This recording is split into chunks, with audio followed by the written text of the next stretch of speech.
The Revolutionary Ideas of Karl Marx. Alex Callinicos. Introduction, 2011.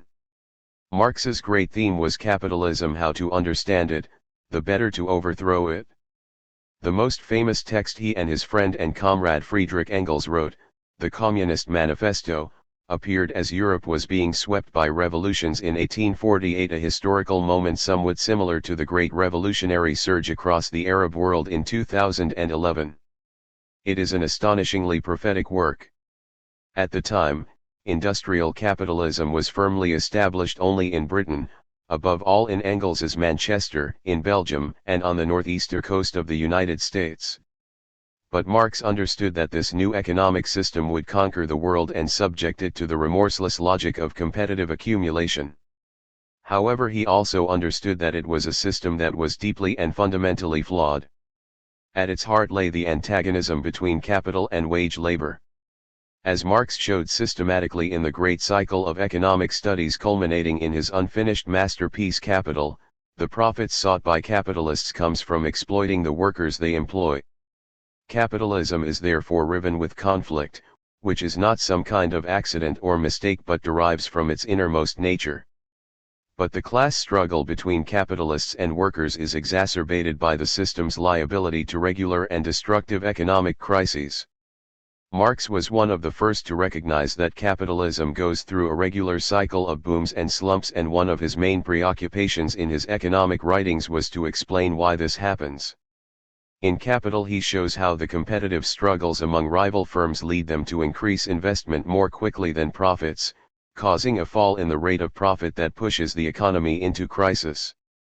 He also spends a lot of time analyzing the role of the credit system, what we would now call financial markets, in making capitalism function, in the short term postponing crises, in the longer term making them worse.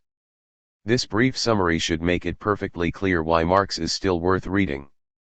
For the past 20 years we have lived in the era of what is endlessly trumpeted as globalization. This is not simply the greater economic integration of the world but also the global triumph of neoliberal capitalism, in other words, capitalism unrestrained, the rule of the free market. In the manifesto, referring to the Opium War through which Britain broke open China's markets, Marx writes, "The cheap prices of commodities are the heavy artillery with which it batters down all Chinese walls." Today, China is the new workshop of the world, producing a fifth of global manufacturing output, and helping to drive further economic integration. In the late 1990s, the Wall Street Journal summed up this triumphalist mood with the slogan "Adventures in Capitalism." But it has turned out to be a bumpy ride, as a succession of increasingly serious economic crises have borne witness: the East Asian crisis of 1997-98, the collapse of the dot-com boom in 2001, and, of course, the financial crash of 2008, which helped to precipitate the most severe global economic slump since the 1930s. After each of these economic shocks there was a wave of articles in the mainstream media announcing the rediscovery of Marx. But there have been other, arguably more important signs that Marx's enduring importance is recognized, notably the extraordinary success of David Harvey's online lectures on Marx's Capital. So it seems like a good time to republish my own introduction to Marx. The revolutionary ideas of Karl Marx first appeared a long time ago, in 1983, in a very different political environment, as the introduction to the 1995 edition explains. But, despite the passage of time, I believe the text stands up as an exposition of Marx's thought. I have left the text unaltered with the exception of minor stylistic changes and updates, and corrections. I would write the book differently now. The omission of any discussion of Marx's analysis of the credit system seems like a particular weakness in the light of recent events, but it has acquired a degree of independence from me, like a child that has matured into adulthood and can stand on its own feet. One of the main themes of the book is the unity of Marx's life and thought as critical theorist and revolutionary activist. As I said at the start of this introduction, he sought to understand capitalism the better to overthrow it. He believed the experience of the internal contradictions of capitalism would encourage workers to form themselves into a collective political subject and smash the existing system, replacing it eventually with a classless communist society. The collapse of the Stalinist regimes in Central and Eastern Europe and the Soviet Union at the end of the 1980s, coming as it did after a series of defeats for the Western workers' movement, dealt a serious blow to the left internationally, despite the fact that, as I show at length, Marx's own conception of socialism as the self-emancipation of the working class is the antithesis of the concentration of power at the top that was a defining feature of these regimes. But we have seen since the late 1990s a slow process of recovery of the genuine anti-capitalist left, at the same time as the third way, the attempt to revive social democracy by marrying it to neoliberalism, has come and gone, discredited above all by Tony Blair's role in Britain as a champion of imperialist wars. The emergence at the Seattle protests of November 1999 of what is variously called the Global Justice Movement or the Movement for Another Globalization represented the revival of contestation of the system itself. In Europe this dovetailed with the mass movements against the war in Iraq, in Latin America with the new left governments that came to office during the 2000s. The accompanying intellectual radicalization has led to a renewal of interest in the idea of communism as an authentic alternative to capitalism. The austerity programs through which governments in Europe and the United States have sought to displace the costs of the global economic and financial crisis onto working people and the poor have provoked waves of militant resistance. And the Arab revolutions began by taking out regimes in Tunisia and Egypt that were in the vanguard of neoliberalism in the Middle East and North Africa. So Marx is getting a more favorable hearing at a time when anti-capitalist politics have been reviving. This is as it should be. For Marx, there was always an indissoluble connection between understanding the world and changing it. The revolutionary ideas of Karl Marx first appeared in 1983, 100 years after Marx's death. The political climate was very different then. Ronald Reagan had recently become President of the United States. Margaret Thatcher was still in her first term as British Prime Minister. The offensive of the free market right over which they presided was only beginning to make itself felt in the working class movement. In Britain the Labour Party was being torn apart by the divisions created by its disastrous period in office between 1974 and 1979. The breakaway of the Social Democratic Party was pulling the party to the right, and the left-wing movement headed by Tony Benn was disintegrating. The great miners' strike of 1984–85 was still in the future. Its defeat would make the triumph of the right inside the Labour Party inevitable. Internationally the world was still in the grip of what was sometimes called the Second Cold War, the period of renewed tension between the superpower blocs that started in the late 1970s. NATO plans to install a new generation of cruise nuclear missiles in Western Europe, finally implemented in the autumn of 1983, provoked the revival of the peace movement on an enormous scale. After the crushing in December 1981 of the great Polish workers' movement Solidarność, the Stalinist regimes in the East seemed as ossified and entrenched in power as ever. In Russia itself Mikhail Gorbachev was still only a rising star in the Politburo. The world is a very different place today. Fundamentally this is a consequence of what has been called the double revolution of 1989–91. The 1989 revolutions which swept aside the Stalinist regimes in Eastern Europe, and the fall of the Communist Party of the Soviet Union which saw the disintegration of the USSR itself in 1991. This enormous transformation ended the partition of Europe between the superpower blocs and, with it, the Cold War between those blocs.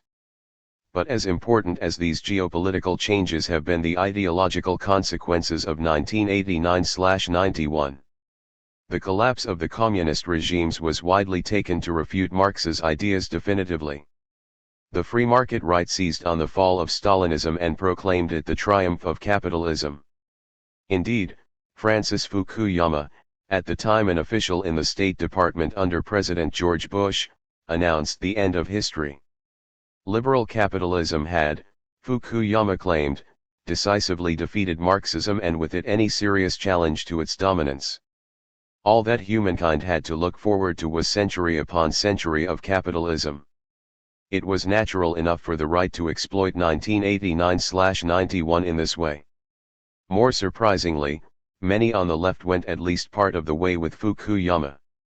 This reflected the fact that they had, like the right, equated the USSR and the other Stalinist regimes with socialism. The fall of what had been up to then existing socialism was therefore interpreted as a defeat for the left worldwide. The resulting mood of pessimism in which this left many socialists was summed up by the historian Eric Hobsbawm. In his recent book Age of Extremes, 1994, Hobsbawm grimly views a world dominated by a dynamic, increasingly international capitalism, and various forms of political reaction, religious fundamentalism and the like. As for Marxism, clearly, if Marx would live on as a major thinker, which could hardly be doubted, none of the versions of Marxism formulated since the 1890s as doctrines of political action and aspiration for socialist movements were likely to do so in their original forms. Marxism as a political and intellectual tradition was thus thrown onto the defensive. Academic Marxism, already weakened by its isolation in the universities through the 1980s, entered a further stage in its decline. The 1980s had seen the rise of postmodernism, which proclaimed the death of all large truths and in particular of the grand narratives, above all Marxism, that sought to weave together all human history into a single process of development. With the academic left in disarray, postmodernists proclaimed themselves the real radicals, even though they denounced any attempt to change the world through political action. Politically, the events of 1989/91 strengthened the hand of those on the left who argue that there is no real alternative to market capitalism. The British Labour Party moved strongly in this direction. For them, socialism amounts to what the former Polish dissident Adam Michnik called the market with a human face. Such has been Labour's message since Tony Blair became its leader in July 1994. Blair's successful attack on Clause 4 of the party's constitution, with its commitment to achieving common ownership of the means of production, served to underline that New Labour intends no significant change in the structure of capitalism in Britain. The odd thing about this embrace of the market is that it comes at a time when capitalism is doing pretty badly.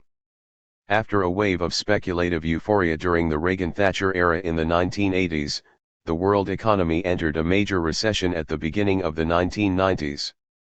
This was the third great global slump since the early 1970s. By the mid-1990s, those economies to go first into recession, the United States and Britain in particular, were experiencing uneven and unstable recoveries, but Japan, the most successful major economy in the post-war era, was stuck in the depths of a slump which, if anything, was getting worse. It is now clear, moreover, that the free market right, with its call for a return to unrestrained, unregulated capitalism, offers no solution to this crisis. Britain, which took the right's policies furthest among major economies, is stuck in a century-long process of relative decline. The chief effect of the new right in power has been a massive transfer of wealth and income from poor to rich, and the more general growth of social and economic inequality. The resulting social polarization sparked off explosions like the 1990 poll tax riots, which brought down Thatcher, and the 1992 Los Angeles rebellion. It is hard to see the new generation of right-wing politicians epitomized by Newt Gingrich in the United States and Michael Portillo and John Redwood in Britain producing anything except more of the same. All of this suggests that the central strand in Marx's thought, his critique of capitalism as a system profoundly rooted in exploitation and chronically prone to crisis, remains valid today. This raises the question of whether Marxist economic theory can survive when the entire tradition of which it is part has been refuted by great historical events. But has it been refuted? The answer to this last question is to be found, I believe, in the pages of this book. The reader will discover a Marx who is the very opposite of the icon of a despised and now defunct despotism.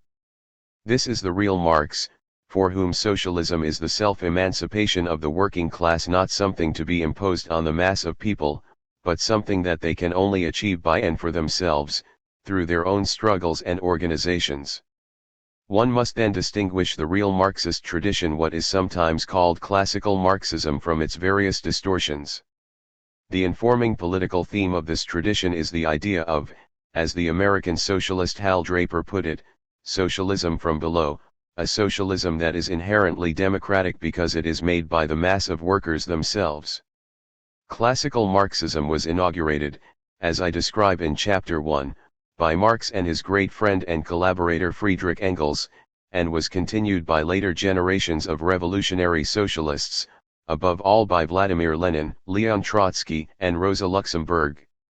Counterposed to it are rival, distorting Marxisms, which made it variously a doctrine of piecemeal reform, Western social democracy, the state religion of the Stalinist societies, official Marxism-Leninism, or a form of scholarly inquiry disengaged from political practice, academic Western Marxism. In particular, the distance between the ideas outlined in this book and the reality of existing socialism in the Soviet Union and elsewhere should be obvious. This is one of the main issues I address, in conclusion, in Chapter 8. Drawing on Tony Cliff's analysis of Stalinism, I argue that the USSR and its ilk can be understood, in Marxist terms, not as any kind of socialism but as instances of bureaucratic state capitalism, a variant of the same exploitative social system that exists in the West. I conclude, in words written 7 years before the revolutions in Eastern Europe. Really existing socialism in the Eastern Bloc is thus the negation of socialism as Marx conceived it. It rests, not on the self-emancipation of the working class, but on its exploitation. Anyone who remains true to Marx's thought must work wholeheartedly for the downfall of these regimes. From this perspective, the fall of Stalinism was an occasion not for mourning but for celebration. It marked, as I argue in The Revenge of History, 1991, not the final refutation of Marxism, but a moment to resume unfinished business. Freed from the monstrous encumbrance of Stalinism, the real Marxist tradition could begin to emerge from the political margins to which it had been driven in the 1920s and challenge a capitalism more barbarous and irrational than it was even in Marx's day. The revolutionary ideas of Karl Marx may thus serve as a useful way into a body of thought that is still as relevant as when first formulated. I have left the text of this new edition almost wholly unchanged. No doubt, as is always true, I would write the book differently had I to do so today, but as it stands it has a coherence which tinkering about with the text could damage. There are some passages, particularly in Chapter 8, where the reader should take into account the different political situation sketched out at the beginning of this introduction in which it was written. To help in this task I have revised the suggestions for further reading at the end of the book to cover Marxist writing published since the early 1980s. Understanding Marx, I should emphasize, is not simply an intellectual exercise. His ideas are indispensable to making sense of a world that seems to be getting more irrational and chaotic by the day. But what is the point of gaining a deeper insight into the driving forces of the contemporary world unless it is a means of changing that world? Capitalist crisis is not just an impersonal economic process. It means mass unemployment in the rich countries, and famine and epidemics in many parts of the Third World. The terrible suffering this represents can produce political reactions that tip humankind further down the slope toward outright barbarism. Already the 1990s have seen in Western Europe the large-scale revival of fascism, in the Balkans a senseless civil war, and in many African countries the disintegration of the entire society as it is torn apart by warring bands. Socialism or barbarism, declared the great Polish revolutionary Rosa Luxemburg during the First World War. Barbarism we can see growing everywhere. The future of socialism depends on the ideas outlined in this book becoming, as Marx himself put it, a material force that moves millions of workers against a capitalist system overdue for replacement. Karl Marx died 100 years ago, on March 14, 1883. So much has happened since then: 2 world wars, Auschwitz, the atomic bomb, the internal combustion engine, television, the microchip. What point is there now in writing a book about the life and thought of this man? There are 3 answers to this question. First, Marx was one of a handful of thinkers who have fundamentally changed the way we see the world. In this he ranks with Plato, Aristotle, Copernicus, Galileo, Newton, Darwin, Freud, and Einstein. The materialist conception of history, the simple fact, as Marx's lifelong collaborator Friedrich Engels put it at his graveside, hitherto concealed by an overgrowth of ideology, that mankind must first of all eat, drink, have shelter and clothing, before it can pursue politics, science, art, religion, etc. SW 3162, is so powerful that even Marx's critics and opponents cannot ignore it. However, and this is the second answer to our question, Marx was before all else a revolutionist, as Engels said, SW 3163. Theory was, for Marx, a means to understanding the world around him, but only as a step to transforming that world. His life's work, the materialist conception of history, and the enormous economic studies culminating in Capital, was dedicated to one single goal, the self-emancipation of the working class. It is easy to forget the heroism involved in the task Marx set himself. He was a man of enormous and obvious brilliance. One contemporary described him in his mid-twenties: imagine Rousseau, Voltaire, Holbach, Lessing, Heine, and Hegel fused into one person. And you have Dr. Marx. Had he conformed politically and led a conventional academic career, he would have risen to the top of the intellectual establishment of the day. He could have died rich and famous. Instead, Marx devoted his life to the cause of socialist revolution. He and his family were, as a result, hounded and spied on by the police forces of half of Europe. They lived in miserable poverty, with the bailiff always at the door, and survived thanks only to Engels' self-sacrifice. When Marx died, his passing was ignored in his adopted country, England. The Times learned of his death only from the French press. Compare this career with that of one of the pampered pundits of our own day, Bernard Levin for example, constantly assured of their brilliance by the admiring media. Marx commands our attention because an understanding of his thought is essential for anyone who considers himself or herself a socialist, who wishes, like Marx, to do away with the exploitation, suffering and violence that is built into the capitalist system whose laws of motion he sought to uncover. For the questions that Marx raised are with us still.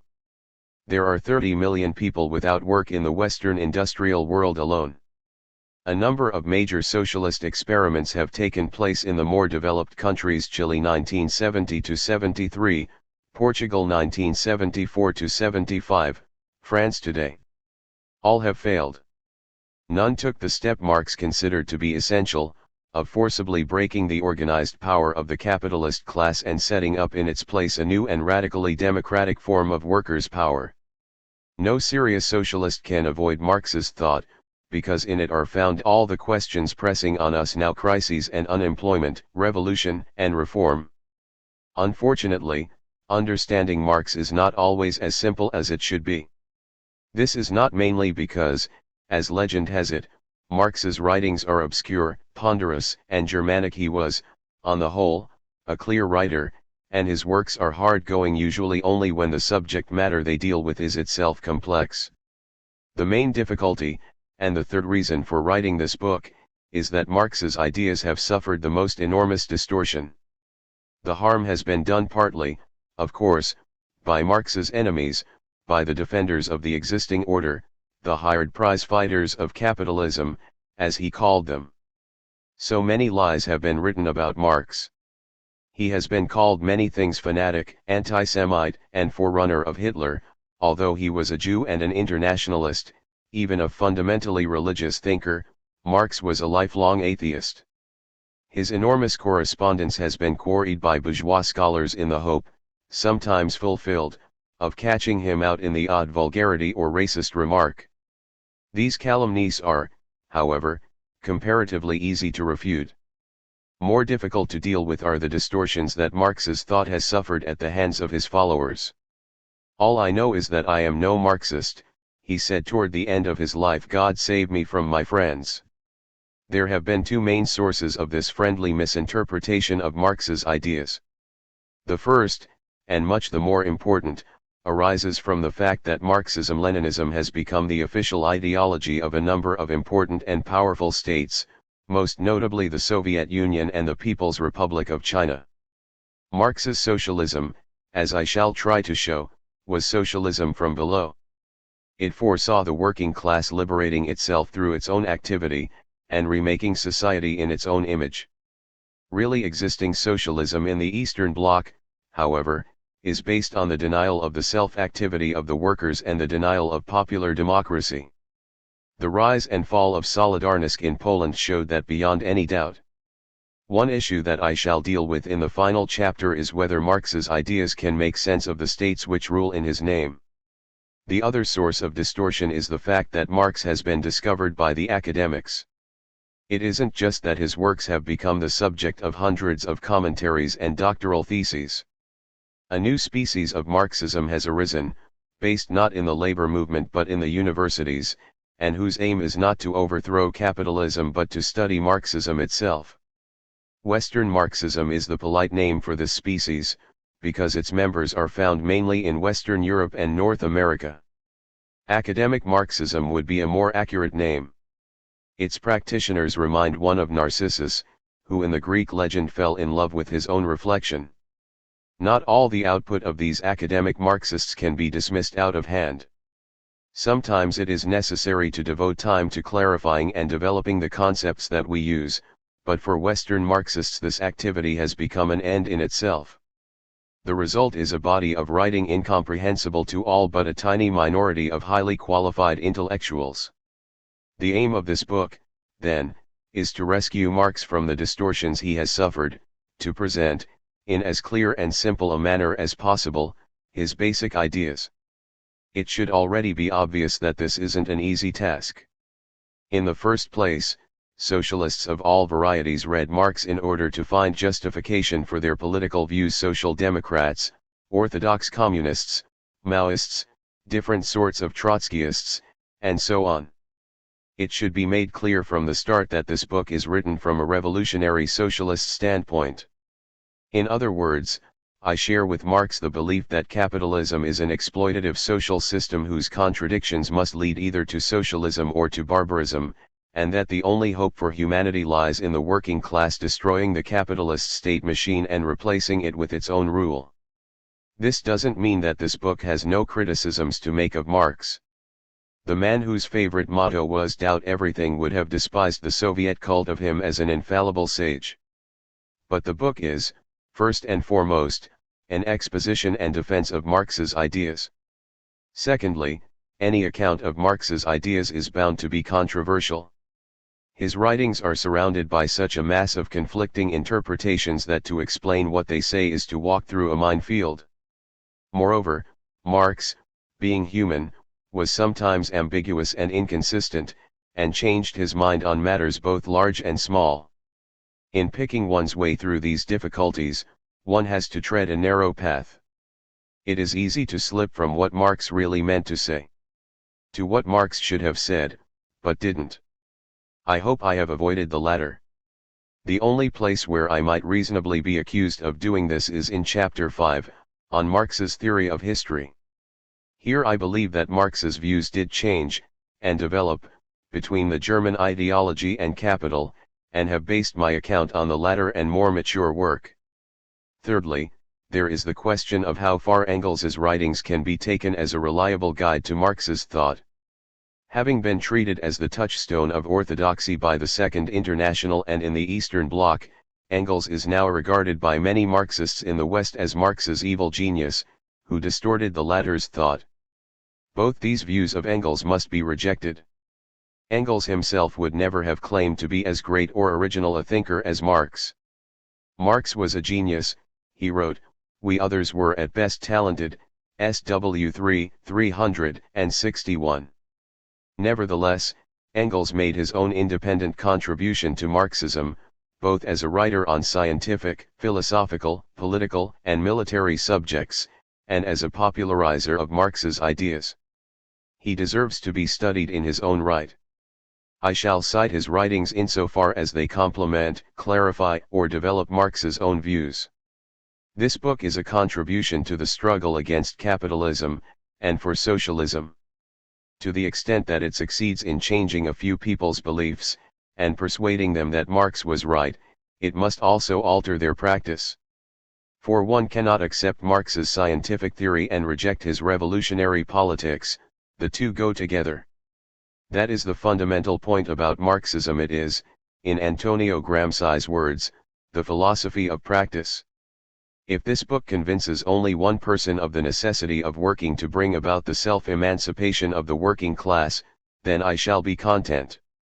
Chapter 1. The Life of a Revolutionary. Karl Marx was born on May 5, 1818 in Trier, an ancient cathedral town in the German Rhineland. Both his parents were Jewish, the descendants of many generations of rabbis. His family name had been Mordecai, then Marcus, before Marx. Marx's father, Heinrich, however, had converted to Lutheran Christianity in 1817, in order to evade a decree excluding Jews from public office. The Rhineland, although annexed by the reactionary Prussian monarchy in 1815, remained the most economically and politically advanced part of Germany, heavily influenced by the French Revolution. Heinrich Marx, a successful legal official, was a moderate liberal with a deep faith in the power of reason. His granddaughter Eleanor called him a real Frenchman of the 18th century who knew his Voltaire and Rousseau by heart. The relationship between father and son was close. Marx carried a picture of Heinrich till his death, when it was buried with him. The future author of Capital was brought up in a comfortable and fairly prosperous middle-class home. Educated at the high school in Trier, he received a liberal education with a strong emphasis on the classics. He does not seem to have been an outstanding pupil, and his surviving school essays give little hint of his future greatness. An important influence on the young Marx was a Prussian civil servant, Baron Ludwig von Westphalen, who introduced him to Homer and Shakespeare, and whose daughter he was to marry. In 1835 Marx went to Bonn University to study law. A conventional middle-class career in his father's footsteps seemed set out for him. Like his fellow students, he got drunk, ran up debts, fought duels, and even spent a night in jail for brawling.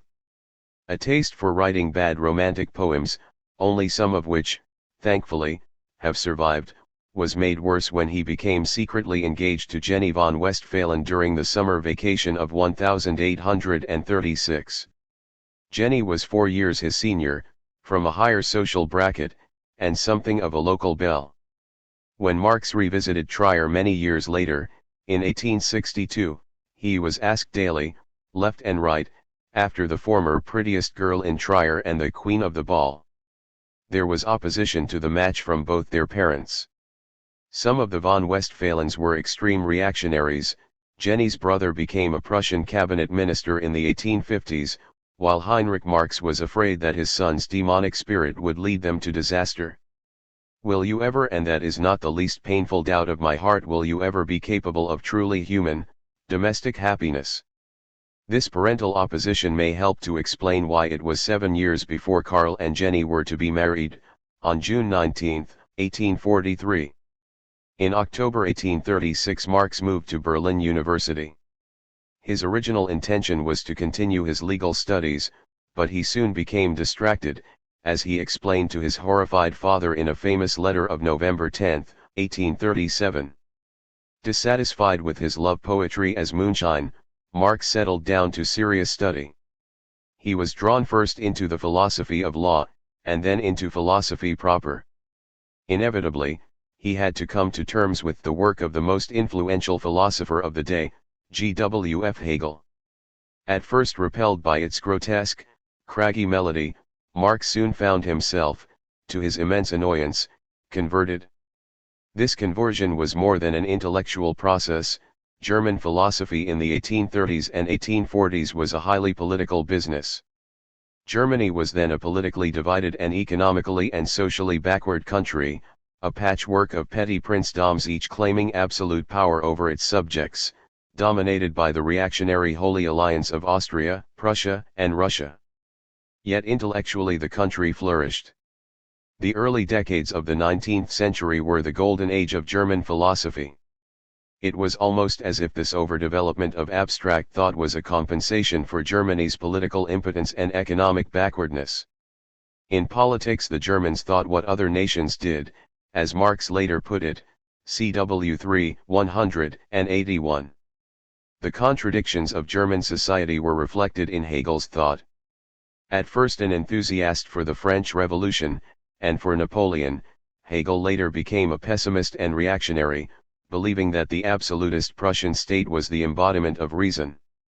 In the 1830s and 1840s he was, to all intents and purposes, the official Prussian philosopher, and his followers received appointments in the state-controlled universities. This situation did not last. A number of younger philosophers began to interpret Hegel in an increasingly radical way. Hegel identified reason with God, calling it the absolute.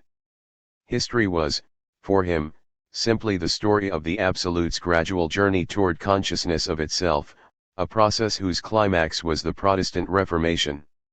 For the young Hegelians, or left Hegelians, as they came to be called, the absolute was simply humanity.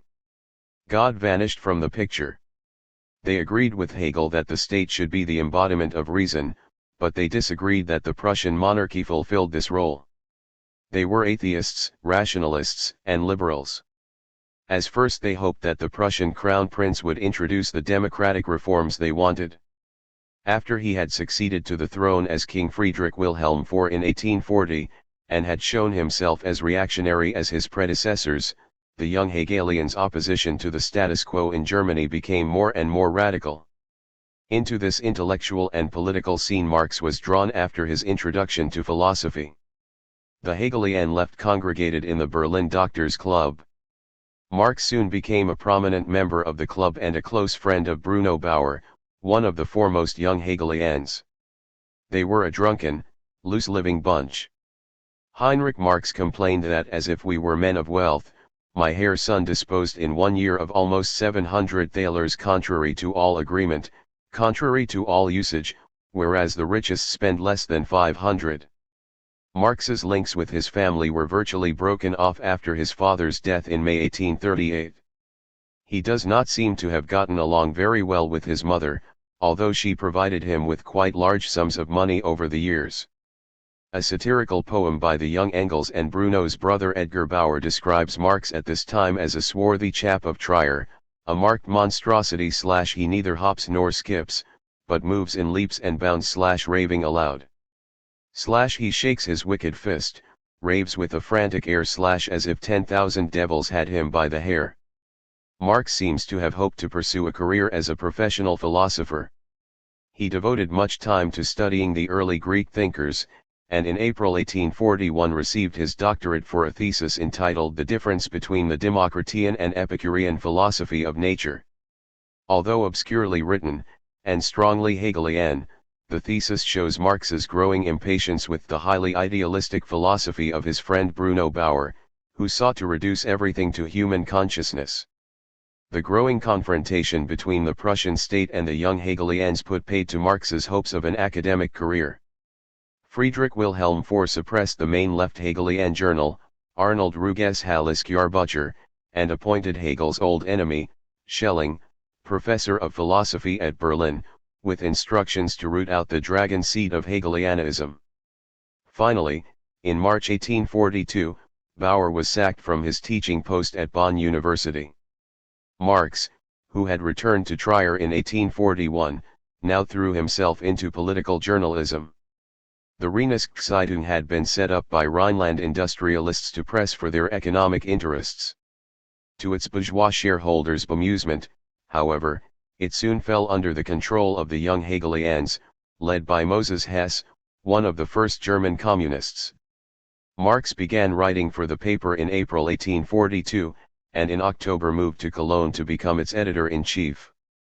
He was at this stage a radical liberal Democrat, who hoped to see in Germany a republic and universal suffrage such as France had achieved after the Revolution of 1789.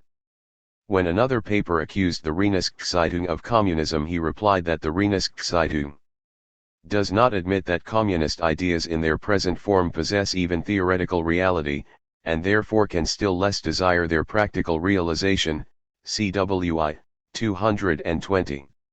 Nevertheless, the Renaissance was a turning point.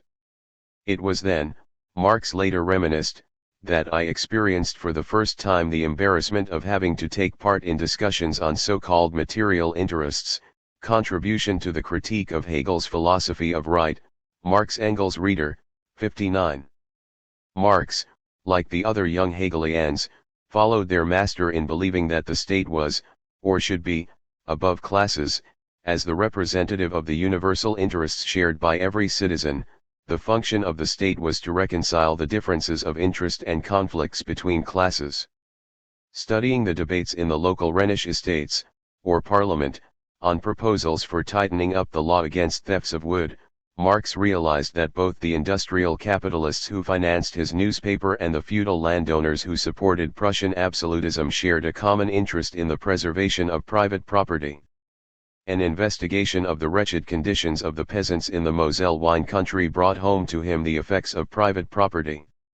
As Engels put it 50 years later, I heard Marx say again and again that it was precisely through concerning himself with the wood theft law and with the situation of the Moselle peasants that he was shunted from pure politics over to economic conditions, and thus came to socialism. Karl Marx's Theory of Revolution, Volume 1. It was not only pure politics that Marx abandoned while at the Renaissance. The experience of persecution drove Bauer and the Berlin Doctors' Club to greater and greater extremes of verbal radicalism. Isolated in Berlin, the stronghold of the Prussian bureaucracy, and far from the more economically developed and liberal Rhineland, they continued to see their task as the purely intellectual one of refuting error. The chief target was religion, which the free, as they now called themselves, endlessly denounced. Meanwhile, every compromise which the harassed Marx made to keep Prussian censorship from closing down the Renaissance they denounced as treason. He learned a lifelong lesson that theory which loses contact with reality becomes impotent. It was with Bruno Bauer and his other old cronies in Berlin in mind that Marx wrote a little later that we do not confront the world in a doctrinaire way with a new principle, here is the truth, kneel down before it. We develop new principles for the world out of the world's own principles. We do not say to the world, cease your struggles, they are foolish, we will give you the true slogan of struggle. We merely show the world what it is really fighting for, and consciousness is something that it has to acquire, even if it does not want to. CW 3, 144. Here we have the origins of Marx's later attitude toward the working class. The task of the theorist is not to lay down the law to workers, but rather to make sense of what they are fighting for, to show how they can achieve it. It remained only for Marx to discover the working class. That he had not done so yet is shown by a manuscript he wrote in mid-1843 while on honeymoon with Jenny at Kreuznach. He had resigned from the Renaissance shortly before the censors finally suppressed it in March 1843.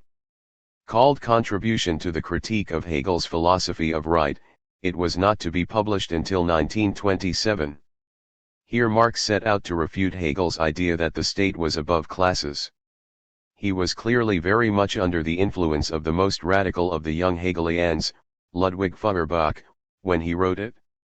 Feuerbach, whose Essence of Christianity created a sensation when it appeared in 1841, went much further than Bruno Bauer. Feuerbach argued that Hegel's philosophy should be rejected in toto. Philosophy's starting point had to be not God or the idea but human beings and the material conditions in which they live. Obviously, this attracted those such as Marx, Engels, and Hess who were beginning to believe that only a social revolution could bring radical political change in Germany.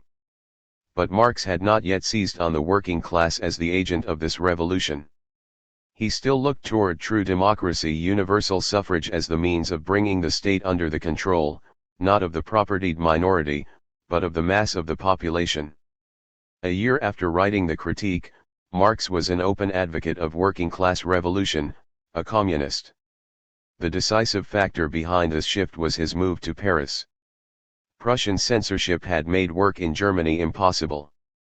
Marx and Arnold Ruge decided to produce a young Hegelian journal abroad, the Deutsch-Französische Jahrbucher. In October 1843 the Marxes arrived in Paris to join Ruge. Paris was very different from Berlin or Cologne. The cultural capital of 19th-century Western civilization, it was also the metropolis of a country undergoing rapid industrialization, under the rule of a corrupt clique of courtiers and bankers gathered around the bourgeois monarchy of Louis Philippe. In Paris a swarm of communist and socialist sects, some of them with mass followings, coexisted and quarreled.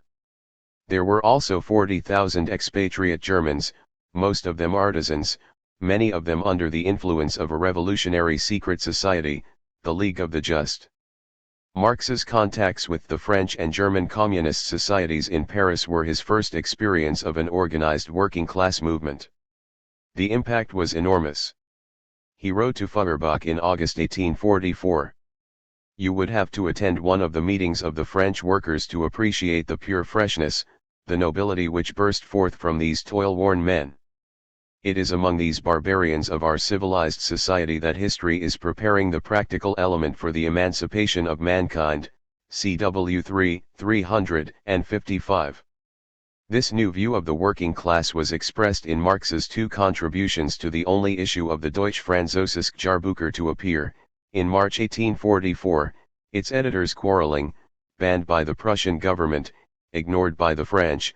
The journal sank without a trace when its publisher withdrew his backing. On the Jewish question Marx argued, against Bauer, that a purely political revolution, such as that of 1789 in France, would liberate man only as an individual withdrawn into himself, into the confines of his private interests and private caprices, and separated from the community, CW 164. Only a social revolution which swept away private property and individualism could offer human emancipation. In the second essay, which had been intended as the introduction to Marx's unpublished contribution to a critique of Hegel's philosophy of right, he argued that only such a revolution was possible in Germany. The German bourgeoisie, the middle class, was too weak to play the role taken by its French counterpart in 1789, leading the whole people against the monarchy. Only the proletariat, the industrial working class, could play this role.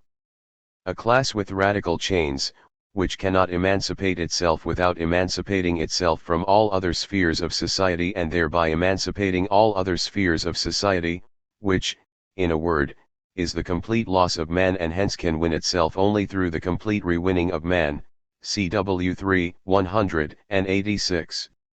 As this last passage makes clear, Marx's approach to politics was still steeped in philosophy.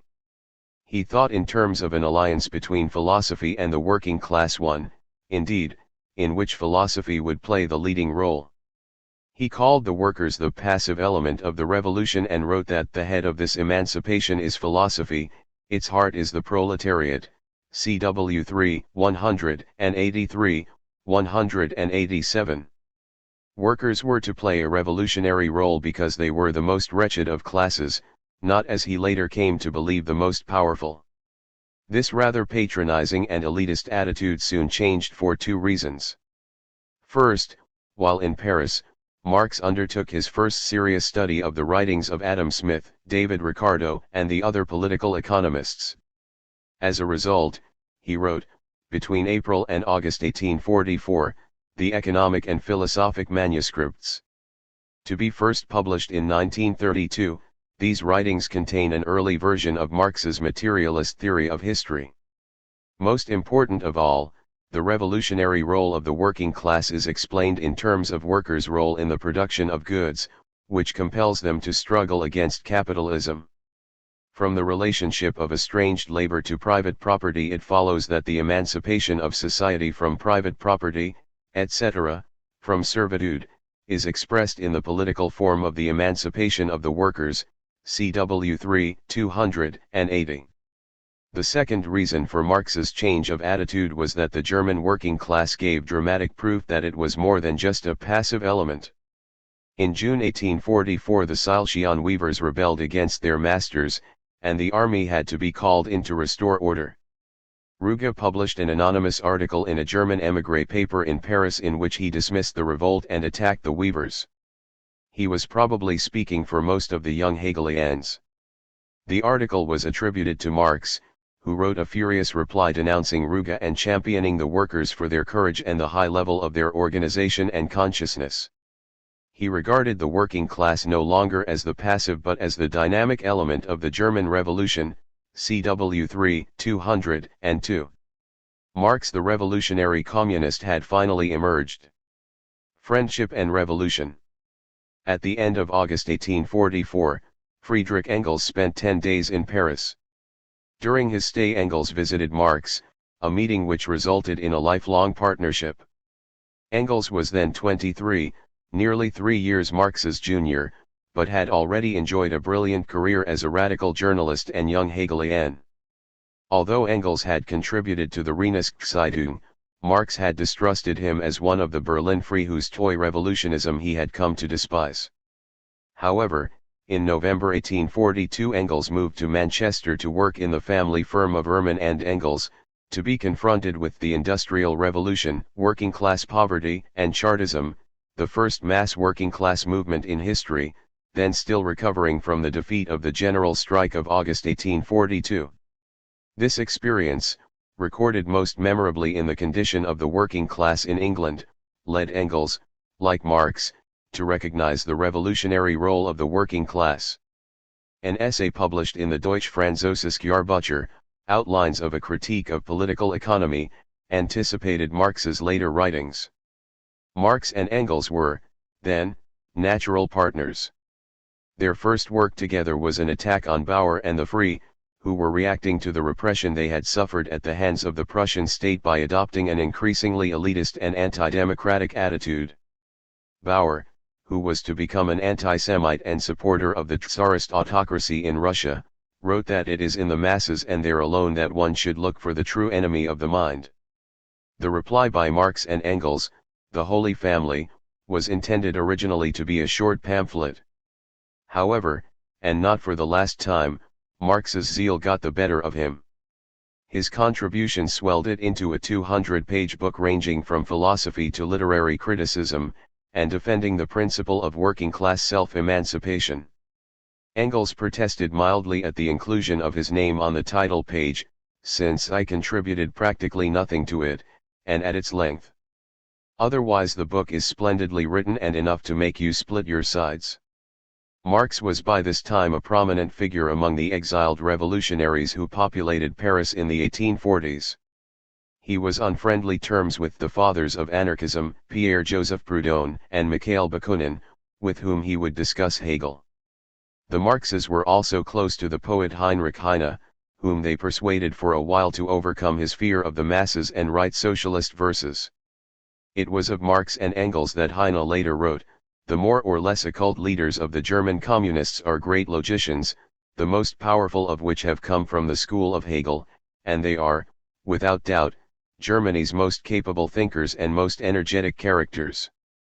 Marx's prominence may have helped to persuade the French government, under Prussian pressure, to expel him from France. In February 1845 he moved from Paris to Brussels, where he was soon joined by Engels, who gave up his job in the family firm to become a full-time revolutionary. Here their partnership began in earnest. They visited England together in the summer of 1845, and then settled down to produce one final reply to Bauer and Company. The Free had by now become extreme individualists, an attitude summed up by Max Stirner in The Ego and His Own, which argued that nothing except the individual self existed. The German ideology, written by Marx and Engels between September 1845 and August 1846, was intended as a demolition of Stirner. Running to more than 600 pages, mainly by Marx, it is that and a lot more. The first part, on Feuerbach, contains the first systematic account of historical materialism. They were unable to find a publisher for the book. As Marx later put it, "We abandoned the manuscript to the gnawing criticism of the mice all the more willingly as we had achieved our main purpose, self-clarification." The German ideology provided the theoretical foundation for Marx and Engels' politics. It argued that the possibility of social revolution depended on the material conditions which capitalism itself was creating. The most important of these conditions was the working class. Communism, Engels wrote around this time, is the doctrine of the conditions for the emancipation of the proletariat, CW 6, 341. Having thus formulated their theory of revolution, Marx and Engels threw themselves into political activity. They concentrated their attentions on the League of the Just, an international secret society consisting mainly of German artisans living outside their own country. The dominant influence on the League was Wilhelm Weitling, a tailor whose views on socialism were extremely confused, but who believed that the mass of workers could not be won to communism, and that it was up to the revolutionary minority to seize power on behalf of the masses. This elitist attitude he shared with Auguste Blanqui, the great French revolutionary, and the League was banned in France after it took part in Blanqui's abortive insurrection in 1839. The headquarters of the League shifted to London, where it was split between Weitling's followers and those who believed that gradual and peaceful education could achieve socialism. In February 1846 Marx and Engels set up the Communist Correspondence Committee, with the aim of winning control of the League of the Just. At a stormy meeting of the committee, Marx told Weitling that to call to the workers without any strictly scientific ideas or constructive doctrine was equivalent to vain dishonest play at preaching, which assumed on the one side an inspired prophet and on the other only gaping asses. He responded to Weitling's attempt to defend himself by attacking theory and theoreticians with the words, "Ignorance never yet helped anyone." Paul Anenkov, a Russian acquaintance of Marx's who was present at this meeting, has left behind a vivid picture of him in his late 20s. Marx himself was the type of man who is made up of energy, will and unshakable conviction. He was most remarkable in his appearance.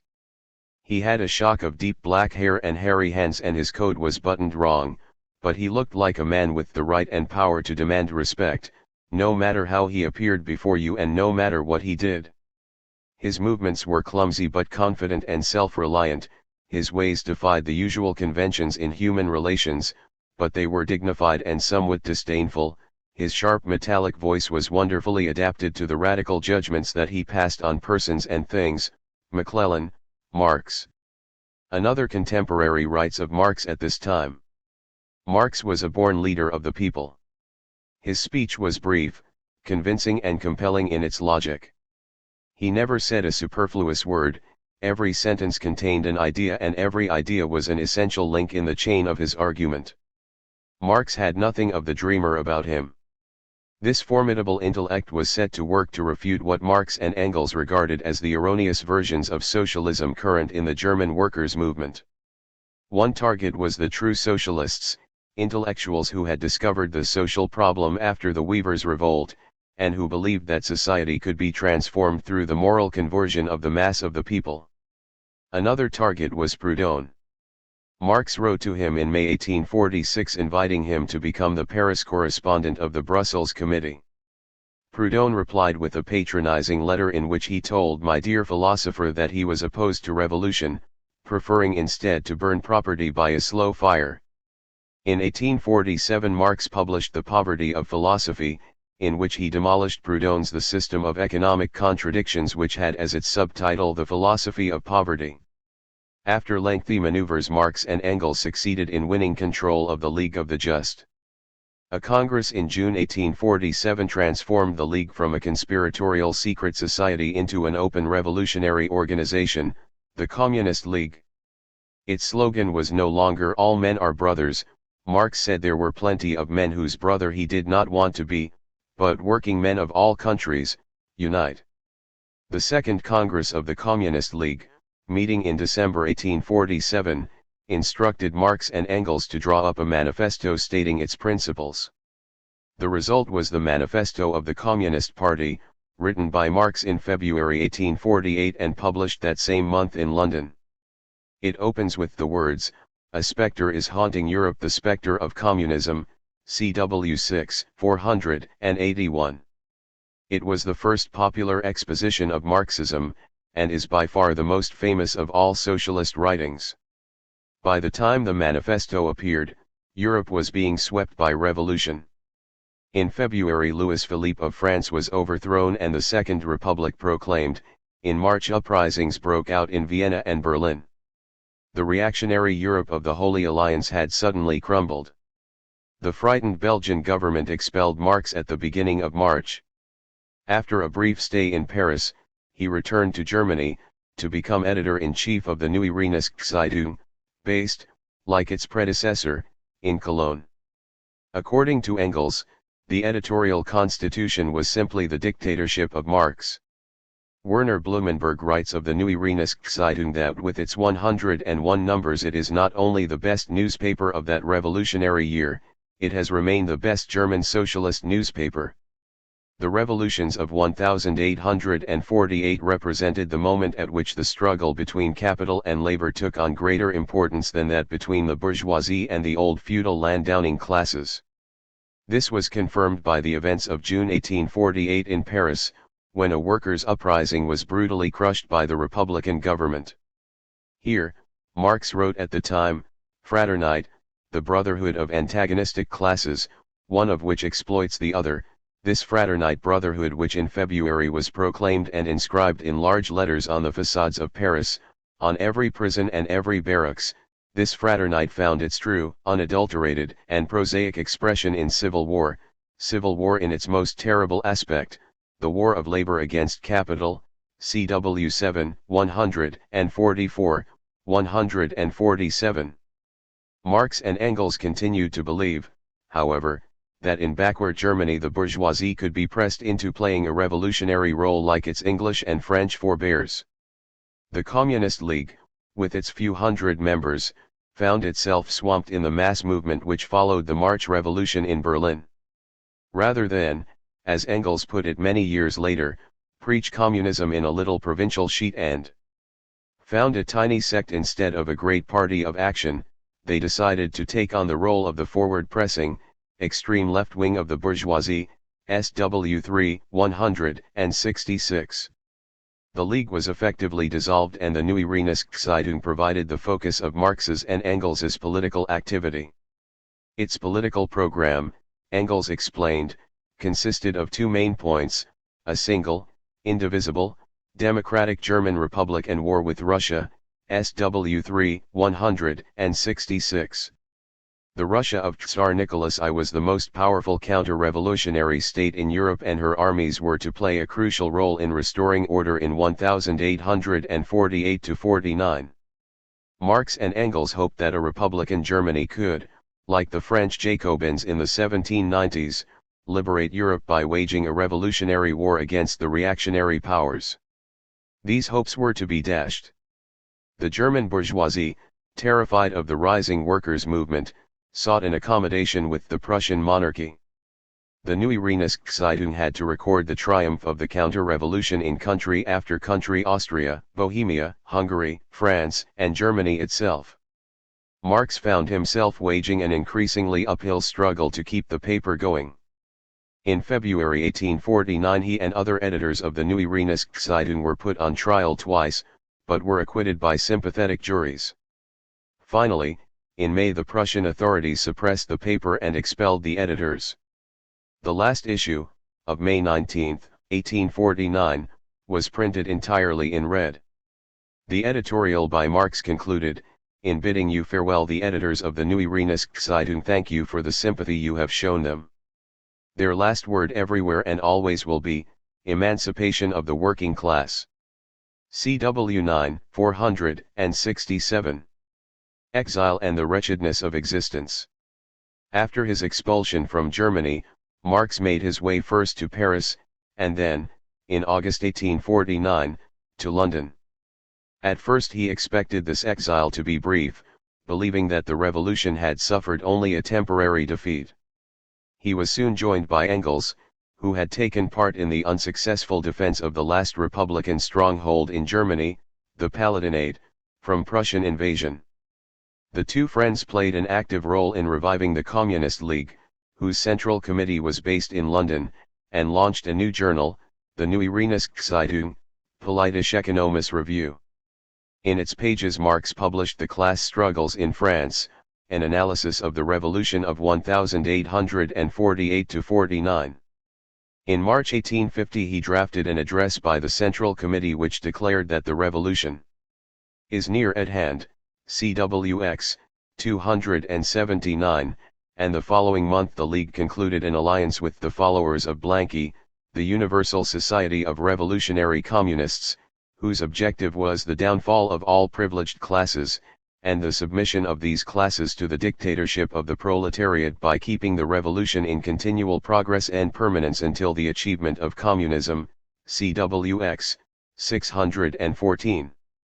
This revolutionary optimism began gradually to evaporate in the course of 1850. In June Marx obtained a ticket to the reading room of the British Museum.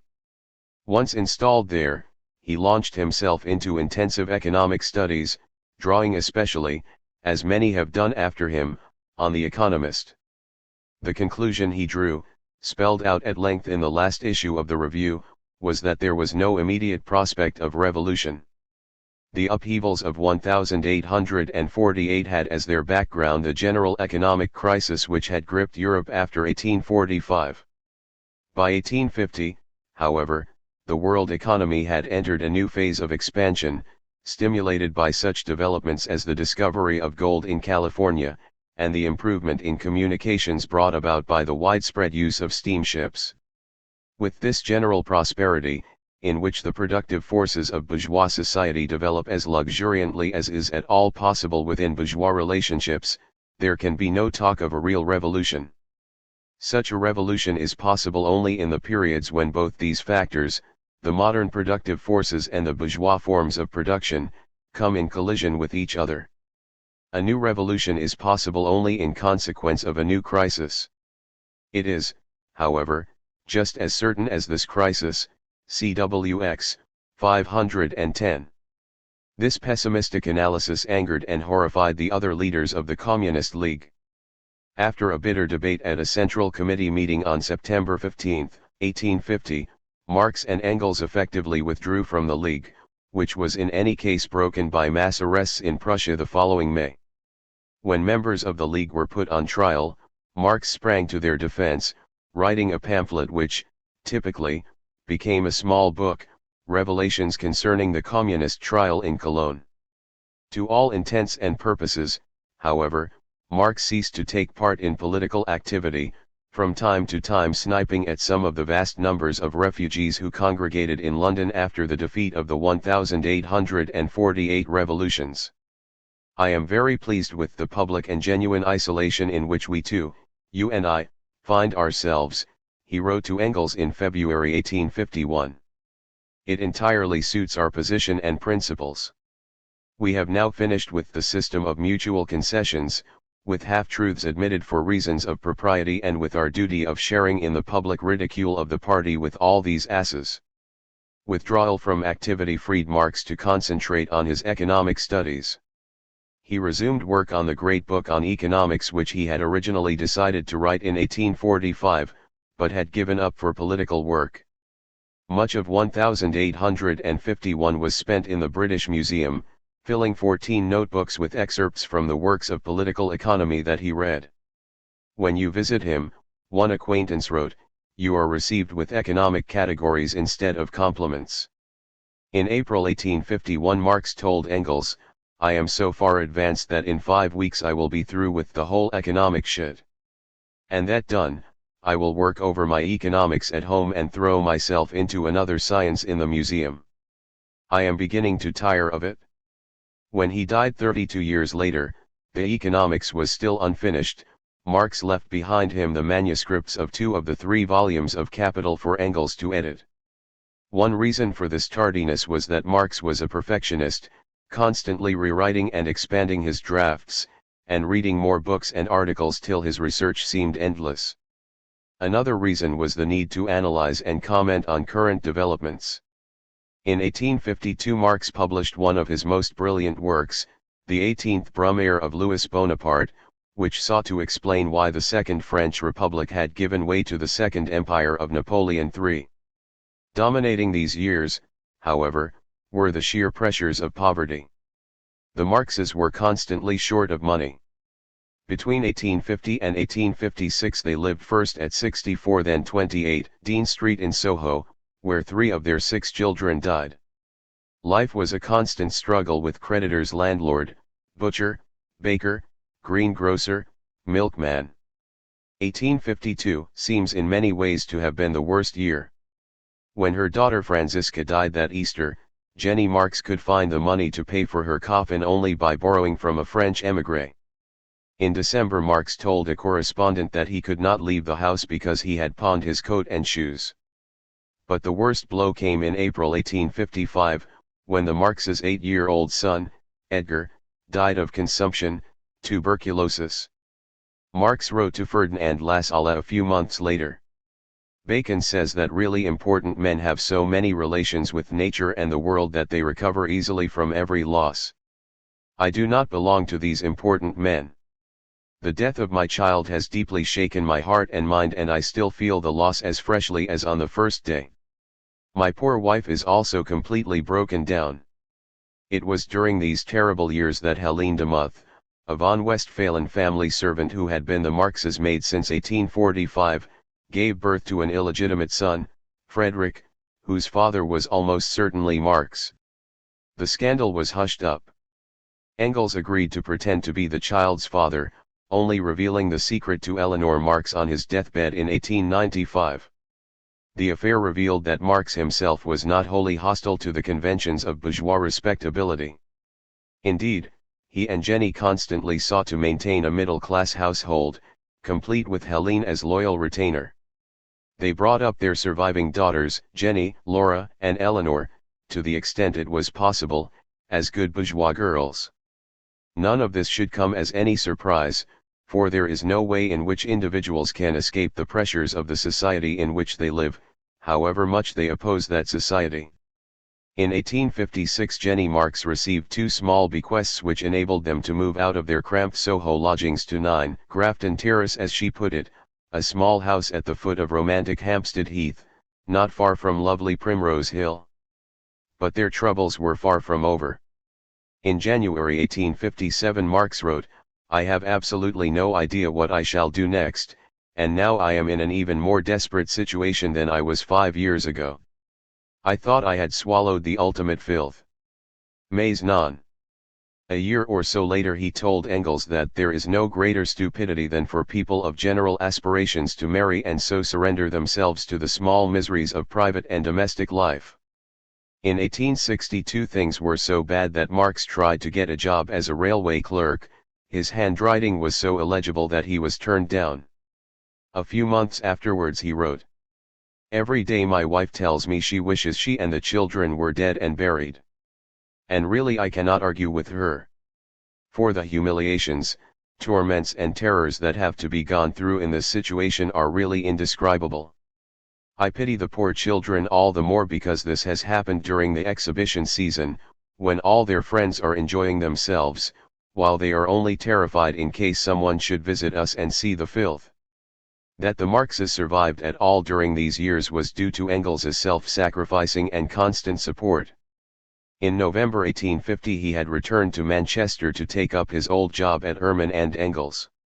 That he did so very much against his own inclinations is made clear by a letter to Marx of January 1845, "This penny-grabbing is too horrible. It is too horrible to continue to be, not only a bourgeois, but a manufacturer, a bourgeois in active opposition to the proletariat." Engels's biographer Gustav Meyer writes, "A man who wrote so fluently as Engels had no need to worry about his future. If he did, nevertheless, return to filthy business, it was for the sake of Marx, for Engels felt that Marx's great talents were of vital importance to the future of the cause. Marx could not fend for himself and his family, he must not become a victim of émigré life. To avoid that, Engels was glad to go back to the office desk. Without Engels's regular subsidies, the Marxes would have sunk without a trace." Marx acknowledged this debt after he had sent the first volume of Capital to the printers. "Without you I could not have completed the book, and I assure you that it has always been a load upon my conscience to think that you, chiefly for my sake, were wasting your brilliant powers in business routine, and perforce had to share all my petite miser's small wretchednesses into the bargain. Engels's importance to Marx was far more than as a source of money. Engels always insisted that he was the junior partner in their relationship. But he brought to their partnership a number of gifts. He had a quick and lively mind, and had developed into a revolutionary communist much more quickly than Marx. "You know that I am slow to grasp things," the latter wrote 20 years afterwards, "and that I always follow in your footprints." Writing was not the laborious process for Engels that it was for Marx. He wrote rapidly and fluently. He had a marvelous gift for languages, and wide interests in the natural sciences. It has also been argued that his historical judgments were nearly always superior to those of Marx, and that he had a deeper knowledge of European history. Finally, he was, far more than Marx, a man of action. His nickname among the Marxes was the General because of his interest in military affairs, and was much more of a practical organizer. In all these ways, his talents complemented those of Marx. Even Engels's companionship and financial assistance could not prevent the struggles and privations of the 1850s and 1860s from leaving their mark. There is little doubt that Jenny Marx suffered the most. She was frequently physically ill, and her experiences took a mental toll as well, as this letter to Marx shows. "Meanwhile I sit here and go to pieces. Karl, it is now at its worst pitch. I sit here and almost weep my eyes out and can find no help. My head is disintegrating." As early as 1851 Marx told Engels, "At home everything is constantly in a state of siege. Streams of tears exasperate me for whole nights at a time and make me completely desperate. I pity my wife. The chief burden falls on her, and au fond she is right. All the same you must remember that by nature I am très peu endurant, impatient, and quelque peu dur, rather hard, so that from time to time I lose patience." As this last letter suggests, Marx's response to their domestic circumstances was to retreat into himself, adopting a cold and tough exterior. He described himself as having a hard nature, and told Engels that in such circumstances, "I can generally save myself only by cynicism." Nevertheless, he fell victim to a variety of physical complaints: insomnia, attacks of the liver and gall, and carbuncles or boils. "I hope the bourgeoisie will remember my carbuncles all the rest of their lives," he once wrote to Engels. Anxiety caused by his domestic distress and his liver troubles often impeded Marx's work. He wrote to Engels in July 1858, when he was working on the Grundriss, the first draft of Capital, "The situation is now absolutely unbearable. I am completely disabled as far as work goes, partly because I lose most of my time running around trying to make money, and partly, perhaps as a result of my feeble physical condition, my power of intellectual concentration is undermined by domestic problems. My wife's nerves are quite ruined by the filth." As Werner Blumenberg remarks, it has often been asked why Marx was unable to complete his masterpiece Capital, to which he devoted 3 decades of his life, and it has been thought that the reason lay in theoretical difficulties. But the circumstances of the author's life make it rather seem miraculous that he was able to complete so much. Marx's sufferings undoubtedly made him more suspicious of other people, and harsh and bitter in what he said about them. The brutal and sometimes anti-Semitic remarks in his correspondence with Engels concerning the German socialist leader Ferdinand Lassalle reflect not only their political differences, but also Marx's resentment of a man who moved in the smartest social circles, was wealthy, and basked in popular acclaim.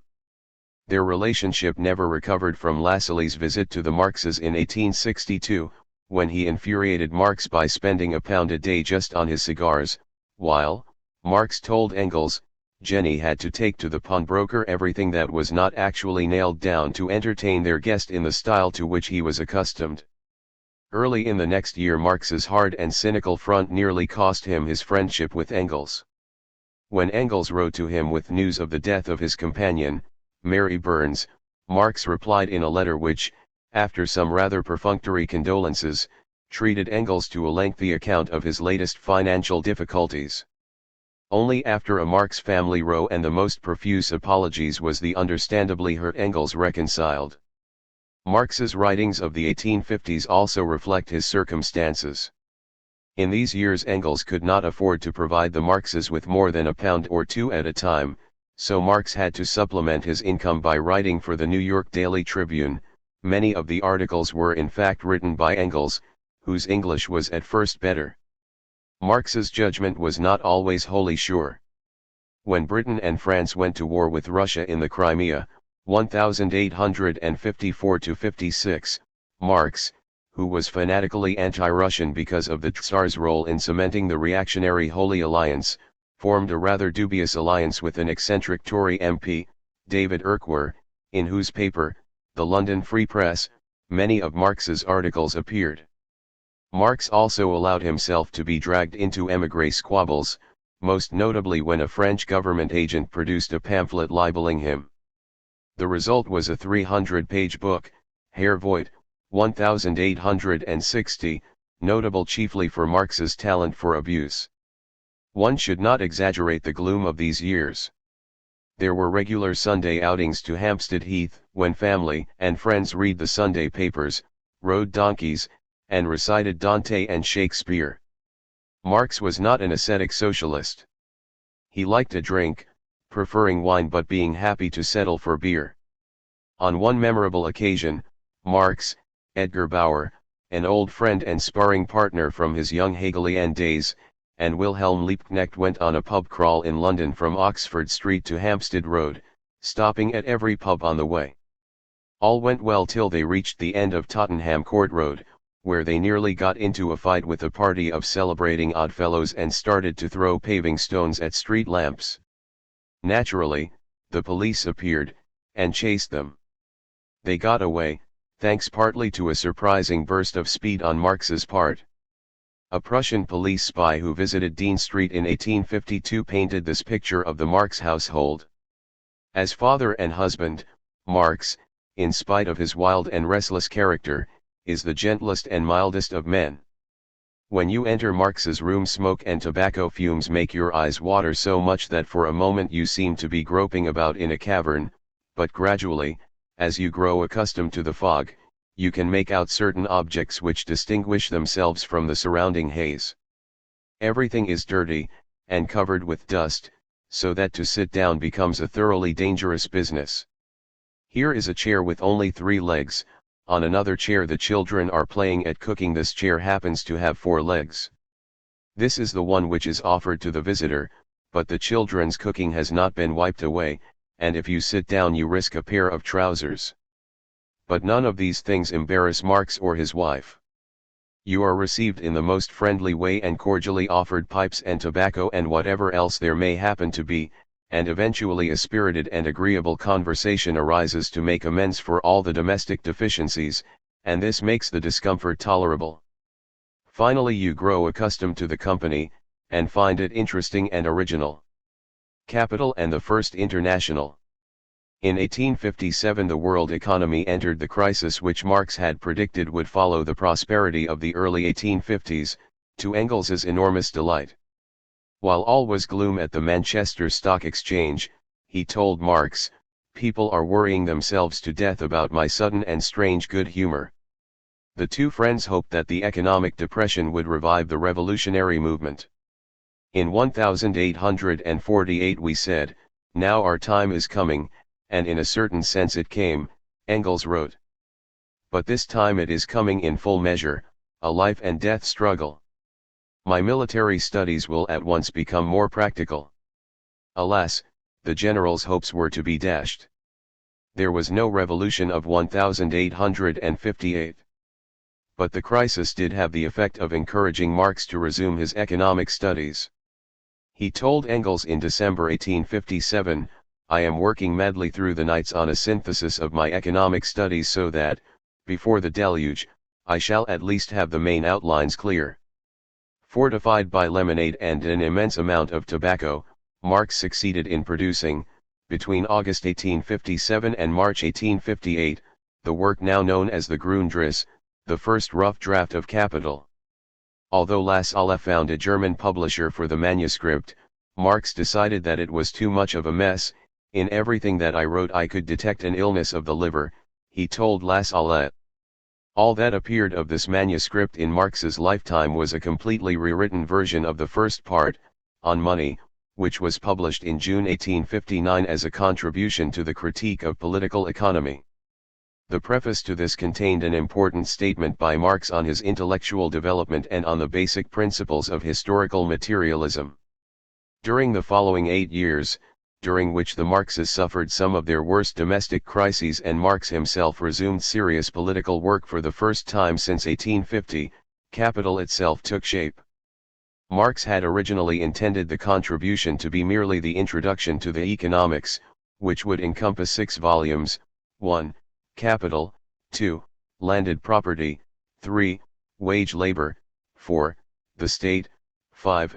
International trade, and 6. The world market.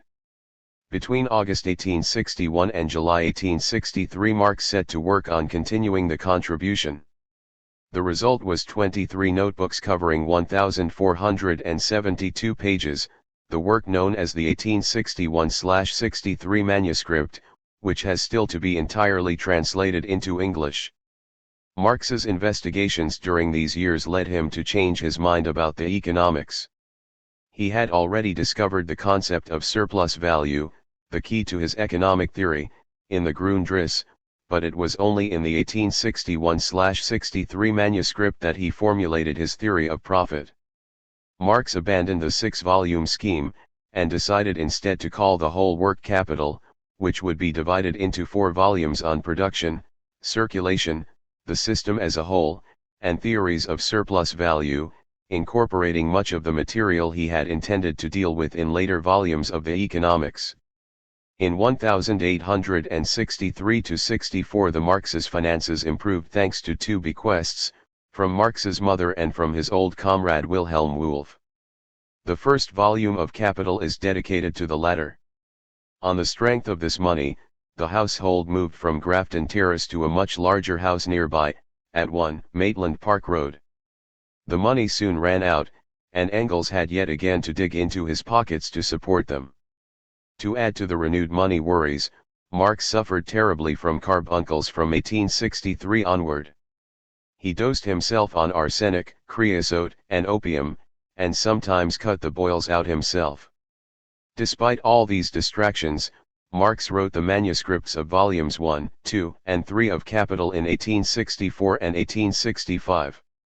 He never managed volume 4, but the relevant sections of the 1861/63 manuscripts were published after his death as theories of surplus value. In 1865 Marx signed a contract with the Hamburg publishers Meissner and Beer.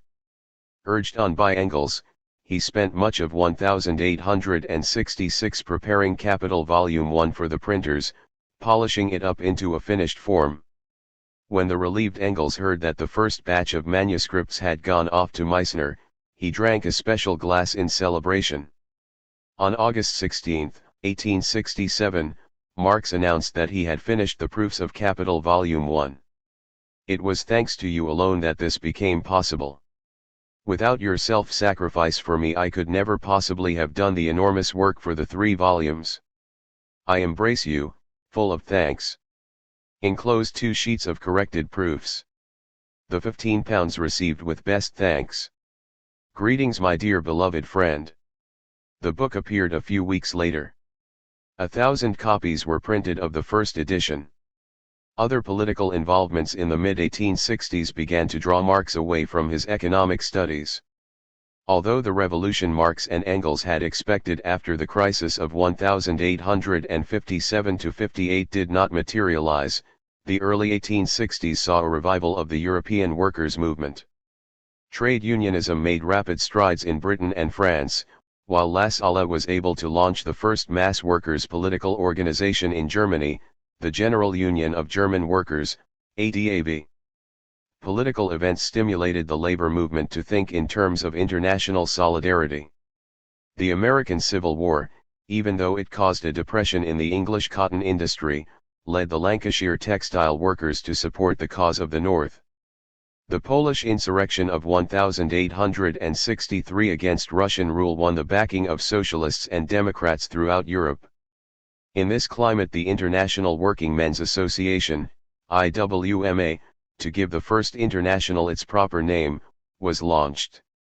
A delegation of French workers, followers of Proudhon, attended a mass meeting of solidarity with Poland called by the English trade unions in London in July 1863. These contacts led to a mass meeting at St. Martin's Hall in London on September 28, 1864, at which the IWMA was launched. Marx was one of the 34 members of its General Council elected at that meeting. Soon he was its effective leader, writing most of its manifestos and addresses, and attending to a large portion of the administrative work and correspondence. The International was, however, a very different kettle of fish from the Communist League. Werner Blumenberg writes, "The Communist League had been a secret propagandist society in which Marx enjoyed dictatorial powers. But the International was a union of independent, and jealously independent, organizations of working men in various different countries. Marx had no dictatorial powers, he was only one among a number of members of the General Council. It was always a matter of convincing the other members. For the International contained many other different currents of thought. There were supporters of Fourier, Cabet, Proudhon, Blanqui, Bakunin, Mazzini, and Marx himself. There were all shades of opinion, ranging from peaceful utopian socialists to the anarchists for whom the revolution was a matter of fighting on the barricades.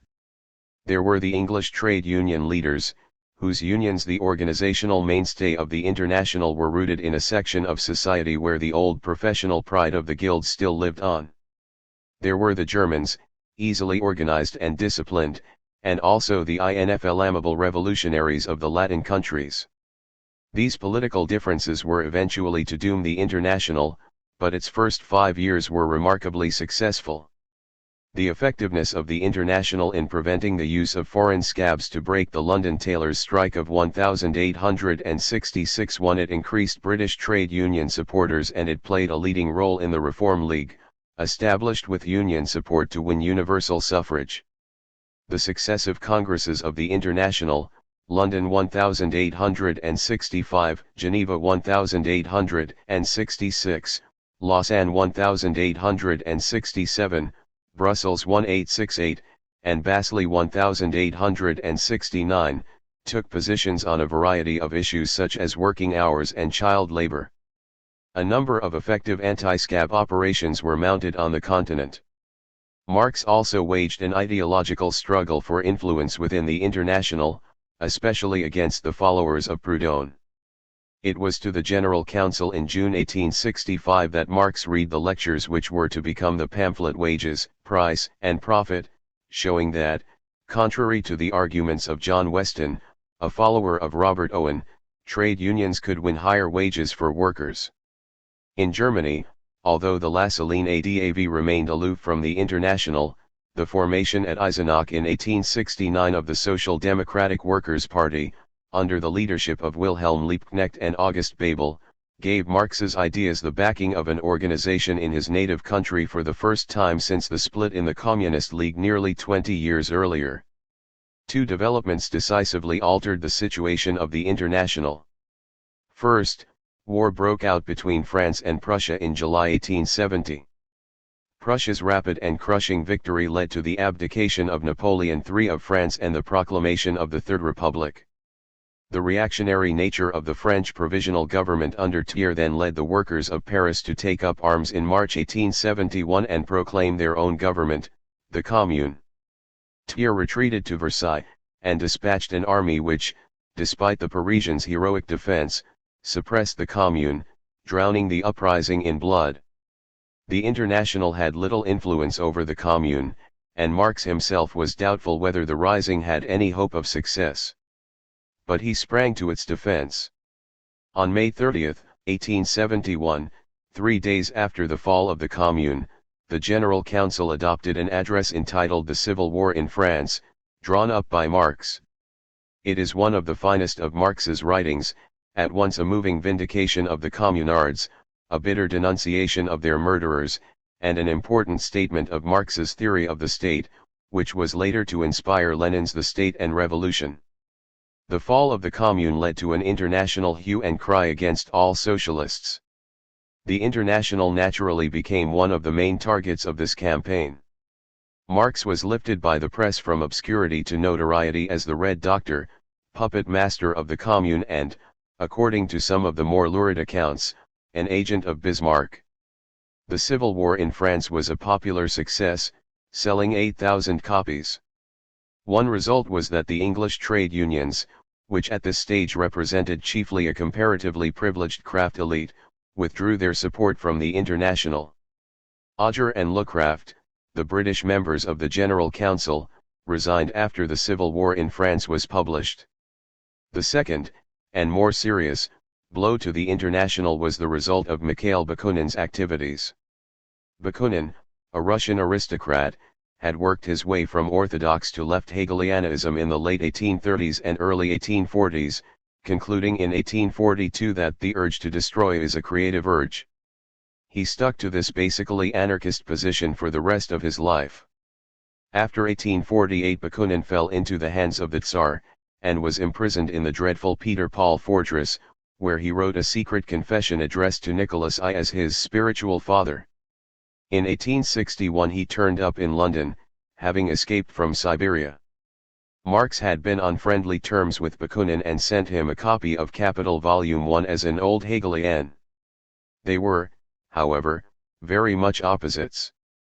Bakunin's fellow Russian exile, Alexander Herzen, wrote that to a passion for propaganda, for agitation, for demagogy, if you like, to incessant activity in founding and organizing plots and conspiracies and establishing relations and in ascribing immense significance to them, Bakunin added a readiness to be the first to carry out his ideas, a readiness to risk his life, and recklessness in accepting all the consequences. His reaction to the fall of Napoleon III was to rush to Lyons, where he declared the state abolished outside the town hall, and was carried off by the police. He also fell under the influence of the sinister Nechayev, whose murderous activities were immortalized by Dostoevsky in his novel The Devils. In 1868 Bakunin joined the International.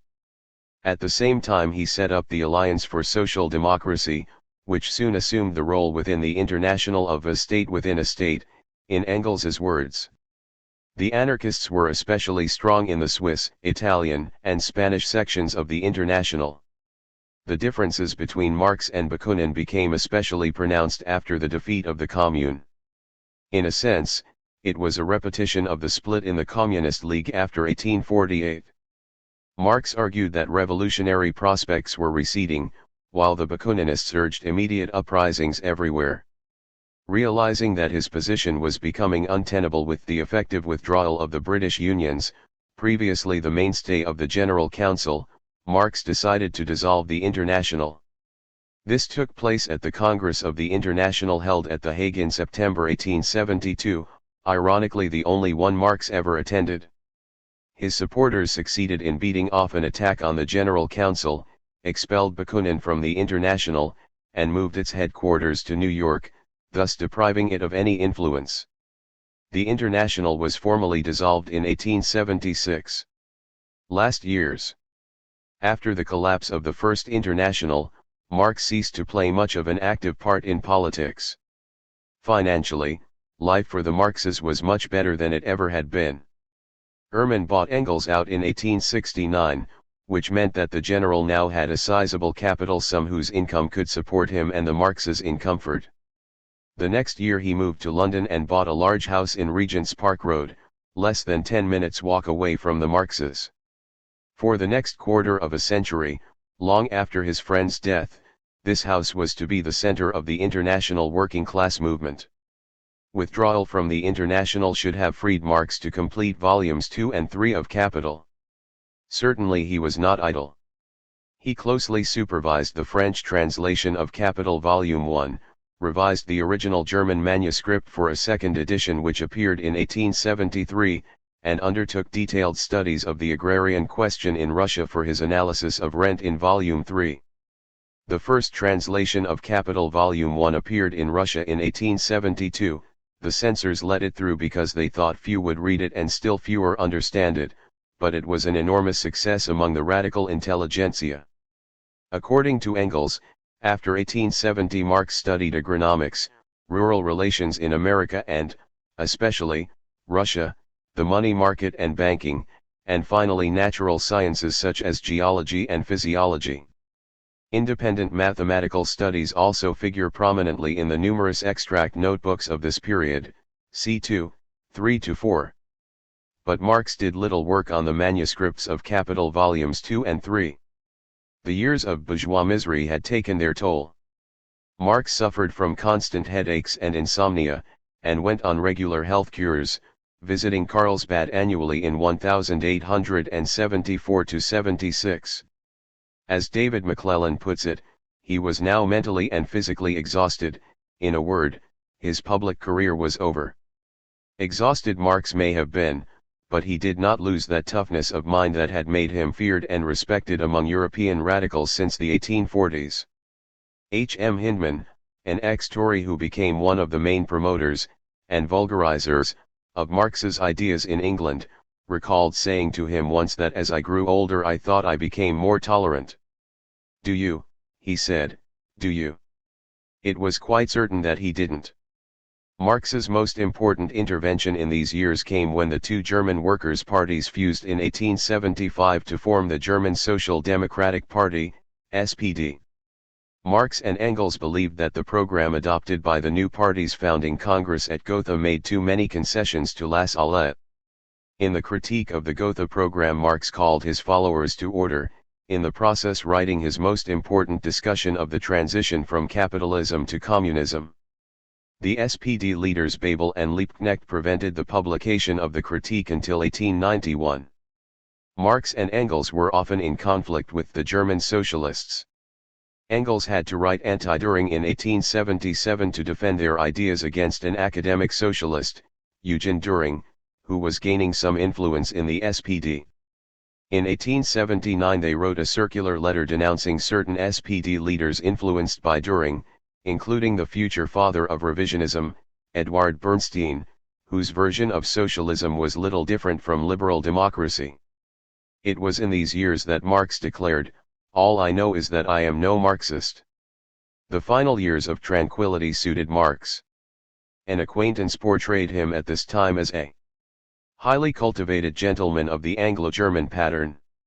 Intimate relations with Heine had endowed him with a cheerful disposition and a capacity for witty satire. Thanks to the fact that the conditions of his personal life were now as favorable as possible, he was a happy man. In a questionnaire he filled out for his daughters in 1865, Marx described his favorite activity as bookworming. The sheer range of Marx's reading is extraordinary. S. Brouwer, professor of German at Oxford University, has shown in a recent study the extent to which Marx was acquainted with, and drew on, an enormous variety of European literature. He felt at home in the literature of classical antiquity, German literature from the Middle Ages to the age of Goethe, the worlds of Dante, Boiardo, Tasso, Cervantes, and Shakespeare, the French and English prose fiction of the 18th and 19th centuries, and he showed himself interested in any contemporary poetry which might help, as that of Heine had certainly done, to undermine respect for traditional authority and arouse hopes of a socially juster future. On the whole, however, his gaze was directed more to the past than the present, more toward Aeschylus, Dante, and Shakespeare than toward the writings of his own contemporaries. Greek and Roman literature was one of Marx's special loves. At a time of great mental and physical discomfort, Marx took to reading Appian's account of the Roman civil wars in the original Greek.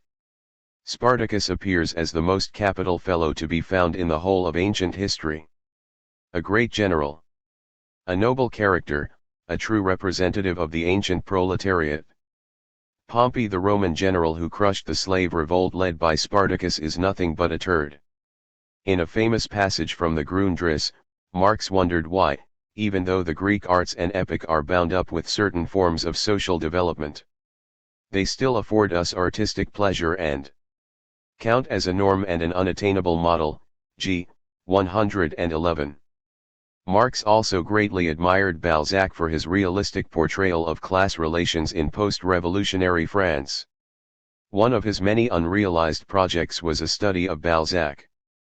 Marx's two elder daughters got married, Laura to Paul Lafargue in 1868, and Jenny to Charles Longuet in 1872. Marx was not an especially easy father-in-law. Lafargue in particular had to submit to careful cross-examination before Marx would consent to the match. But it was his youngest daughter, Eleanor, or Tussie, as she was known by the family, the most like her father. "Tussie is me," he once said, who had to face the toughest opposition when she fell in love with a young French journalist called Lesseguret, the first historian of the Commune. London was full of French exiles after 1871. The row embittered relations between father and daughter for some years. Eleanor had pretensions to be an actress. A Shakespeare reading club used to meet at Maitland Road.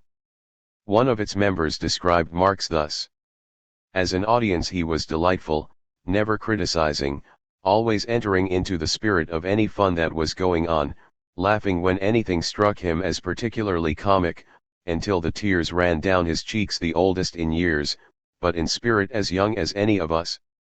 1881 marked a turning point. The Longuets moved to Paris.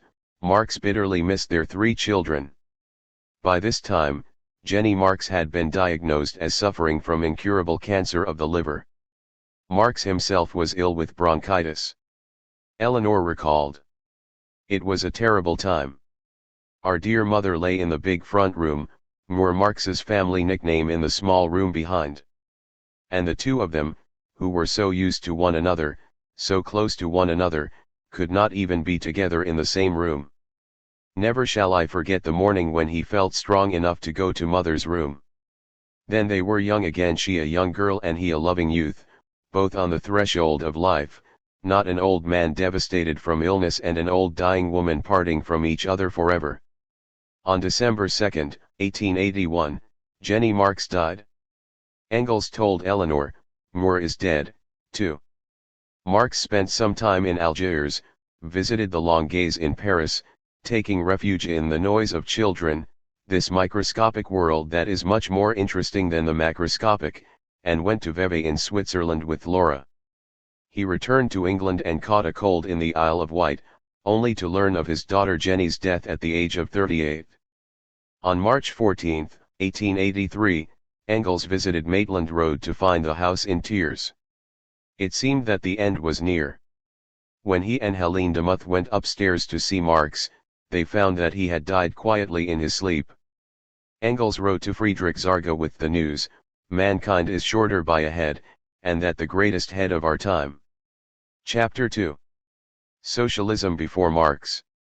Marx was the genius who continued and consummated the 3 main ideological currents of the 19th century, as represented by the 3 most advanced countries of mankind: classical German philosophy, classical English political economy, and French socialism combined with French revolutionary doctrines in general. Thus wrote Lenin in 1914. Marx was not the first socialist, far from it. Since ancient Greece and Rome, people have aspired to a society in which poverty, exploitation, and oppression were abolished. But only in the first half of the 19th century, and especially in France, did socialism develop into a coherent set of ideas enjoying mass support. To understand Marx's thought, we must know something of his predecessors, and of the intellectual, social, and political context in which they emerged. The years between 1789 and 1848 have been called the epoch of the dual revolution. Politically, there was the French Revolution of 1789, economically, there was the Industrial Revolution. The Industrial Revolution meant the emergence of the factory single workplaces, which increasingly depended for their operation on artificial sources of energy such as steam. This radically new form of economic organization originated in the British textile industry and spread with gathering speed to other sectors of the economy and other countries. Industrialization accelerated in Europe in the 1830s, with the building of the railways, and then again in the great boom that followed the defeat of the revolutions of 1848. The result was a new world of great industrial centers, towns, and cities such as Manchester and Lyons, in which were gathered a new class, the industrial working class or proletariat, as Marx called it to distinguish industrial workers from peasants. The miserable conditions in which these workers lived and labored became a matter of increasing concern among the educated classes in the 1840s, a concern that reflected fear as well as philanthropy. After the first of the great working class revolts of the 19th century, by the Lyons weavers in 1831, a French journalist warned, "Every manufacturer lives in his factory like the colonial planters in the midst of their slaves, 1 against 100. The barbarians who menace society are neither in the Caucasus nor in the steppes of Tartary, they are in the suburbs of our industrial cities." The industrial working class was a danger to the power of a new ruling class. For the dual revolution had also established the political dominance of the owners of industrial and trading wealth, the bourgeoisie. Before 1789 absolute monarchy was the rule in Europe, except in Britain, the Dutch United Provinces, and the Swiss cantons. The peasants who made up the overwhelming majority of the population were subject to the economic and political tutelage of their lords, backed by the repressive power of the state. The revolution which began in France in 1789 struck the doom of the system. Before it was over, the French king had been executed, a republic proclaimed, and liberty, equality and fraternity declared the right of every Frenchman, although not of any French woman, and revolutionary armies had carried this republican message from one end of Europe to the other. Neither the degeneration of the revolution into the empire of Napoleon I nor the attempts of the Holy Alliance of Austria, Russia, and Prussia to turn back the clock after his final defeat in 1815 could wipe out the effects of the Great French Revolution of 1789. Much of the politics of the 19th century were concerned with restoring the Republic in France, and copying its achievements elsewhere in Europe. The revolution began with the demand of the Third Estate, all those who belonged to neither of the two great feudal estates, the nobility and the clergy, to have the dominant say in the nation's affairs. But the chief beneficiary was one particular section. Although the common people of Paris, the shopkeepers, artisans, and laborers, gave the revolution its impetus, and although the peasantry provided the Republic and the Empire with its armies, the French bourgeoisie emerged strongest from the turmoil of 1789 to 1815. The revolution swept aside the remnants of feudalism that had clogged up society, and that had interfered with the efficient pursuit of profit. And it created a powerful and centralized bureaucratic state, capable of providing capital, the new trading and industrial wealth, with the services it required, and of crushing any threat from below. So the effect of the dual revolution was paradoxical. On the one hand, the principle that every member of society, however lowly his position, was entitled to equal rights of citizenship was established, even if not fully realized. One person, one vote is an achievement of the 20th century, not the 19th. On the other hand, the differences in wealth and economic power remained vast. The Industrial Revolution merely changed the form of social and economic inequality. To lord and peasant was added capitalist and worker. The essence remained the same. So the outward form of political equality was accompanied by real economic and social inequality. The aim of the French revolutionaries, to liberate the entire people, the whole of humanity, had not been achieved. For what good is the right to dine at the Ritz, if you haven't got enough money to pay for a meal there? Or perhaps any meal?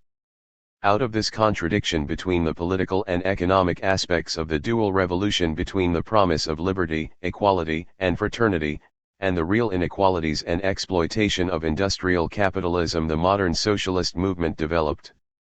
The Enlightenment. The decades that led up to the dual revolution saw a bitter struggle of ideas between the defenders of the feudal order and the supporters of the emerging capitalist society.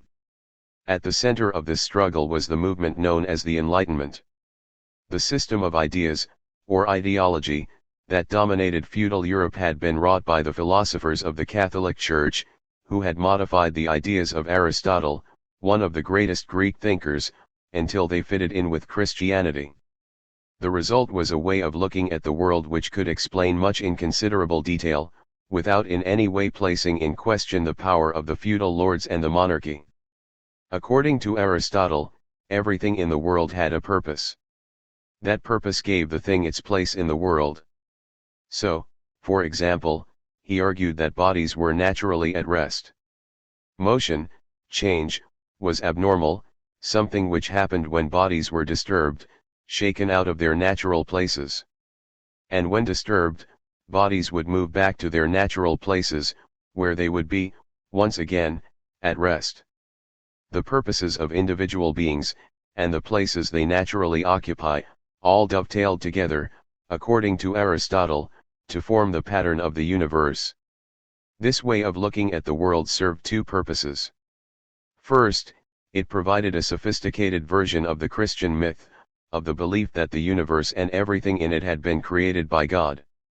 For the idea that everything has a purpose implies that it fits into a design made by an all-powerful, all-knowing deity with some particular end in view. Secondly, it corresponded to the structure of feudal society, in which everyone had their place, whether nobleman, guildman, or serf, a place into which you were born and in which your children would follow. At the apex of the feudal system stood the king, just as God was at the center of the universe.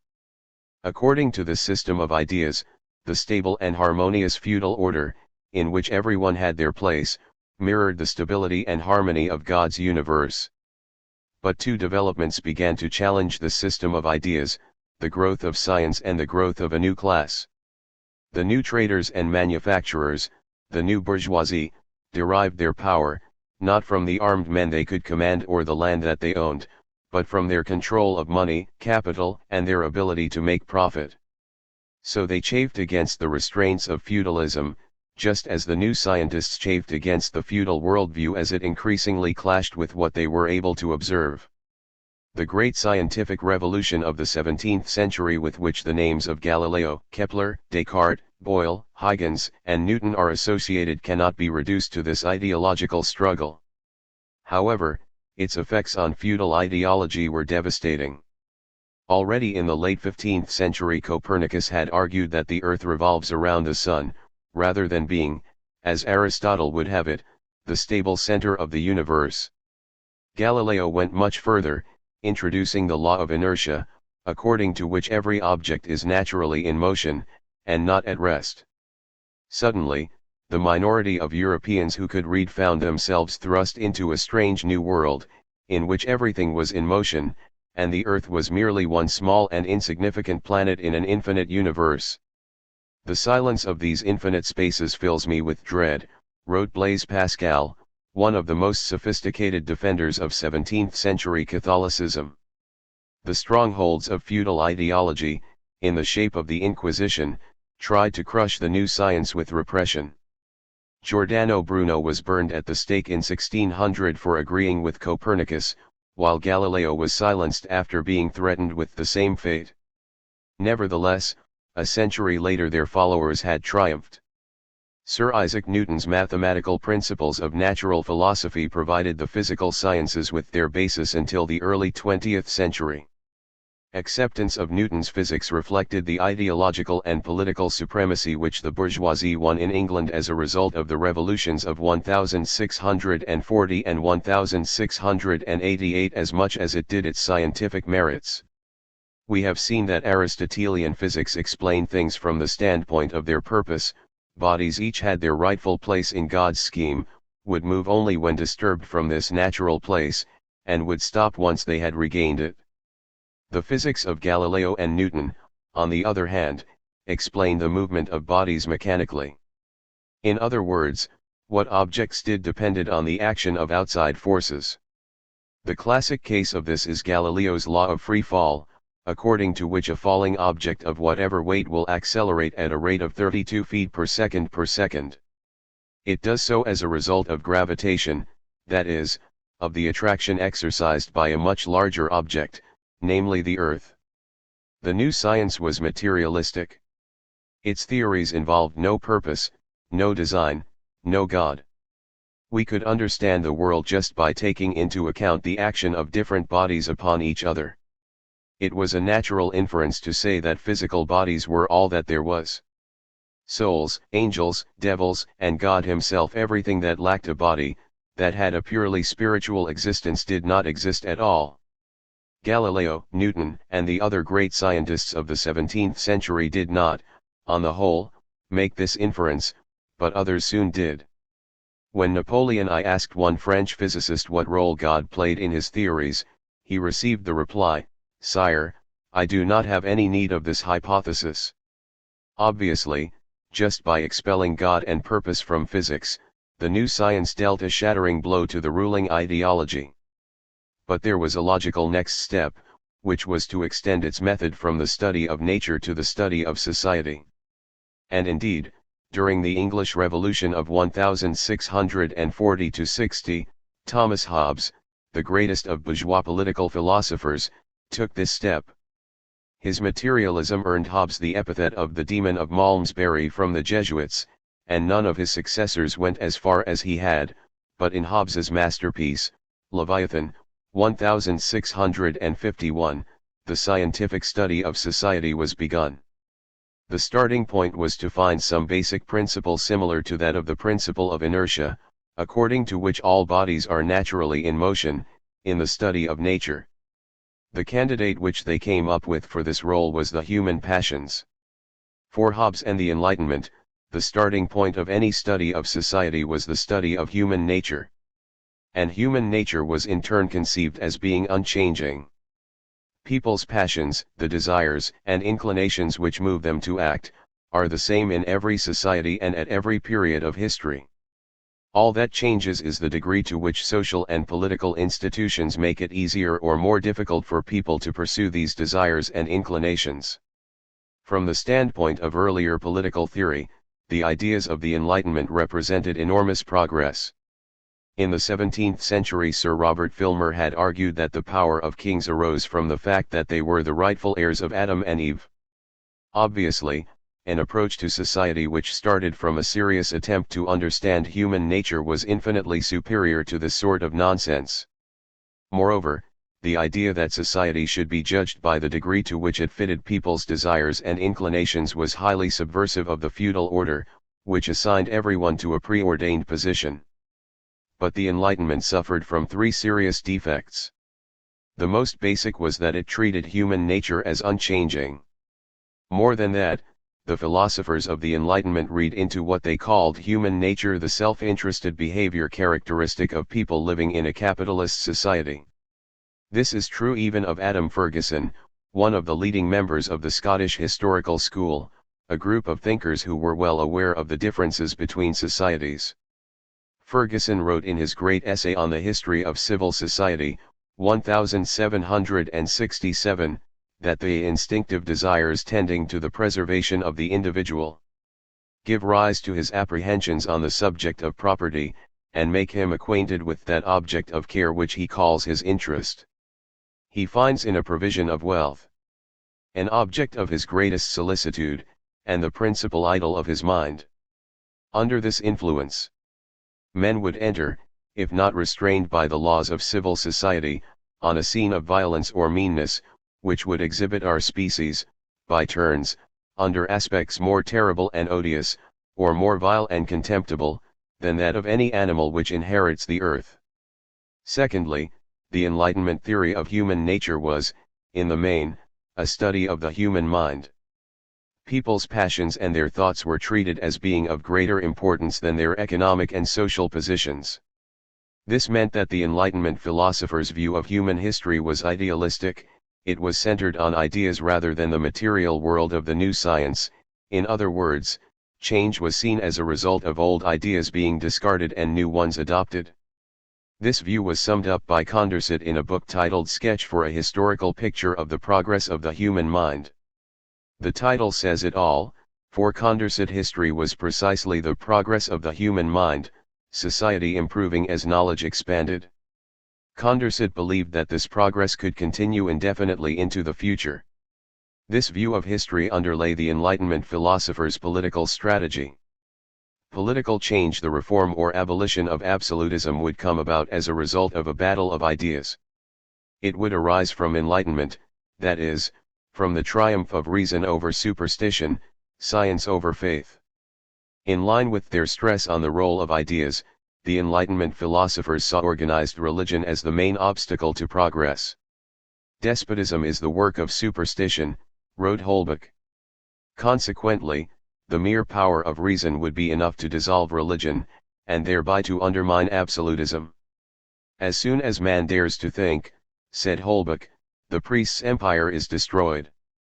This belief in the omnipotence of reason was a natural consequence of the philosophers' position as a tiny, highly educated minority living off the labor of, so they believed, an illiterate and superstitious majority.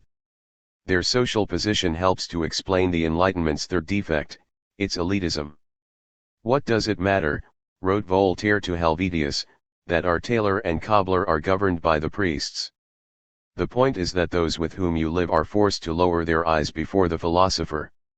It is in the interest of the king, that is, of the state, that the philosophers run society. The Enlightenment philosophers were far from being revolutionaries. Most were happy to act as advisors to the enlightened despots of the 18th century, such as Friedrich the Great of Prussia. At most they wanted a constitutional monarchy like the British. Had they lived until the 1790s, they would have been horrified by the effect of their work in undermining feudal ideology. One of them, Condorcet, did indeed survive to see the French Revolution, and died on the guillotine. Despite these defects, the ideas of the Enlightenment played an essential role in providing the intellectual framework for the early socialists. Utopian socialism. Modern socialism emerged, chiefly in France, in the aftermath of the Revolution of 1789. Its two main wings, the utopian socialism of the Comte de Saint-Simon, Charles Fourier and Robert Owen, and the revolutionary communism of Gracchus Babeuf and Auguste Blanqui, are distinguished chiefly by their attitude to the French Revolution. The first rejected it, the second sought to complete it. Saint-Simon and Fourier had both lived through the Revolution, and suffered much as a result of it. Saint-Simon was imprisoned during the Terror, and Fourier was ruined by the Siege of Lyons in 1793. So they rejected revolutionary action because of its violence and destructiveness. Moreover, precisely because the revolution had, if anything, widened the divisions between rich and poor, they concluded that political action was hopeless as a means of improving the condition of humanity. Only peaceful propaganda offered any hope of achieving genuine and constructive change. The gap between the revolution's pretensions to liberty, equality, and fraternity, and the capitalist realities of post-revolutionary French society provided the utopians with their starting point. They made what is still the most powerful critique of capitalism, of its economic anarchy and suppression of human needs, and they aimed toward a new society in which these needs would be realized. The utopian's debt to the Enlightenment is most obvious in Fourier.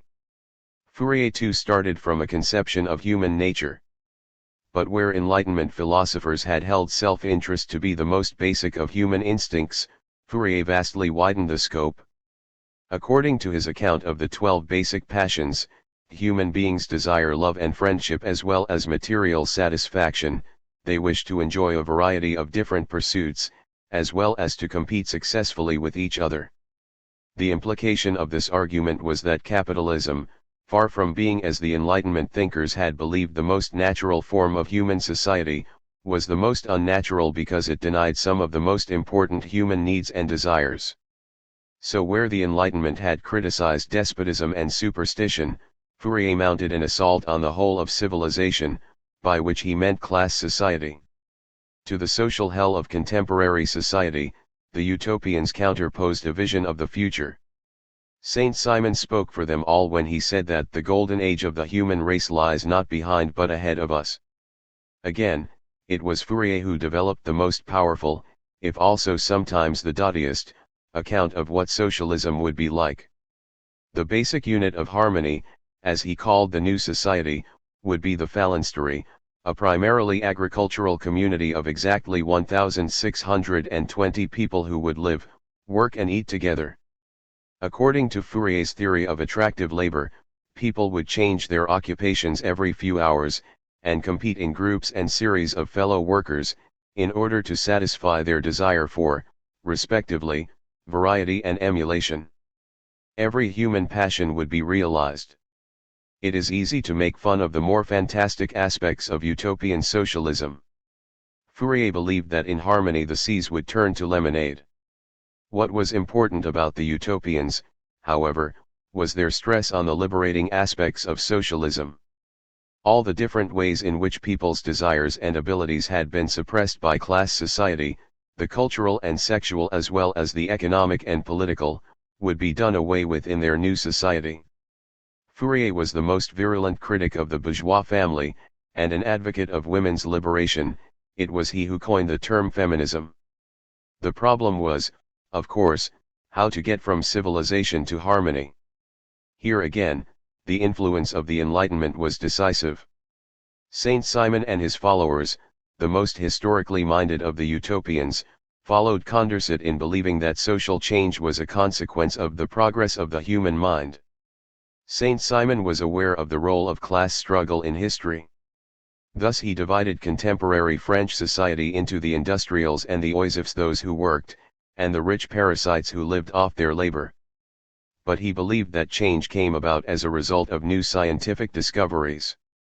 The followers of Saint Simon distinguished between organic epochs, in which everyone shared the same beliefs, and critical epochs, in which they did not, and so society fell apart.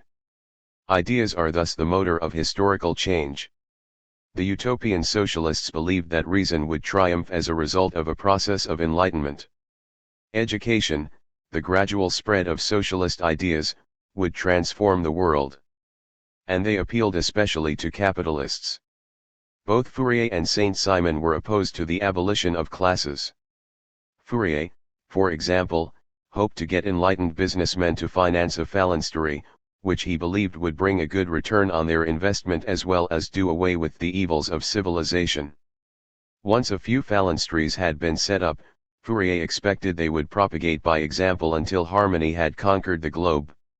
He even advertised for investors, announcing in the press that he could be found in a certain cafe at the same time every week if any capitalist wished to find out about his projects. No one came. In the 1830s and 1840s, as the French working class movement began to develop, the idea that there would be a place for capital in the new society came under increasing fire. The followers of Saint Simon had argued that distribution under socialism would be governed by the principle from each according to his capacities, to each according to his works, implying that those with greater than average talent and skill would receive more than others. Louis Blanc coined the egalitarian slogan from each according to his capacities, to each according to his needs.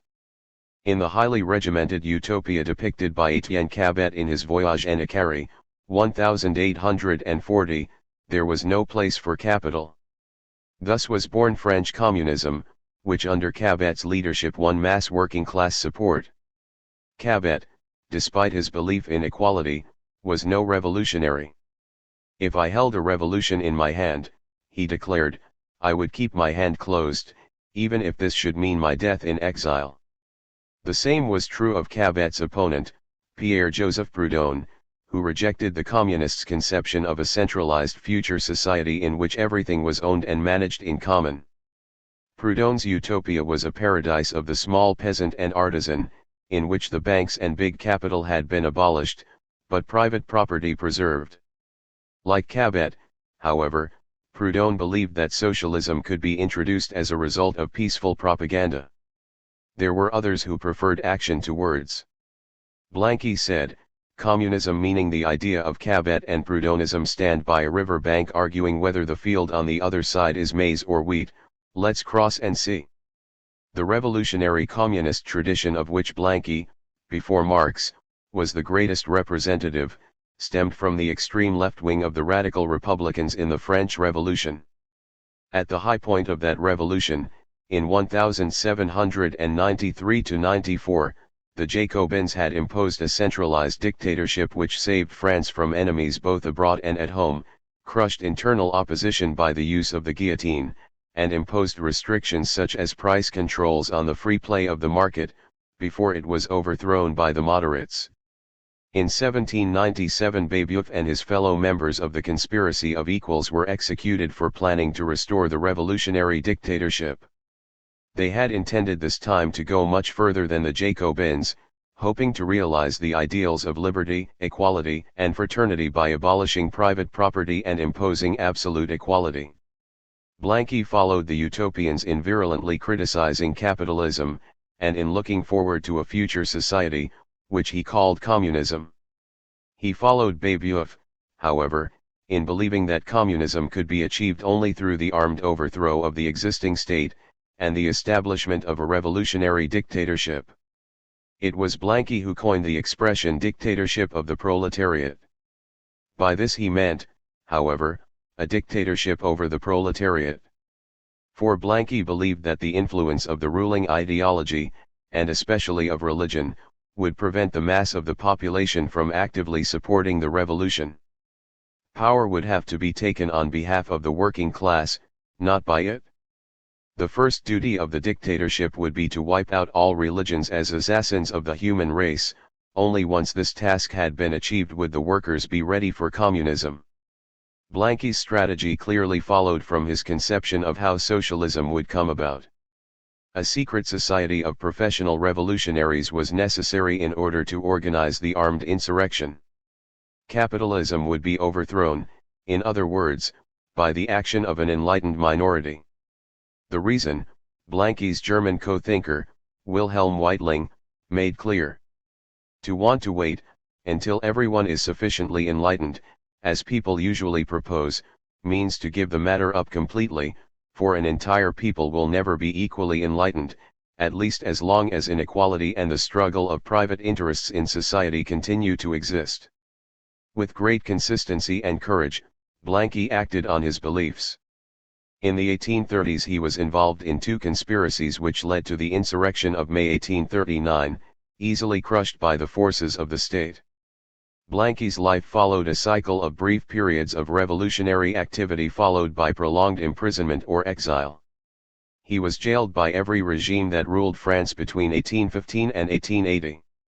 Despite their differences, the utopian socialists and the Blanquists shared a common inheritance from the Enlightenment. They all believed historical change to be the result of a battle of ideas.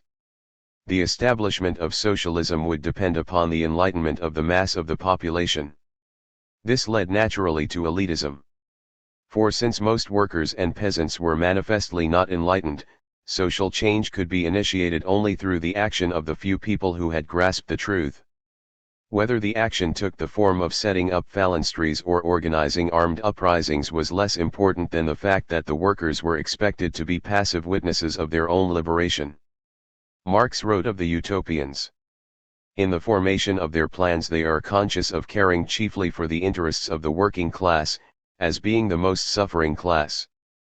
Only from the point of view of being the most suffering class does the proletariat exist for them. The undeveloped state of the class struggle, as well as their own surroundings, causes socialists of this kind to consider themselves far superior to all class antagonisms. They want to improve the condition of every member of society, even that of the most favored. Hence, they habitually appeal to society at large, without distinction of class, nay, by preference to the ruling class. For how can people, once they understand their system, fail to see in it the best possible plan of the best possible state of society? CW 6, 515. Blanqui was no believer in class collaboration. When asked his profession, he replied, proletarian. He had mass working class support. But, as with the utopians, his strategy reflected the undeveloped state of the class struggle. The highly repressive nature of most 19th-century regimes, and the underdevelopment of French industry, which was still mainly in small workshops, meant that open organization based on the collective economic power of the working class was difficult, if not impossible, and underground activity essential. But the effect was an attitude to workers remarkably similar to that of the utopian socialists. For revolutionary communists and pacific utopians alike, the working class was the object and not the subject of change. Chapter 3. Ricardo, Hegel, and Feuerbach. The utopian socialists developed a brilliant critique of capitalist civilization, and produced some marvelous anticipations of a future communist harmony. Their weakness lay in a lack of any real understanding of how to get from one to the other, from capitalism to communism. The French socialists were still prisoners of the Enlightenment. Their materialism did not extend to society, history was still seen as the progress of the human mind. Moreover, neither Blanqui nor the utopians had any scientific analysis of capitalism itself. To go further, two things were needed: first, a new scientific method, superior to that of the Enlightenment, and, secondly, a better understanding of capitalism. The elements of these were provided by the two other sources of Marxism: German classical philosophy and British political economy. We shall start with the second of these, and its greatest representative, David Ricardo. The Anatomy of Civil Society. The thinkers of the Enlightenment drew a distinction between the state and civil society. The state, they argued, represented the common interests of all citizens. Civil society, on the other hand, was the realm outside the state where individuals pursued their private economic interests. Everyone agreed that, without the state, society would collapse into chaos. People were assumed to be naturally aggressive, greedy, selfish, and violent. If left to themselves, without the restraints imposed by the state, the result would be a war of all against all, of which Hobbes painted such a terrifying picture in his Leviathan. The economic orthodoxy of the time argued that prosperity depended on state intervention.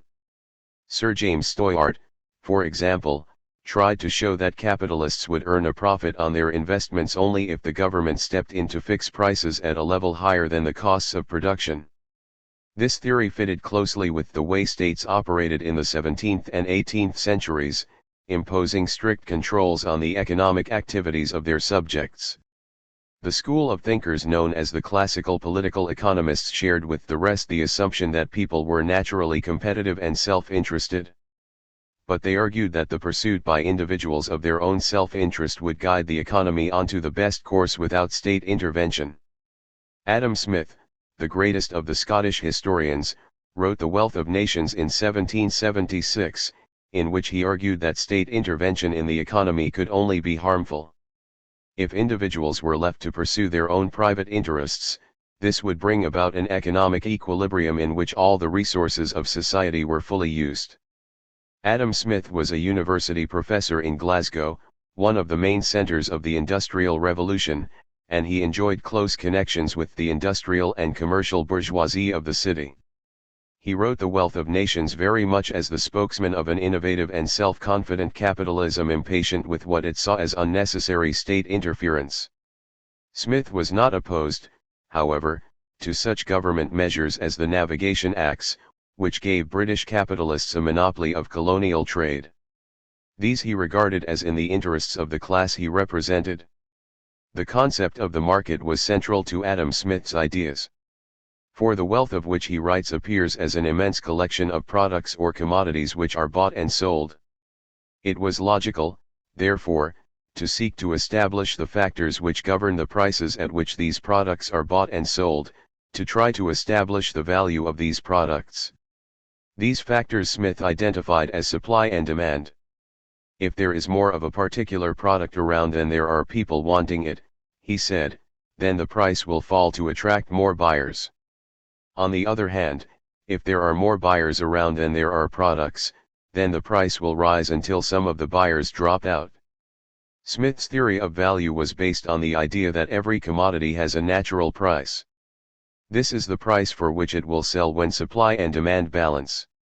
The three main classes of society, capitalists, workers, and landowners, will then each earn their income, respectively profits, wages, and rent, out of this price at its natural rate. There are three very important implications of Smith's concept of natural price. First, there is the idea that the capitalist economy spontaneously tends toward equilibrium, that the forces of supply and demand will tend to balance out so that commodities are sold at their natural price. One of Smith's followers, John Baptiste Say, even tried to prove that supply and demand will always match each other, and so economic crises, which arise when goods go unsold, are impossible. Secondly, Smith's theory of value uncovers a capitalist economy. Previous economists did not distinguish between capitalists, artisans, and laborers. Smith's originality lay in his treating capitalists as a separate class earning its own distinct form of income, profit, which was entirely different from the rent of land and the wages of labor. Thirdly, for Smith capitalism is natural. For an 18th century writer this meant good. Many Enlightenment thinkers had tried to criticize existing society on the grounds that it was artificial, and did not correspond to human nature. The most important of these was Jean-Jacques Rousseau, who contrasted the early stages of society, in which people lived in small and idyllic rural communities, as he saw them, with the unnatural contrast between rich and poor which followed the division of labor and the emergence of money and trade. For the political economists, however, the natural society belonged not to the beginnings of history, but was emerging from the Industrial Revolution capitalism. Smith traced the division of labor back to a certain propensity in human nature, namely the propensity to truck, barter, and exchange one thing for another. The market, money, and trade sprang from human nature, he said, rather than contradicting it, as Rousseau had argued. Thomas Robert Malthus took this tendency much further. His notorious essay on the principle of population, 1798, was written in reply to Condorcet and other Enlightenment thinkers, whose optimistic belief that humanity could indefinitely improve its condition had helped inspire the French Revolution. Malthus was an Anglican clergyman whose economic writings are devoted to defending the interests of the English landed aristocracy. According to Malthus's principle of population, which is based on exceedingly scant facts, it is a law of nature that population increases geometrically while food production grows only arithmetically, so that society will, in the course of things, outstrip its resources. Malthus argues that if the living standards of the mass of the population are any higher than the level of subsistence, people will start to have more children, until the imbalance between population and food production forces down living standards below subsistence and causes famine and disease which, by removing surplus mouths, restores equilibrium. So according to Malthus, any attempt to improve the living standards of the mass of the population was doomed to failure by law of nature. Any attempt to create a society based upon liberty, equality, and fraternity would, from the inevitable laws of nature, and not from any fault in human institutions, degenerate in a very short period into a society constructed upon a plan not essentially different from that which prevails in every known state at present, a society divided into a class of proprietors and a class of laborers, and with self-love for the mainspring of the great machine. Capitalism is thus natural. Any attempt to do away with it is based on pure delusion. It is little wonder that Malthus's theory of population was invoked by 19th-century capitalists and their apologists in order to justify paying workers their bare subsistence and no more. Committed though political economy was to justifying the existence of capitalism, it nevertheless undertook the first serious inquiry into what Marx called the economic anatomy of the classes, SC 69. This was most true of David Ricardo. His Principles of Political Economy, 1817, advanced beyond Adam Smith in two crucial ways. First, Ricardo argued that the value of a commodity, or the quantity of a commodity for which it will exchange, depends on the relative quantity of labor which is necessary for its production. This is, to all intents and purposes, the labor theory of value that Marx was to make the basis of his own analysis of capitalism. Smith had tended to regard the natural price of a commodity as determined by the natural rates of its components, wages, profit, and rent. For Ricardo, on the other hand, the value, or natural price, is set by the labor required to produce the commodity. Capitalists, workers, and landowners must then fight over the division of this value among themselves. Secondly, and as an obvious result of this labor theory of value, the interests of labor, capital, and landowners are antagonistic. Ricardo argued that there can be no rise in the value of labor without a fall in profits. Wages and profits are thus inversely related, so that capital's gain is labor's loss, and vice versa. Moreover, rent is a deduction from the value of the commodity, so that the interest of the landlord is always opposed to the interest of every other class in the community. The significance of this theory of value and profits is that it places the class struggle, and in particular the struggle over the distribution of the social product who should have what share of the national cake, at the center of capitalist society. This recasting of political economy must be seen as, in part, an attempt by Ricardo, a successful MP and banker, to find a framework in which to examine the practical problems facing British capitalism in the early 19th century. This was a time of bitter class struggle which pitted weavers against their masters, whose introduction of new machinery into the textile industry provoked the Luddite machine-breaking movement. At the same time, both workers and factory owners were united in opposition to the Corn Laws, which protected British landowners from foreign competition and so kept food prices high. Ricardo's first major treatise, published in 1815, sought to prove that cheap food would mean lower wages, and therefore would increase profits. His political economy championed the interests of the industrial bourgeoisie against those of the politically dominant landed aristocracy, defended by his friend Malthus. Nevertheless, as Marx later pointed out, Ricardo's conception is, on the whole, in the interests of the industrial bourgeoisie, only because, and insofar as, their interests coincide with that of production of the productive development of human labor. When the bourgeoisie comes into conflict with this, he is just as ruthless toward it as he is at other times toward the proletariat and the aristocracy, TSV 2, 118. For example, in the third edition of the Principles, published in 1821, Ricardo added a chapter on machinery which showed that technological improvements could lead to unemployment. His horrified disciple J.R. McCulloch protested, "If your reasoning be well founded, the laws against the Luddites are a disgrace to the statute book." This example of what Marx described as Ricardo's scientific ruthlessness, g. 754, may explain why his followers gradually abandoned his theory of value and profits. Nevertheless, Ricardo shared the basic assumptions of the other political economists.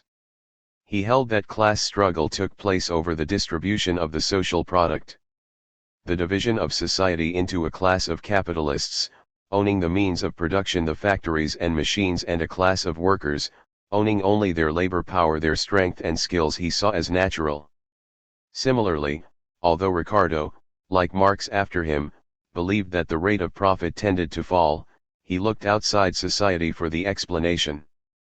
Following Malthus, he argued that since population would rise faster than food production, then the productivity of labor in agriculture would tend to fall over time. This is the law of diminishing returns. As a result, the subsistence wages necessary to keep workers alive would rise, so profits would fall until society reached a stationary rate at which production would cease to grow. As Marx put it, Ricardo flees from economics to take refuge in organic chemistry, g. 754. The source of these weaknesses lay in a conception of history which the classical economists still shared with the Enlightenment. Not that they were unaware of historical change. On the contrary, the Scottish historians and the French economist Turgot distinguished four stages of human development: hunting, pasturage, agriculture, and commerce, each of which represented progress from its predecessor. But they saw commerce, by which they meant capitalism, as the last stage in human history. There weren't going to be any further changes because capitalism was natural, since, they said, it corresponded to human nature with its innate need to truck and barter. Marx summed this attitude up thus: economists have a singular method of procedure. There are only two kinds of institutions for them, artificial and natural. The institutions of feudalism are artificial institutions, those of the bourgeoisie are natural institutions. When the economists say that present-day relations, the relations of bourgeois production, are natural, they imply that these are the relations in which wealth is created in conformity with the laws of nature. These relations therefore are themselves natural laws independent of the influence of time. They are eternal laws which must always govern society. Thus there has been history, but there is no longer any. CW 6, 174. Hegel and the dialectic. Classical political economy had gotten itself into a peculiar situation. It had revealed the contradiction at the heart of the society that was emerging from the dual revolution, the fundamental conflict of interest between capital and labor. But, having discovered this, the political economists then wanted to call the historical process to a halt. There were obvious political and ideological reasons for this standpoint. But it also reflected the Enlightenment's chief intellectual weakness, the lack of any concepts which would permit them to explain why and how historical change takes place. They tended to treat history, as we have seen, as the unfolding of human reason. This weakness arose from the limitations of the mechanical materialism which underlay the thought of the Enlightenment. The physics of Galileo and Newton explained the motion of bodies as the result of external forces, gravity for example. But such a theory is not very satisfactory when applied to living organisms. The changes which an acorn undergoes when it becomes an oak do not seem to be the result of the action of outside forces. Living things go through a process of development. They come into existence, mature, decay and die. This process seems to arise from the inner nature of the organism, not from the pressures it experiences from outside. The inability of mechanical materialism to explain development and change led in the late 18th century to the emergence, especially in Germany, of what was called nature philosophy or philosophy of nature. This school challenged the idea that all there was to nature was bodies acting on each other. Their actual theories were usually mystical and reactionary or backward-looking, invoking notions of purpose which suggested that the world had after all been designed by God. Later developments in the sciences, Darwin's theory of evolution, the discovery of the organic cell, Mendel's genetics mean that we can now explain how living organisms work without falling back on God. The emergence of nature philosophy was important, however, because it encouraged people to look on society as itself an organism gradually developing and changing. Mechanical materialism suggested a picture of society as a collection of separate individuals, each pursuing his or her own interests independently of everyone else. To see society as an organism, however, means two things. First, individuals cannot live outside society. Man is a social animal, not an isolated individual. Secondly, history is as natural to society as growth and decay are to the living body. Society can only be understood historically. It was George Wilhelm Friedrich Hegel who made such a view of society the basis of one of the grandest of all philosophical systems, and at the heart of Hegel's system was the dialectic, the way of thinking that was to provide the basis for an understanding of the historical process. The dialectic was based on two assumptions. First, that all things are contradictory in themselves. Secondly, that contradiction is at the root of all movement and life, and it is only insofar as it contains a contradiction that anything moves and has impulse and activity. To see what Hegel meant by contradiction, let's go back to the acorn and the oak. The acorn, in becoming an oak, has itself ceased to be. The oak is different from the acorn. The oak is not that acorn. Hegel would say that the oak is the negation of the acorn. Yet implicit within the acorn is the potential to become an oak. The acorn contains within itself its own negation, and is thus contradictory. It is this contradiction, says Hegel, and only this contradiction, that allows it to grow. Indeed, this sort of contradiction is present in everything. Reality is the process through which, again and again, the negation within things comes to the surface and changes them. Reality is change. Hegel then takes this a step further. When something negates itself, it turns into its opposite, he says. A famous example of this process is what Hegel called the transformation of quantity into quality. By this he meant the way a succession of small changes, each of which leaves the basic character of a thing unaltered, can lead, beyond a certain point, to its complete transformation.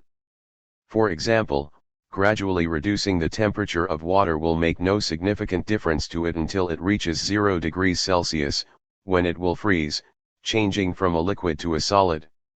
Melt the ice, and gradually raise the temperature of the water. Again, no significant change will occur until 100 degrees Celsius is reached, when the water will evaporate, turning from a liquid into a gas. Thus a series of changes in the quantity of temperature of water leads to a change in its quality. Quantity, says Hegel, becomes its opposite, quality. But Hegel argues that beneath this apparent opposition is an underlying unity. Neither the one nor the other has the truth. The truth is in their movement. To get at what he is trying to say, let's return to the acorn and the oak. They are, clearly, different and distinct from each other. In that sense, they are opposites. Nevertheless, the oak developed out of the acorn. It was once that acorn. Acorn and oak mark the beginning and end of the same process. Another example may reinforce the point. A 70-year-old man is obviously very different from the week-old baby he once was. Yet they are the same person. The old man was once that baby, and they share a basic identity despite the many transformations that 70 years of living bring about. So Hegel's broader argument is that if we merely concentrate on individual things, we see only the differences between them. Once we look at things from the standpoint of the dialectic, however, we see that they are all part of the same process. The truth is the whole. Things acquire their real meaning only when we see them as moments in a process of change.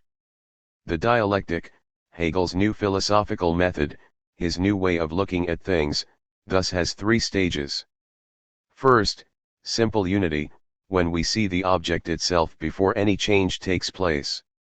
Second, the negation, when we see the object give rise to its opposite. Third, the negation of the negation, when we see these opposites reconciled into a greater unity.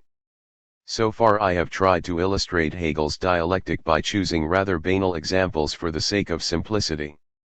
Hegel himself, however, regarded only thought and society as truly dialectical. Hegel's own purpose was to show how all the phenomena of nature and the stages of human history were merely aspects of what he called absolute spirit. This absolute spirit is really only another way of saying God. Hegel believed that everything existed in the infinite mind of God. The grand scheme of his philosophical system was to show how God, the simple unity of the first stage of the dialectic, gave rise to his negation, nature, in the second stage, while the third stage was the unification of God and nature through the development of human consciousness and understanding, culminating in the philosophy of Hegel himself. He drew a parallel picture of human consciousness. The human mind, he says, believes itself to be separate from nature, isolated and lost in a world that is not its own. This he called alienation. This is overcome by growing human consciousness, which recognizes that both nature and itself are aspects of a wider unity, again absolute spirit, or God. Hegel was in fact still tied down with the Enlightenment's conception of history as the progress of the human mind, except that he had elevated this to the progress of God's mind, or absolute mind. History is mind clothing itself with the form of events, he wrote. And on this he built an immense philosophical scheme which he outlined in several long books. Most of Hegel's own conclusions were ultimately backward-looking and need not concern us here. It was his method, his new dialectical way of looking at the world, that was the step forward. The fact that his dialectics emphasized the contradiction in everything meant that Hegel did see the contradictions in the society around him, but the solutions he proposed were reactionary and backward-looking. In the Philosophy of Right, 1821, Hegel argued that the market economy, if left unregulated, would lead to poverty, stagnation and social unrest. The antagonisms of the bourgeois social order, he said, could only be overcome by a state that was independent of that order, and that had the bureaucratic, semi-feudal structures of the Prussian monarchy. Ultimately, Hegel's belief that opposites were reconciled in the absolute led him to preach the status quo. He left it to others to draw the revolutionary conclusions that followed from his dialectics. Feuerbach sets Hegel on his feet. According to Hegel's ideas, contradiction was at the root of all movement and life, and the only reality was change and movement. Applied to society, these were highly subversive ideas. They implied, in the words of Engels, that all successive historical systems are only transitory stages in the endless course of development of human society from the lower to the higher. Each stage is necessary, and therefore justified for the time and conditions to which it owes its origin. But in the face of new, higher conditions which develop in its own womb, it loses its validity and justification. It must give way to a higher stage which will also in its turn decay and perish. SW 339. This meant that capitalism could not be the end of history, but merely one stage, and that it contained within itself its own contradiction. It was with this in mind that the 19th century Russian revolutionary Alexander Herzen wrote, "The philosophy of Hegel is the algebra of revolution." But Hegel had the whole thing upside down. He had discovered the dialectical process at work in natural and historical events. He sought to isolate what all these had in common. He then made these shared features the basis of his logic. Finally, he claimed that these logical categories were themselves responsible for the life and movement of the real world. The dialectic, from being a way of understanding the world, a way of thinking, had been elevated into the controlling factor itself.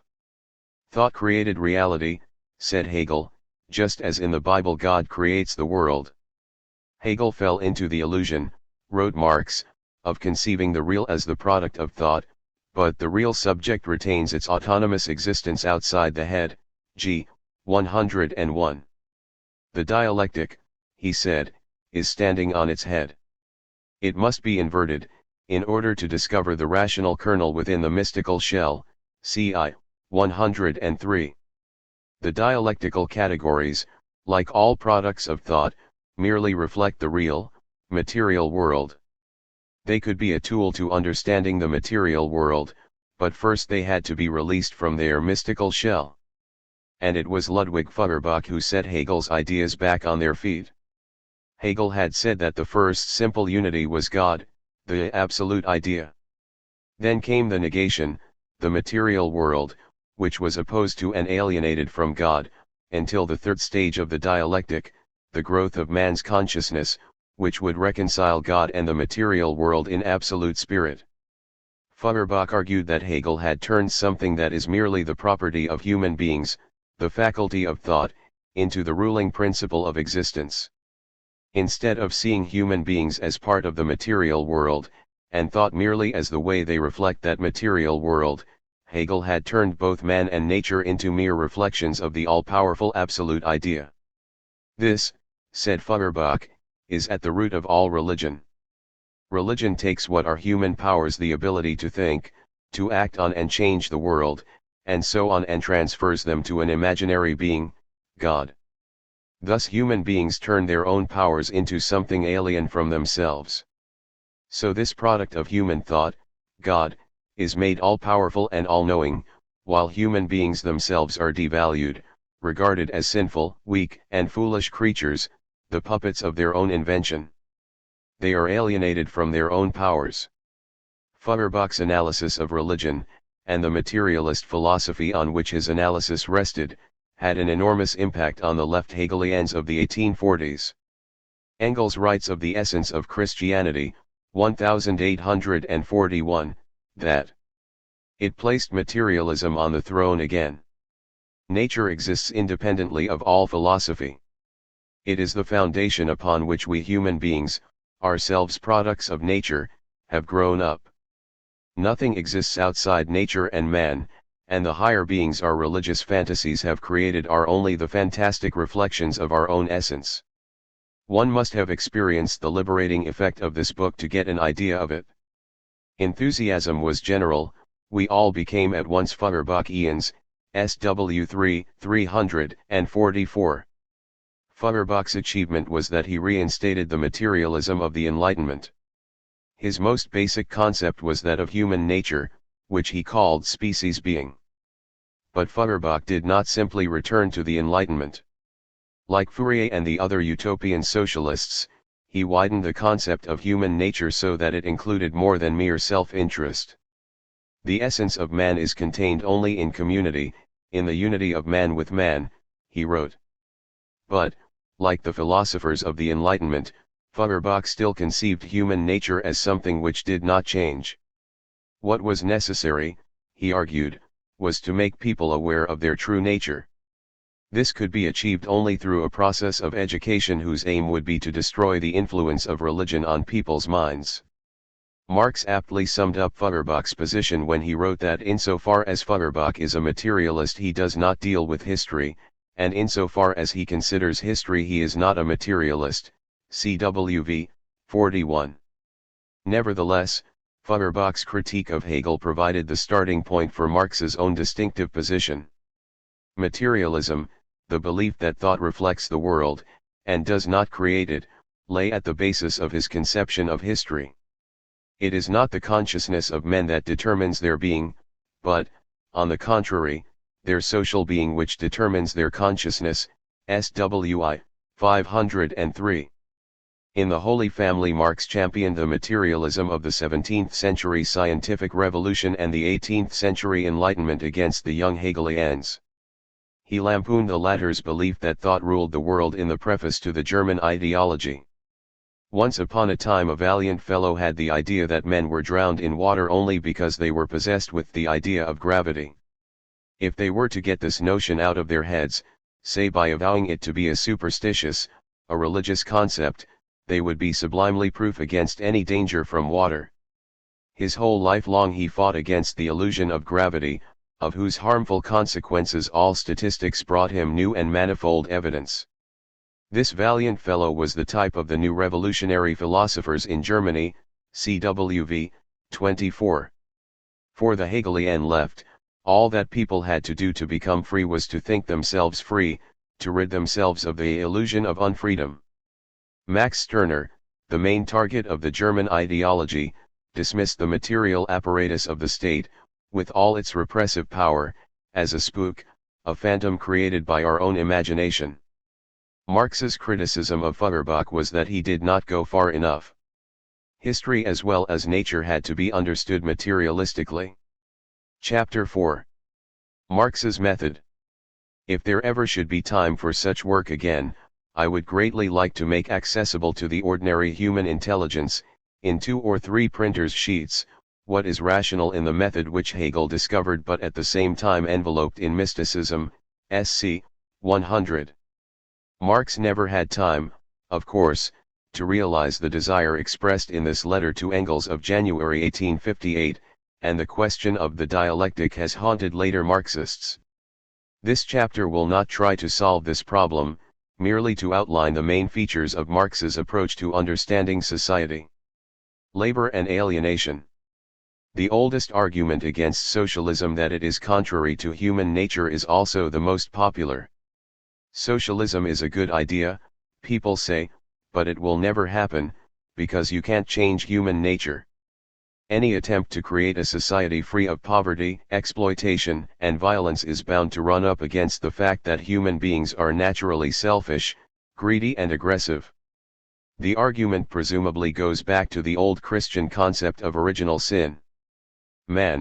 People who talk about human nature tend to forget women completely, is a fallen animal, born with the mark of Cain upon his brow, whose only salvation lies outside this world in the grace of God. Adam Smith used a secular version of this argument to explain why the emerging capitalist society of 18th century Britain was natural and inevitable. He traced the origins of the market economy to the propensity in human nature to truck, barter, and exchange. These ideas are alive today. Smith's free market economics lives on in monetarism. All sorts of scientific theories seek to prove that competition and war are inherent in human nature. The pseudoscience known as sociobiology claims that human beings are really animals squabbling over patches of ground. The ramifications of this sort of idea are endless. It has been used to prove that women are naturally inferior to men, condemned by biology to cook the food, make the beds and mind the children. Marx cut across the whole idea of an unchanging human nature in his sixth thesis on Feuerbach, where he declared that Feuerbach resolves the essence of religion into the essence of man. But the essence of man is no abstraction inherent in each single individual. In its reality it is the ensemble of the social relations, cw. v4. In other words, there is no such thing as human nature in the abstract.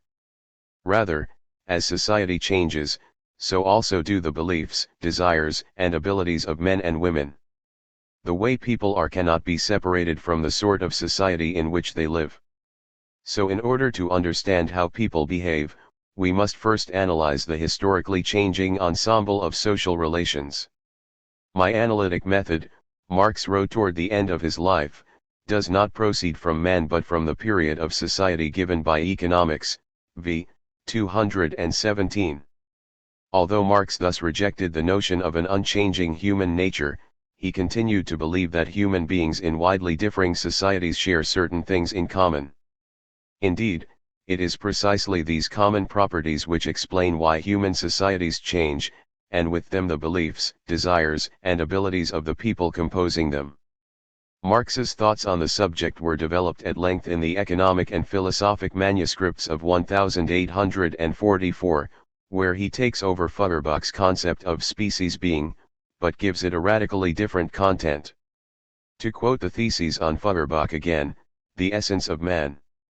Can with him Feuerbach be regarded only as species, as an inner, mute, general character which unites the many individuals only in a general way, cwv. 8. For Feuerbach what binds people together in society is love, the natural and unchanging sentiment which attracts individuals to each other. For Marx, however, labor is the essence of man, cw. 333, and the basis of society. Man is a laboring animal.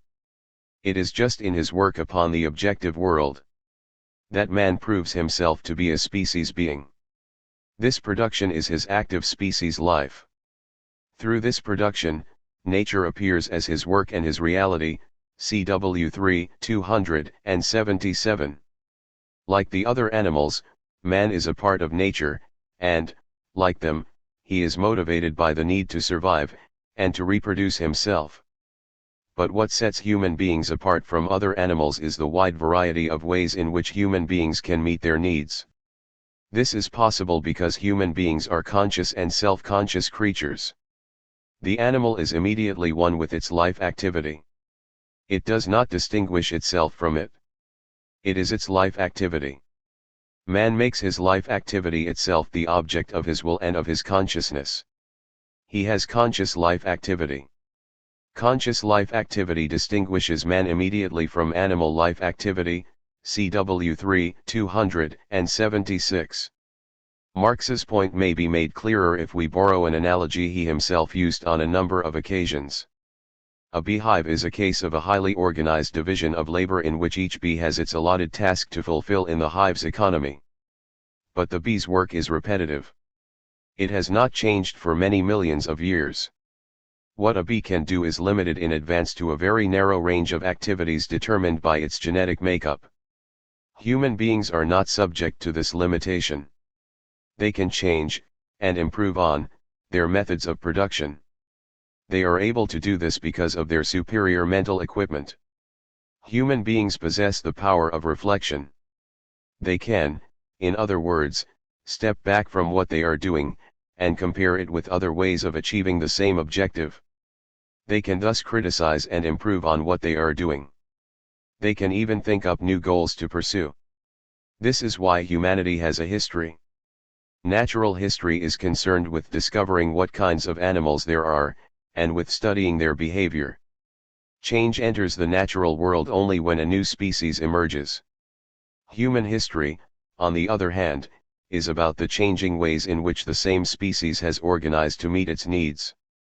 Marx is careful to stress, however, that consciousness is inseparable from the productive activity in which human beings engage. He declares in the German ideology that men can be distinguished from animals by consciousness, by religion, or anything else you like.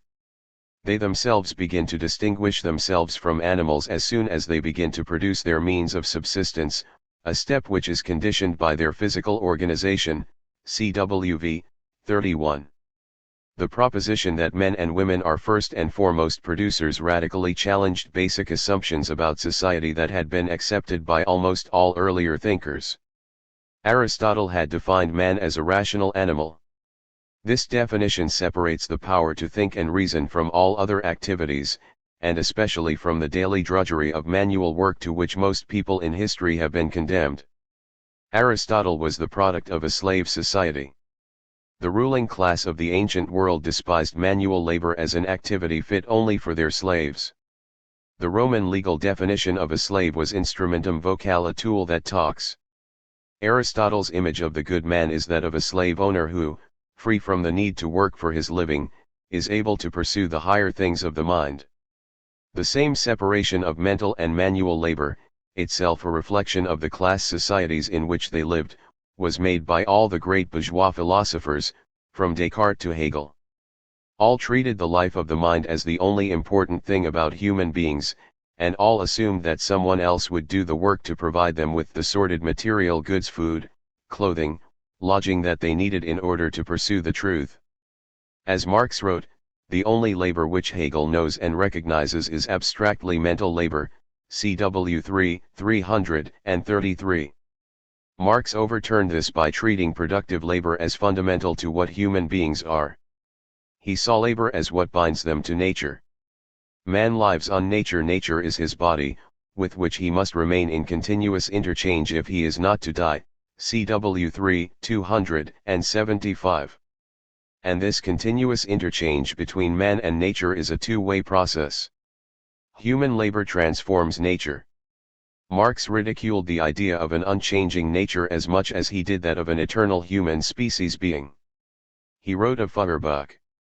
He does not see that the sensuous world around him is not a thing given direct from all eternity, remaining ever the same, but the product of industry and of the state of society, and, indeed, a product in the sense that it is a historical product, the result of the activity of a whole succession of generations, each standing on the shoulders of the preceding one.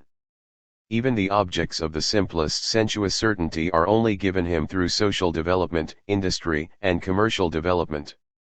The cherry tree, like almost all fruit trees, was, as is well known, only a few centuries ago transplanted by commerce into our zone, and therefore only by this action of a definite society in a definite age has it become sensuous certainty for Feuerbach, cw 39. But the labor of human beings not only transforms nature, it also alters human beings themselves. Production is, for Marx, a social activity. He describes labor as involving a twofold relation, on the one hand as a natural, on the other as a social relation. Social in the sense that it denotes cooperation of several individuals, no matter under what conditions, in what manner and to what end, cw 43. It follows that human beings are fundamentally social creatures.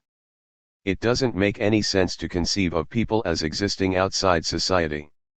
Here Marx was challenging the political economists, who based their theories on the notion of the individual in isolation from society, and explained the workings of the capitalist market as arising from the desires of this natural man.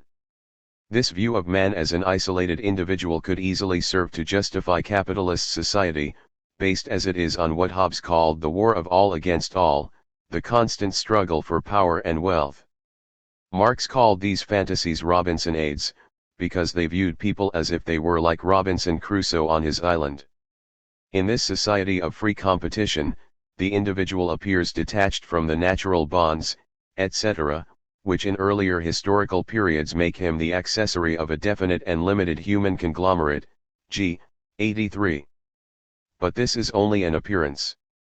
The human being is in the most literal sense a zoon politikon, an animal which lives in communities, not merely a gregarious animal, but an animal which can individuate itself only in the midst of society. Production by an isolated individual outside society is as much of an absurdity as is the development of language without human beings living together and talking to each other, g. 84. If production is the most fundamental human activity, it follows that when we analyze society, we should give most attention to the way in which production is organized. Thus Marx concentrates his attention on the social relations of production, the exploitative relationship between lord and serf or capitalist and worker.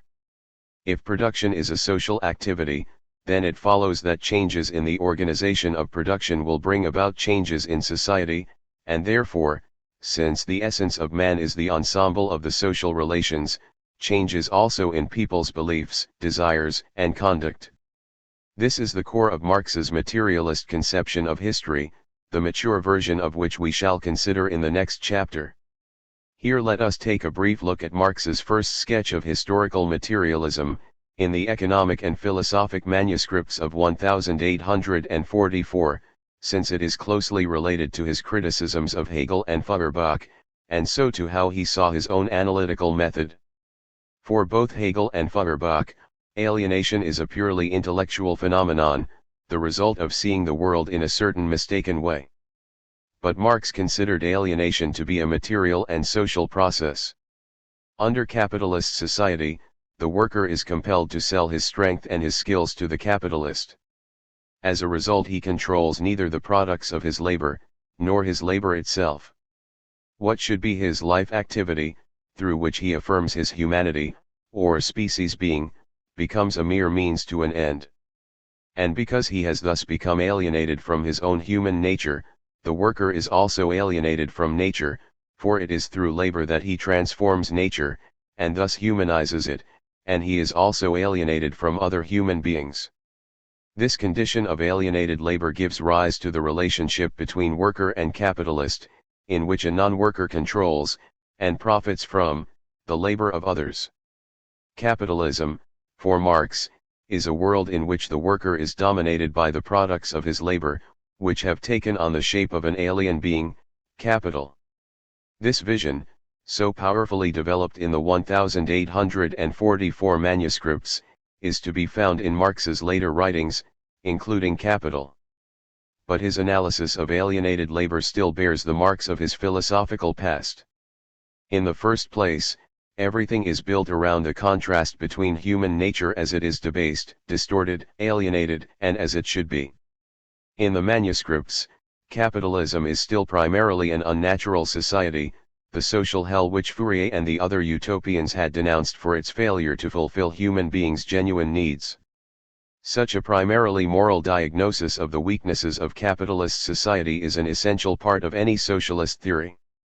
But what would distinguish Marx's later writings from those of earlier socialists was his analysis of the way in which capitalism creates the material and social conditions of its overthrow.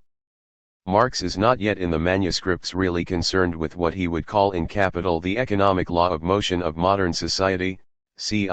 92, but primarily with showing how capitalism denies human nature.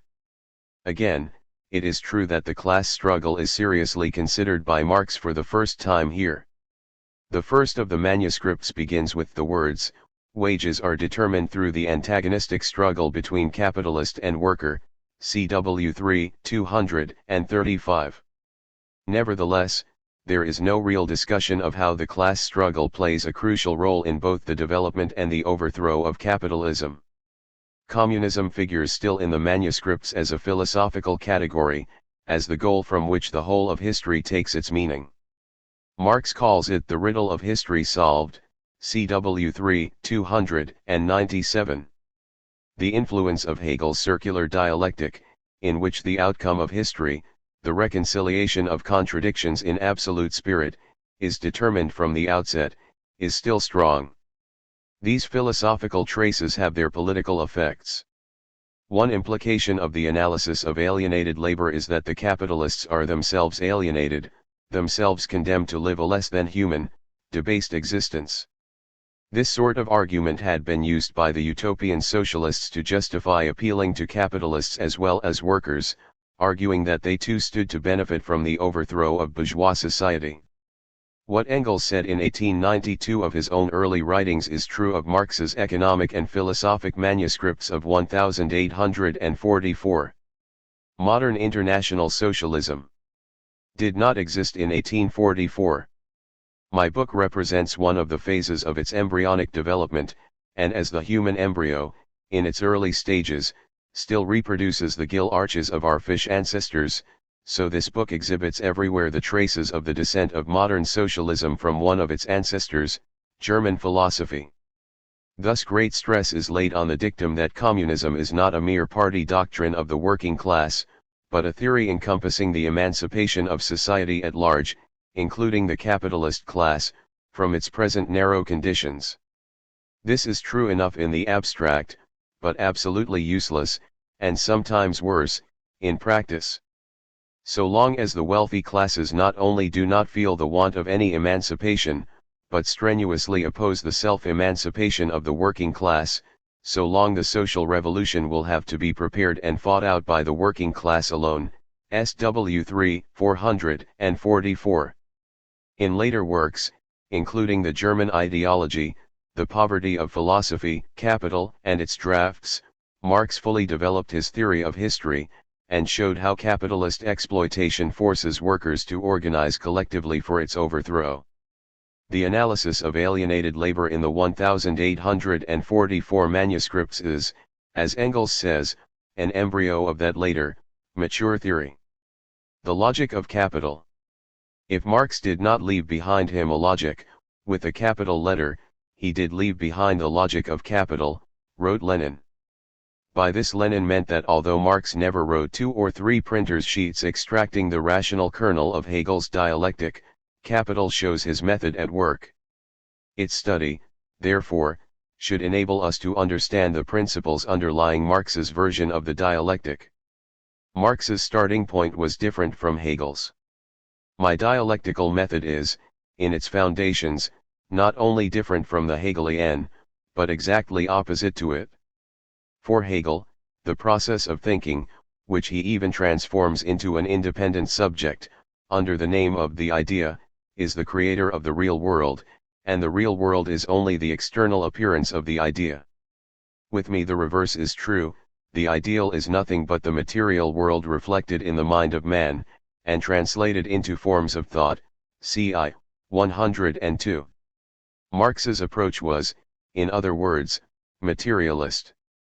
The premises from which we begin are not arbitrary ones, not dogmas, but real premises from which abstraction can only be made in the imagination. They are the real individuals, their activity, and the material conditions of their life, both those which they find already existing and those produced by their activity. These premises can thus be verified in a purely empirical way, CWV 31. It does not follow that we can come to understand the real individuals, their activity, and the material conditions of their life merely by observing and recording them. The reason is that appearances are sometimes deceptive. Things are not always as they seem. For example, to judge by our own observations, the earth stands still, and the sun goes around it. In fact, precisely the opposite is the case. Marx himself gives this example in Capital, when he writes that the apparent motions of the heavenly bodies are intelligible only to someone who is acquainted with their real motions, which are not perceptible to the senses, c.i. 433. He thus distinguishes between the real, but concealed, and the apparent, but misleading behavior of objects. This distinction, between what he calls the essence, or inner structure, and the phenomenon, or outward appearance of things, runs right through Capital. Indeed, he declares that all science would be superfluous if the outward appearance and the essence of things coincided, c. 817. Whatever general reasons there may be for appearance differing from reality, Marx had grounds for thinking this to be especially so of capitalism. For capitalism, as a class society, uses ideology systematically to distort our perceptions of how it works. To penetrate beneath the appearances, Marx appeals to what he calls the power of abstraction, c.i. 90. By this he means that we must form concepts which capture the most basic and general features of the reality we are trying to understand, and from which have been removed all secondary and irrelevant matters. For example, physics takes the mass of a body, setting aside such questions as its color, its chemical composition, and whether it is composed of living or dead matter. On the basis of this concept of mass, scientists could formulate such theories as the principle of inertia, the law of gravitation and the law of free fall, which are applicable to all bodies. Marx believed that Ricardo had performed a similar feat of abstraction when he formulated the labor theory of value. At last Ricardo steps in and calls to science, halt.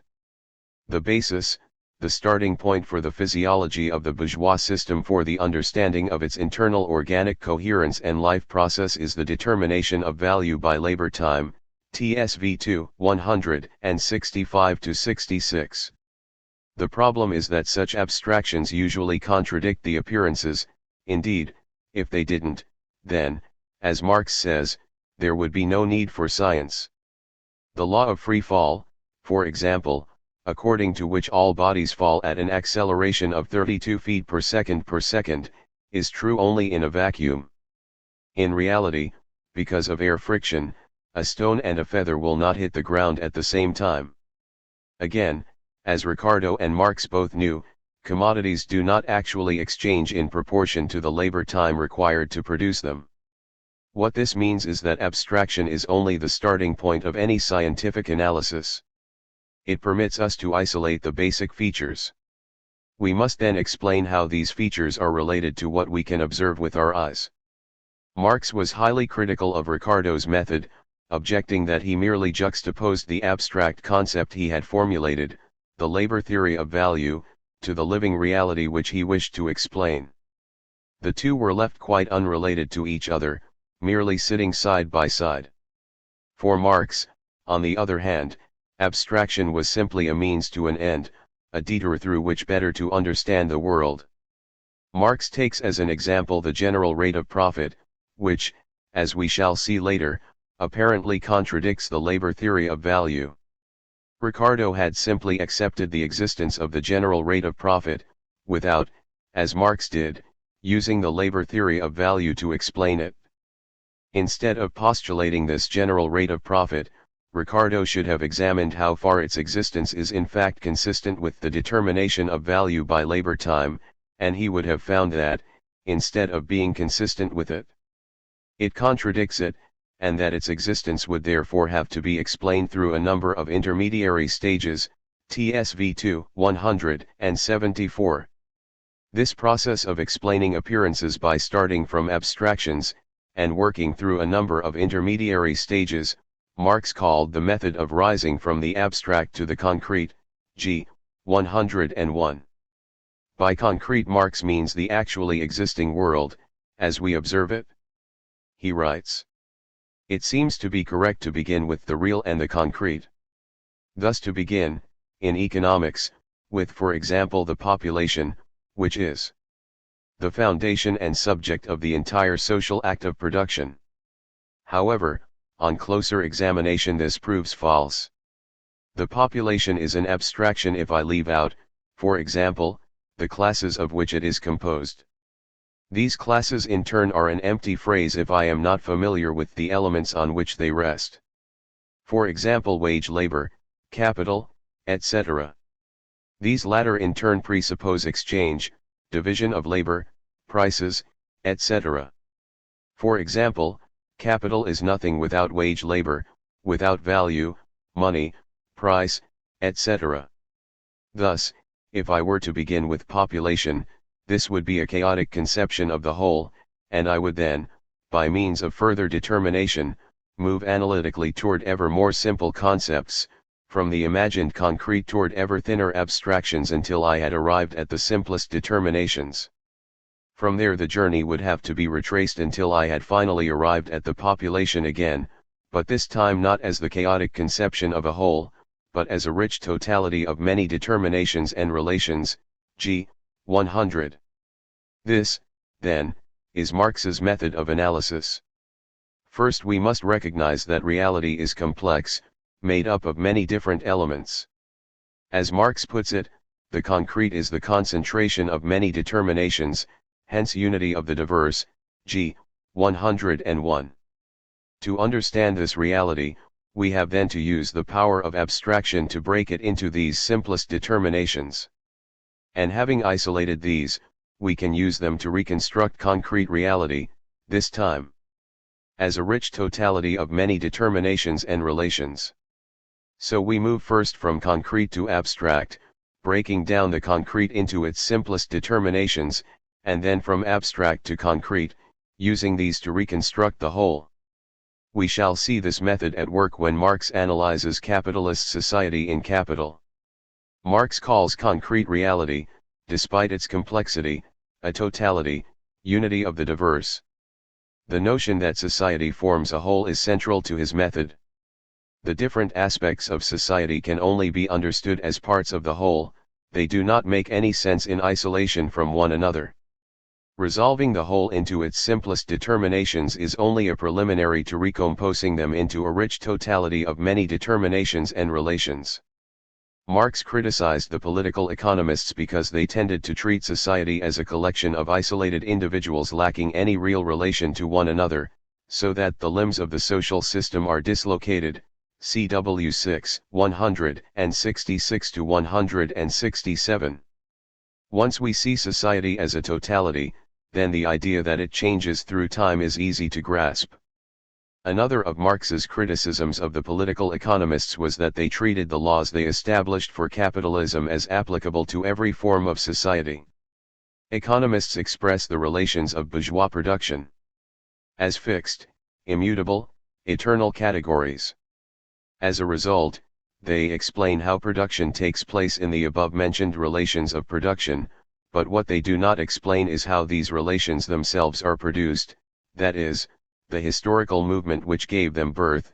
CW 6, 162. Marx's approach, on the other hand, is always historical. Capitalist relations of production are those of a historically specific, and transitory, form of society. Economic categories are only the abstractions of the social relations of production, says Marx, CW 6, 165, so these too will change as society changes. Marx is able to acquire this historical perspective thanks to Hegel. All things are contradictory in themselves, said Hegel, including forms of society. But while Hegel dissolved the antagonisms of society ultimately into the absolute, Marx believed that there is no end to contradiction. It is the contradiction that leads to change, as the contradictions in feudal society led to the change to capitalism. And capitalism contains its own contradictions which will lead to further change. The dialectic thus becomes a theory of historical development, rather than, as in Hegel, the autobiography of God or absolute spirit. Each form of social organization contains within it the contradictions that give it the potential for change. It is a unity of opposites, and historical development is the struggle of these opposites. If we say that every class society is a unity of opposites, in which one class exploits another opposing class, then we are saying a number of important things. Firstly, that each class exists only in its antagonistic relationship to the other. Exploiter and exploited are mutually dependent on each other. Thus, capital is inseparable from wage labor, since it is the latter which creates the profits which are capital's lifeblood, while, says Marx, wage labor is capital producing labor. G. 462. Marx's concept of class is thus very different from that used by sociologists, for whom classes are defined by the technical function they perform in the division of labor: white-collar workers, manual workers, managers, professionals, and so on. Classes for Marx only emerge through their antagonistic relationship to each other. In a sense, the class struggle comes before classes, since it is only when they clash and perceive their conflicting interests that social groups begin to behave as classes.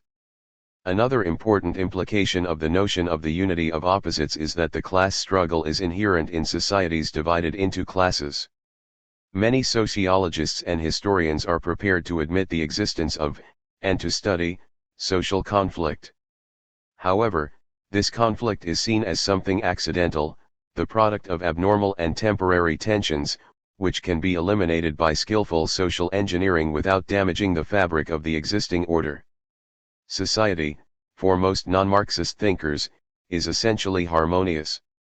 Marx, on the contrary, conceived society as a unity of opposites, of which the class struggle was an essential part, and which would continue until the basic contradiction, the exploitative social relationship at the heart of society, was eliminated. This is entirely different from Hegel's position. The third stage of Hegel's dialectic involves a reconciliation of the opposites in which the mutually opposed and contradictory elements are dissolved into each other through the recognition that they are basically the same, both part of absolute spirit. For Marx, on the other hand, contradictions can only be overcome through struggle, and through the victory of one opposite over the other. The antagonism between wage labor and capital is no mere illusion, it cannot be abolished through some mental change, some different way of seeing things, but only through revolutionary social change. Marx's method involved, therefore, not merely conceiving society as a whole, in which all the different aspects were connected, but conceiving it as a unity of opposites. Indeed, he believed that only by seeing society as such a contradictory unity could it be understood as a totality. Marx made considerable fun of Proudhon's dialectical method of dividing everything into a good and bad side, and then arguing that history could only progress by eliminating the bad side. What constitutes dialectical movement is the coexistence of two contradictory sides, their conflict, and their fusion into a new category, CW 6, 168. It is the bad side that produces the movement which makes history by providing a struggle, CW 6, 174. For Marx, without the bad side violence, exploitation, and struggle there would be no historical movement and development. Discussing the effects of British rule in India, Marx pitilessly described the greed and destructiveness of the colonizers, and the resulting disintegration of the industrious, patriarchal, and inoffensive communal village system. However, he argued that British colonialism had played a historically progressive role in sweeping away the idyllic village communities which had been the solid foundation of Oriental despotism, and replacing them with capitalist social relations which could provide the material basis for the complete abolition of classes. England, it is true, in causing a social revolution in Hindustan, was actuated only by the vilest interests, and was stupid in her manner of enforcing them. But that is not the question. The question is, can mankind fulfill its destiny without a fundamental revolution in the social state of Asia?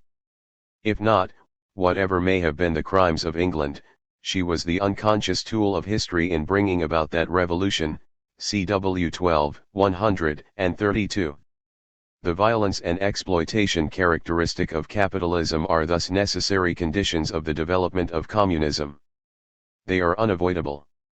When a great social revolution shall have mastered the results of the bourgeois epoch, the market of the world and the modern powers of production, and subjected them to the common control of the most advanced peoples, then only will human progress cease to resemble the hideous pagan idol, who will not drink the nectar but from the skulls of the slain, CW 12, 222.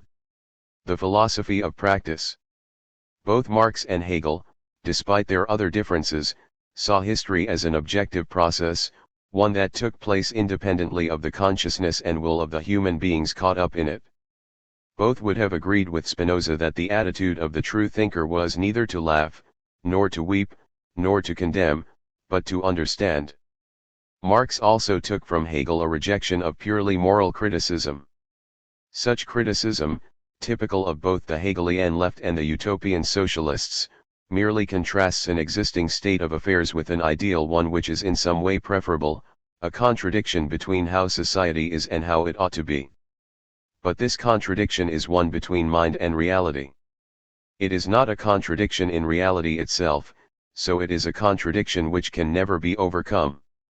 A dialectical understanding of reality, however, is able to detect within the existing state of affairs possibilities for change, to discover the tendencies within the present situation which will lead to its transformation. Political action must base itself on what is objectively possible, not on fantasies and good intentions spun from the thinker's brain. This does not mean, however, that Marx believed that conscious human action was irrelevant to changing history. On the contrary, Marxism is best understood, in the words of the great Italian revolutionary Antonio Gramsci, as the philosophy of practice. In the Theses on Feuerbach, Marx decisively rejected the view, shared by Hegel and his followers, the Enlightenment and the utopian socialists, that thought can be isolated from social practice, so that history is essentially a history of ideas, of changing conceptions of the world. According to Marx, thought can be understood only as part of social life, not as something which develops independently of that life. Men are the producers of their conceptions, ideas, etc., that is, real active men, as they are conditioned by a definite development of their productive forces and of the intercourse corresponding to these, up to its furthest forms. Consciousness can never be anything else but conscious being, and the being of men is their actual life process, cwv. 36. Human thought is thus a response to the problems posed by the actual life process, that is, of the material and social conditions in which people live. It consists of the ideological reflexes and echoes of this life process, cwv. 36. It follows that the source of change is not the adoption by human beings of new ways of seeing the world. Rather, these new ways are a product of changes in material and social conditions. Men, developing their material production and their material intercourse, alter, along with this their actual world, also their thinking and the products of their thinking. It is not consciousness that determines life, but life that determines consciousness, cwv. 37. The 11th thesis on Feuerbach declares, the philosophers have only interpreted the world in various ways, the point is to change it, cwv. 5. This is a direct attack on the young Hegelians, who consider all the products of consciousness, to which they attribute an independent existence, as the real chains of men. Their demand to change consciousness amounts to a demand to interpret the existing world in a different way, i.e. to recognize it by means of a different interpretation, cwv. 30.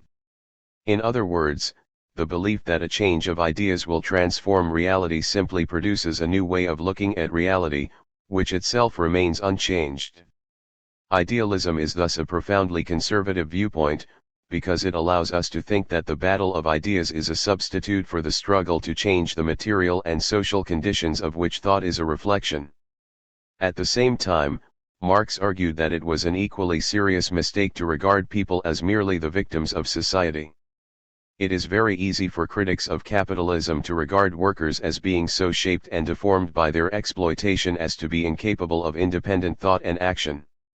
There are, for example, many socialists today who believe that the working class has been effectively corrupted by racist and sexist ideology, and by the economic concessions that have been wrested from the employers and the state in the advanced industrial countries. Marx believed such a view, it was prevalent among the utopian socialists of his day, was profoundly elitist. The third of the theses on Feuerbach declares the materialist doctrine that men are products of circumstances and upbringing, and that, therefore, changed men are products of other circumstances and changed upbringing, forgets that it is men who change circumstances and that the educator must himself be educated. Hence, this doctrine is bound to divide society into two parts, one of which is superior to society, cwv. 7. What Marx meant was this. Workers, according to the view he is attacking, are too debased and corrupt to do anything about capitalism. This situation will change only under socialism, which will create a new sort of human being, one that no longer suffers from the defects of people under capitalism. But this seems a counsel of despair. How will socialism ever be achieved if capitalism is able to prevent the masses from recognizing that their interest lies in its abolition? Only if an enlightened minority of socialists who are somehow exempt from the conditioning of capitalism transform society for the masses.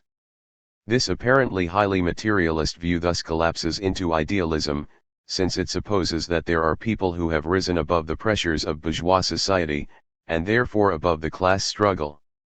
We are back then to the elitism of utopian socialism and Blanqui, both of which treat workers as the object rather than the subject of change.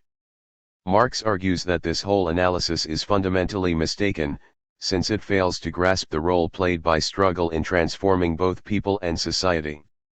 The third thesis on Feuerbach concludes, the coincidence of the changing of circumstances and of human activity or self-change can be conceived and rationally understood only as revolutionary practice, CWV, 4. In other words, workers are not simply passively shaped by society. Capitalism, because it is a form of society based on exploitation, that is, on the contradiction between capital and labor, gives rise to the class struggle. The effect of this struggle is to transform the working class. The pressure of the battle with the employer forces workers to organize collectively, and to behave increasingly as a class conscious of its interest in transforming society. The experience of struggle makes workers aware that their interests differ from those of the capitalists. The victories they win, however small the issues involved may seem, give them the confidence necessary to engage in the political movement necessary to wrest power from the bourgeoisie. The class struggle is also decisive in establishing socialism. Marx did not believe that capitalism would collapse under the pressure of its contradictions. The victory of the working class was in no sense inevitable. The outcome of his dialectic, unlike Hegel's, was not predetermined. Everything depended ultimately on the consciousness, organization, and confidence of the working class. We can sum this up by saying that at the heart of Marx's thought was the proposition that socialism is the self-emancipation of the working class.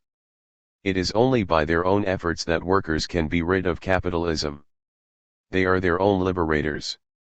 No one else can achieve socialism for them, neither the well-intentioned efforts of utopian reformers, nor the conspiracies of Blanquist insurrectionists. The general rules of the International Working Men's Association, written by Marx, begin with the words, "The emancipation of the working classes must be conquered by the working classes themselves," SW2, 19. Nothing could, therefore, be further from the truth than to say that Marx's conception of history is deterministic, if by this it is meant that socialism is, for him, inevitable. On the contrary, human activity, in the form of the revolutionary practice of the class struggle, would be decisive in determining the fate of capitalist society. Of course, this activity does not take place in a vacuum. Marx made this clear when he wrote at the beginning of the 18th Brumaire of Louis Bonaparte, "Men make their own history, but they do not make it just as they please, they do not make it under circumstances chosen by themselves, but under circumstances directly encountered, given, and transmitted from the past." CW 11, 103. What human activity can achieve in a particular historical period depends upon the prevailing material and social conditions. His analysis of these conditions is the core of Marx's theory of history. Chapter 5. History and the Class Struggle. The most widely accepted view of history is also the most childish. History is seen as the doings of great men, and occasionally great women, of kings and politicians, generals and churchmen, artists and film stars. Such a conception of history can be traced back to the medieval chroniclers, who recorded the doings of monarchs and noblemen, their feasts, wars and adulteries. We are still served up with the same view, by courtesy of the most advanced technology, on the television screen and in the headlines of the daily tabloids. There have always been those who were dissatisfied with this superficial view of history, who believed there was a more fundamental pattern at work beneath the play of events. In the Middle Ages, the ideological power of the Church meant that this pattern was seen in primarily religious terms.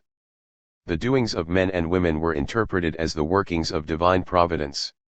Unconsciously, human beings, while pursuing their own desires and interests, were fulfilling God's design for the universe. Hegel was the last great Christian philosopher, with his conception of history as the process through which absolute spirit comes to self-consciousness. The scientific revolution of the 17th century led to a secular view of history, in which God no longer plays any role. But the Enlightenment still saw history as having a pattern, namely the progress of the human mind. History was the story of the growing power of reason, of its constant battle with superstition, and of its inevitable but gradual victory. Such a view was both idealistic, since it conceived of ideas as the motor of historical change, and optimistic, since it involved the belief that society was steadily improving as people became more enlightened. The Enlightenment conception of history was fairly credible in the 18th and 19th centuries, when the Western world, at least, experienced steady material and scientific progress. It is no longer plausible today. The 20th century has seen disaster heaped on disaster, two vastly destructive world wars, the horrors of the Nazi concentration camps and the prison camps of Stalinist Russia, the obscene juxtaposition of Western affluence and mass starvation in the Third World. Technical progress has accelerated so that our control over the natural environment has made astonishing leaps and bounds just in the past few decades. But the outcome of this progress may well be the destruction of humanity and of the Earth itself, as more and more resources are poured into producing ever more sophisticated nuclear weapons. It is hardly surprising that many people have responded by denying that history has any pattern at all. History is for many a meaningless chaos of terrible events, a succession of emergencies, as the liberal politician H.A.L. Fisher put it. History is a nightmare from which I am trying to awake, wrote James Joyce, in words that speak for many people. It has been tempting in this terrible century to abandon any attempt to change the world, and to take refuge in personal relations or, in the case of those with the talents and the economic opportunities, personal achievement. Marx's theory of history is a challenge thrown down both to the facile optimism of the Enlightenment and to the more modern view of history as mere chaos. For Marx, history does have a pattern, but not the progress of the human mind. Marx's starting point is not thought but the real individuals, their activity, and the material conditions of their life, both those which they find already existing and those produced by their activity. CWV, 31. Production and Society. As early as the economic and philosophic manuscripts of 1844, Marx had defined human beings as, first and foremost, producers. Their production has two aspects, material and social. Firstly, it is the activity through which men and women seek to meet their needs by acting on and transforming nature. This implies a certain organization of production, the possession of the appropriate tools, and so on. Secondly, production is a social process, in which people cooperate to produce the things they need. It always involves social relations between those taking part, relations which, crucially, concern the control of the process of production and the distribution of its products. Marx calls the first, material aspect, the forces of production, and its second, social aspect, the relations of production. The nature of the forces of production in a given society depends on what Marx calls the labor process, through which human beings act upon and transform nature.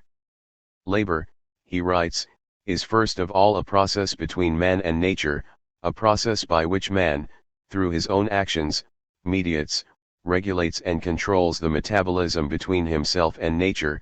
CI 283. Let us start with a sketch of the way human beings set out to meet their needs. The earliest human beings lived by hunting animals for which they needed their own strength and hunting skills, and weapons, whether sharp sticks and stones that they found or spears and axes that they fashioned. Then people started tilling the land to grow food again. They needed their own strength and skills, plus more sophisticated tools. And more recently there is factory production again. Nature provides the raw materials, human beings provide their labor, and we use yet more sophisticated tools, machines, electronic computers, and so on. In all three examples we can discern three things. Firstly, there is nature, the animals that were hunted, the seeds to be sown and the land where they grew, and the raw materials to be processed in the factories. Secondly, there is human labor. And thirdly, there are the tools, whether hunting spears, plows, or computers. Marx puts these things under two headings. The labor process, he says, is composed of two basic elements, human labor power and the means of production. The means of production he divides again into two parts, the land and the raw materials which are to be transformed into the things we need. These he calls the objects of labor, and the tools we use, which he calls the instruments of labor. These tools, says Marx, form the decisive element in the labor process. What human labor can achieve depends on the instruments available to it. The use and construction of certain instruments of labor, although present in germ among certain species of animals, is characteristic of the specifically human labor process, and Benjamin Franklin therefore defines man as a tool-making animal. It is not what is made, but how, and by what instruments of labor, that distinguishes different economic epochs, c. 286. The labor process is an appropriation of what exists in nature for the requirements of man. It is the everlasting nature-imposed condition of human existence, and it is therefore common to all forms of society in which human beings live. We did not, therefore, have to present the worker in his relationship with other workers. It was enough to present man and his labor on one side, nature and its materials on the other. The taste of porridge does not tell us who grew the oats, and the process we have presented does not reveal the conditions under which it takes place, whether it is happening under the slave owner's brutal lash or the anxious eye of the capitalist, c. 290. In other words, the organization of the labor process, for example the division of labor which it may involve, does not in itself determine the nature of the society in question. There is a world of difference between the slash and burn agriculture of primitive societies and modern assembly line production. The difference, in the first instance, is the outcome of the greater skill of human labor power today, of the development of scientific knowledge, and, as a result of this, of the much greater sophistication of the instruments of labor which we use. These are material constraints on the labor process, which are there whatever the social relations between those who take part in that labor process. For example, to produce a car, we must have the technical skill and scientific knowledge necessary to construct an internal combustion engine. We need to be able to work metal in order to build the bodywork, to tap rubber and convert it into tires, to extract the fuel which will power the car. These abilities are historical achievements which represent the growing power of human beings over nature. They will be needed as much under a future communist society as under capitalism. The nature of the labor process is thus a reflection of the development of human technology, which in turn depends on our theoretical knowledge and practical skills. Improvements in the labor process mean that we can produce the same amount of things we need with a smaller quantity of labor.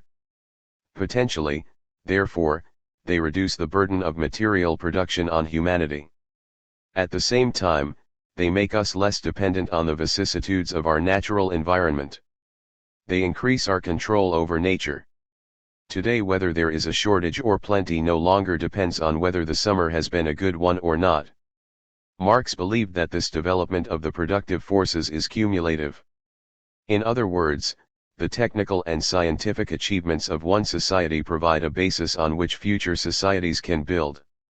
Changes in the labor process enable us to produce more efficiently, and thereby to expand our control over nature. This is a process, Marx argued, which has been going on throughout human history from the Neolithic Revolution, when human beings first began to sow crops and keep domestic animals, to the Industrial Revolution of the 18th and 19th centuries. The development of the forces of production is a necessary condition for any improvement in our lives. Even under a future communist society, the labor process will be the everlasting nature-imposed condition of human existence. But this development of the forces of production is not enough to explain historical change and development. The growth of our scientific knowledge and our practical skills does not occur in isolation from the way we organize to use the forces of production, from the social relations of production. To understand what Marx meant by the relations of production, we have to distinguish between two senses in which production is social. First, work is necessarily a social activity since it depends upon the cooperation of a number of individuals in order to achieve a common goal. In this respect, the relationships between individuals are determined by the material constraints of producing in a certain way. The allocation of tasks to the producers will reflect the nature of the labor process in question and the skills of the individuals. But there is a second social aspect to production, one in which the means of production, the tools and raw materials, are again a decisive element. Marx writes, "Whatever the social form of production, laborers and means of production always remain factors in it. For production to go on they must unite.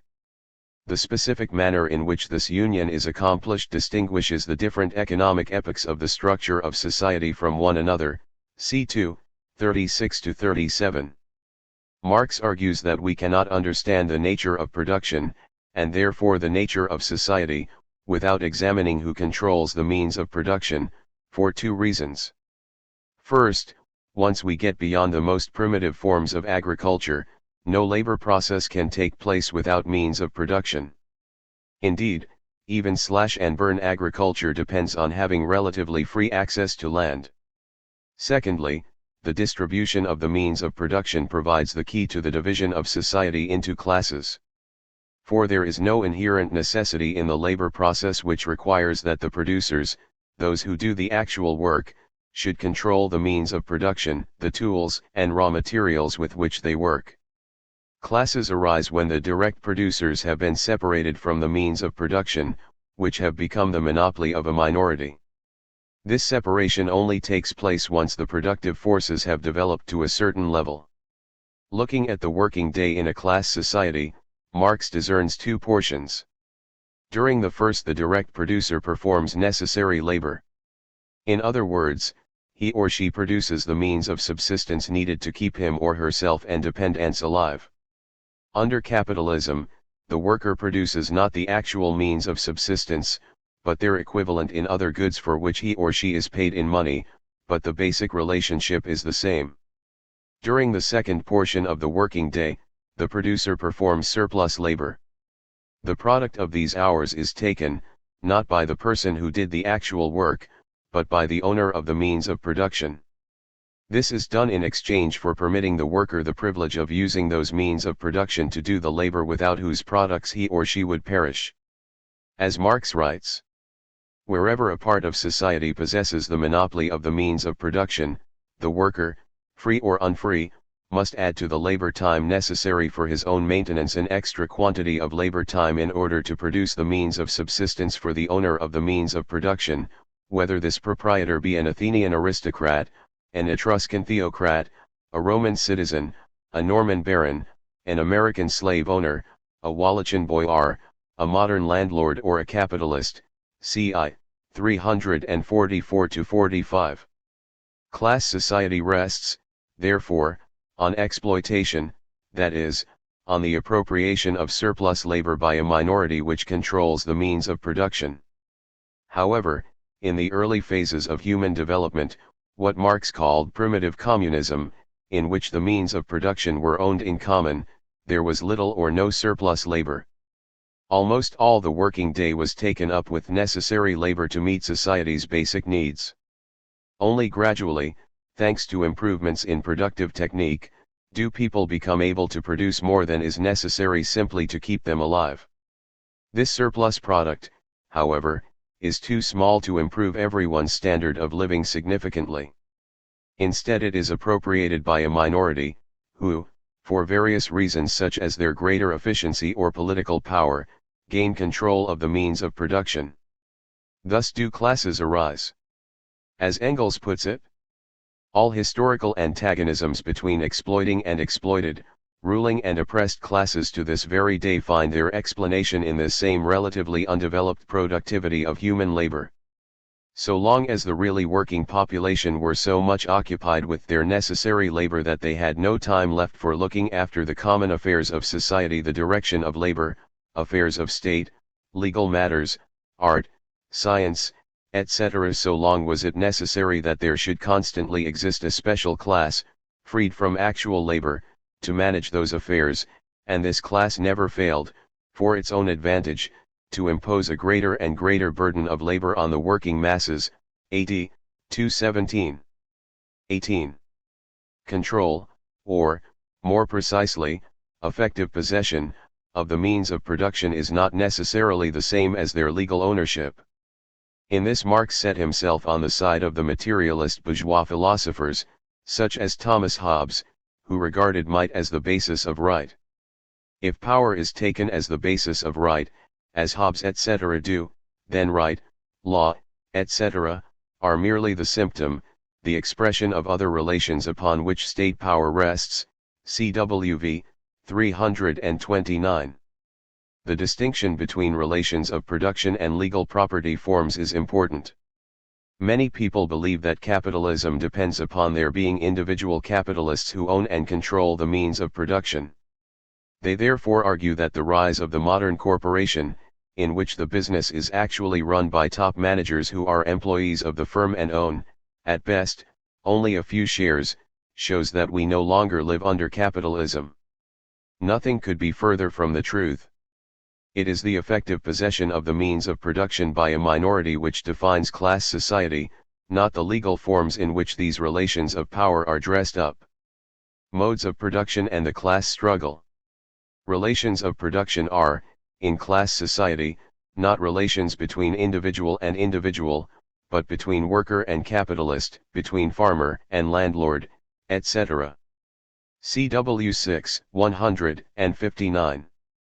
For Marx, these class relations based on exploitation are the key to understanding society.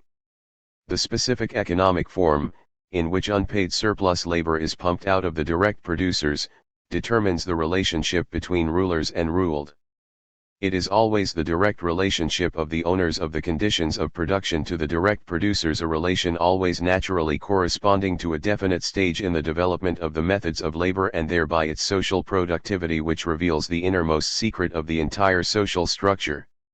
C3, 791. From these ideas follow the famous opening lines of the Communist Manifesto. The history of all hitherto existing society is the history of class struggle. Freeman and slave, patrician and plebeian, lord and serf, guildmaster and journeyman, in a word, oppressor and oppressed, stood in constant opposition to one another, carried on an uninterrupted, now hidden, now open fight, a fight that each time ended, either in a revolutionary reconstitution of society at large, or in the common ruin of the contending classes. The modern bourgeois society that has sprouted from the ruins of feudal society has not done away with class antagonisms.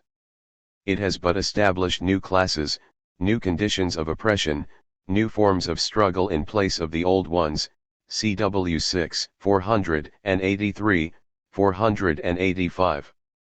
This idea is now to some degree accepted, even by bourgeois historians, so it is difficult to grasp how revolutionary it was in 1848. Before that time history had been largely written only about, and for, those at the top of society, or had traced the noble march of reason through history. Now Marx brought to light the decisive role which has been played by the mass of working people in all the great historical transformations. Those who today write history from below are writing in the shadow of Marx's declaration that history is the history of class struggle. Marx himself did not regard the class struggle as his most important discovery. In a famous letter to Joseph Wade Meyer of March 1852, he wrote, "And now as to myself, no credit is due to me for discovering the existence of classes in modern society or the struggle between them. Long before me bourgeois historians had described the historical development of this class struggle and bourgeois economists the economic anatomy of the classes. What I did that was new was to prove, 1. That the existence of classes is only bound up with particular phases in the development of production, 2. That the class struggle necessarily leads to the dictatorship of the proletariat, 3.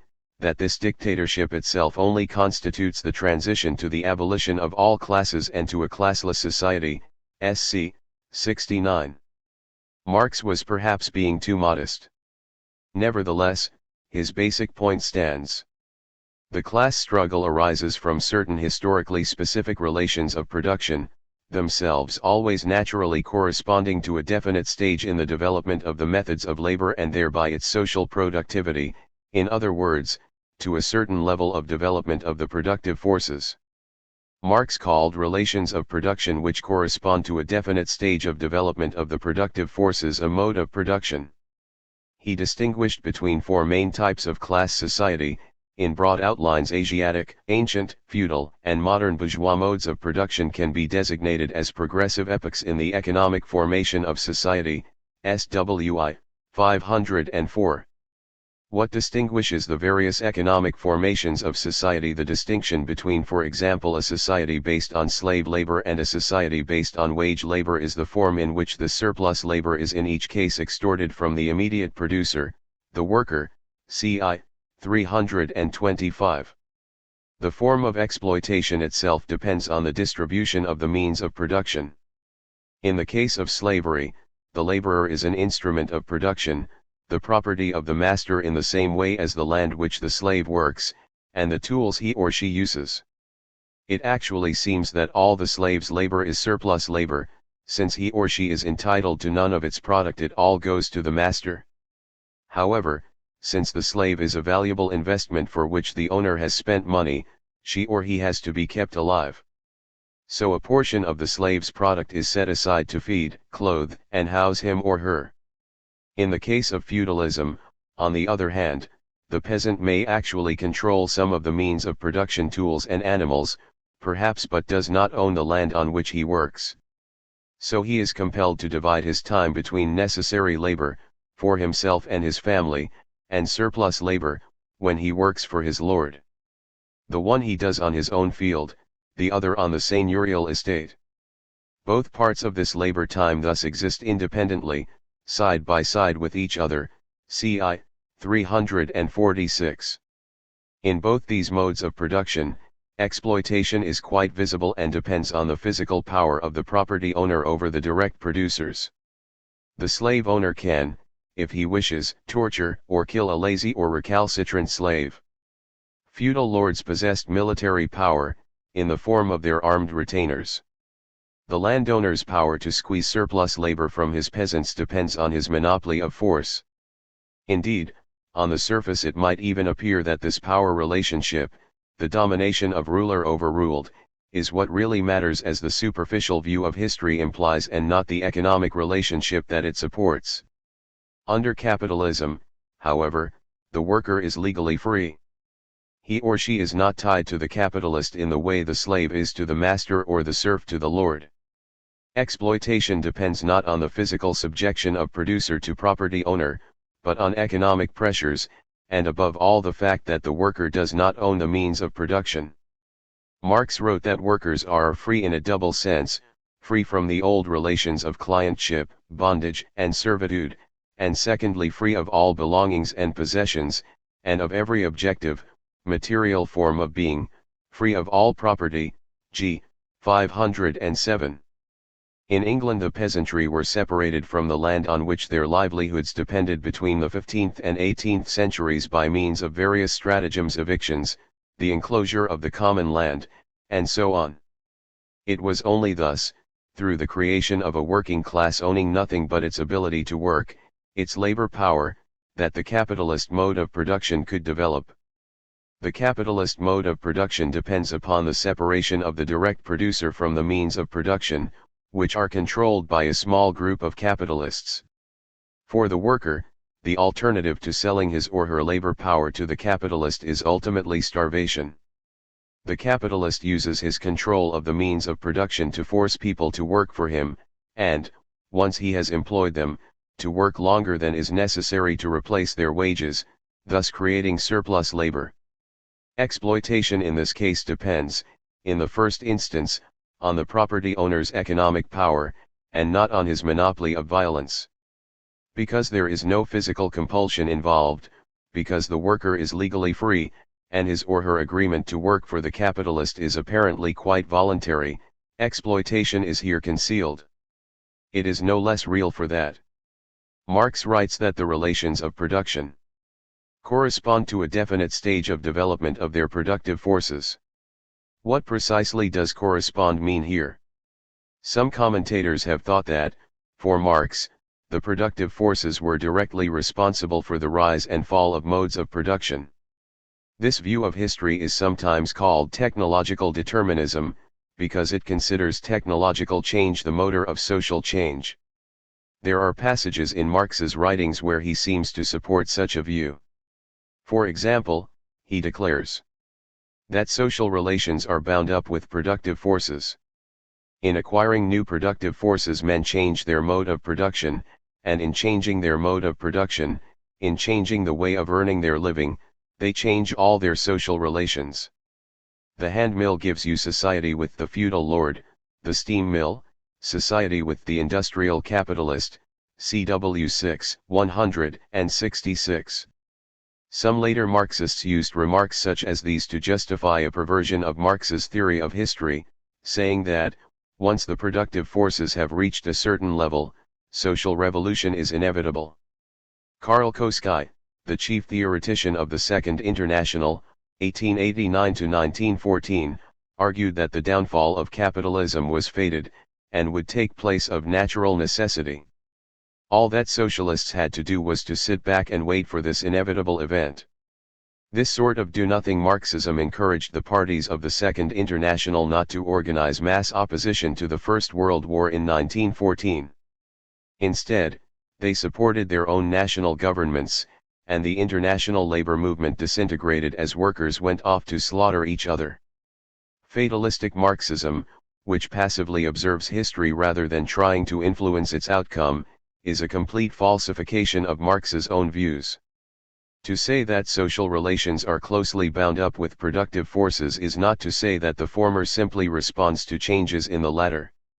The correspondence goes both ways. Each sets limits on the other. The productive forces do set limits on the social relations of production. Marx and Engels argued vehemently that the abolition of classes could not take place under just any conditions. As Engels explained in a draft for the Communist Manifesto, every change in the social order, every revolution in property relations, has been the necessary result of the creation of new productive forces which would no longer conform to the old property relations. So long as it is not possible to produce so much that not only is there enough for all, but also a surplus for the increase of social capital and the further development of the productive forces, so long must there always be a ruling class disposing of the productive forces of society, and a poor oppressed class. How these classes are composed will depend upon the stage of development of production. It is obvious that hitherto the productive forces had not yet been so far developed that enough could be produced for all, or to make private property a fetter, a barrier, to these productive forces. Now, however, when the development of large-scale industry has, firstly, created capital and productive forces on a scale hitherto unheard of, and the means are available to increase these productive forces in a short time to an infinite extent, when, secondly, these productive forces are concentrated in the hands of a few bourgeois whilst the great mass of the people are more and more becoming proletarians, and their condition more wretched and unendurable in the same measure in which the riches of the bourgeois increase, when, thirdly, these powerful productive forces that can easily be increased have so enormously outgrown private property and the bourgeois that at every moment they provoke the most violent disturbances in the social order. Only now has the abolition of private property become not only possible but even absolutely necessary. CW 6, 348–49. Socialism is thus not just a good idea, spun out of the minds of well-meaning dreamers. It is only possible once the productive forces have reached a level which will permit the abolition of classes. And its development to such a height can take place only under capitalism. But correspondingly, it is equally true that the social relations of production set limits on the development of the productive forces. The extent to which improvements will be introduced into the labor process will depend on whether these improvements are in the interest of at least one of the main social classes. Take the case of Europe in the Middle Ages. Historians have shown that feudal society suffered a succession of terrible crises, when the land could not support the existing population and living standards fell until war, famine, and plague restored the balance. The people of Western Europe, most of them peasants scraping a bare living off the soil at the best of times, perished on a scale near to that of nuclear holocaust. The French Marxist historian Guy Bois has shown that half the population of eastern Normandy was wiped out in the mid-14th century, while even more died early the next century. By his estimate, in 1460 the population was less than a third of what it had been in 1300. These were no mere natural disasters, examples of Malthus's law of population. They sprang from the prevailing feudal relations of production. The peasants had to hand over as much as half their product to the feudal lord, who used it to feed and arm his retainers, and to keep up his social position. The peasants had neither the incentive nor the resources to invest in improved methods of production. This meant that farming techniques remained unchanged through most of the later Middle Ages, 1300 to 1550. When population grew beyond a certain limit, there was not enough land or food to go around using these techniques. The lord would squeeze even harder to make sure that his income didn't suffer, even if his tenants starved. Unable to carry the burden, the peasant economy would collapse. Even if the growth of scientific knowledge has given us the ability to raise the productivity of labor, whether this opportunity is actually used will depend on the prevailing social relations of production. Another example, this time from China, illustrates how social relations can halter technological progress. Under the Sung dynasty, 960 to 1259, China was several centuries ahead of Europe. Iron foundries built there in the 11th century were the largest in the world until the Industrial Revolution. Firearms, movable type for printing, the magnetic compass, and mechanical clocks were all developed in China hundreds of years before they appeared in Europe. Yet these breakthroughs did not encourage the development of a modern industrial economy. Instead, the social structure, dominated by landowners and bureaucrats who had no interest in such advances, caused stagnation and decay, until in the 19th century the Old Middle Kingdom fell prey to Western colonizers. The social relations of production, the economic structure of society, and the productive forces, human skills and technology thus interact with each other, rather than one prevailing over the other. The level of skill and technology sets limits to, but may also stimulate, social change, while the structure of society determines how far people will be able to alter the labor process and use new techniques. Marx sees the relationship between them as one that changes over time. A given structure of society is only compatible with a certain level of development of human skill and technology. At a certain stage of their development, the material productive forces of society come into conflict with the existing relations of production. From forms of development of the productive forces, these relations turn into their fetters, SWI, 503-04. Society then enters a period of social crisis which can be ended only when new relations of production, relations which can promote the further development of the productive forces, have replaced the old. The crisis of European feudalism referred to above may illustrate this process. The installation of feudal relations of production at the end of the Roman era undoubtedly led to considerable economic progress.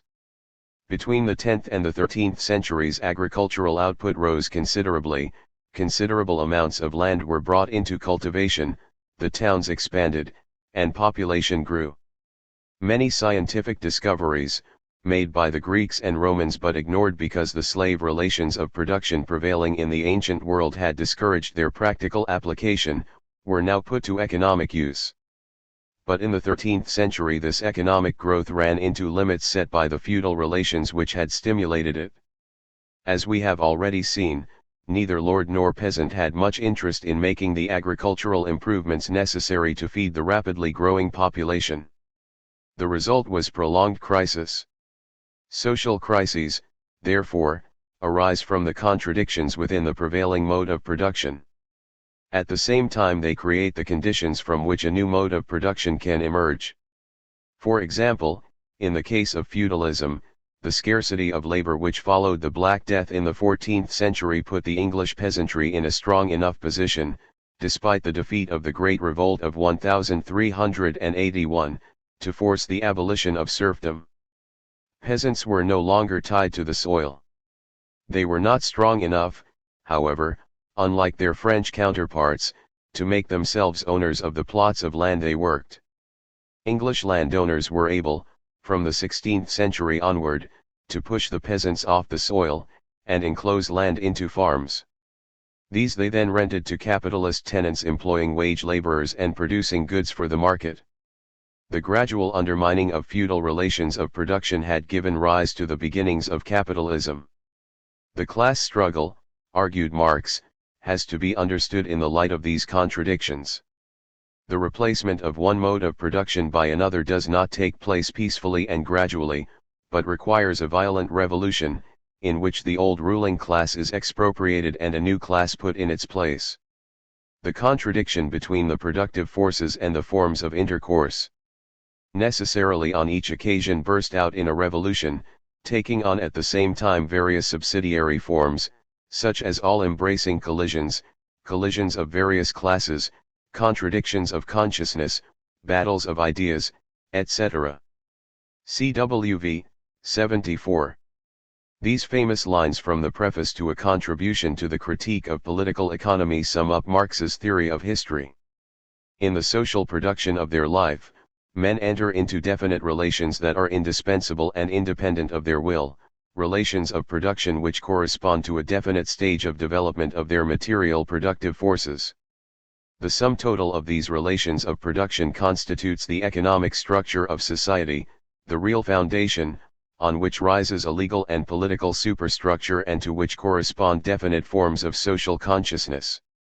The mode of production of material life conditions the social, political, and intellectual life process in general. It is not the consciousness of men that determines their being, but, on the contrary, their social being that determines their consciousness. At a certain stage of their development, the material productive forces of society come into conflict with the existing relations of production, or what is but a legal expression for the same thing with the property relations within which they have been at work hitherto. From forms of development of the productive forces these relations turn into their fetters. Then begins an epoch of social revolution. With the change in economic foundation, the entire immense superstructure is more or less rapidly transformed, SWI 503-04. Base and superstructure. The history of all hitherto existing society is the history of class struggle. And classes are, for Marx, fundamentally economic relations. He would undoubtedly have accepted Lenin's famous definition. Classes are large groups of people differing from each other by the places they occupy within a historically determined system of social production, by their relation, in most cases fixed and formulated in law, to the means of production, by their role in the social organization of labor, and, consequently, by the dimension of social wealth of which they dispose and the mode of acquiring it. Classes are groups of people one of which can appropriate the labor of another owing to the different places they occupy in a definite system of social economy. Does not this conception of history, as many critics have argued since it was first formulated, crudely reduce the whole of social life to an expression of economic interests? Marx's conception of the way in which the forces and relations of production shape the whole of the society was in fact a highly subtle and complex one. As many commentators have pointed out, his most important statement of the relationship between what has come to be known as the economic base and the ideological and political superstructure is careful and qualified. The sum total of these relations of production constitutes the economic structure of society, the real foundation, on which rises a legal and political superstructure and to which correspond definite forms of social consciousness. The mode of production of material life conditions the social, political, and intellectual life process in general. It is not the consciousness of men that determines their being, but, on the contrary, their social being that determines their consciousness, SWI 503-04. The picture of society outlined here is not one in which the superstructure politics and ideology merely passively reflects what happens in the economy. Rather, as the words I have italicized suggest, what happens is that the forces and relations of production set limits to developments in the superstructure. Now if this is so, then there is considerable scope for political and ideological factors to develop according to their own rhythms, and to react back onto the economy. This at any rate is what Engels argued, in a letter he wrote a few years after Marx's death. According to the materialist conception of history, the ultimately determining element in history is the production and reproduction of real life. More than this neither Marx nor I have ever asserted.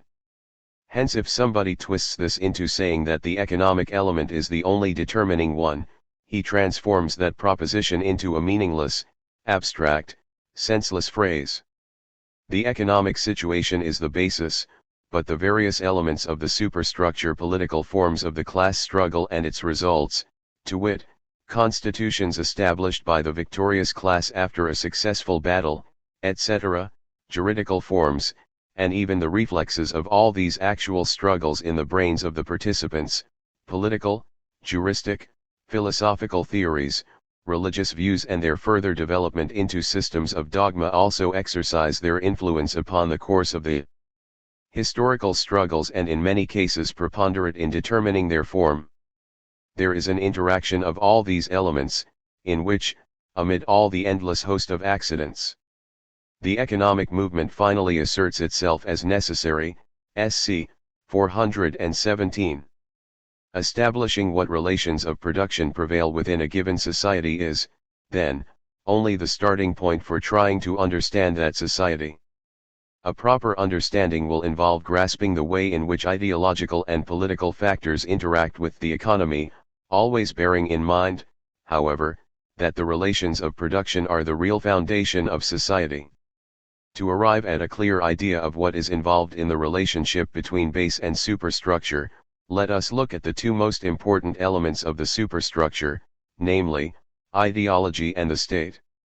Talking of social revolutions, Marx writes that a distinction must be made between the material transformation of the economic conditions of production and the legal, political, religious, aesthetic, or philosophic, in short, ideological forms in which men become conscious of this conflict and fight it out. Just as our opinion of an individual is not based on what he thinks of himself, so can we not judge of such a period of transformation by its own consciousness.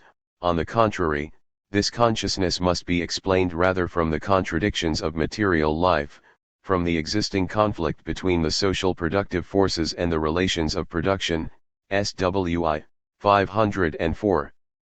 So, in the first place, Marx is denying that consciousness is independent of the contradictions of material life. Social being determines consciousness, rather than the other way around. But what does it mean to say that social being determines consciousness?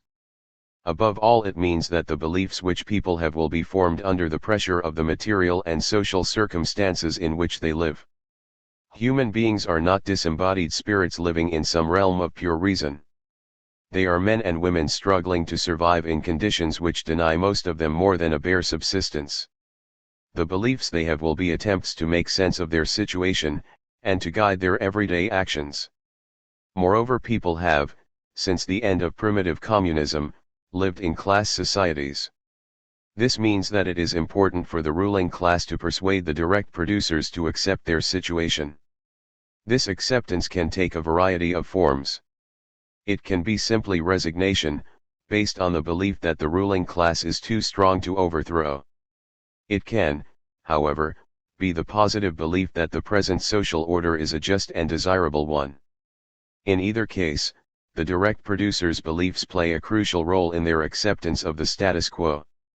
It follows that ideologies, the systematic beliefs which people have about the world, can only be understood from the standpoint of their role in the class struggle. In other words, they have to be analyzed in terms of their contribution to sustaining or undermining the prevailing relations of production. Now Marx believes that ideologies prop up class societies by misleading the exploited about their position in society. The effect is that the social relations of the class society in question are seen as natural relations which are inevitable and cannot be done away with, instead of being specific only to this period of human history. The result of this is that specific class interests are seen as universal human interests. If capitalist relations of production represent the highest form of human development, then it is in everyone's interest that the capitalist should make a profit. He is not exploiting anyone, his role in social production is an essential one, and profits are a just reward for his contribution. Ideologies in this way keep the existing mode of production going by persuading people to form mistaken views about the nature of society. It follows that, even during revolutionary periods, those who make history do not fully understand the nature of the roles that they are playing. Men make their own history, but they do not make it just as they please. They do not make it under circumstances chosen by themselves, but under circumstances directly encountered, given, and transmitted from the past. The tradition of all the dead generations weighs like a nightmare on the brain of the living. And just when they seem engaged in revolutionizing themselves and things, in creating something that has never yet existed, precisely in such periods of revolutionary crisis they anxiously conjure up the spirits of the past to their service and borrow from them names, battle cries and costumes in order to present the new scene of world history in this time-honored disguise and this borrowed language. Thus Luther donned the mask of the Apostle Paul, and the revolution of 1789 to 1814 draped itself alternately as the Roman Republic and the Roman Empire, CW 11, 103-04. This form of self-deception was necessary in the great bourgeois revolutions because the leaders of these revolutions had to persuade themselves and their own supporters that the victory of their class was in the interests of humanity as a whole. Unheroic as bourgeois society is, it nevertheless took heroism, sacrifice, terror, civil war and battles of peoples to bring it into being.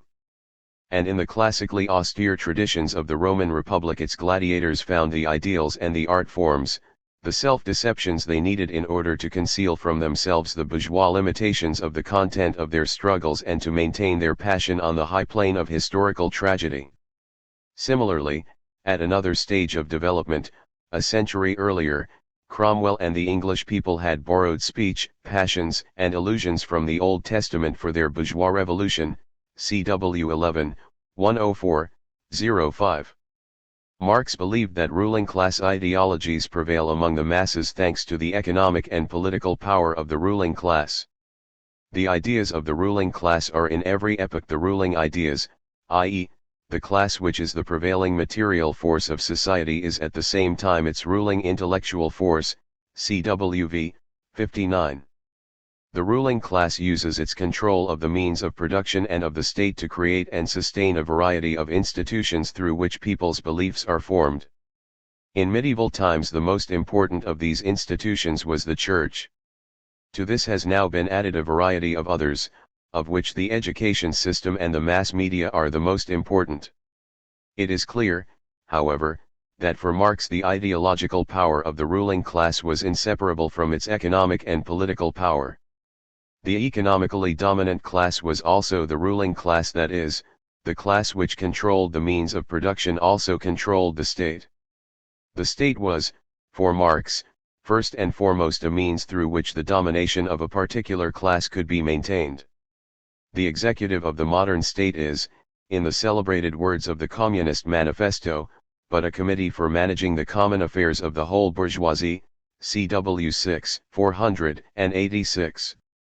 Political power, properly so called, is merely the organized power of one class for oppressing another, CW 6, 505. Marx never attempted to develop a systematic theory of the state. His views on the subject have to be gleaned from scattered remarks and specific analyses. Engels and Lenin took the matter much further. However, the main outlines of the theory they developed are already present in Marx. Already in his 1843 critique of Hegel's philosophy of right, Marx had argued that the modern state was characterized by its separation from civil society, its separation from economic and social life. Later he and Engels showed that this separation could only be understood as the inevitable outcome of class antagonisms. Engels argued that the emergence of the state is inseparable from the division of society into classes. The state is a product of society at a certain stage of development. It is the admission that this society has become entangled in an insoluble contradiction within itself, that it has split into irreconcilable antagonisms which it is powerless to dispel.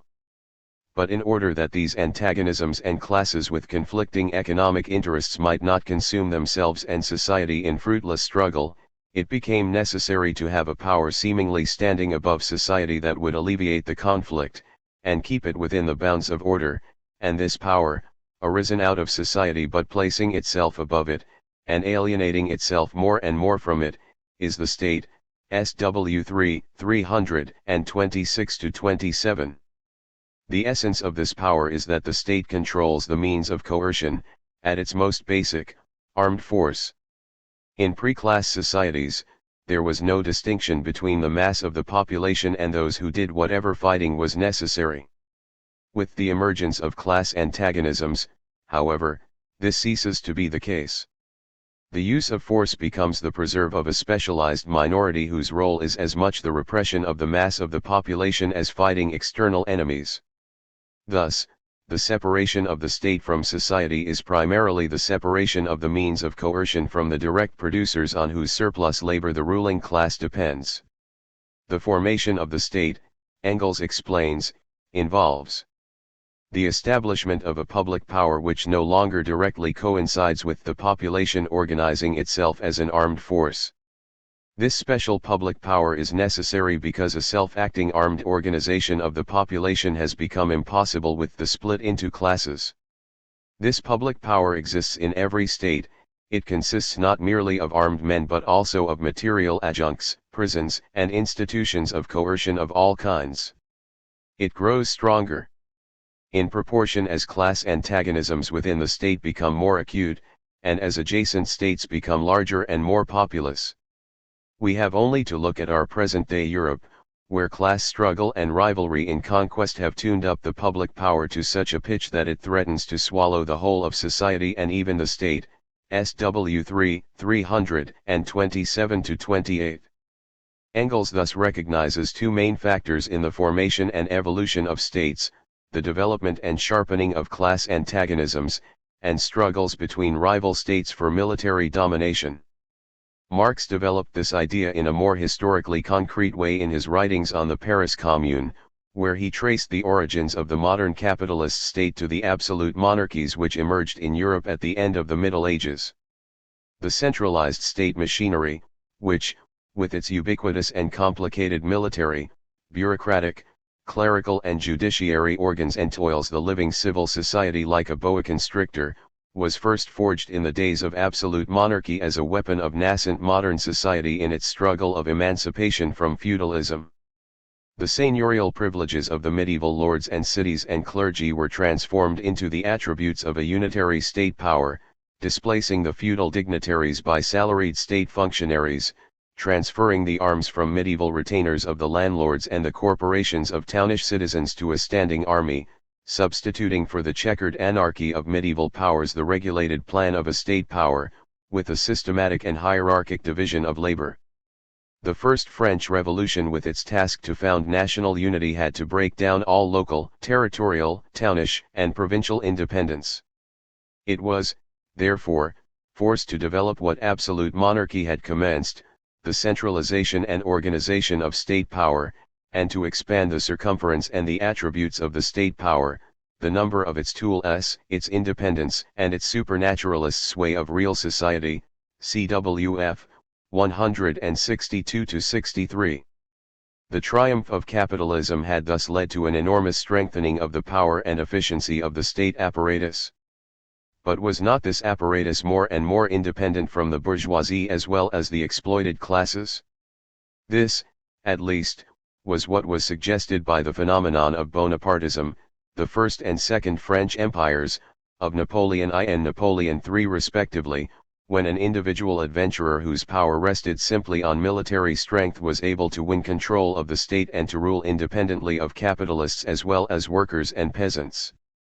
The point could be made more strongly: does not the election since Marx's day of a number of governments controlled by parties whose political base is the working class contradict the idea that the state is an instrument of class domination? To meet this challenge, we must remind ourselves that the state is, for Marx and Engels, the product of class antagonisms, as Marx put it, the official expression of antagonism in civil society, CW 6, 212. He writes of the concentration of the whole in the state, g. 227. In other words, all the contradictions of society are reflected and crystallized in the state. The continued domination of the ruling class may depend upon a series of compromises with other classes which will be reflected in the organization of state power.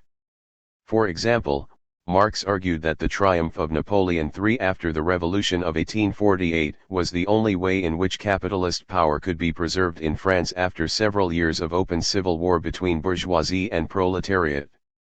The empire, professing to rest upon the producing majority of the nation, the peasants, apparently out of the range of the class struggle between capital and labor, indifferent and hostile to both the contesting social powers, wielding the state power as a force superior to the ruling and ruled classes, imposing upon both an armistice, silencing the political, and therefore revolutionary form of the class struggle, divesting the state power from its direct form of class despotism by breaking the parliamentary and, therefore, directly political power of the appropriating classes, was the only possible state form to secure the old order a respite of life, cwf.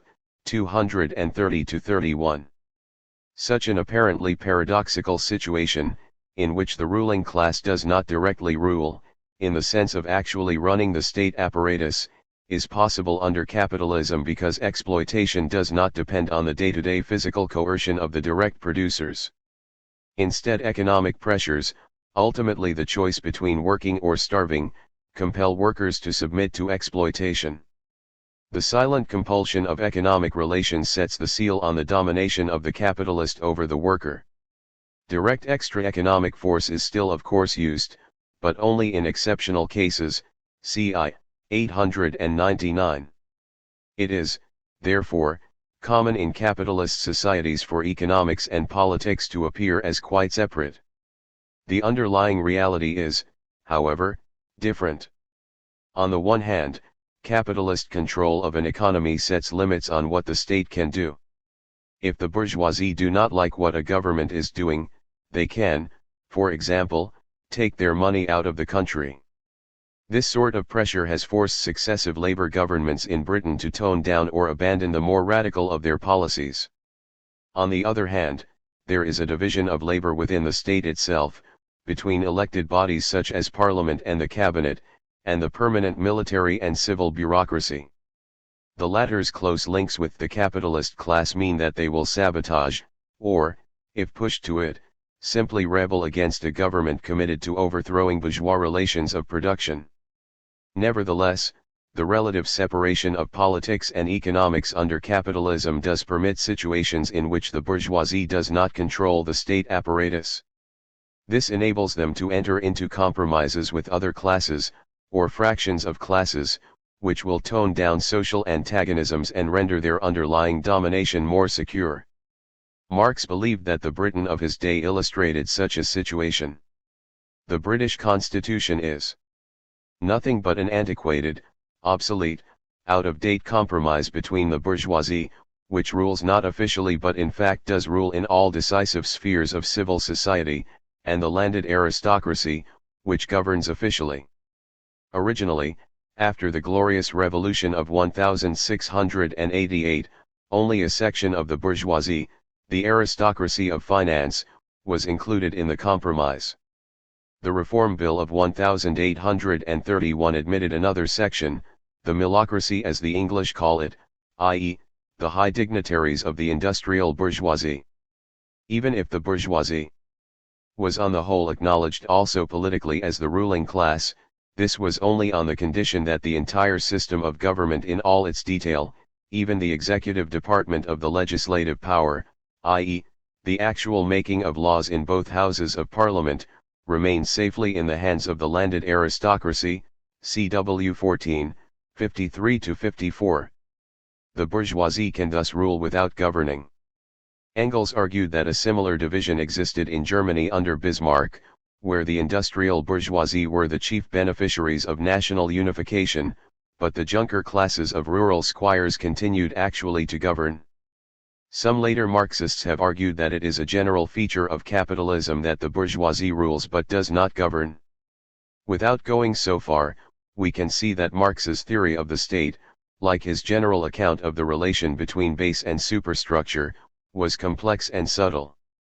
Marx thus developed a theory of history capable of accounting for the character of very different societies, and of explaining the variations in the political and ideological superstructures of societies that share the same relations of production.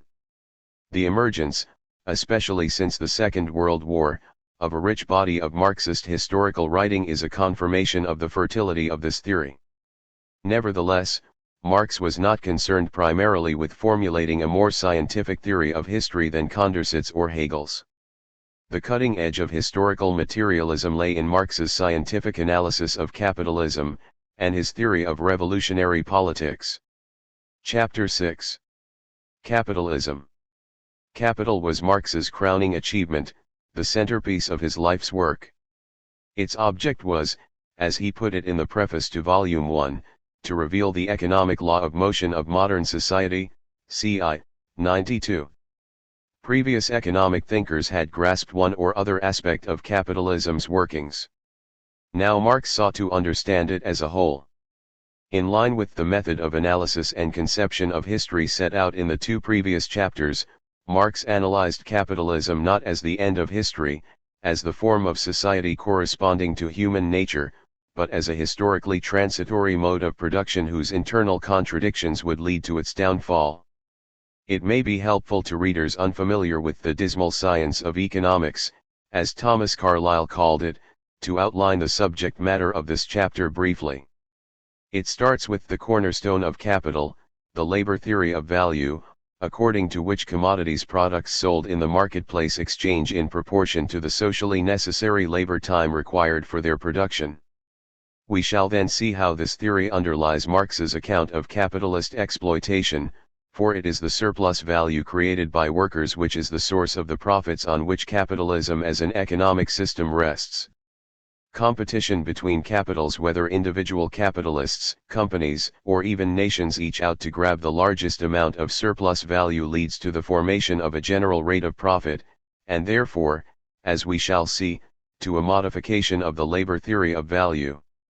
Competition also gives rise to a tendency for the rate of the profit to fall, which is the fundamental cause of the crises which regularly afflict the capitalist system.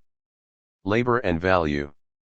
The basis of every human society is the labor process, human beings cooperating in order to make use of the forces of nature, and thus to meet their needs. The product of labor must, before anything else, answer some human need. It must, in other words, be useful. Marx therefore calls it a use value. Its value lies first and foremost in being of use to someone. The need met by a use value does not have to be a physical need. A book is a use value, because people need to read. Equally, the needs that use values meet may be to achieve vile purposes. A murderer's gun or a policeman's truncheon is as much a use value as a can of baked beans or a surgeon's scalpel.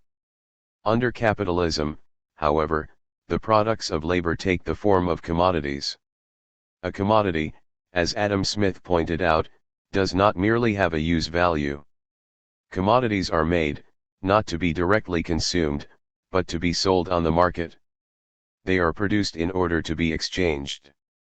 As such, each commodity has an exchange value, the quantitative relation, the proportion, in which use values of one kind exchange for use values of another kind, CI 126.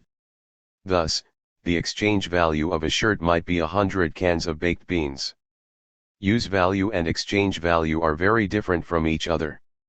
To take an example of Smith's, air is something of almost infinite use value to human beings, since without it we would die, yet it has no exchange value, if we ignore the ability of the rich to buy themselves less polluted surroundings. Diamonds, on the other hand, are of comparatively little use, but have a very high exchange value. Moreover, a use value has to meet some specific human need. If you are hungry, a book is no good. By contrast, the exchange value of a commodity is simply the amount it will exchange for other commodities. Exchange values reflect what commodities have in common, rather than their specific qualities. A loaf of bread can be exchanged for a can opener, either directly or through the medium of money, even though their uses are very different. What is it that they have in common, that permits this exchange to take place? Marx's answer is that all commodities have a value, of which exchange value is merely the reflection. This value represents the cost to society of producing that commodity. Because human labor power is the motive force of production, that cost can be measured only by the amount of labor devoted to the commodity. But by labor, Marx does not here mean the particular type of labor involved in, say, baking a loaf of bread or manufacturing a can opener. This real, concrete labor, as Marx puts it, is too varied and complex to provide us with the measure of value that we need. To find our measure, we must abstract labor from its concrete form. Writes Marx, a use value, or useful article, therefore has value only because abstract human labor is objectified or materialized in it, ci. 129. So labor has a dual character. On the one hand, all labor is an expenditure of human labor power in the physiological sense, and it is in this quality of being equal, or abstract, human labor that it forms the value of commodities. On the other hand, all labor is an expenditure of human labor power in a particular form and with a definite aim, and it is in this quality of being definite useful labor that it produces use values, ci. 137. Marx described this twofold character of labor as one of the best points in my book, SC. 192. It was here that Marx's theory parted company with those of Ricardo and the political economists. Marx criticized Ricardo for focusing almost exclusively on trying to find a precise formula for determining the exchange value of commodities. They wanted, of course, to find ways of predicting market prices. Ricardo's mistake is that he is concerned only with the magnitude of value. What Ricardo does not investigate is the specific form in which labor manifests itself as the common element in commodities, wrote Marx, TSV 3, 131, 138. Marx was not specifically interested in market prices. His aim was to understand capitalism as a historically specific form of society, to find what made capitalism different from previous forms of society and what contradictions would lead to its future transformation. Marx wanted to know not how much labor formed the exchange value of commodities, but in what form labor performed this function and why under capitalism production was of commodities for the market rather than products for direct use as in previous societies. The twofold character of labor is crucial in answering this question because labor is a social and cooperative activity. This is true not simply of particular sorts of work, but of society as a whole. The labor of each individual or group of individuals is social labor in the sense that it contributes to the needs of society. These needs require all sorts of different products, not simply various sorts of food, but also clothing, shelter, means of transport, the tools needed in production, and so on. This means that different sorts of useful labor have to be carried out. If everyone produced only one type of product, then society would soon collapse. Every society therefore needs some means of distributing social labor among different productive activities. This necessity of the distribution of social labor in definite proportions cannot possibly be done away with by a particular form of social production, Marx writes, SC. 209. But there is a fundamental difference between capitalism and other modes of production. Capitalism has no mechanism through which society can collectively decide how much of its labor will be devoted to particular tasks. To understand why this is so, we must look at pre-capitalist modes of production, where the goal of economic activity was primarily the production of use values, and each community could meet all or most of its needs from the labor of its own members. Thus, in the patriarchal rural industry of a peasant family which produces corn, cattle, yarn, linen, and clothing for its own use, the distribution of labor within the family and the labor time expended by the individual members of the family, are regulated by differences in sex and age as well as by seasonal variations in the natural conditions of labor, ci. 171. The distribution of labor is collectively regulated even in pre-capitalist societies where exploitation and classes exist. Thus, in feudalism, labor and its products take the shape, in the transactions of society, of services in kind and payments in kind. Whatever we may think, then, of the different roles in which men confront each other in such a society, the social relationships between individuals appear in any event as their own personal relations, are not disguised as social relations between things, between the products of labor, ci. 170. In the case of slavery and feudalism, both modes of production based on class exploitation, the bulk of production is devoted entirely to meeting the needs of the producers and the exploiting class. The main issue is not what is produced, but rather the division of the social product between exploiter and exploited. Under capitalism things are very different. The development of the division of labor means that production in each workplace is now highly specialized, and separate from other workplaces. Each producer cannot meet his needs out of his own production. A worker in a can opener factory cannot eat can openers. In order to live, he must sell them to others. The producers are thus interdependent in two senses: they need each other's products, but they also need each other as purchasers of their own products so that they can obtain the money with which to buy what they need. This system Marx calls generalized commodity production. The producers are bound together only by the exchange of their products among one another. Objects of utility become commodities only because they are the products of the labor of private individuals who work independently of each other. The sum total of the labor of all these private individuals forms the aggregate labor of society. Since the producers do not come into social contact until they exchange the products of their labor, the specific social characteristics of their private labors appear only within this exchange. In other words, the labor of the private individual manifests itself as an element of the total labor of society only through the relations which the act of exchange establishes between the products, and through their mediation, between the producers, ci. 165-66. Hitherto, concrete labor was directly social labor. Where production was for use, to meet some specific need, its social role was obvious, and there from the start.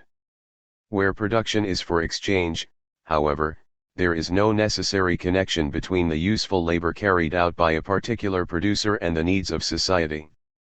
Whether the products of a specific factory, for example, meet some social need can be discovered only after they have been manufactured, once they have been put on sale in the market.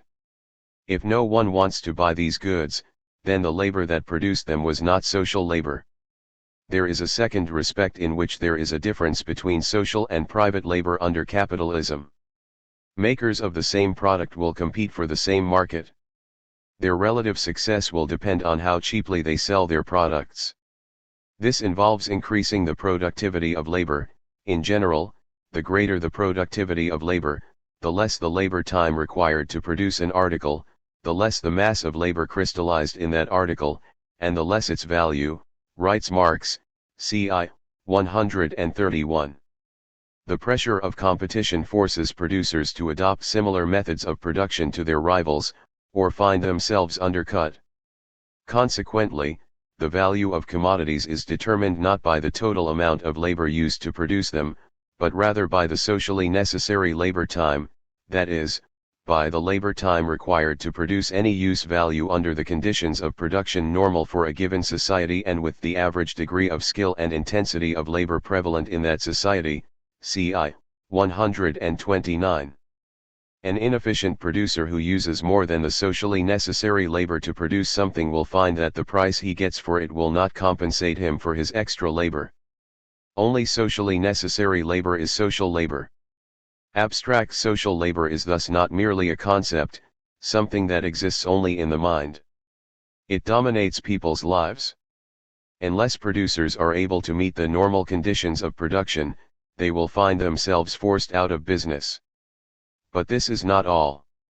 We have seen that private useful labor only becomes social labor once its product has been sold.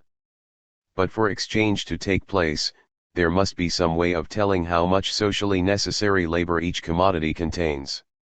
Society cannot do this collectively, because capitalism is a system in which the producers relate to each other only through their products. The solution is for one commodity to take on the role of universal equivalent, against which the values of all the other commodities can then be measured. When one particular commodity becomes fixed in the role of universal equivalent, it becomes money. And, writes Marx, the representation of the commodity as money implies that the different magnitudes of commodity values are all expressed in a form in which they exist as the embodiment of social labor, TSV 3, 130. So capitalism is an economic system in which individual producers do not know in advance whether their products meet a social need. They can find out only by trying to sell these products as commodities on the market. The competition between producers seeking to capture markets by underselling each other reduces their different labors to one measure, abstract social labor as embodied in money. Where the supply of a commodity exceeds the demand for it, its price will fall, and producers will shift to other, more profitable economic activities. It is in this way, and only indirectly, that social labor is distributed among different branches of production. Marx's analysis of value is therefore directed toward what makes capitalism unique as a form of social production. His focus is the real internal framework of bourgeois relations of production, CI 175 and 34. His purpose is to show that as values, commodities are social magnitudes, relations of men in their productive activity.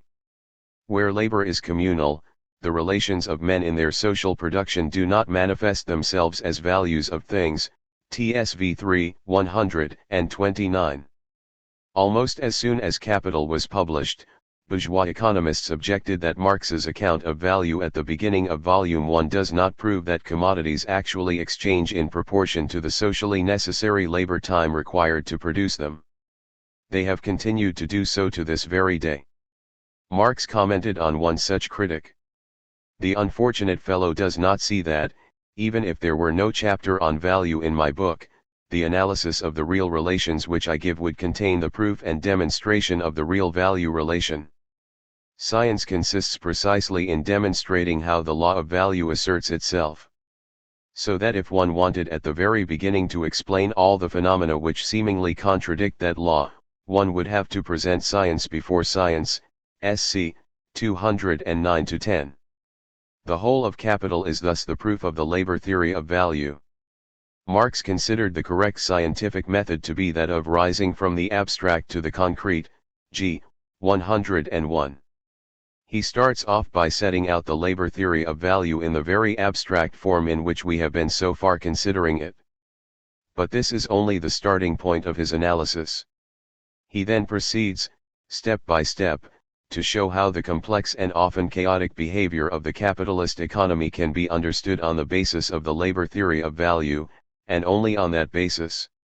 Surplus value and exploitation. The capitalist mode of production involves, according to Marx, two great separations. The first we have already discussed, the separation of the units of production. In other words, the capitalist economy is a system divided into separate, interdependent, and competing producers. Just as important, however, is the division within each unit of production, between the owner of the means of production and the direct producers, that is, between capital and wage labor. Commodities can exist, Marx pointed out, without capitalism. Money and trade are to be found in pre-capitalist societies. However, the exchange of commodities in such societies is mainly a means of obtaining use values, the things people need. The circulation of commodities in such circumstances takes the form of CMC, where C stands for a commodity, and M for money. Each producer takes his commodity and sells it for money, using that money to buy another commodity from another producer. Money is the only intermediary in the transaction. Where capitalist relations of production prevail, however, the circulation of commodities takes another, more complex form, MCM1. Money is invested in order to produce commodities which are then exchanged for more money. What is more, the M1, the money which the capitalist or investor holds after the transaction, is greater than M, the money invested in the first place. The extra money, or profit, Marx called surplus value. Where does it come from? Ricardo had effectively answered this question when he argued that the value created by labor was then divided into wages and profits. Labor was the source of surplus value. However, he was unable to grasp this clearly because he ran into an apparent contradiction. He defined wages as the value of labor. How can this be so when wages are less than the total value created by labor, which Ricardo argues is divided between wages and profits? Ricardo did not confront this question because he took the existence of surplus value for granted. Marx's explanation of the existence of surplus value, however, rested on his analysis of the relationship between capital and wage labor. What the worker sells the capitalist in exchange for his or her wages is not labor, but labor power, as he explains. The use value which the worker has to offer to the capitalist is not materialized in a product, does not exist apart from him at all, thus exists only in potentiality, as his capacity. It becomes a reality only when set in motion by capital. G. 267. Labor power is a commodity, and like all commodities it has a value and a use value.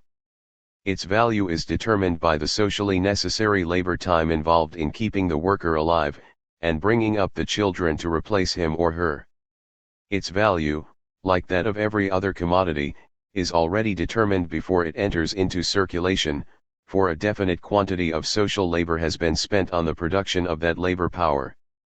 But its use value consists in the subsequent exercise of that power.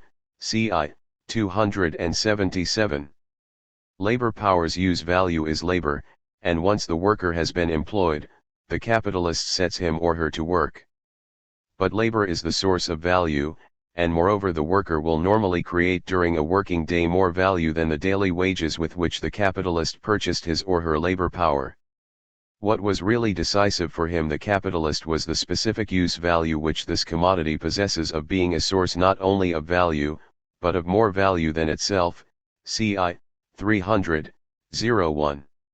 For example, let us assume that in a working day of 8 hours, 4 hours labor replaces the value of labor power advanced by the capitalist in the form of wages. The other 4 hours is pocketed by the capitalist. Surplus value, or profit, is merely the form of existence of surplus labor peculiar to the capitalist mode of production. The significance of this analysis of the purchase and sale of labor power is that it enables Marx to trace the origins of surplus value to the exploitation of the worker by capital. Furthermore, it highlights the fact that the patterns traced by the classical economists are not natural and inevitable, but are historically specific relations of production. Marx is able to do this while assuming that all commodities, including labor power, sell at their value. In other words, the capitalist does not gain his profit by cheating the worker and paying labor power less than the equivalent of the socially necessary labor time required to reproduce it. Exploitation is nothing abnormal, it is a typical outcome of the regular workings of the capitalist mode of production. It arises from the difference between the value created by labor power once it is put to work, and the value of labor power itself. The purchase and sale of labor power depends upon the separation of the worker from the means of production, so that the worker is free in the double sense that as a free individual he can dispose of his labor power as his own commodity, and that, on the other hand, he is free of all the other commodities needed for the realization of his labor power. CI 272-73. The exchange between capital and wage labor presupposes the distribution of the elements of production itself, the material factors of which are concentrated on one side, and labor power, isolated, on the other. C2, 33. Marx shows in Capital Volume 1, Part 8, how this distribution was the result of a historical process, in which the peasantry were deprived of their land, and the means of production, initially the land itself, became the monopoly of a class whose objective was profit. Marx was thus able to explain the contrast between the apparent political equality of all the citizens of capitalist society, and the real inequality of class exploitation. The exchange between capital and wage labor is an exchange of equivalents. Both worker and capitalist are commodity owners, the one of labor power, the other of money. Labor power is paid for at its value, the cost of reproducing it. So where's the exploitation? As long as we stay in the realm of circulation, the marketplace where everyone is a commodity owner acting in accordance with his or her self-interest, exploitation is invisible. It is only when we enter the hidden abode of production, on whose threshold there hangs the notice "No admittance except on business," CI 279-80, that things change. Exploitation is possible because of the peculiar property of the commodity sold by the worker, namely the fact that its use value is labor, the source of value and surplus value. And in production that labor power is set to work. Before we look at the process of production under capitalism, we need to pin down a little more accurately just what is meant by capital. At its simplest, capital is an accumulation of value which acts to create and accumulate more value. Long before capitalism, of course, rich men accumulated wealth by expropriating the surplus value of slaves and serfs. But this wealth was used for consumption, so that they and their retainers could have a greater share of the necessities and luxuries of life. This wealth was not capital, though it shares a common source, surplus labor. The first sign that an accumulation of wealth has begun to act as capital is the formula MCM1, which we came across earlier. The formula denotes a transaction in which money, M, is exchanged for commodities, C, which are then resold for a greater sum of money, M1.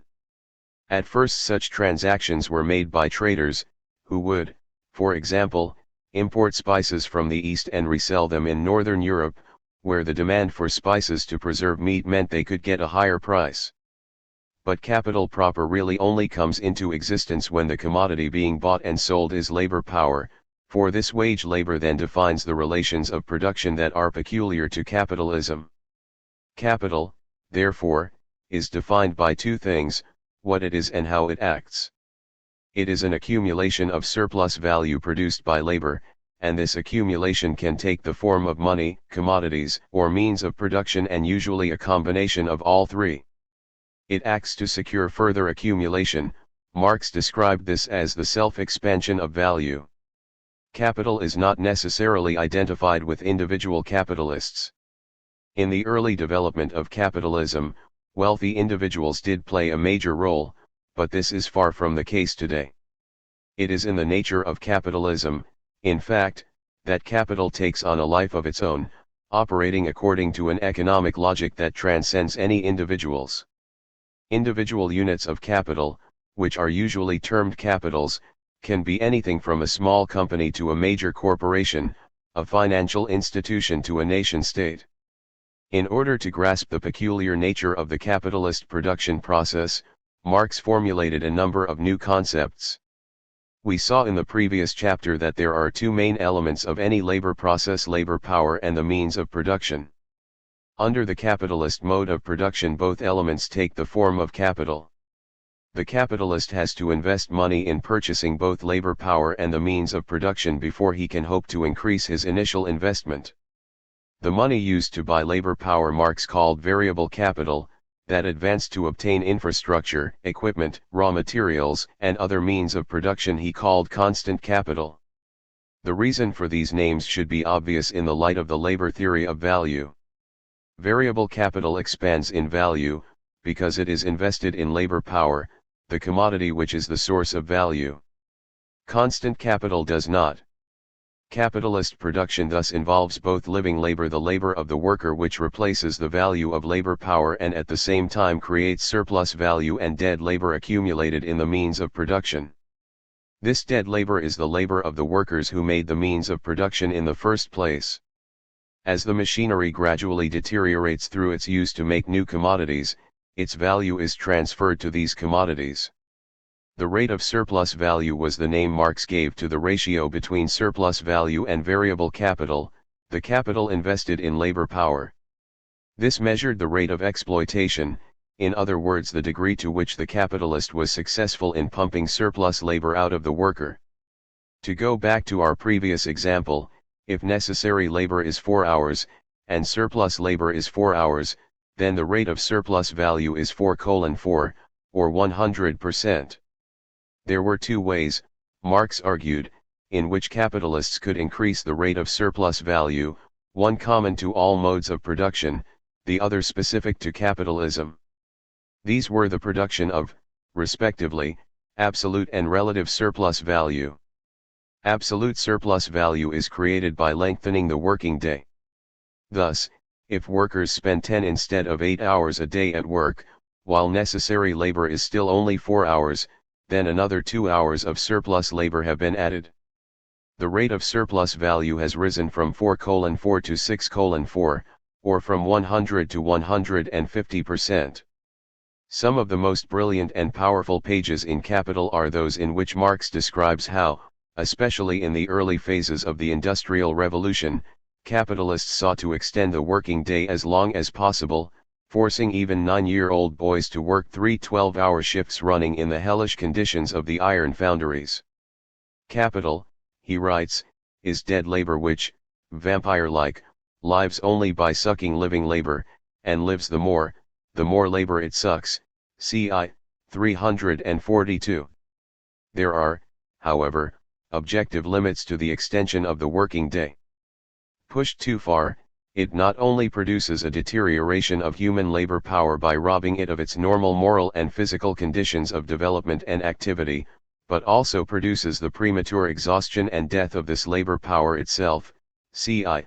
376.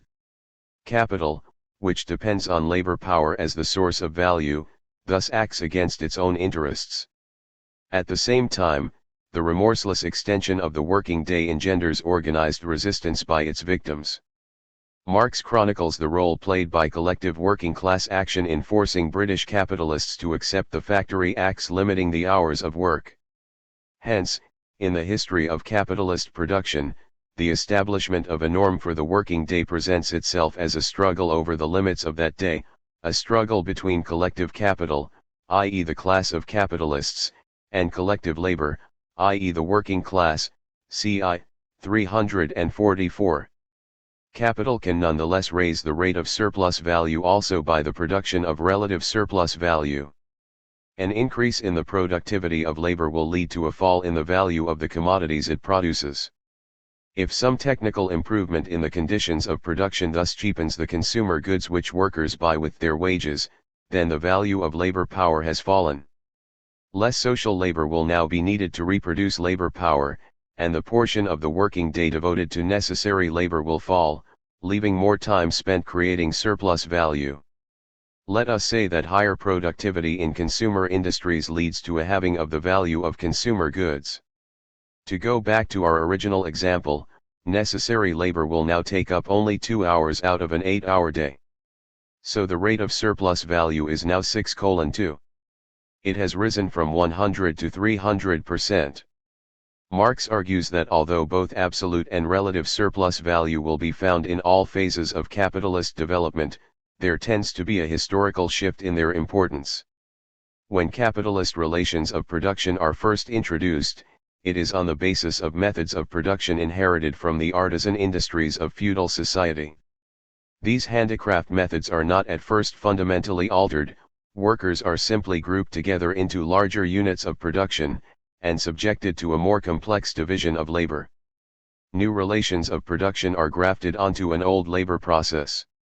Given a pre-existing mode of labor, surplus labor can be created only by lengthening the working day, i.e. by increasing absolute surplus value, c.i. 1021. In a mode of production such as feudalism, where neither exploiter nor exploited necessarily has a strong interest in expanding the productive forces, more surplus labor can only be extracted from the direct producers by making them work longer hours. Capitalism, however, introduces a new way of increasing the rate of exploitation, by getting the producers to work more efficiently.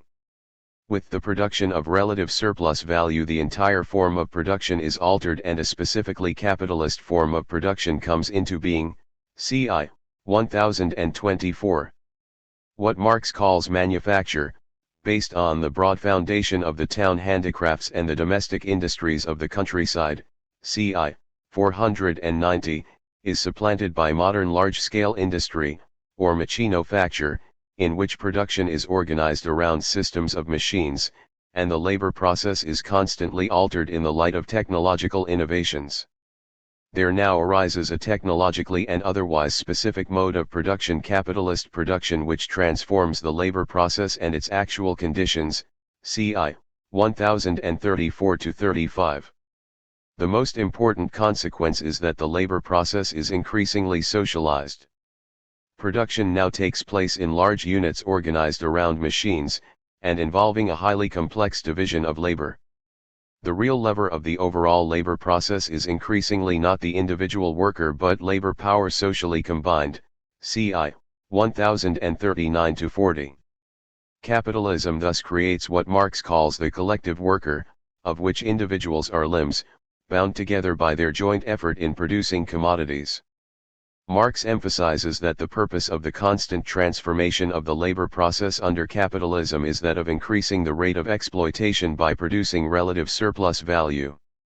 Like every other instrument for increasing the productivity of labor, machinery is intended to cheapen commodities and, by shortening the part of the working day in which the worker works for himself, to lengthen the other part, the part he gives the capitalist for nothing. The machine is a means for producing surplus value, CI 492. This highlights what we saw in the last chapter, that the productive forces develop to the extent that they are permitted to do so by the prevailing relations of production. The peculiarity of capitalism is that these relations require continual improvements in the productivity of labor. Competition, prices, and profits. Marx's analysis of the capitalist production process in the first volume of Capital takes place at quite a high level of abstraction. Most important is the fact he assumes that commodities exchange at their values, that is, in proportion to the socially necessary labor time involved in their production. In particular, he excludes the effects of competition, and of fluctuations in the supply of commodities and the demand for them. This procedure was justified because Marx was concerned at this point with grasping the essential features of the capitalist economy, and tracing them to their source in the extraction of surplus value from the workers within the process of production. Marx's object in analyzing the capitalist process of production was what he called capital in general, as distinct from particular capitals. This, he conceded, was an abstraction, not an arbitrary abstraction, but an abstraction which grasps the specific characteristics which distinguish capital from all other forms of wealth or modes in which social production develops. These are the aspects common to every capital as such, or which make every specific sum of values into capital, g. 449. The aspects common to every capital as such come down to the fact that capital is the self-expansion of value, which arises from the exploitation of the worker in production. Thus, what distinguishes capital from other modes in which social production develops is surplus value as the specific economic form in which unpaid surplus labor is pumped out of the direct producers, C3, 791. The analysis of capital in general is intended to uncover the basis of capitalist relations of production. There is, however, another stage in Marx's examination of capitalism. We saw that this mode of production involves two separations, one between labor power and the means of production, which underlies the exchange between wage labor capital and thus makes possible the extraction of surplus value, the other between the units of production, which arises from the fact that there is no collective way under capitalism for social labor to be distributed among different activities, and so individual producers relate to each other only through the exchange of their products. It is an essential feature of capitalism that no single producer controls the economy. Capital exists and can only exist as many capitals, writes Marx, g. 414. The sphere of many capitals is that of competition. Individual capitals struggle with each other over markets, seeking to win control of particular sectors. The behavior of these capitals can only be understood in the light of Marx's analysis of capital in general, and especially of the process of production. What makes them capitals is the self-expansion of value in production. But in a very important sense Marx's analysis of competition completes that of the process of production. To appreciate this point fully, we must first take a look at the 3 volumes of Capital. Volume 1, as we have seen, is concerned with the analysis of the process of production. But because capitalism is a system of generalized commodity production, the capitalist will actually obtain the surplus value he has extracted from the worker only if he succeeds in selling the commodities which embody this value. What Marx calls the realization of the value created in production, its transformation into money, depends on the circulation of commodities on the market. Volume 2 of Capital is concerned with this process of circulation, examining its implications in 2 ways. First, Marx considers the different circuits of capital, the successive transformations of, for example, money capital into the labor power and means of production which are used to produce commodities, and then into a larger sum of money if these commodities are sold at their value. Marx then considers the way in which the circuits of individual capitals interweave to bring about the reproduction of the entire economy. Much of what he says in Volume 2 is brilliant and innovative, but in this book we shall only touch on it when discussing crises in the following section. It is in Capital Volume 3 that the analysis of competition becomes relevant. Here Marx is concerned with capitalist production as a whole.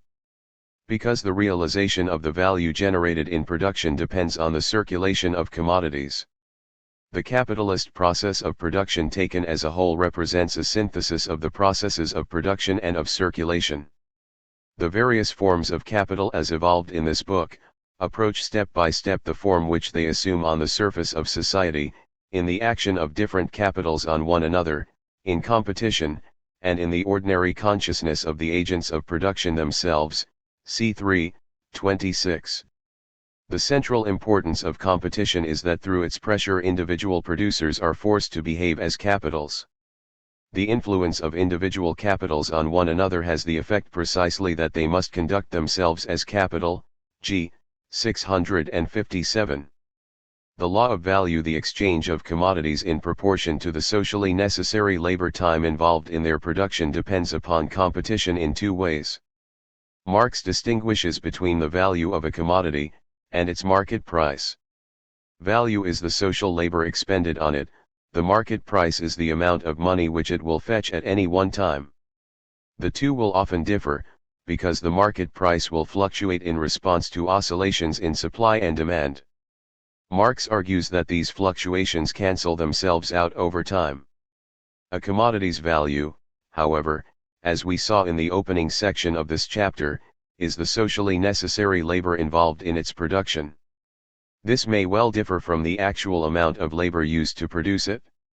Marx therefore distinguishes between a commodity's individual value, the labor time it embodies, and its social or market value, which reflects the prevailing conditions of production in that industry. The market value of the commodity is determined by the competition between the capitals in that industry, each trying to win a larger share of the market than its rivals, each seeking to do so by improving its conditions of production and thus reducing the value of its commodities. Usually the resulting market value will be the value of goods produced in the average conditions of production in the industry. An individual capital's products will, as a result of this competition, sell at the market value, even if the actual labor used to produce these commodities, their individual value, is more or less than the market value. There is, moreover, a second way in which competition enters into the workings of the law of value. This arises from the fact that commodities are the product of capital, CI 949 ff. In other words, the capitalist invests his capital in the production of commodities, not for its own sake, but in order to produce surplus value. Now, as we saw in the previous section, the source of surplus value is variable capital, in other words, the workers that the capitalist employs in exchange for their wages. However, the capitalist does not simply advance the money to pay these wages, he also has to fork out for the machinery, buildings, raw materials, and so on, which are necessary if the workers are actually to produce commodities. What counts for the capitalist is not simply the return he makes on the variable capital, but rather that on his total investment, variable capital plus the constant capital tied up in the means of production. Recognition of this fact led Marx to distinguish between the rate of surplus value and the rate of profit. The rate of surplus value is simply the ratio of surplus value to variable capital. As we saw in the previous section, this measures the degree of exploitation of labor power. The rate of profit, on the other hand, is the ratio between surplus value and total capital, variable capital plus constant capital. From the point of view of understanding capitalism, the rate of surplus value is more basic, because labor power is the source of value. But what matters to the capitalist is the rate of profit, because he needs to make an adequate return on his total investment, not just on what he spends on wages. Obviously, the two rates will differ. Take a capitalist who employs 100 workers at a wage of $50 a week. His total payroll, his variable capital, is $5,000 a week. If the rate of surplus value is 100%, then the surplus value produced every week will also be $5,000. This is his profit. The capitalist also gets back his original $5,000, making $10,000 in all. But suppose the capitalist also has to advance $2,500 a week to pay for the infrastructure, buildings, and so on. This is his constant capital. The total capital invested each week will be $7,500, and the rate of profit, the return on his total investment, is the ratio of the profit received to the total capital, or $5,000,7,567%. The existence of a rate of profit is an illustration of how, according to Marx, competition conceals the real relations of production. For it is the rate of profit that capitalists use in their everyday calculations. Because this concept relates surplus value to the total capital, the fact that labor power is the source of surplus value is concealed. It appears as if the constant capital invested in the means of production is also responsible for creating value and surplus value. This is an example of what Marx calls commodity fetishism, the way the working of the capitalist economy leads people to believe that their social relationships are in some mystical way governed by physical objects' use values and the machinery used to produce them. The effect is to justify the existence of profits, since the capitalist, as the owner of the means of production, seems just as entitled as the worker to a share of the product they have supposedly cooperated in making. There is more to the rate of profit, however, than this mystification.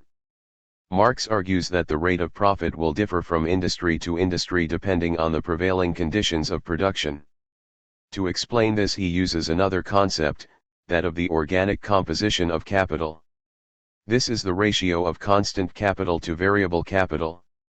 In other words, it reflects, in value terms, the amount of machinery, raw materials, and so on that are needed to produce a given commodity relative to the labor power needed. It is in fact a measure of the productivity of labor. For the more efficient labor power is, the more machinery will an individual worker set to work, the more raw materials will he or she use, and so on. So the higher the productivity of labor, the higher the organic composition of capital will be too. What does this mean for the rate of profit? Let us examine the case of two capitalists, A and B. Let us assume that each has the same weekly payroll $5,000 and, as Marx does, that each has the same rate of surplus value, 100%. So each receives a weekly profit of $5,000. But while A invests constant capital each week of $5,000, B, in a different sector of industry, has to invest $10,000. For A, then, the organic composition of his capital, the ratio of constant to variable capital, is $5,000, or 1:1. His profit of $5,000 is made with a total capital of $10,000, so his rate of profit is $5,000, 10,000, or 50%. The organic composition of B's capital, on the other hand, is $10,000, 5,000, or 2:1 twice that of A. B's rate of profit is $5,000, 15,000, or only 33%. So the higher the organic composition of capital, the more machinery and raw materials used by each worker, the lower the rate of profit because only labor power produces surplus value. Now capitalists are concerned with gaining the largest possible return for their investment, the highest possible rate of profit. Since the amount of machinery, buildings, and so on needed for production varies from industry to industry, in other words, some industries have higher organic composition of capital than others, capital will tend to flow to where the rate of profit is highest, in other words, to where the organic composition of capital is low. Why, after all, should capitalist B continue investing all his money where it gives him a return of only 33% when he could get 50% if he put his capital in industry A? This leads to what Marx calls the equalization of the rate of profit. The flow of capital from one industry to another will tend to even out the differences in the rate of profit. The result is that a general rate of profit is formed which reflects the relationship between the total surplus value produced in the entire economy, and the total social capital invested. Individual capitals will receive a share of the total surplus value extracted, in proportion, not to the variable capital they have advanced, but to the total capital they have invested. To see what this means, let's go back to A and B, and assume that they are the only two capitals in the economy. The total surplus value is then $10,000 and the total social capital $25,000. The general rate of profit is $10,000, $25,000, or 40%. It is higher than B's original 33%, but lower than A's 50%. Each will receive a return of 40% on his total capital. On his $10,000 A will get $4,000, while B, with $15,000, will get $6,000. Since each enterprise extracts $5,000 in surplus value from its workers, $1,000 has been transferred between them. How does this happen? Unfortunately, our model above, with capitalists A and B, is too simplified to demonstrate the mechanism that causes this transfer of surplus value, but we can still use it to show how this mechanism is set in motion. Capitalist B, seeing A making a higher rate of profit than he is naturally going to want a piece of the action. He's going to shift some of his capital into industry A. This will lead to an increase in production, and this increase will continue until the supply of these goods exceeds the demand. Once there are more of these goods for sale than there are buyers, their price will fall. So these commodities will end up being sold below their value, and industry A will become less profitable. Conversely, since capitalist B has removed some of his money from his own industry, production of goods B will fall. When the supply of these goods is lower than demand, the price of these commodities will rise, and they will sell at prices above their value. The profit rate of industry B, initially low, will rise. So as capital continually searches for the highest return, the increase of investment in industries with low use of infrastructure, machinery, and raw materials relative to labor power, in other words low organic composition of capital and therefore high rate of profit, will tend to bring prices down and reduce that rate of profit. The opposite will happen in industries with high organic composition of capital. As Marx writes, this incessant outflow and influx, through which capital is constantly redistributed among the different spheres of production depending on their relative profitability, will continue until it creates such a ratio of supply and demand that the average profit in the spheres of production becomes the same, and values are, therefore, converted into prices of production, C3, 195-96. Equilibrium is reached when the prices of different goods are set at levels which earn every capital the same rate of profit. It is as if all the surplus value pumped out of workers, wherever they may be employed, flows into a single pool from which capitalists draw profits in proportion to the sums they have invested. The origin of surplus value is thus further mystified, since the profits a capitalist gains no longer seem to bear any relation to the amount of labor his workers have performed. All these phenomena, Marx comments, seem to contradict the determination of value by labor time. Thus everything appears reversed in competition, C3, 209. This appearance is dissolved once we consider the overall relationship between the capitalist class and the working class. In each particular sphere of production, the individual capitalist, as well as the capitalists as a whole, take part in the exploitation of the total working class by the totality of capital. 4. Assuming all other conditions to be given, the average rate of profit depends on the intensity of exploitation of the sum total of labor by the sum total of capital, C3, 196-97. The capitalists strive, and this striving is competition, to divide among themselves the quantity of unpaid labor, which they squeeze out of the working class, not according to the surplus labor produced directly by a particular capital, but corresponding firstly to the relative portion of the aggregate capital which a particular capital represents, and secondly according to the amount of surplus labor produced by the aggregate capital.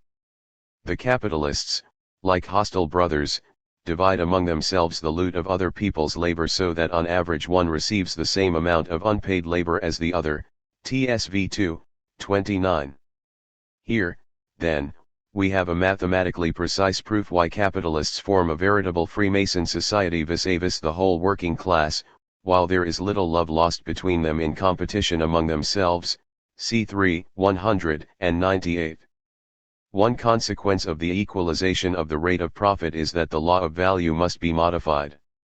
It is evident that the emergence of the general rate of profit necessitates the transformation of values into cost prices that are different from these values, TSV 2, 434.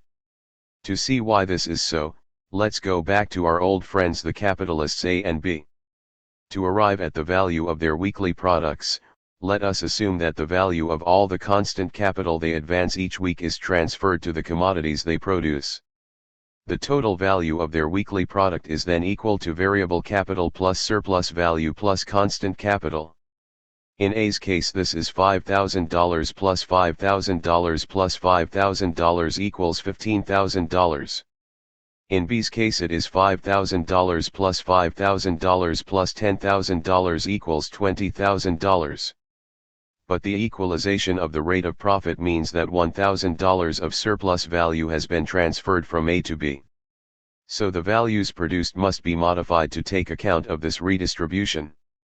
For A, we then get $5,000 plus $4,000 plus $5,000 equals $14,000, and for B, $5,000 plus $6,000 plus $10,000 equals $21,000. Marx calls these converted values which reflect the formation of the general rate of profit prices of production. Their formation is an inevitable consequence of the fact that capital exists, and can only exist as many capitals. What competition, first in a single sphere of production, achieves is a single market value and market price derived from the various individual values of commodities. And it is competition of capitals in different spheres, which first brings out the price of production, equalizing the rates of profit in the different spheres, C3, 180. The conversion of values into prices of production is part of the same process as the formation of values themselves. For it is competition in particular industries that leads to commodities being sold at their socially necessary labor time in the first place. The transformation of values into prices of production thus completes the labor theory of value rather than undermining it. Marx points out that the deviations of prices of production from values always resolves itself into one commodity receiving too little of the surplus value while another receives too much, so that the deviations from the values which are embodied in the prices of production compensate one another, C3, 161. The sum of the prices of production of all commodities produced in society is equal to the sum of their values, C3, 159-60. If we turn back to the case of A and B 2 paragraphs ago, we see that the total value of their products, $35,000, remains the same before and after the conversion of values into prices of production.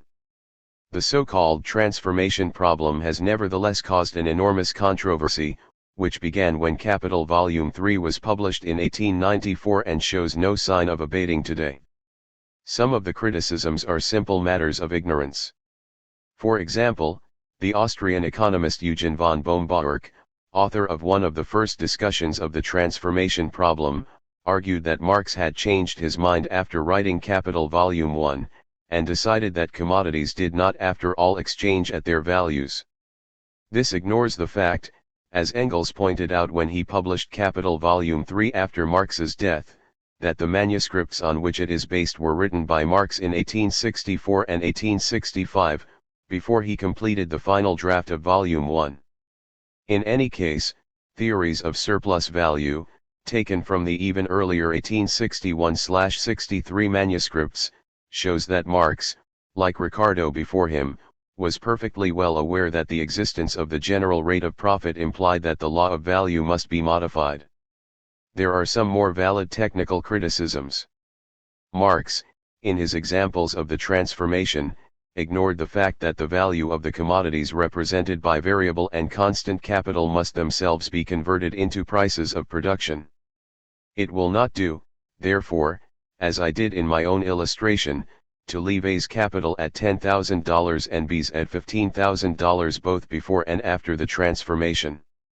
The goods consumed by workers, and the infrastructure, machinery, and so on which they use to produce commodities, will themselves have been affected by the formation of a general rate of profit, and will also have had their values transformed into prices of production. Marx was not unconscious of this problem, but felt that it was not important enough to worry about. CC 3, 164-65. Later research suggests that he is wrong, and that a complete transformation of values into prices of production has more far-reaching implications than Marx thought.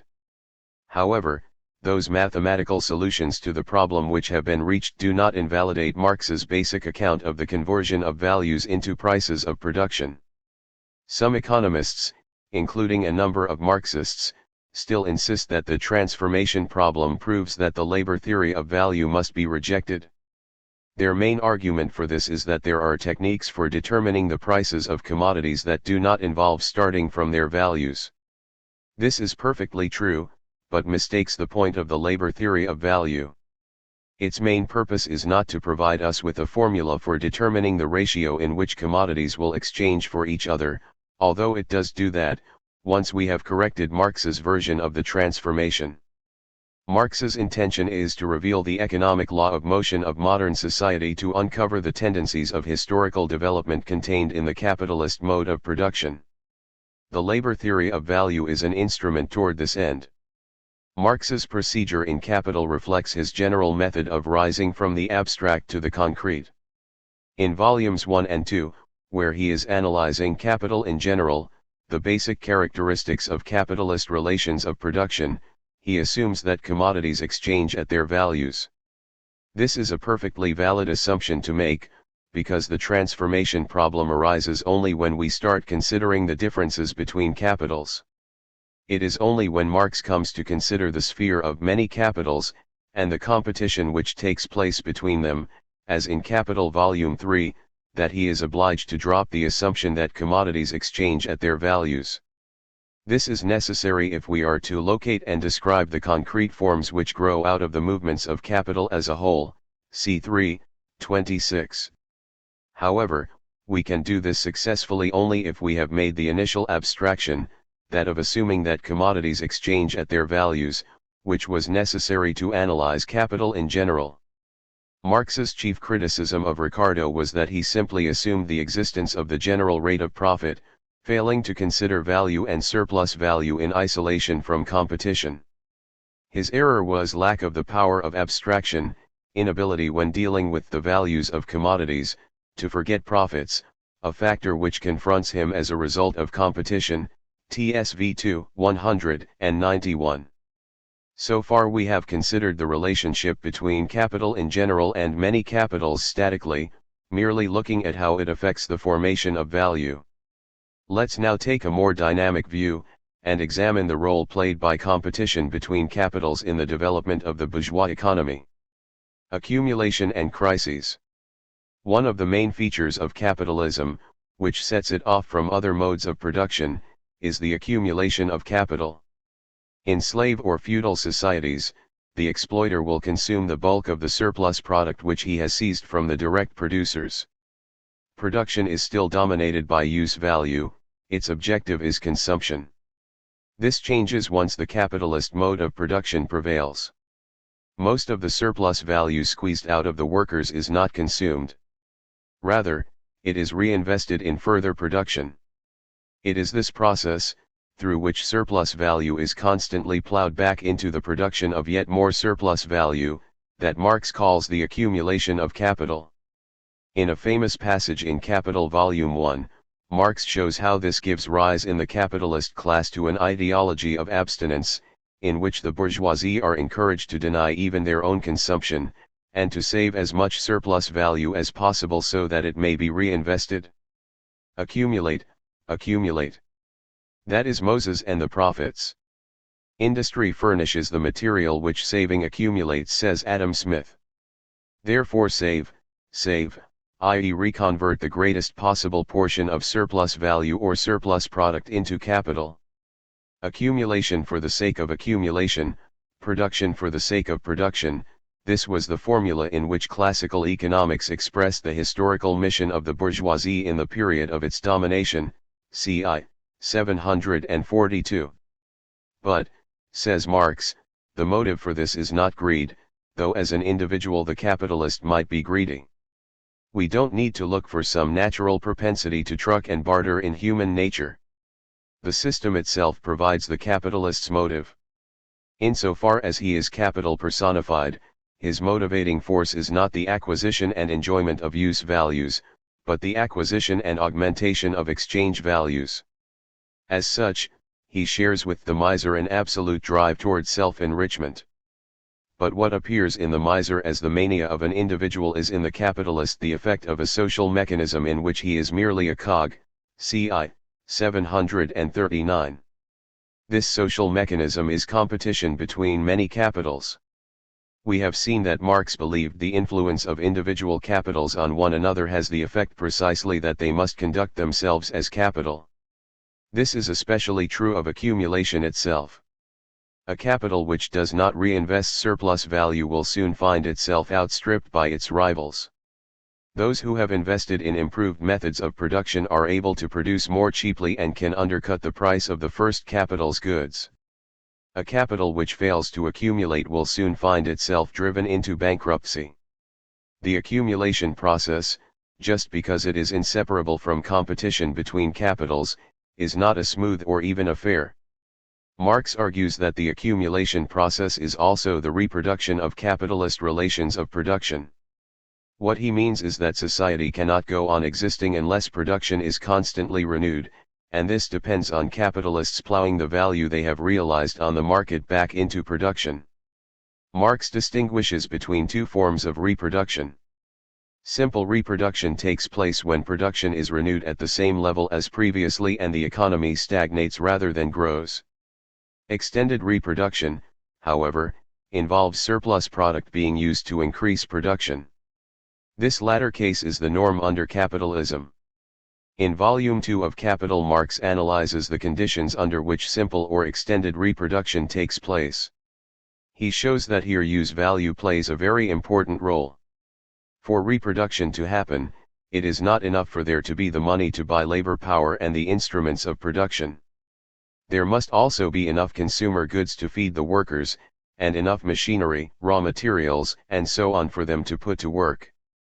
Marx divides the economy into two broad sectors, Departments I and II.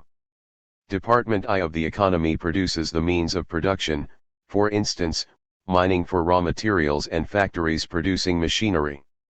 Department II produces consumer goods, food, clothing, and so on. Marx shows that for either simple or extended reproduction to happen, both departments must produce goods in certain proportions.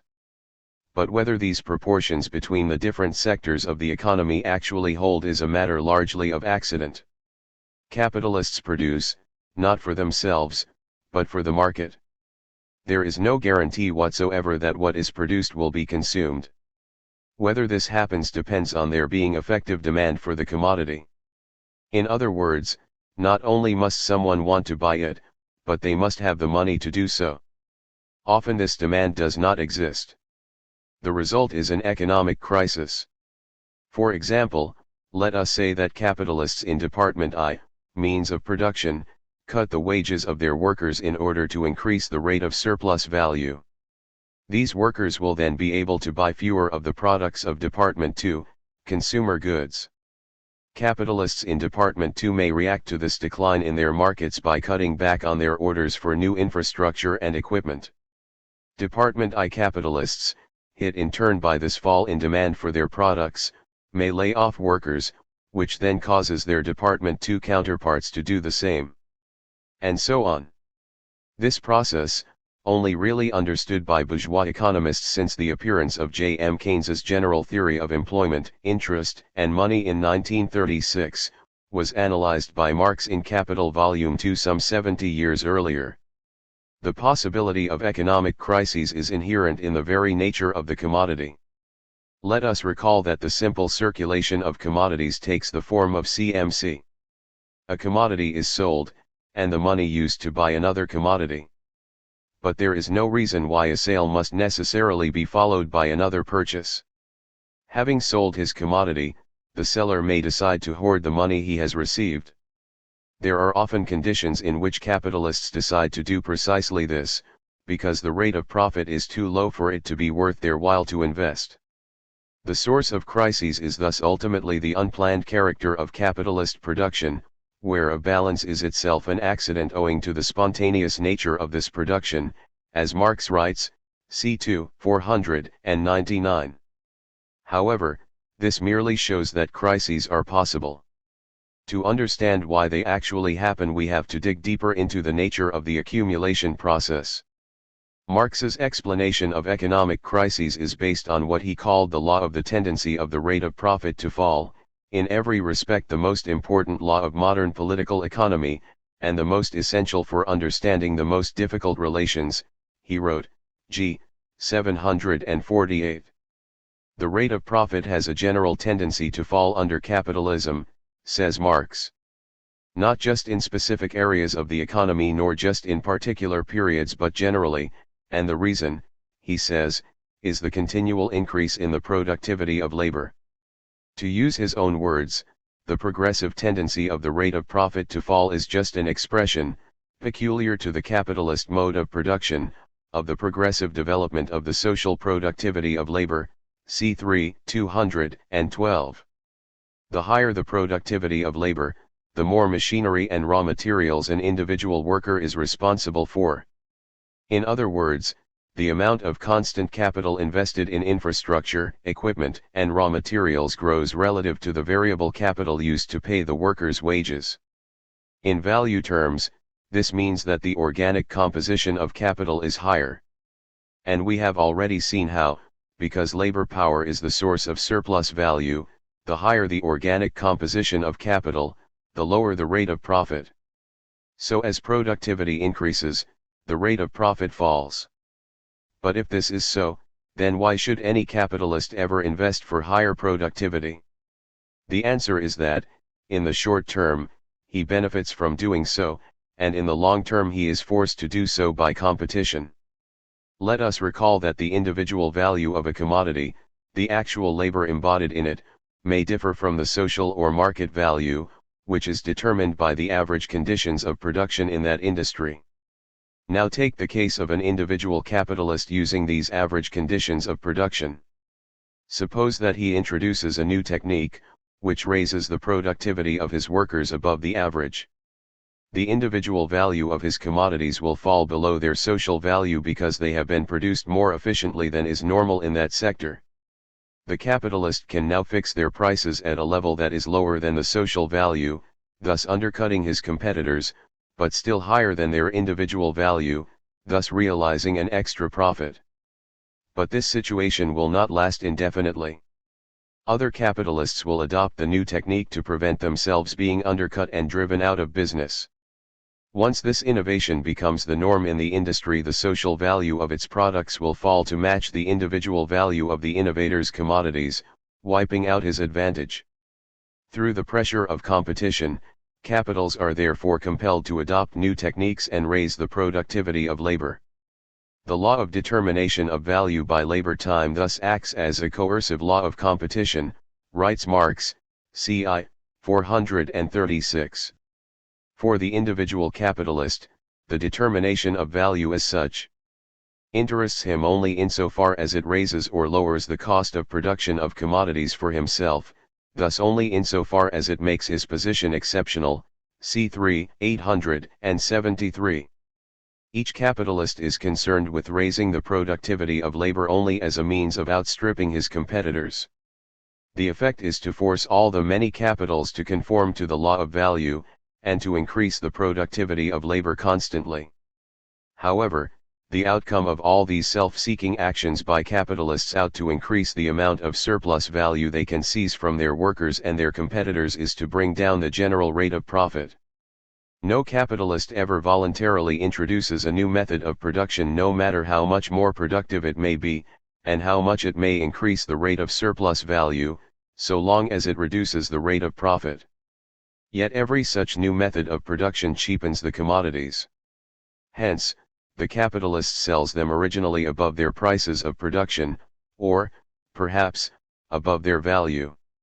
He pockets the difference between their costs of production and the market prices of the same commodities produced at higher costs of production. He can do this because his method of production stands above the social average. But competition makes it general and subject to the general law. There follows a fall in the rate of profit, perhaps first in the sphere of production, and eventually it achieves a balance with the rest, which is, therefore, wholly independent of the will of the capitalist, c. 264-65.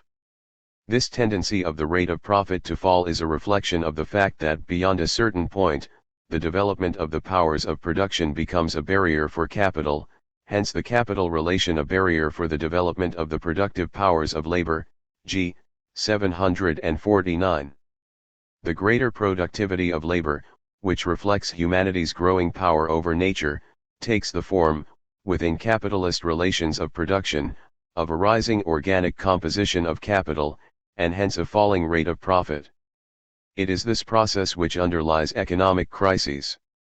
The growing incompatibility between the productive development of society and its hitherto existing relations of production expresses itself in bitter contradictions, crises, spasms, g. 749. The falling rate of profit is, however, only the starting point of Marx's analysis of capitalist crises.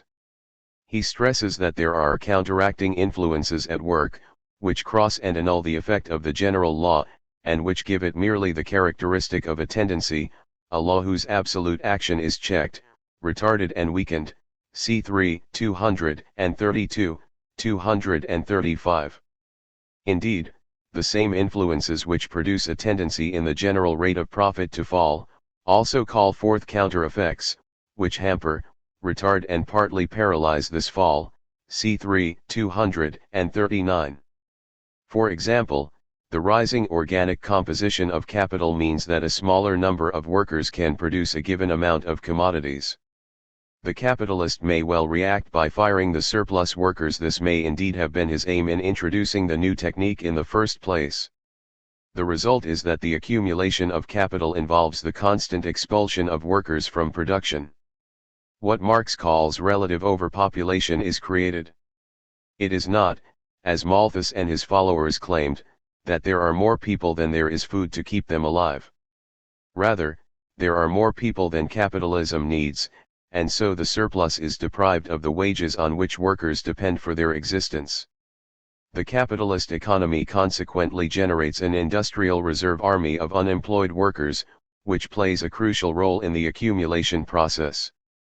Not only do the unemployed provide a pool of workers that can be flung into new branches of production, they also help to prevent wages from rising too high. Labor power, like every commodity, has a value, the labor time involved in its production, and a price, the amount of money paid for it. The price of labor power is wages, and like all market prices, wages fluctuate in response to rises and falls in the supply and demand of labor power. The existence of the industrial reserve army keeps the supply of labor power large enough to prevent the price of labor power from rising above its value. Writes Marx, the general movements of wages are exclusively regulated by the expansion and contraction of the industrial reserve army, CI 790. This does not mean that Marx believed in the iron law of wages, according to which wages cannot rise above the bare physical minimum necessary for subsistence. As he pointed out in the Critique of the Gotha program, this so-called law is based on Malthus's theory of population, and is therefore utterly false. Capitalism, as we have seen, involves constant increases in the productivity of labor. These lead, of necessity, to a steady reduction in the value of commodities, including labor power. The falling value of consumer goods means that the purchasing power of workers' wages can stay the same or even rise although the value of labor power has fallen. So in absolute terms, workers' living standards may well rise. In relative terms, however, their position has deteriorated, because the rate of surplus value has risen, and so their share of the total value they have created has fallen. The existence of an industrial reserve army strengthens the position of the capitalist, and makes it easier for him to increase the rate of surplus value. If the total amount of capital remains the same, then the rate of profit will rise. So a greater intensity of exploitation is one counteracting influence on the falling rate of profit. Increasing the rate of exploitation is double-edged, however. If it is achieved through increasing the productivity of labor, then the organic composition of capital will rise, and so a higher rate of surplus value will in this case mean a lower rate of profit. Marx believed that such a situation was typical of the tendency of the rate of profit. He rejected any attempt to explain economic crises through workers winning higher wage increases. The tendency of the rate of profit to fall is bound up with a tendency for the rate of surplus value to rise.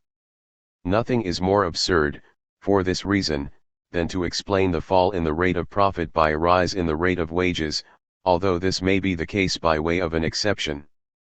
The rate of profit does not fall because labor becomes less productive, but because it becomes more productive. Both the rise in the rate of surplus value and the fall in the rate of profit are but specific forms through which growing productivity of labor is expressed under capitalism, c. 240. The same was true, Marx argued, of another counteracting influence, the cheapening of the elements of constant capital. Rising productivity in Department I, the production of the means of production, means that the value of the infrastructure, machinery, and so on which make up the constant capital falls. With the growth in the proportion of constant to variable capital, grows also the productivity of labor, the productive forces brought into being, with which social labor operates. As a result of this increasing productivity of labor, however, a part of the existing constant capital is continuously depreciated in value, for its value depends, not on the labor time it cost originally, but on the labor time with which it can be reproduced, and this is continually diminishing as the productivity of labor grows, TSV 2, 415-16. Many critics of Marx, some of them Marxists, have argued that the fact that rising labor productivity cheapens the elements of constant capital means that the organic composition does not rise and so the rate of profit does not fall. Even though the technical composition of capital, in other words the physical ratio between means of production and labor power, grows enormously, they contend, in value terms this relationship stays the same because the cost of producing the means of production has fallen. What they ignore is that what matters for the capitalist is the return he makes on his original investment.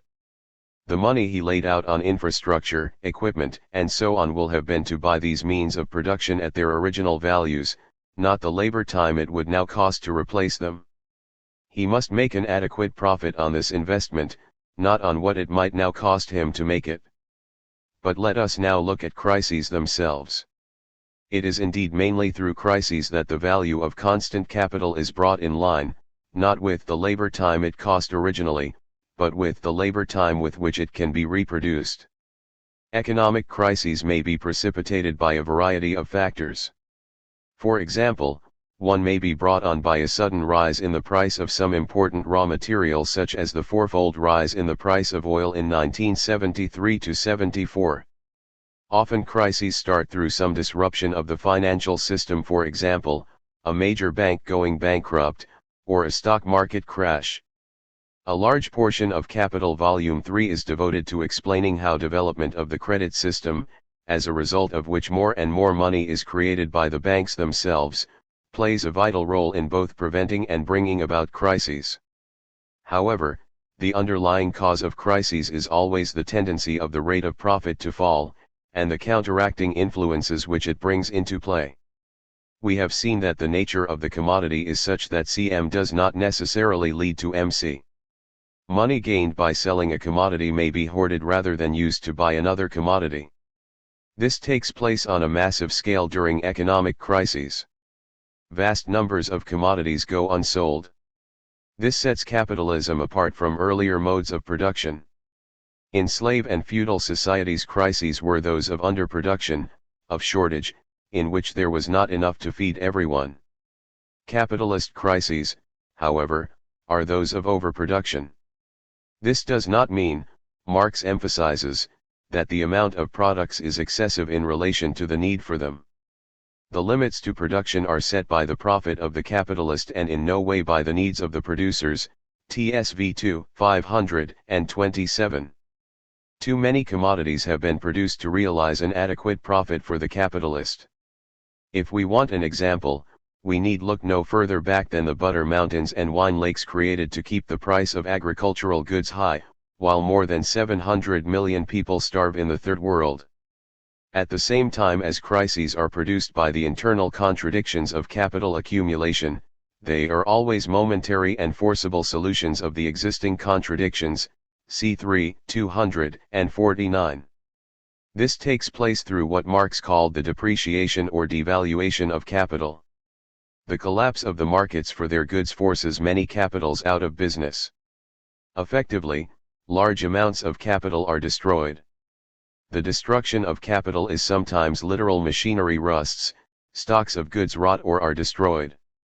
But falling prices also wipe out a large part of the value of the means of production. The destruction of capital through crises means the depreciation of values, which prevents them from renewing their reproduction process as capital on the same scale. TSV 2, 496.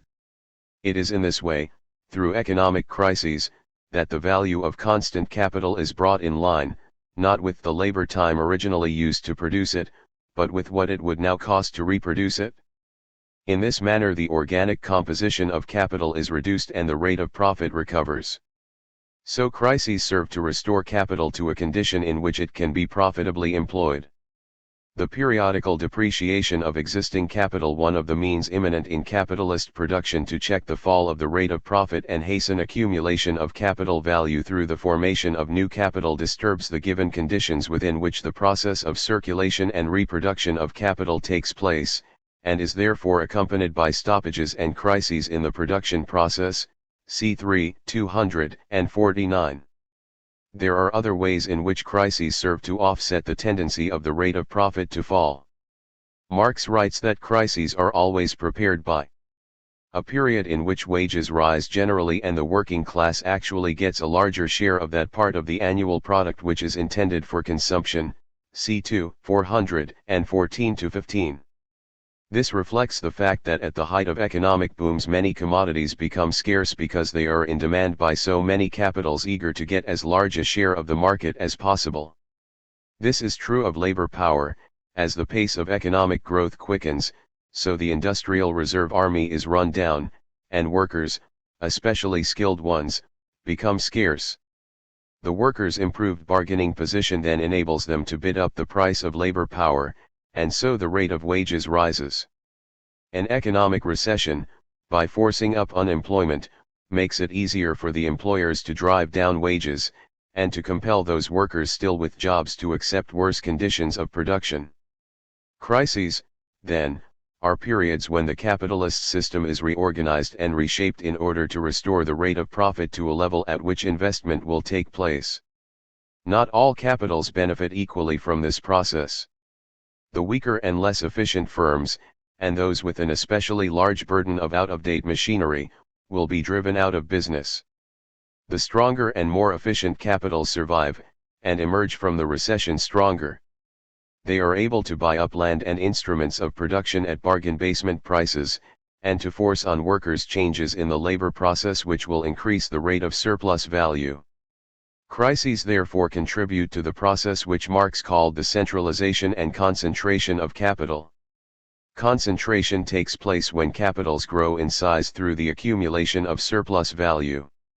Centralization, on the other hand, involves the absorption of smaller by bigger capitals.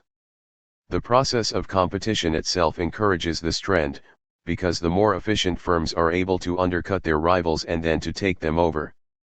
But economic recessions speed up the process by enabling the surviving capitals to buy up the means of production cheap. A constant increase in the size of individual capitals is therefore an inevitable part of the accumulation process. The path characteristically described by modern industry, Marx writes, takes the form of a cycle, interrupted by smaller oscillations, of periods of average activity, production at high pressure, crisis, and stagnation, CI 785. The alternation of boom and slump is an essential feature of the capitalist economy. As Trotsky put it, capitalism does live by crises and booms, just as a human being lives by inhaling and exhaling. Crises and booms were inherent in capitalism from its birth, they will accompany it to its grave.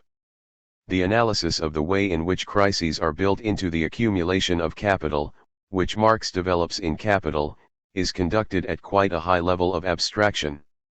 It needs to be elaborated, as we shall see in the final chapter, by an account of how, as the system grows older, the centralization and concentration of capital makes it more difficult for crises to perform their role of restoring the conditions of profitable accumulation. Nevertheless, capital provides the basis of any attempt to understand the capitalist economy. Conclusion. The capitalist mode of production illustrates Marx's general thesis that reality is dialectical, that it contains contradictions within it. For, on the one hand, technological change, the introduction of new methods of production, is part and parcel of capitalism's very existence.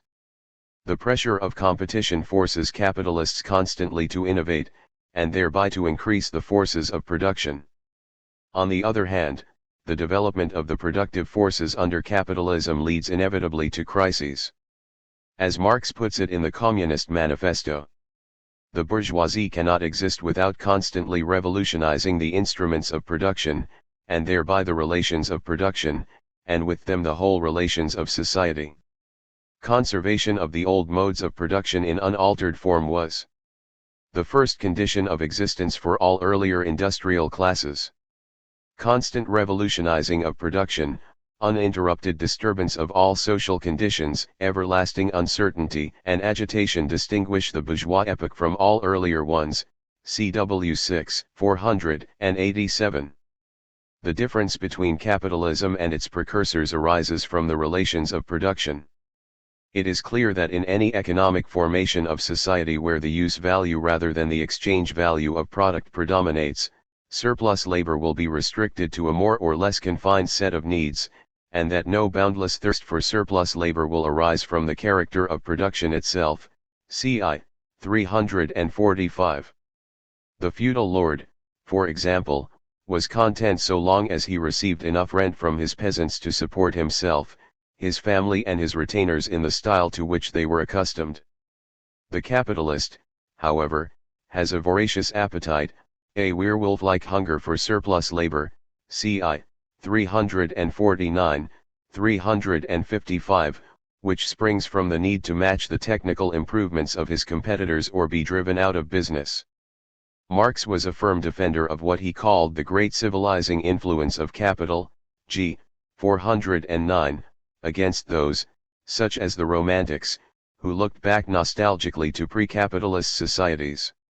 He praised Ricardo for having his eye solely for the development of the productive forces, c. 259. To assert, as sentimental opponents of Ricardo's did, that production as such is not the object, is to forget that production for its own sake means nothing but the development of human productive forces, in other words the development of the richness of human nature as an end in itself, TSV 3, 117-18. So capitalism was historically progressive. It drives beyond national barriers and prejudices. As well as all traditional, confined, complacent, encrusted satisfactions of human needs, and reproductions of old ways of life. It is destructive to all this, and constantly revolutionizes it, tearing down all the barriers which hem in the development of the forces of production, the expansion of needs, the all-sided development of production, and the exploitation and exchange of natural and mental forces, g. 410. At the same time, however, the tendency of the rate of profit to fall shows that capitalism is not, as the political economists believed, the most rational form of society, but is rather a historically limited and contradictory mode of production, which fetters the forces of production at the same time as it develops them. The real barrier of capitalist production is capital itself, writes Marx, c. 250. The violent destruction of capital, not by relations external to it, but rather as a condition of its self-preservation, is the most striking form in which it is given it to be gone and to give room to a higher state of social production, g. 749-50. Contrary to what many commentators, some of them Marxists, have said, Marx did not believe that the economic collapse of capitalism is inevitable. Permanent crises do not exist, he insisted, TSV 2, 497n. As we have seen, the crises are always momentary and forcible solutions of the existing contradictions. There is no economic crisis so deep that the capitalist system cannot recover from it, provided that the working class is prepared to pay the price in unemployment, falling living standards, deteriorating working conditions. Whether any crisis leads to a higher state of social production depends upon the consciousness and action of the working class. Chapter 7. Workers' Power. The most basic proposition of Marxism is that capitalism creates the material and social conditions of communism. The abolition of classes is possible only where capitalist relations of production have lifted the productivity of labor to a level where scarcity can be abolished. We have seen how these relations come to act as a fetter on the productive forces, giving rise to a regular, cyclical succession of boom and slump. Another way of putting this is to say that capitalism makes communism both historically possible and historically necessary. But there is more to it than that. Capitalism brings into being the social force which will overthrow it and abolish classes. This force is the working class. As Marx and Engels put it in the Communist Manifesto, the essential condition for the existence, and for the sway of the bourgeois class, is the formation and augmentation of capital. The condition for capital is wage labor. The advance of industry, whose involuntary promoter is the bourgeoisie, replaces the isolation of the laborers, due to competition, by their revolutionary combination, due to association. The development of modern industry, therefore, cuts from under its feet the very foundation on which the bourgeoisie produces and appropriates products. What the bourgeoisie, therefore, produces, above all, is its own grave diggers. Its fall and the victory of the proletariat are equally inevitable, CW 6, 496. The downfall of capital will not take place automatically, as some misreadings of this passage have it. It depends on the organization, consciousness, and activity of the working class. In 1879 Marx and Engels summed up their politics in these words. For almost 40 years we have stressed the class struggle as the immediate driving power of history, and in particular the class struggle between bourgeoisie and proletariat as the great lever of the modern social revolution. When the International was formed we expressly formulated the battle cry, the emancipation of the working class is conquered by the working classes themselves, SC 327. This idea of the self-emancipation of the working class is at the heart of Marx's thought, as we have already seen. Hal Draper has contrasted the two souls of socialism. 1. That of socialism from above, sees change coming about as a result of the activity of enlightened leaders who control the state, and use it to introduce reforms on behalf of the workers. Social democratic and communist parties all over the world have espoused such a view of socialism, whether they see members of parliament or the party as the actual agent of change. Marx, however, stood for socialism from below, for workers liberating themselves through their own activity. Gravediggers of capitalism. The condition for the emancipation of the working class is the abolition of all classes, Marx wrote, CW 6, 212. In other words, the overthrow of capitalism will not lead to the establishment of a new form of class society. Rather, it will be a preliminary to the creation of a communist society in which exploitation and class antagonism no longer exist. The working class's capacity to abolish classes arises from its position within capitalist relations of production. We have seen how capitalism tends to create the collective worker, that is, to bring together workers into larger and larger units of production where everyone's labor is dependent on that of the others. Marx believed that the course of capitalist development would force workers to band together in order to resist their exploitation. Large-scale industry concentrates in one place a crowd of people unknown to one another. Competition divides their interests. But the maintenance of wages, their common interest which they have against their boss, unites them in a common thought of resistance combination. This combination always has a double aim, that of stopping competition among the workers, so that they can carry on general competition with the capitalist. If the first aim of resistance was merely the maintenance of wages, combinations, at first isolated, constitute themselves into groups as the capitalists in turn unite for purpose of repression, and in the face of always united capital, the maintenance of the association becomes more necessary to them than that of wages. This is so true that English economists are amazed to see the workers sacrifice a good part of their wages in favor of associations, which, in the eyes of these economists, are established solely in favor of wages. In this struggle, a veritable civil war, all the elements necessary for a coming battle unite and develop. Once it has reached this point, association takes on a political character. Economic conditions had first transformed the mass of the people of the country into workers. The domination of capital has created for this mass a common situation, common interests. This mass is thus already a class against capital, but not yet for itself. In the struggle, of which we have pointed out only a few phases, this mass becomes united, and constitutes itself as a class for itself. The interests it defends become class interests. But the struggle of class against class is a political struggle, CW 6, 210-11. Marx believed, like the other socialists of his day, that a society based on association, on sharing and cooperation, was the alternative to capitalism, which is founded on competition. Communism was, for Marx, the rule of the associated producers. The utopian socialists, however, believed that such an association would spring from an essentially moral commitment, by all the classes of present-day society, to do away with capitalism. Marx, on the other hand, argued that communism would be the result of the material interests and struggles of workers within the process of production. We call communism the real movement which abolishes the present stage of things, CWV 49.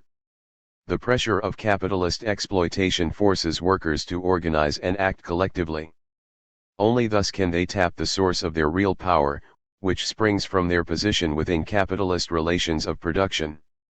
The self-expansion of value depends on their labor, and they have, therefore, the capacity to paralyze the whole system of production. To use that capacity, however, they must band together. Solidarity is the very basic principle of every working class action. Without it, every strike would fail. So it is the place that the working class occupies within the capitalist system of exploitation which gives it the power to abolish classes.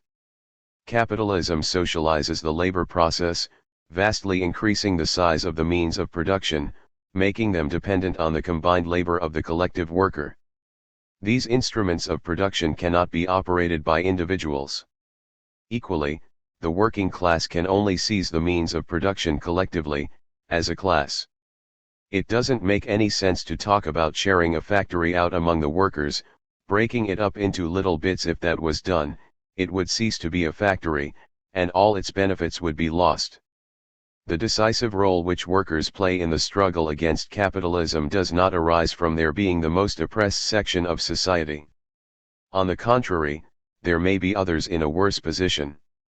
For example, Marx points out that there are sections of the Industrial Reserve Army, what he calls the stagnant element, vagabonds, criminals, prostitutes, in short the actual lumpenproletariat, the demoralized, the ragged, and those unable to work, who are permanently excluded from the process of production, and are worse off than the rest of the working class, c.i.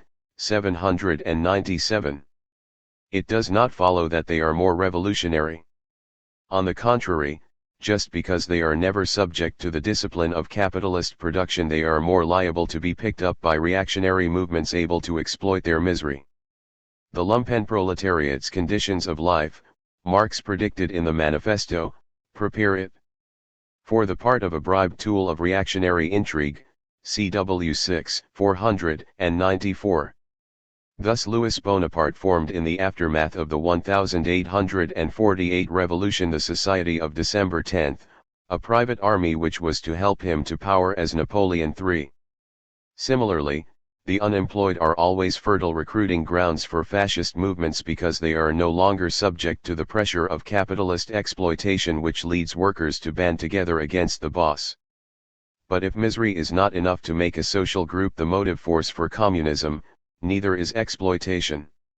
The peasantry, as a class, are exploited. Surplus labor is extracted from them in the form of rent to landowners, interest to money lenders, and taxes to the state. However, Marx argues that this does not make them a revolutionary class.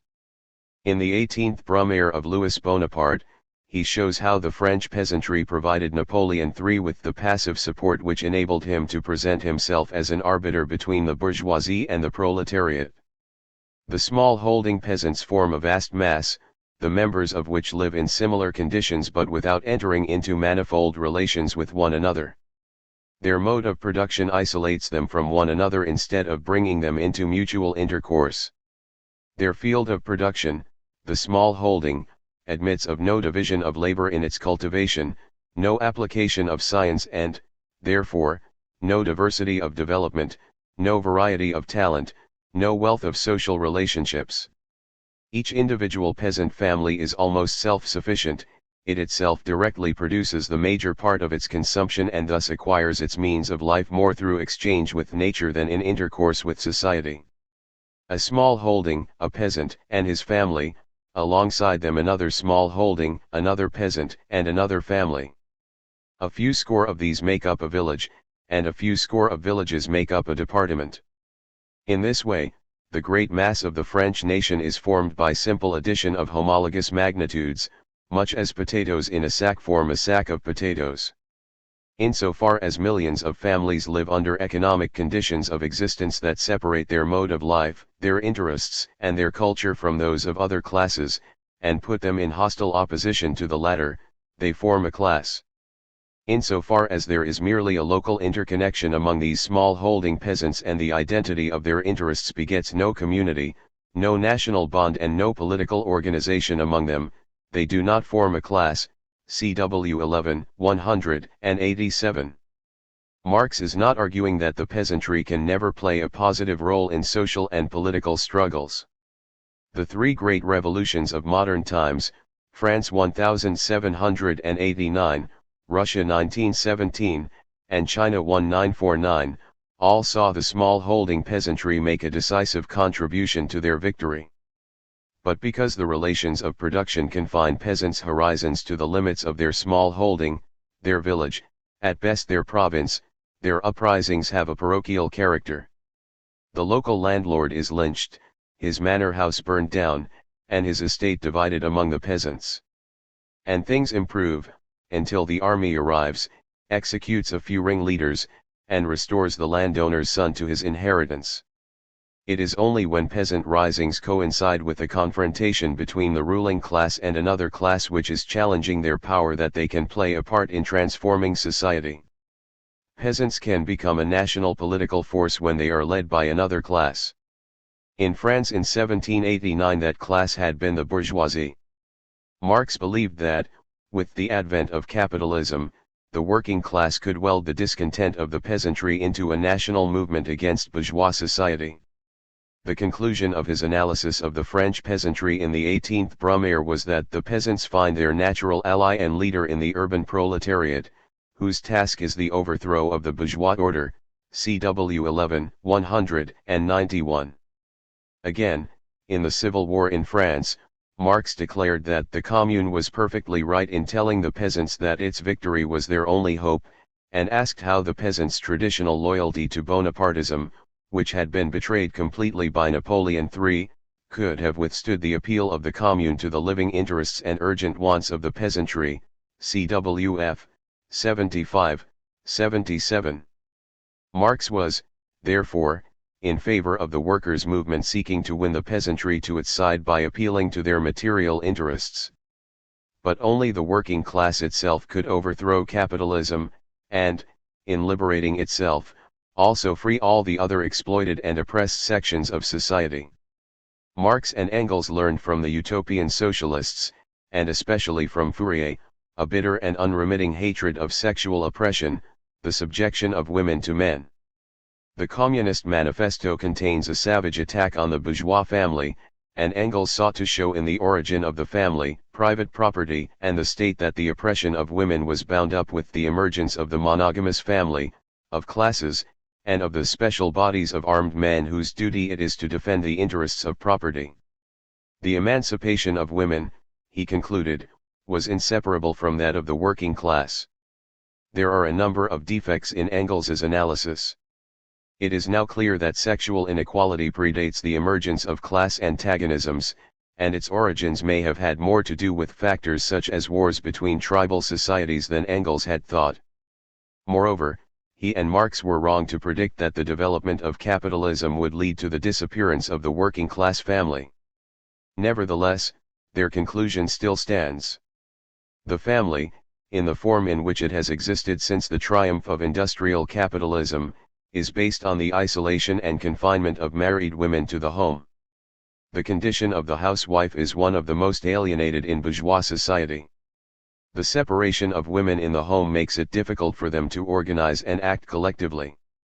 One of the most important developments of capitalism this century has been the way in which it has drawn women into the workforce, so that 2 workers in every 5 in Britain today are women, and most working-class women spend a considerable portion of their lives at work. In the workplace, women can acquire the collective organization and power to liberate themselves, in conjunction with the men with whom they work, who are subject, like them, to capitalist exploitation. Party and class. The working class, by virtue of its position within capitalist relations of production, is the only class capable of installing a classless society. The obvious difficulty, in Marx's day as in our own, is that the mass of workers accept the continued existence of capitalism as inevitable. It is daily instilled into them, from childhood onward, that working people are incapable of running society. This task, they are told at school, in the press, and on television and radio, must be left to the experts, to managers, civil servants, members of parliament and trade union officials. The workers' role is to accept orders from above. How can this lack of workers' confidence in their ability to transform society be broken down? As Marx put it, how does the working class become a class for itself, that is, a class conscious of its position and interests in capitalist society, and its historical role in overthrowing it? His answer was that workers become aware of their interests as a class through the class struggle itself. Through their daily battles with capital in the process of production, workers acquire the consciousness, confidence, and organization necessary if they are to play a revolutionary role. This takes us back to the notion which we found in the theses on Feuerbach and the German ideology that in revolutionary activity the changing of oneself coincides with the changing of circumstances, CWV, 214. Driven to engage in the class struggle by the exploitation they experience in the process of production, workers begin to transform both themselves and society. This conception of revolutionary change meant that Marx had a very positive attitude toward strikes, and generally to the economic class struggle through which workers organized in trade unions to seek to improve their conditions within the framework of capitalism. This again set Marx apart from the other socialists of his day. He wrote of them that, when confronted with strikes, combinations, and other forms in which the proletarians carry out before our eyes their organization as a class, some are seized with real fear and others display a transcendental disdain, CW 6, 211. Such an attitude is still to be found among socialists today, some of whom are contemptuous of workers who go on strike for higher wages, and dismiss them for acting with self-interested and economistic motives. Marx was profoundly hostile to this disdain of workers' struggles. In Wages, Price, and Profit he challenged the widespread belief, advanced in this case by the British socialist John Weston, a follower of Robert Owen, that the trade union struggle was at best irrelevant and at worst harmful to workers' living standards. This claim was based on the iron law of wages, according to which wages cannot rise above bare physical subsistence levels because of population pressures. Marx used the labor theory of value to refute this law. He showed that while subsistence forms an ultimate limit below which wages cannot fall without endangering the reproduction of labor power, the value of labor is in every country determined by a traditional standard of life. The satisfaction of certain wants springing from the social conditions in which people are placed and reared up, SW2, 71-72. Furthermore, as to profits, there exists no law which determines their minimum. The maximum rate of profit is limited by the physical minimum of wages and the physical maximum of the working day. The fixation of its actual degree is only settled by the continuous struggle between capital and labor. The matter resolves itself into a question of the respective powers of the combatants, SW2, 72-73. But it was not primarily the role of strikes in maintaining or raising workers' living standards which led Marx to attribute such great importance to them. The decisive factor was their contribution in raising the consciousness and organization of the working class. Commenting in 1853 on a wave of strikes in Lancashire and the Midlands which derived their impetus from unskilled and unorganized workers, Marx wrote, "There exists a class of philanthropists, and even of socialists, who consider strikes as very mischievous to the interests of the working man himself, and whose great aim consists of finding out a method of securing permanent average wages. Besides, the fact of the industrial cyclus, with its various phases, putting every such average wages out of the question." Marx's own words he was writing in English. "I am, on the very contrary, convinced that the alternative rise and fall of wages, and the continual conflicts between masters and men resulting therefrom, are, in the present organization of industry, the indispensable means of holding up the spirit of the laboring classes, of combining them into one great association against the encroachments of the ruling class, and of preventing them from becoming apathetic, thoughtless, more or less well-fed instruments of production. In a state of society founded upon the antagonism of classes, if we want to prevent slavery in fact as well as in name, we must accept war. In order to rightly appreciate the value of strikes and combinations, we must not allow ourselves to be blinded by the apparent insignificance of their economical results, but hold, above all things, in view their moral and political consequences. Without the great alternative phases of dullness, prosperity, overexcitement, crisis, and distress, which modern industry traverses in periodically recurring cycles, with the up and down of wages resulting from them, as with the constant warfare between masters and men closely corresponding with those variations of wages and profits, the working classes of Great Britain, and of all Europe, would be a heartbroken, a weak-minded, a worn-out unresisting mass, whose self-emancipation would prove as impossible as that of the slaves of ancient Greece and Rome, CW 12, 169. Engels was speaking for Marx too when, more than 20 years later, he criticized the Gotha program adopted by the German Social Democratic Party in 1875 because, among other errors and omissions, there is not a word about the organization of the working class as a class by means of the trade unions. And that is a very essential point, for this is the real class organization of the proletariat, in which it carries on its daily struggles with capital, in which it trains itself, and which nowadays, even amid the worst reaction, can simply no longer be smashed. SC 293. The trade union struggle is not, however, an end in itself. Marx had argued that the level of the rate of profit depends on the respective powers of the combatants. But these powers are unequal. Capital, because it controls the means of production, can reorganize the labor process so as to reduce the size of the workforce, and force up employment, thereby weakening labor's position within the process of production. In its merely economic action, capital is the stronger side. SW 73. Trade unions work well as centers of resistance against the encroachments of capital.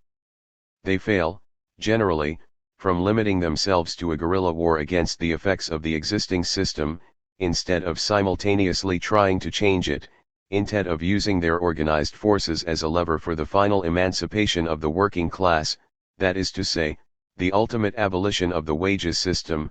SW 75-76. Trade unions take the existence of the relationship between capital and wage labor for granted. They seek simply to improve the worker's position within that relationship. But wage labor is merely the form through which surplus labor is pumped out of the workers. The capitalist's superior power within the process of production means that any victory over them can only be temporary, liable to be undermined once the balance of forces shifts in capital's favor. The only lasting security lies in overthrowing the capitalist system, which means eradicating the capital-wage labor relationship.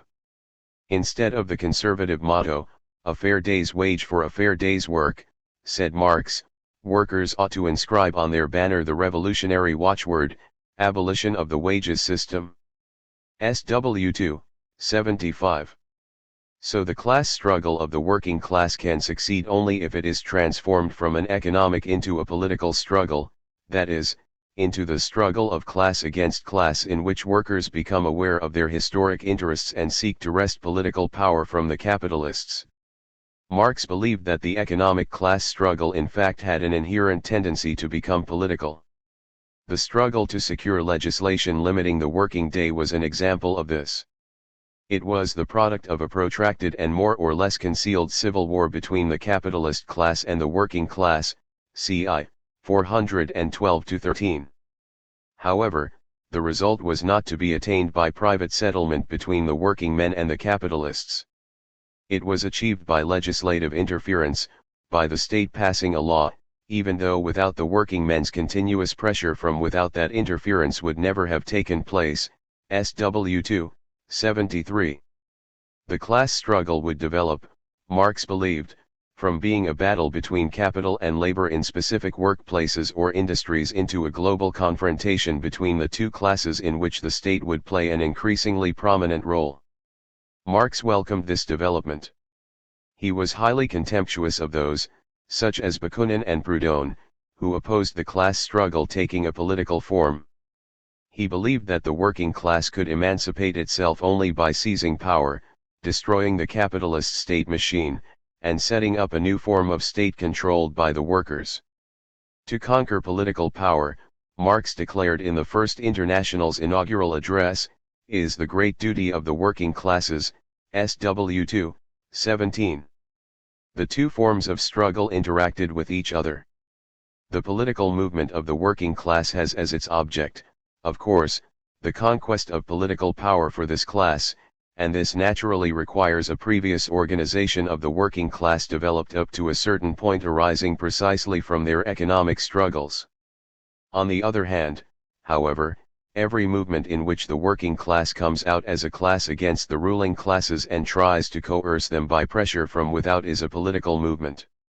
For instance, the attempt in a particular factory or even in a particular trade to force a shorter working day out of individual capitalists by strikes, etc., is a purely economic movement. On the other hand, the movement to force through an 8-hour day etc. law, is a political movement. And in this way, out of the separate economic movements of the workers there grows up everywhere a political movement, that is to say, a movement of the class, with the object of enforcing its interests in a general form, in a form possessing a general socially coercive force. While these movements presuppose a certain degree of previous organization, they are in turn equally a means of developing this organization. Where the working class is not yet far enough advanced in its organization to undertake a decisive campaign against the collective power, i.e. the political power of the ruling classes, it must at any rate be trained for this by continual agitation against this power and by a hostile attitude toward the policies of the ruling classes. Otherwise it remains a plaything in their hands, SC 270-71. As long as the working class confines itself to a purely economic struggle, it remains subject to the political and ideological domination of capital. For the trade union struggle does not challenge the existence of capitalist relations of production, fighting with effects, but not with the causes of those effects, SW 75. The political organization of the working class, the formation of a workers' party, was necessary to achieve the complete independence of the proletariat from the bourgeoisie, said Marx. Following the defeat of the revolution of 1848, Marx and Engels warned against the danger of the German workers' movement being submerged in a broader class alliance embracing the petty bourgeoisie, or lower middle class, and even sections of the bourgeoisie. In doing so, they were reflecting critically on their own experience during 1848–49 when they themselves allowed the Communist League to wither away, working instead as the extreme left wing of the bourgeois democratic movement. At the present moment, March 1850, when the democratic petty bourgeoisie is everywhere oppressed, they preach in general unity and reconciliation with the proletariat. They offer it their hand and strive for the establishment of a large opposition party which will embrace all shades of opinion in the Democratic Party, that is, they strive to entangle the workers in a party organization where social democratic phrases predominate, and serve to conceal their special interests, and in which the definite demands of the proletariat are not brought up for the sake of beloved peace. Such a union would turn out solely to their advantage and altogether to the disadvantage of the proletariat. The proletariat would lose its whole independent laboriously achieved position and once more be reduced to an appendage of official bourgeois democracy. This union must, therefore, be most decisively rejected. Instead of once again stooping to serve as the applauding chorus of the bourgeois democrats, the workers, and above all the Communist League, must exert themselves to establish an independent secret and public organization of the Workers' Party alongside the official Democrats and make each community league branch the central point and nucleus of workers' associations in which the attitudes and interests of the proletariat will be discussed independently of bourgeois influences, CWX, 281. 82. To avoid becoming the applauding chorus, the appendage of the bourgeoisie, the working class must form its own party. Some commentators have argued that the March 1850 address of the Central Committee to the Communist League, from which the above passage is quoted, was written at a time when Marx and Engels were close to the ideas of Auguste Blanqui, who, as we have seen, believed that a secret conspiratorial organization could seize power on behalf of the working class. Marx and Engels, however, never wavered from their battle cry: the emancipation of the working class must be achieved by the working class itself.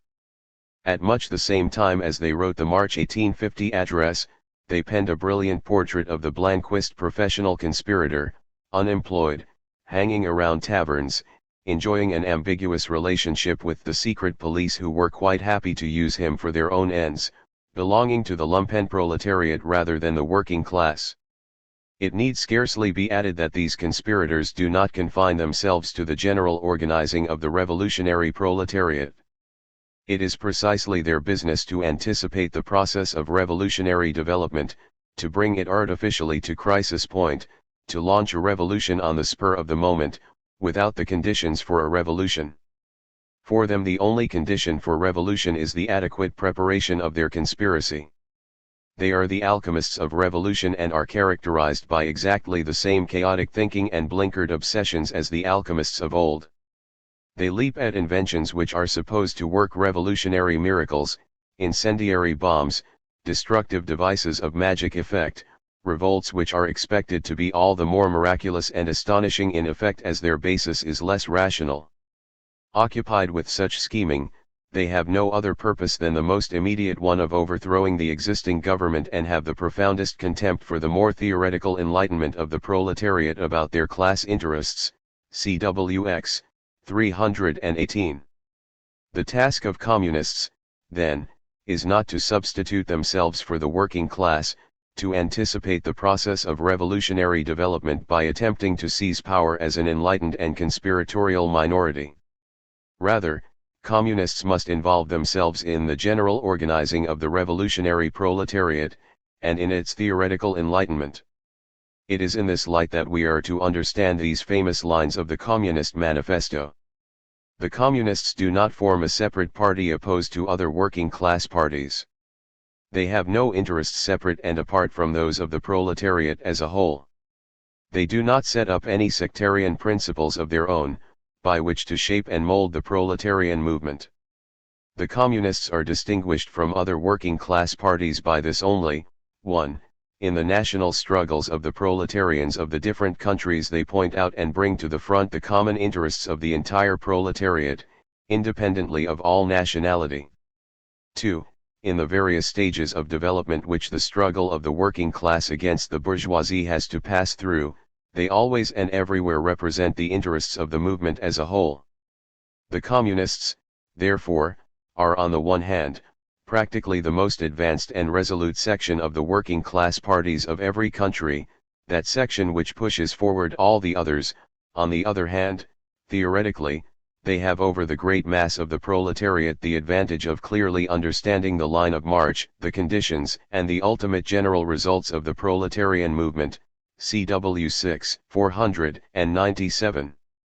The Revolutionary Party is not, therefore, an institution separate from the working class which acts in its name.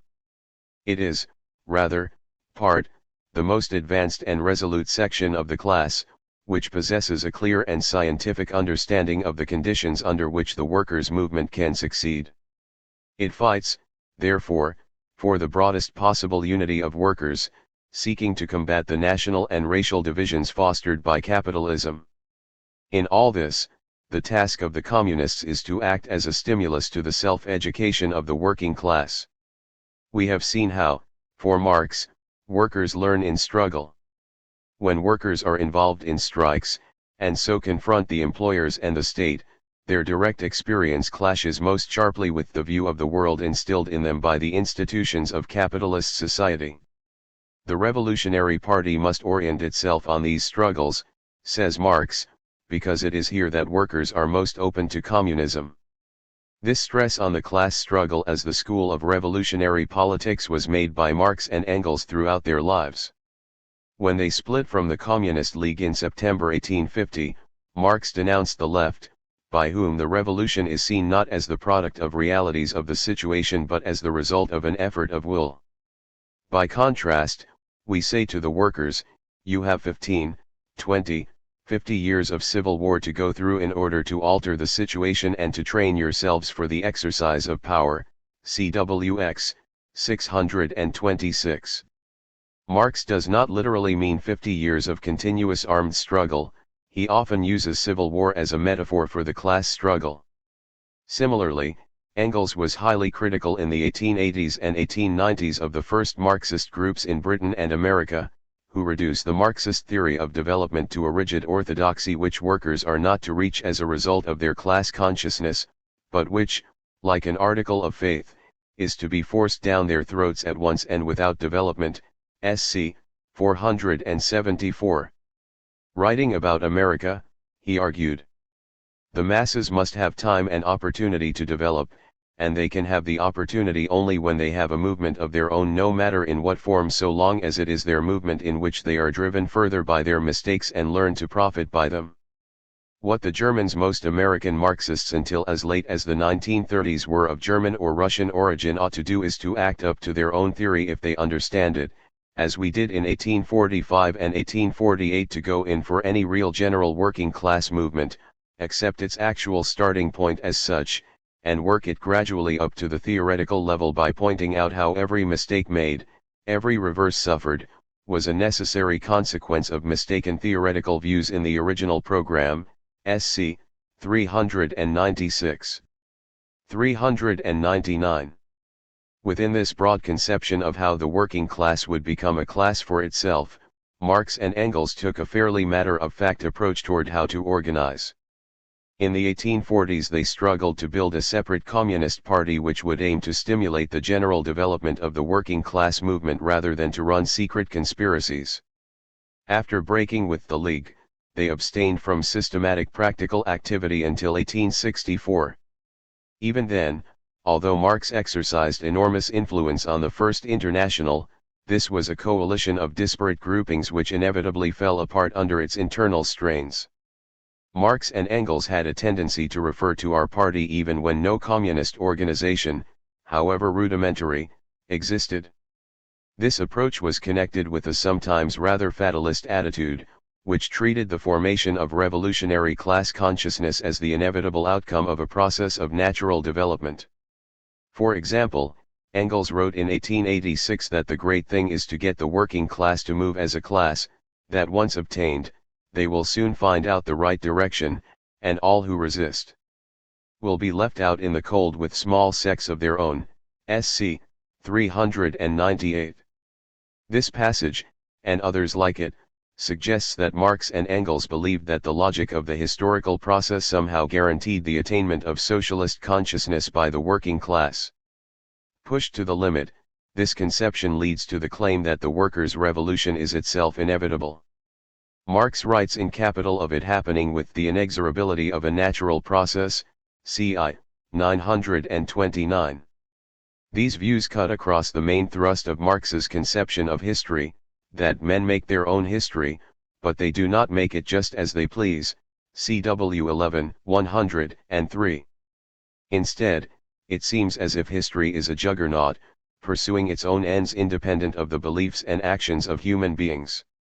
The Communist Manifesto had warned that the class struggle had two possible outcomes: a revolutionary reconstitution of society at large, or the common ruin of the contending classes, CW 6, 483. But if the triumph of the working class is inevitable, why bother to struggle and fight?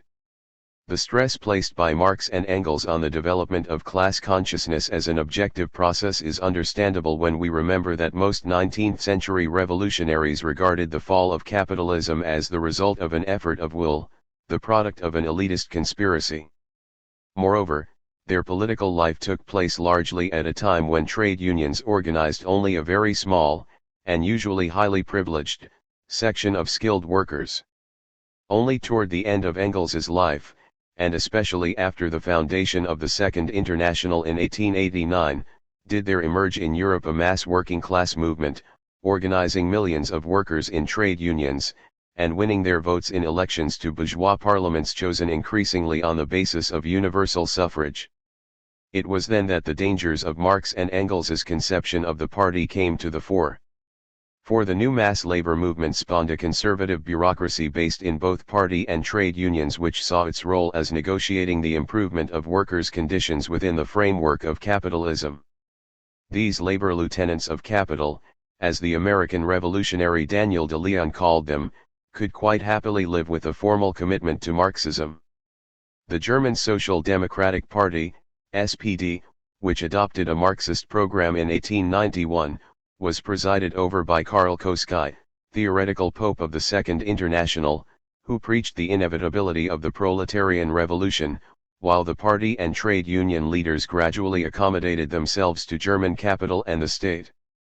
Engels in his last years warned a number of times against this development, which culminated in the SPD's support for the First World War in 1914. It was left to Lenin and the Bolsheviks in Russia to develop a different conception of the Workers' Party, one closer to the spirit, if not the letter, of Marx and Engels's thought.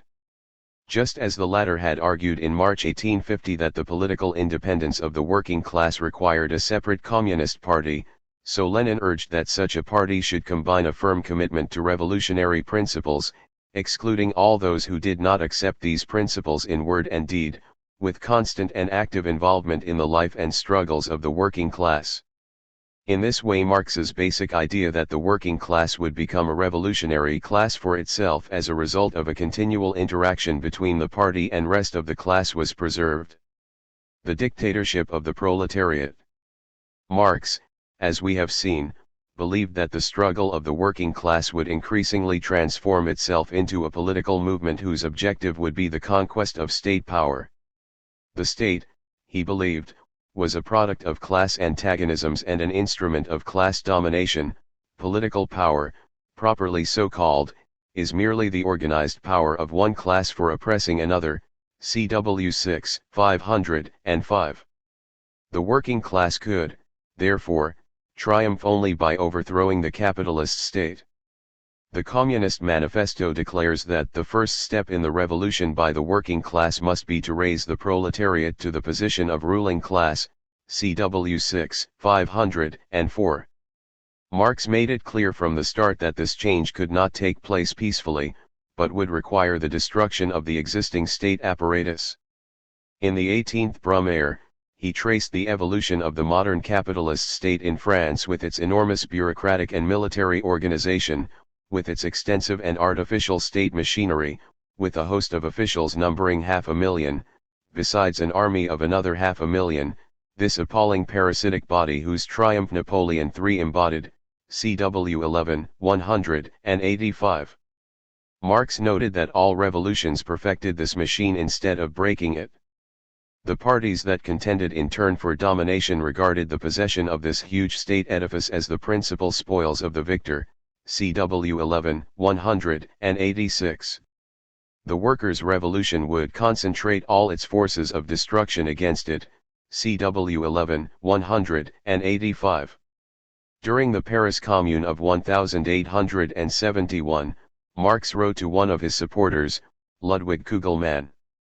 If you look at the last chapter of my 18th Brumaire, you will find that I declare that the next attempt of the French Revolution will be no longer, as before, to transfer the bureaucratic military machine from one hand to another, but to smash it, and this is the preliminary condition for every real people's revolution on the continent, SC 262-63.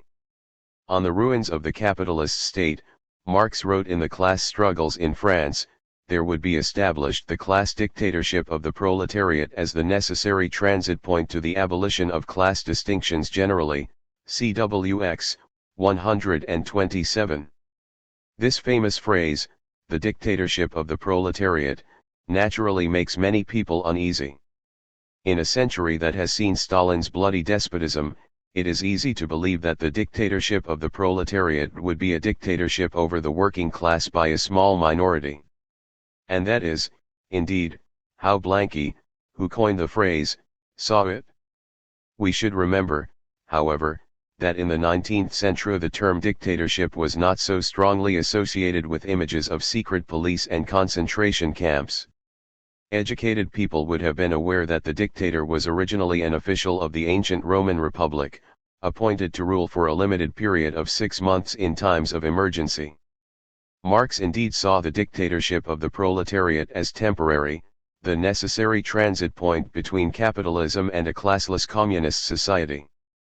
Moreover, as we have seen, Marx and Engels believed that the state was first and foremost an instrument of coercion, special bodies of armed men, as Lenin succinctly put it.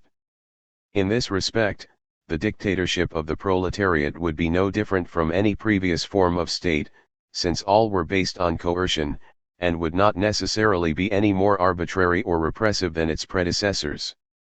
The main distinguishing feature of the dictatorship of the proletariat was that it was precisely the proletariat organized as the ruling class, CW 6, 504, italics added. For the first time in history the direct producers, the mass of ordinary working people, would control the state. Indeed they would be the state. The state would have ceased to be the means through which an exploiting minority dominated the exploited majority. It would be the dictatorship of the majority over the minority. While Marx had already developed the main outlines of this conception of the dictatorship of the proletariat after the revolution of 1848, it was still, in the form so far set out, rather abstract. It was not theoretical analysis which gave definite and concrete shape to Marx's conception of workers' power but the deeds of the Parisian workers in 1871. Engels wrote 20 years later. Of late, the social democratic Philistine has once more been filled with wholesome terror at the words, dictatorship of the proletariat. Well and good, gentlemen, do you want to know what this dictatorship looks like? Look at the Paris Commune. That was the dictatorship of the proletariat, CWF, 17-18. Shortly after the Commune's defeat, Marx wrote in the Civil War in France. It was a thoroughly expansive political form, while all previous forms of government had been emphatically repressive. Its true secret was this.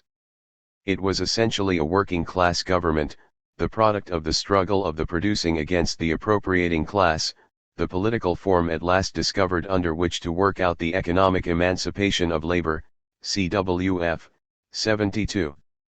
What were the main features of this political form? The first decree of the Commune was the suppression of the standing army, and substitution for it of the armed people. The Commune was formed of the municipal councillors, chosen by universal suffrage in the various wards of the town, responsible and revocable at short terms. The majority of its members were naturally working men, or acknowledged representatives of the working class. The Commune was to be a working, not a parliamentary body, executive and legislative at the same time. Instead of continuing to be the agent of the central government, the police was at once stripped of its political attributes, and turned into the responsible and at all times revocable agent of the Commune. So were the officials of all other branches of the administration. From the members of the Commune downwards, the public service was to be done at workmen's wages. The judicial functionaries were to be divested of that sham independence which had but served to mask their abject subserviency to all succeeding governments to which, in turn, they had taken, and broken, the oaths of allegiance. Like the rest of public servants, magistrates and judges were to be elective, responsible and revocable, CWF 67-68. Marx and Engels believed, as we have already seen, that the state involved the establishment of a public power which no longer directly coincides with the population organizing itself as an armed force, SW 327. The whole thrust of the measures taken by the Commune was to break down this separation of the state from the mass of the population, and to make it subject to their control. In this sense, the dictatorship of the proletariat is a higher form of democracy than that found in bourgeois society. Freedom, Marx wrote, consists in converting the state from an organ superimposed on society into one completely subordinate to it, SW 225. The Commune did not do away with representative government, that is, with the election of those empowered to make and enforce laws. However, under bourgeois democracy representative government means deciding once in 3 or 6 years which member of the ruling class was to misrepresent the people in parliament, CWF, 69. The electorate has no control over what its representatives do once elected, and when the parties come up for re-election, the choice is usually between the lesser of two evils. Moreover, Parliament itself has little control over the real source of political power, the permanent civil and military bureaucracy. Under the Commune, however, all public officials were not only elected, but were subject to immediate recall by those who had chosen them. In this way, universal suffrage was to serve the people. As individual suffrage serves every other employer in the search for the workmen and managers in his business. And it is well known that companies, like individuals, in matters of real business generally know how to put the right man in the right place, and, if they for once make a mistake, to redress it promptly, cwf. 70. The power to recall unsatisfactory representatives would obviously vastly increase popular control over the government. At the same time, the abolition of the standing army would mean that the means of coercion were in the hands of the population organizing itself as an armed force. The state would cease to be a unity independent of, and superior to, the nation itself, from which it was but a parasitical excrescence, cwf. 69. The experience of the Paris Commune thus confirmed, and developed, Marx's basic insight that the working class cannot simply lay hold of the ready-made state machinery, and wield it for its own purposes, cwf. 64. There are, however, two important qualifications that must be made about this experience. One of these Marx noted, which was what he called the good nature of the Commune, their unwillingness to take the offensive against their bourgeois enemies at Versailles, and to act ruthlessly against the threatened counter-revolution, see, for example, SC 263. The experience of 1848 had taught Marx and Engels that revolution is a form of war, and that like any war it must be fought with ruthlessness and determination. In the wake of 1848 Engels wrote, in words that could be applied to the Commune and to many later revolutions: insurrection is an art quite as much as war or any other, and subject to certain rules of proceeding, which, when neglected, will produce the ruin of the party neglecting them. Firstly, never play with insurrection unless you are fully prepared to face up to the consequences of your play. Insurrection is a calculus with very indefinite magnitudes, the value of which may change every day. The forces opposed to you have all the advantage of organization, discipline, and habitual authority. Unless you bring strong odds against them, you are defeated and ruined.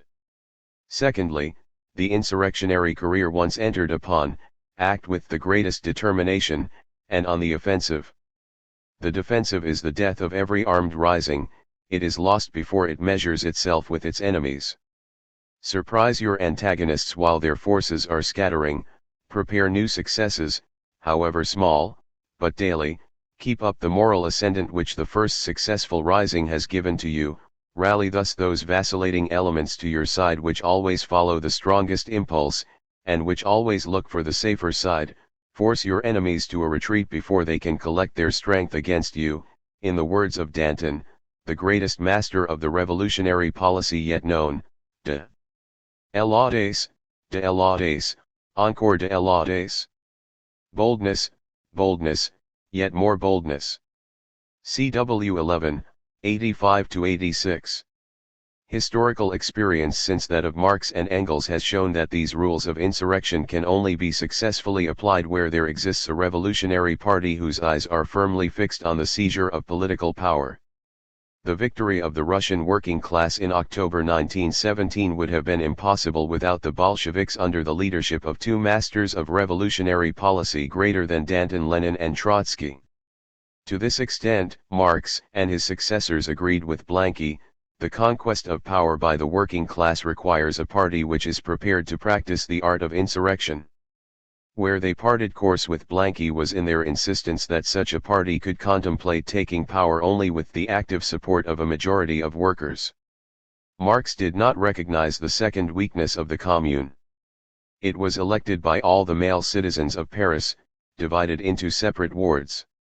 The exclusion of women, which is especially striking in the light of the magnificent role played by the working women of Paris under the Commune, was a reflection of the influence of Jacobinism on the French labor movement. Moreover, the election of representatives on a territorial basis meant that the Commune was chosen by members of all classes.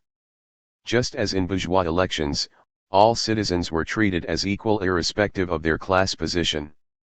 Normally, this formal equality conceals the real inequalities of wealth and power which undermine bourgeois democracy. In Paris under the Commune, this method of election did not have such harmful effects because most of the bourgeoisie had fled the city. The use by the commune of the same way of electing representatives as is found in bourgeois democracies reflected the fact that in 1871 most French workers were still artisans working in small workshops, so the workplace was not the main focus of working class organization and action. Workers could exercise their collective power only on the streets, not within the process of production. Only after the emergence of the modern industrial working class, organized in large factories using machine production, did the specific form of workers' rule appear, the Soviet or Workers' Council. Arising first during the Russian Revolution of 1905, the Soviet has appeared many times since. Arising from the struggle within the process of production as a body of workplace delegates, the Soviet develops into an institution uniting the whole of the working class and challenging the bourgeoisie's monopoly of political power. Here, unlike the commune, its representatives are chosen in the workplace, where the ability of the working class to organize and act collectively is formed. The emergence of Soviets thus completed Marx's theory of the dictatorship of the proletariat by creating a form of political rule which directly reflected workers' power in the process of production. Marx could not have anticipated this development, as we have seen. He learned from the experience of the revolutions of 1848 and 1871, as we must continue to learn from future revolutions. There is, however, sometimes a hesitancy in Marx's writings about how generally he wished to extend the lessons of the class struggle in France. For example, he told the Hague Congress of the First International that there are countries such as America, England and Holland, where the working people may achieve their goal by peaceful means, SW 293. Similarly, in the letter to Kugelmann quoted earlier, Marx says that it is essential for every real people's revolution on the continent, in other words excluding Britain, to smash the bureaucratic military machine. In other words, Marx seems to think that bourgeois democracies, where workers possess the vote, are different from other forms of the capitalist state. This did not mean that Marx had changed his view that the bourgeois democratic state was a means of class domination based on special bodies of armed men. Engels wrote in his preface to the English edition of Capital Volume 1 that Marx had come to the conclusion that, at least in Europe, England is the only country where the inevitable social revolution might be effected entirely by peaceful means. He certainly never forgot to add that he hardly expected the English ruling classes to submit, without a pro-slavery rebellion, to this peaceful and legal revolution, c.i. 113. The bourgeoisie could thus be expected to react to any attempt to expropriate them with violent resistance, just as the southern states of America unleashed civil war in 1861 to prevent the abolition of slavery. This prediction was entirely realistic. Experience since Marx and Engels' time has shown that attempts to introduce socialism peacefully are invariably met with armed resistance. The military coup in Chile of September 1973 is but the latest example of this. The capitalist class can always call on the armed forces, whose first loyalty is not to parliament, but to the existing social order. So why did Marx attempt to exclude Britain, and, in principle, other bourgeois democracies, from his general conclusion? Lenin tried to get Marx out of this hash by arguing in The State and Revolution that Britain in 1871 was without a military clique and, to a considerable degree, without a bureaucracy, but that she had subsequently sunk into the all-European filthy, bloody morass of bureaucratic military institutions. This is, unfortunately, false. Throughout the 19th century the British state had a military machine which was used, not only in the filthy, bloody morass of endless colonial wars of conquest, but also to keep Ireland under British rule, and used, especially during the first half of the century, against workers in Britain itself. Marx was, quite simply, wrong. Bourgeois democracies depend, like other capitalist states, on special bodies of armed men which the armed proletariat must crush if it is to take and hold power. Marx was led into this mistake by a lifelong tendency to overestimate the effects of universal suffrage. Before he became a communist, In his 1843 critique of Hegel's philosophy of right, Marx had argued that the introduction of universal suffrage would involve the abolition of the separation between the state and civil society, which he then regarded as a form of human alienation. Even after developing the materialist conception of history, Marx and Engels continued to believe that the introduction of universal suffrage would undermine bourgeois rule. This is a major theme of the class struggles in France and the 18th Brumaire, which analyzed the contradictions produced under the Second French Republic of 1848-51 by the granting of the vote to all male citizens. Discussing the British class struggle in 1850, Engels wrote, in words Marx would have endorsed, that universal suffrage in an England two-thirds of whose inhabitants are industrial proletarians means the exclusive political rule of the working class with all the revolutionary changes in social conditions which are inseparable from it. CWX 298. We know now that universal suffrage means no such thing. But even universal male suffrage was rare in the 19th century. Demanded by the Chartists in Britain, it was bitterly resisted by the ruling class, liberals and Tories alike. Only in 1867 was the vote extended to some workers. All men got the vote only in 1918, all women only 10 years later. Those countries where male suffrage was introduced, such as France and Germany after 1870, had a majority of peasants, who provided a popular base for bourgeois or aristocratic parties. It was easy, therefore, for Marx to overestimate the impact of universal suffrage in a country with a predominantly working-class population. Later experience has shown that capitalism can live with universal suffrage, as Engels acknowledged in his later years. The method of election, as we have seen, treats all citizens as equal, despite the real differences between their wealth and power. Moreover, popularly elected parliaments rule in name rather than in fact. Even the emergence of mass working-class organizations has not undermined capitalist domination. These organizations are normally controlled by a conservative labor bureaucracy committed to class conciliation rather than class struggle. In these circumstances, the stability of bourgeois democracy depends on capitalism being sufficiently prosperous to concede improvements in workers' living standards, which is why this political form has flourished mainly in the richer imperialist states. These criticisms do not amount to a rejection of Marx's concept of the dictatorship of the proletariat. If anything, they reinforce it by showing that even in bourgeois democracies the working class cannot simply lay hold of the ready-made state machinery but must smash it. World Revolution. Capitalism, Marx emphasized, is a world system. Competition on the world market, he wrote, is the basis and the vital element of capitalist production, c. 110. Indeed, the formation of an international economy is, in a real sense, the outcome of the development of capitalist relations of production. The tendency to create the world market is directly given in the concept of capital itself, g. 408. The development of capitalism involved the formation of a world system in which large portions of Asia and the whole of the Americas were subordinated to the European powers. Africa too was involved, providing the black slaves on whose sweated labor the plantation economies of the West Indies and the American South depended. The plunder of the world provided the wealth necessary for the primitive accumulation of capital, the concentration of money in the hands of European capitalists which could then be used to purchase the labor power freed from the means of production by the expropriation of the peasantry.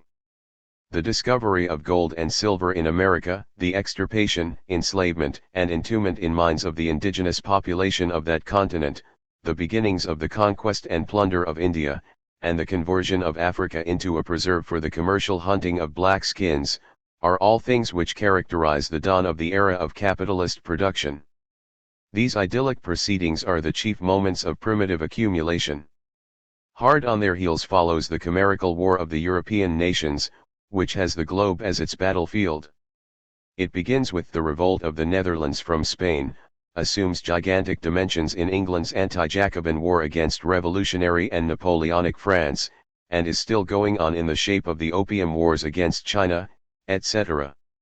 CI 915. The result of this process is to draw the entire world into a unified economic system. Different countries participate in an international division of labor. The slave plantations of the southern United States provided cotton for the textile factories of Lancashire. India's own native textile industry was destroyed to provide a larger market for British goods. The emergence toward the end of Marx's life of other industrial powers to challenge Britain's economic dominance. Germany, the United States, France merely intensified the competitive struggle of many capitals, making this genuinely international. Marx argued that as a consequence of the emergence of the capitalist world system, the proletarian revolution could succeed only on an international scale. In a far-sighted passage of the German ideology, he wrote that world revolution was essential. Because without it privation, want is merely made general, and with want the struggle for necessities would begin again, and the whole filthy business would necessarily be restored. Empirically, communism is only possible as the act of the dominant peoples all at once and simultaneously, which presupposes the universal development of the productive forces and the world intercourse bound up with them. CWV 49. This argument is an extension of Marx's general thesis that communism is only possible once the productive forces have developed to the appropriate level. Now he is saying that this development takes place on a world scale, not simply within individual countries.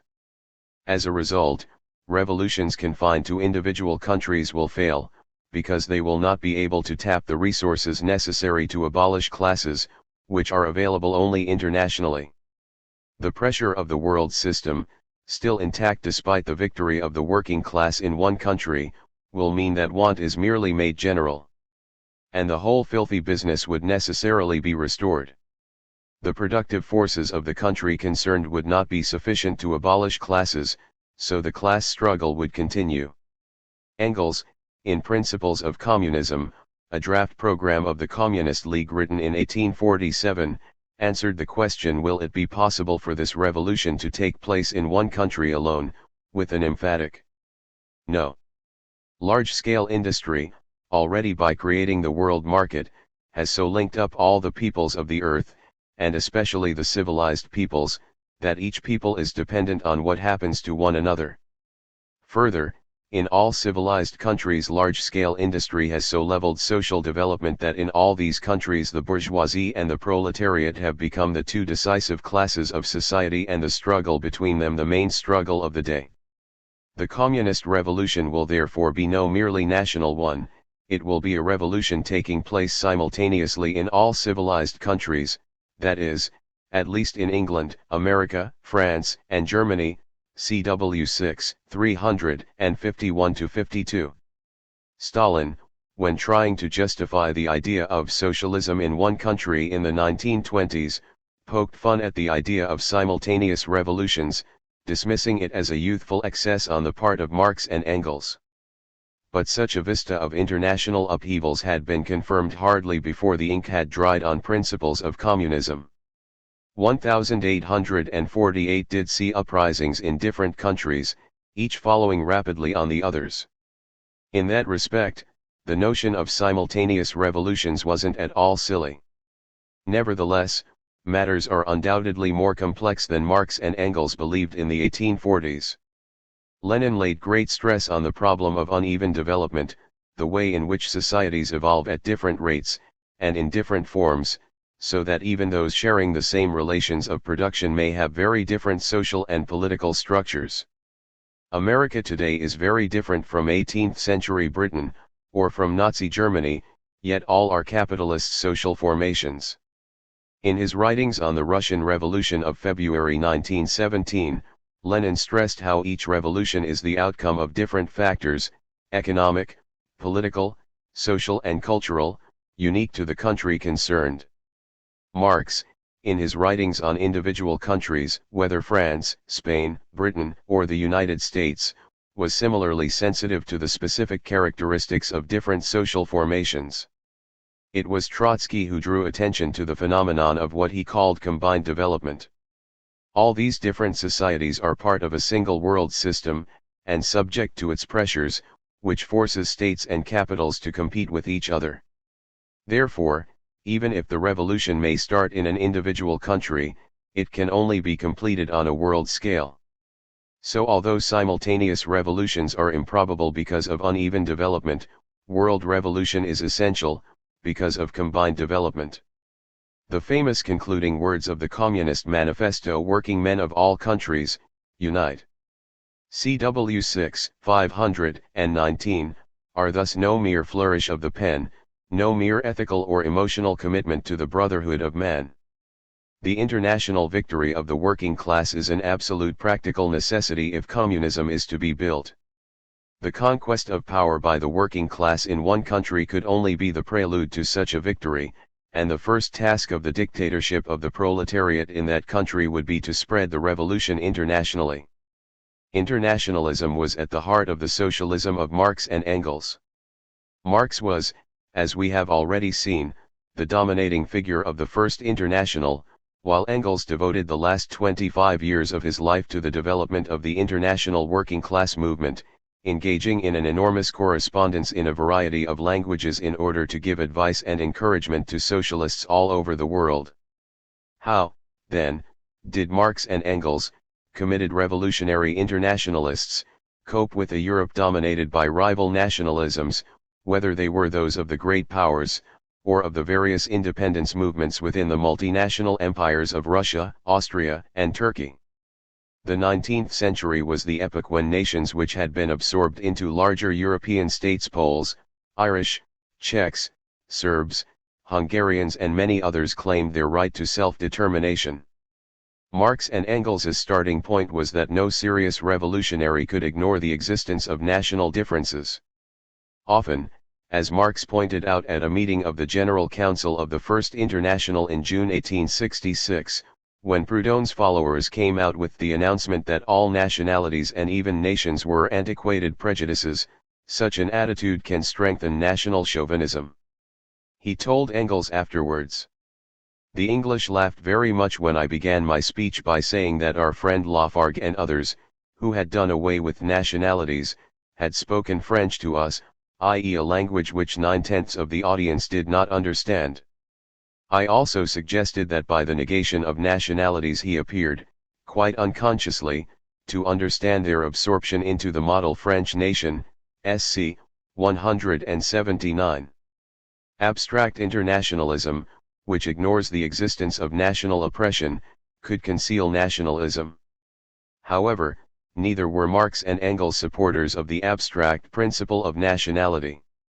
They believed that any specific national movement should be supported or opposed only to the extent that it favored or undermined the interests of the revolution.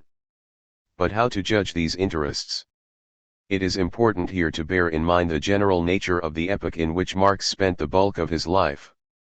Lenin characterized this period as beginning in 1789 and ending in 1871, that is, from the Great French Revolution to the Franco-Prussian War and the Commune.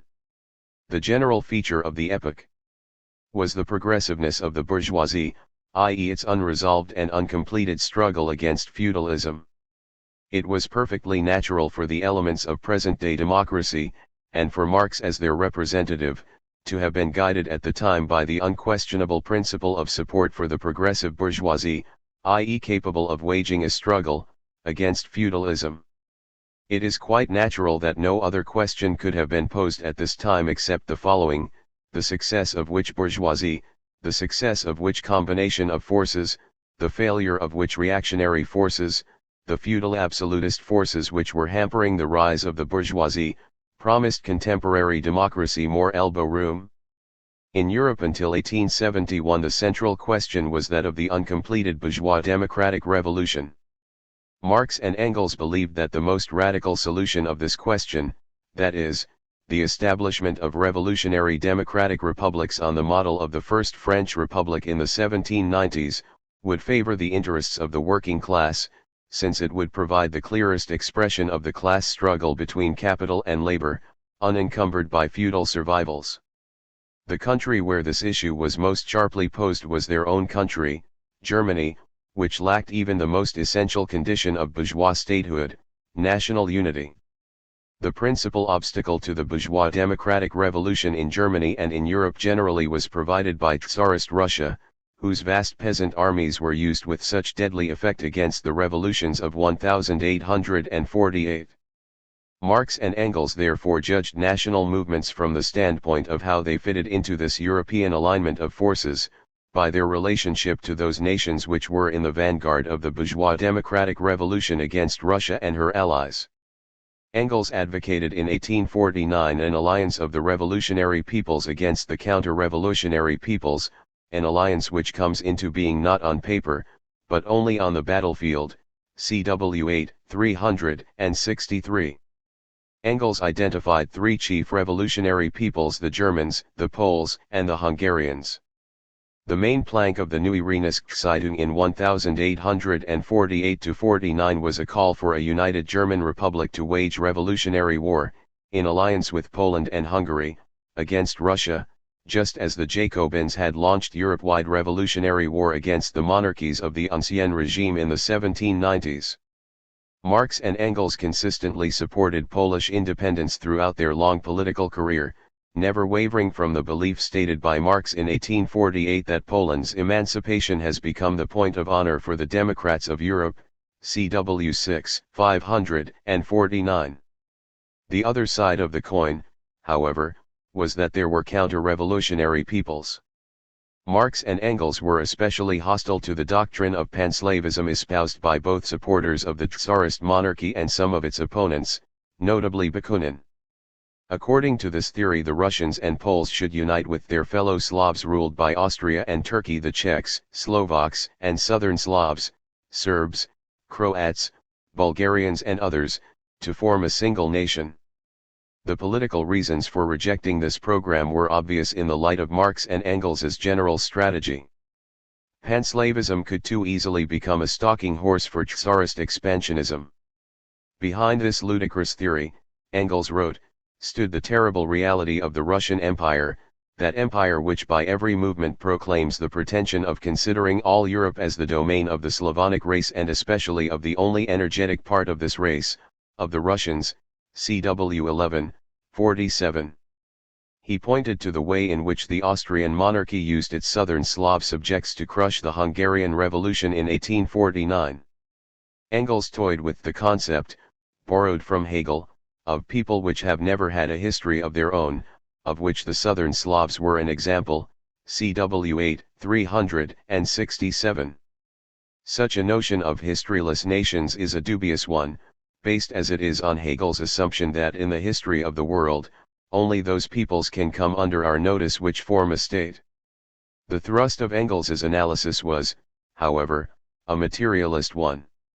The peasants who then made up the bulk of the population of Europe could play a revolutionary role only under the leadership of an urban class, in this case the bourgeoisie. In the Austrian Empire, the class that was the driving force and standard bearer of the movement, the bourgeoisie, was everywhere German or Magyar. The Slavs could only with difficulty give rise to a national bourgeoisie, and the southern Slavs only in quite isolated cases, CW 8, 232. So the general approach made by Marx and Engels to the national question in 1848-49 was intelligible in the light of the state of Europe at the time. It had ceased, however, to have much relevance by the end of the 1860s. The bourgeois democratic revolution was by then completed in Germany, but in a form and through an agency quite unanticipated by Marx and Engels. It was Bismarck, a representative of the reactionary Junker agrarian class, who united Germany. This was what Gramsci called a passive revolution, a revolution from above, based on an alliance of the Junkers and the industrial bourgeoisie. The latter were happy to allow the former to control the state apparatus, in exchange for national unification and pro-capitalist economic policies. The new epoch ushered in by the Franco-Prussian War was one in which both Europe and the world fell increasingly under the domination of a handful of capitalist powers competing with each other for territories and peoples. The national question was no longer primarily that of the struggle between revolutionary and counter-revolutionary peoples. It now took two, closely connected forms: on the one hand, the nationalism which bound the workers of the imperialist countries to their exploiters, and, on the other, the nationalism of oppressed peoples struggling against their foreign rulers.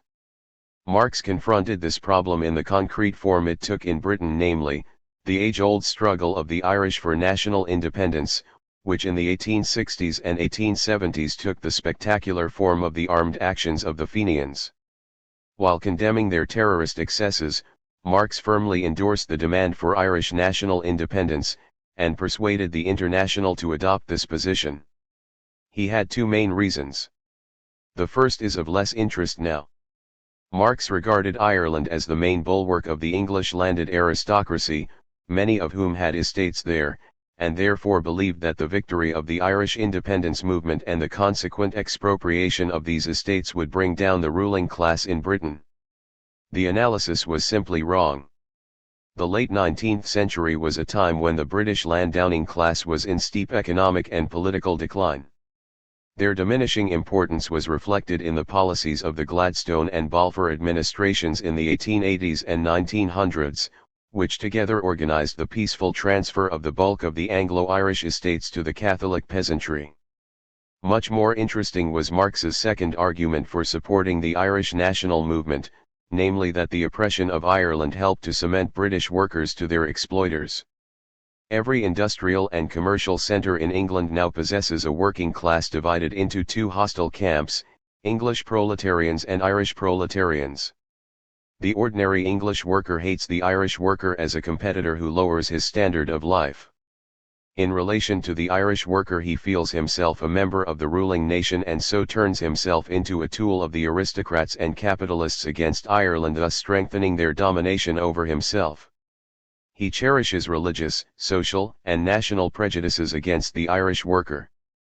His attitude toward him is much the same as that of the poor whites to the niggers in the former slave states of the USA.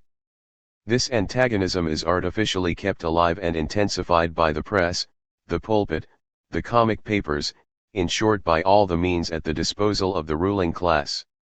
This antagonism is the secret of the impotence of the English working class, despite its organization. It is the secret by which the capitalist class maintains its power. And that class is fully aware of it, SC 236-37. This analysis is obviously of general relevance. Nationalism in the imperialist countries is a means by which workers are divided from each other and united with their exploiters. After all, we're all British, they say. Lenin generalized Marx's argument, insisting that workers in the imperialist countries should support the right of self-determination of oppressed nations as a means of breaking the links which bound them to their ruling classes. Here again, we see that the question is one of whether national movements contribute to the general interests of the revolution. Only now it is the workers' revolution, and movements are to be judged by whether they cement or undermine the international unity of the working class. Communism. The dictatorship of the proletariat, established first on a national and then on an international level, only constitutes the transition to the abolition of all classes and to a classless society, SC 69. The overthrow of capitalism was thus a beginning, not an end. This social formation, Marx wrote of capitalism, brings the prehistory of human society to a close, SWI 504. Marx did not believe there could be an instant leap from class society into communism. Doing away with the remnants of capitalism would take time. Between capitalist and communist society lies the period of the revolutionary transformation of the one into the other. Corresponding to this is also a political transition period in which the state can be nothing but the revolutionary dictatorship of the proletariat, SW 26. Marx did not try to anticipate in any detail the nature of this transition, or of communism. He was highly critical of the utopian socialists' attempts to lay down, often in obsessive detail, how the future society would be run. In the Communist Manifesto he insisted, "The theoretical conclusions of the communists are in no way based on the ideas or principles that have been invented, or discovered by this or that would-be universal reformer. They merely express, in general terms, actual relations springing from an existing class struggle, from a historical movement going on under our very eyes, CW 6, 498. This does not mean that Marx and Engels dismissed everything the utopians had to say. On the contrary, it is clear that they learned a great deal from them, and agreed with many of their practical proposals. Both, and especially Engels, greatly admired Fourier. They took much of their vision of what communism would be like from the utopian socialists. However, they believed that the most important current task was to understand the historical forces which would bring this society into being. Marx's most extended discussion of the phases of the transition to communism is in the Critique of the Gotha program. Earlier he had defined the tasks of the dictatorship of the proletariat as the appropriation of the means of production, their subjection to the associated working class and, therefore, the abolition of wage labor, of capital, and of their mutual relations, CWX 78. These tasks were interconnected. Marx envisaged the state taking control of the most important means of production. Since the state would be the proletariat organized as the ruling class, this measure would abolish the separation of labor power from the means of production, a separation on which the existence of capital and wage labor depended. Of course, this doesn't mean that any nationalization abolishes wage labor, only when the working class controls the state will this happen. These steps would involve the introduction of a planned economy. Marx believed that labor was the everlasting nature-imposed condition of human existence. After the abolition of the capitalist mode of production, the determination of value continues to prevail in the sense that the regulation of labor time and the distribution of social labor among the various production groups becomes more essential than ever, C3, 851. Except that now the decisions about how much social labor would depend, not on the blind workings of competition, but on a collective and democratic assessment by the associated producers in the light of the needs of society. Surplus labor would continue to exist in the sense that a portion of the social product would be set aside and not consumed, in order to replace existing means of production as they wore out, to allocate resources to long-term projects, and to provide an emergency reserve. But, apart from surplus labor for those who on account of age are not yet, or no longer, able to take part in production, all labor to support those who do not work would cease, C3, 847. Part of the social product actually consumed would be done so collectively, through the provision of schools, health services, and so on. The rest would be divided up among the individual producers. Marx believed that the principles according to which this distribution would take place were likely to change as a society progressed toward communism. In the first phase of communist society, as it is when it has just emerged after prolonged birth pangs from capitalist society, it would be in every respect, economically, morally and intellectually still stamped with the birthmarks of the old society from whose womb it emerges, SW3, 19. People would still be shaped by their experience of wage labor under capitalism, where they could expect to be materially rewarded in proportion to the amount of work they did. Accordingly, the individual producer receives back from society after the deductions have been made exactly what he gives to it. He receives a certificate from society that he has furnished such and such an amount of labor. And with this certificate he draws from the social stock of means of consumption as much as costs the same amount of labor, SW3, 17-18. This principle, from each according to his capacity, to each according to his works, is an example, Marx emphasizes, of bourgeois right. For it takes no account of the differences between individuals, of the fact that one person is stronger than another, or more intelligent, or with more dependence. Yet these are all factors which will affect the individual's ability to work, and thus his or her ability to be rewarded by society, or will mean that he or she has to spread the proceeds of his or her labor over more people. This equal right is an unequal right for unequal labor. It recognizes no class differences, because everyone is only a worker like everyone else, but it tacitly recognizes unequal individual endowment and thus productive capacity as natural privileges. It is, therefore, a right of inequality, in its content, like every right, SW 3, 18. This undesirable way of going about things is forced on the associated producers by the fact that they have only recently escaped from capitalism, and so neither the development of the productive forces, nor social attitudes, permit a more radical approach. However, in a higher phase of communist society, after the enslaving subordination of the individual to the division of labor, and therewith also the antithesis between mental and physical labor, has vanished, after labor has become not only a means of life but life's prime want, after the productive forces have also increased with all-around development of the individual, and all the springs of cooperative wealth flow more abundantly, only then can the narrow horizon of bourgeois right be crossed in its entirety, and society inscribe on its banners, from each according to his ability, to each according to his needs. SW 3, 19. At a higher stage of development, then, communist society will be able to take account of individuals' particular needs and abilities, rather than applying a common standard insensitive to the differences between people. We can see that the usual criticism of Marxism, that it ignores and suppresses individuality, treating people as all the same, is nonsense. Genuine equality requires paying close attention to people's individual needs and capacities.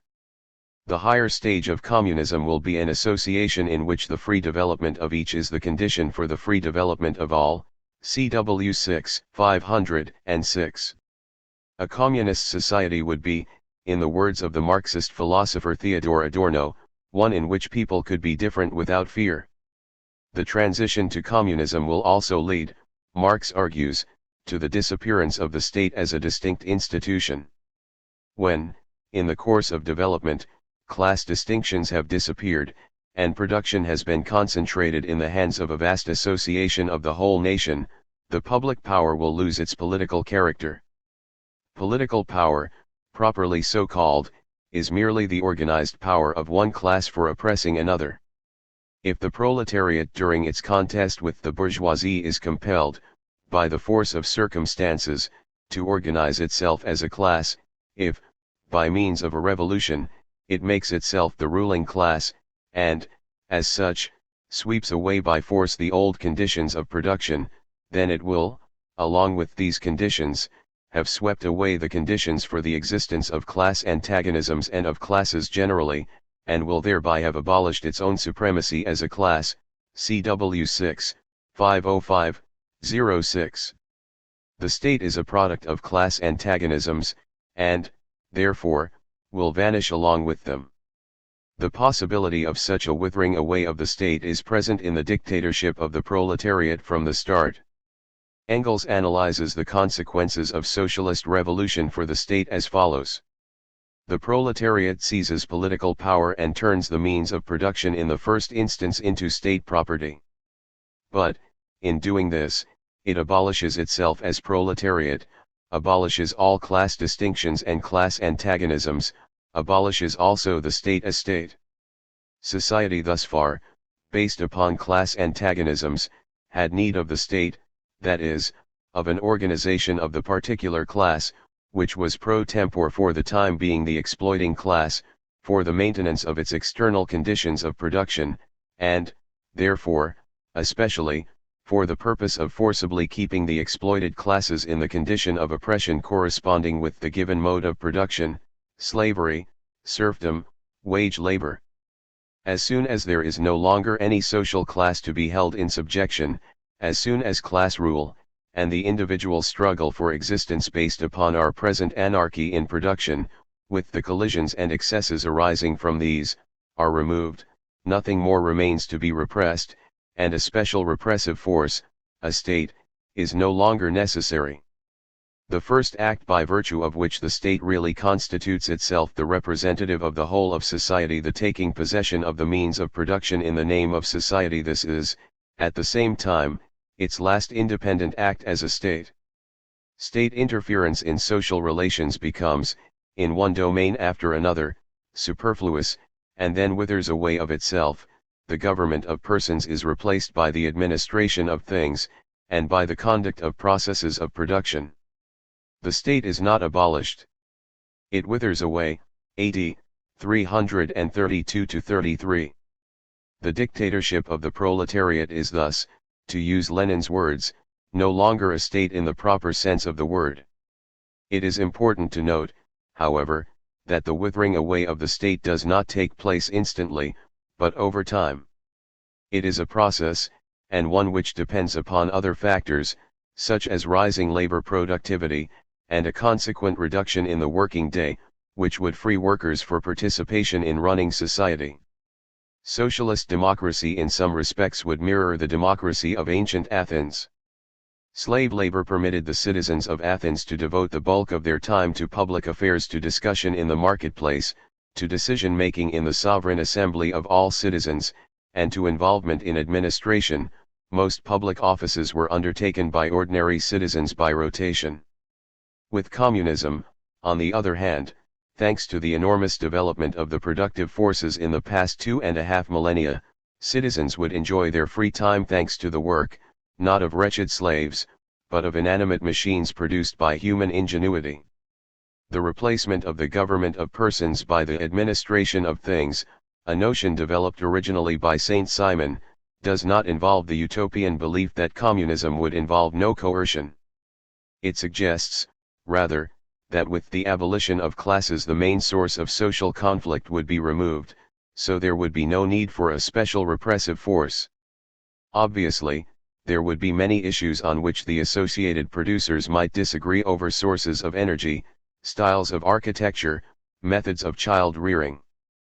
But without the grinding material pressures produced by class exploitation, these conflicts could be solved democratically, through debate and majority decision.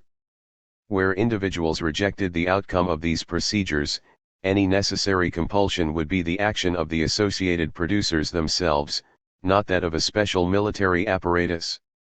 Far from advocating a strengthening of the state, Marx and Engels looked forward to its abolition.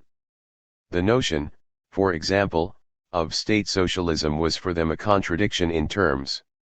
They consistently combated the belief, influential in the German workers' movement thanks to Lassalle, that the existing state was a potentially benevolent institution which could be won over to the workers' interests. To refute this doctrine was the main purpose of Marx's critique of the Gotha program, aimed at the shabby and confused compromise produced by the fusion of his own and Lassalle's followers.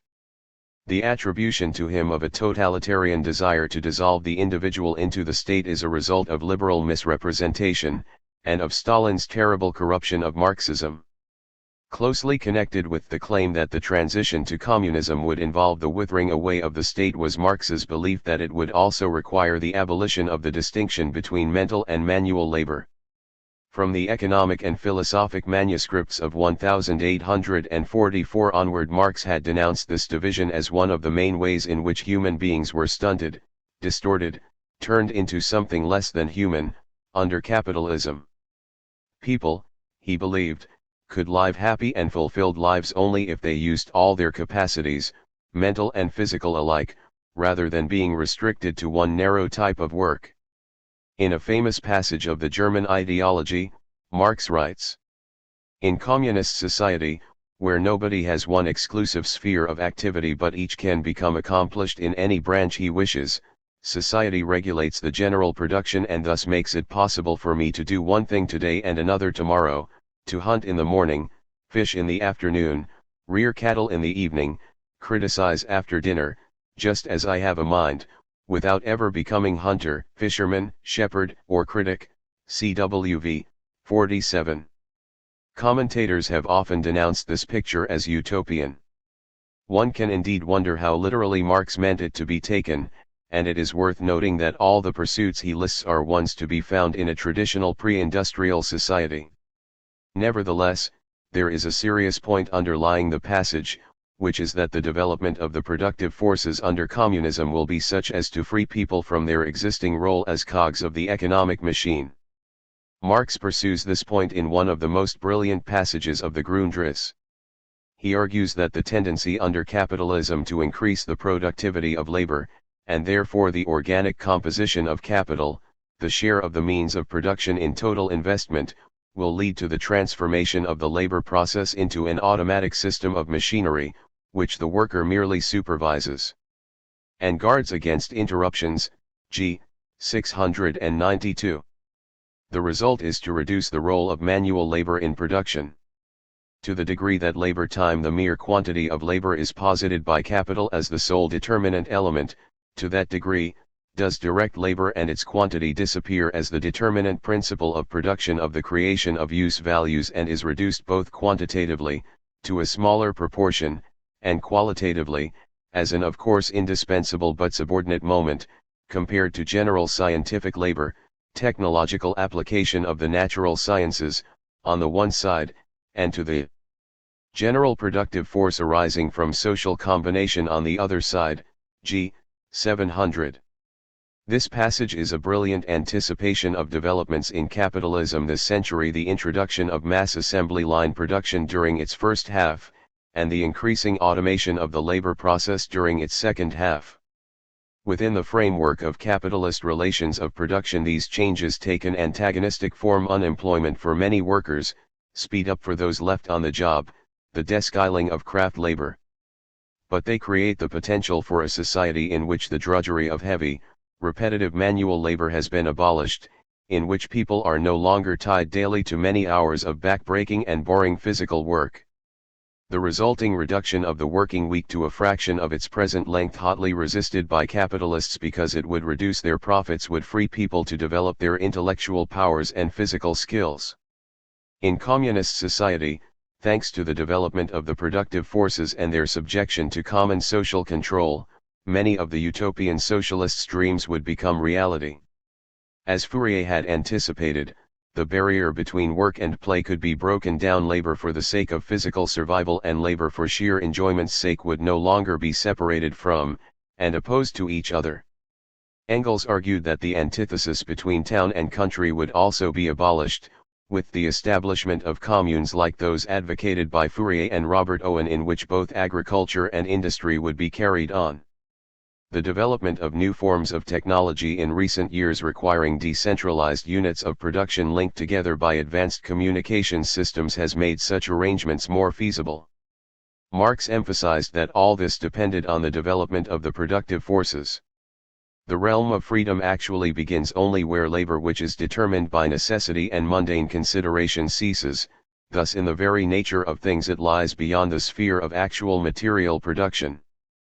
Freedom in this field can only consist in socialized man, the associated producers, rationally regulating their interchange with nature, bringing it under their common control, instead of being ruled by it as by the blind forces of nature, and achieving this with the least expenditure of energy and under conditions most favorable to, and worthy of, their human nature.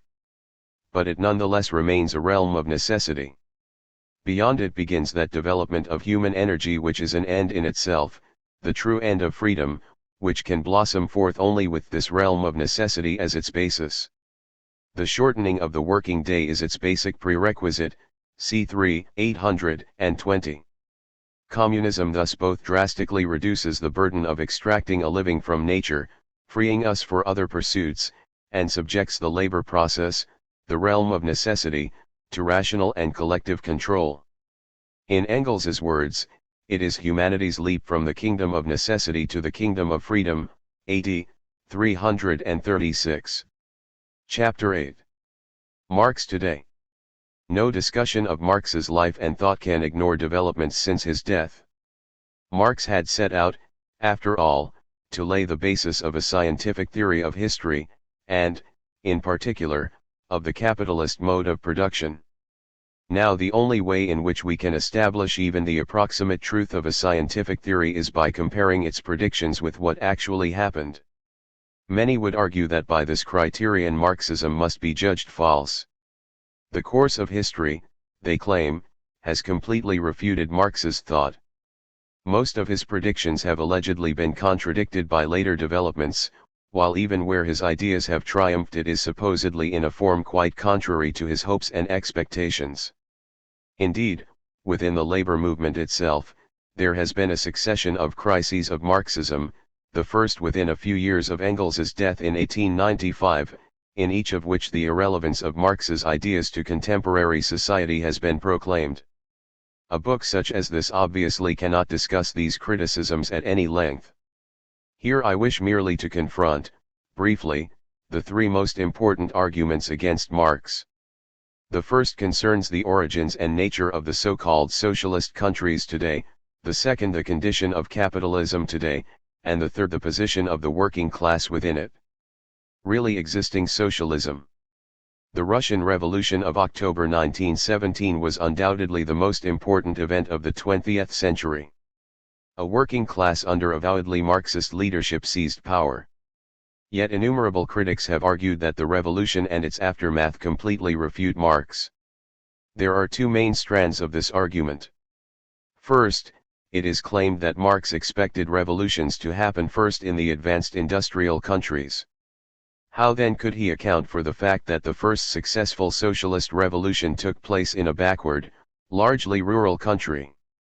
Further support is lent to this point by the emergence of so-called Marxist-Leninist regimes in various underdeveloped countries, China, Vietnam, Cuba, and so on.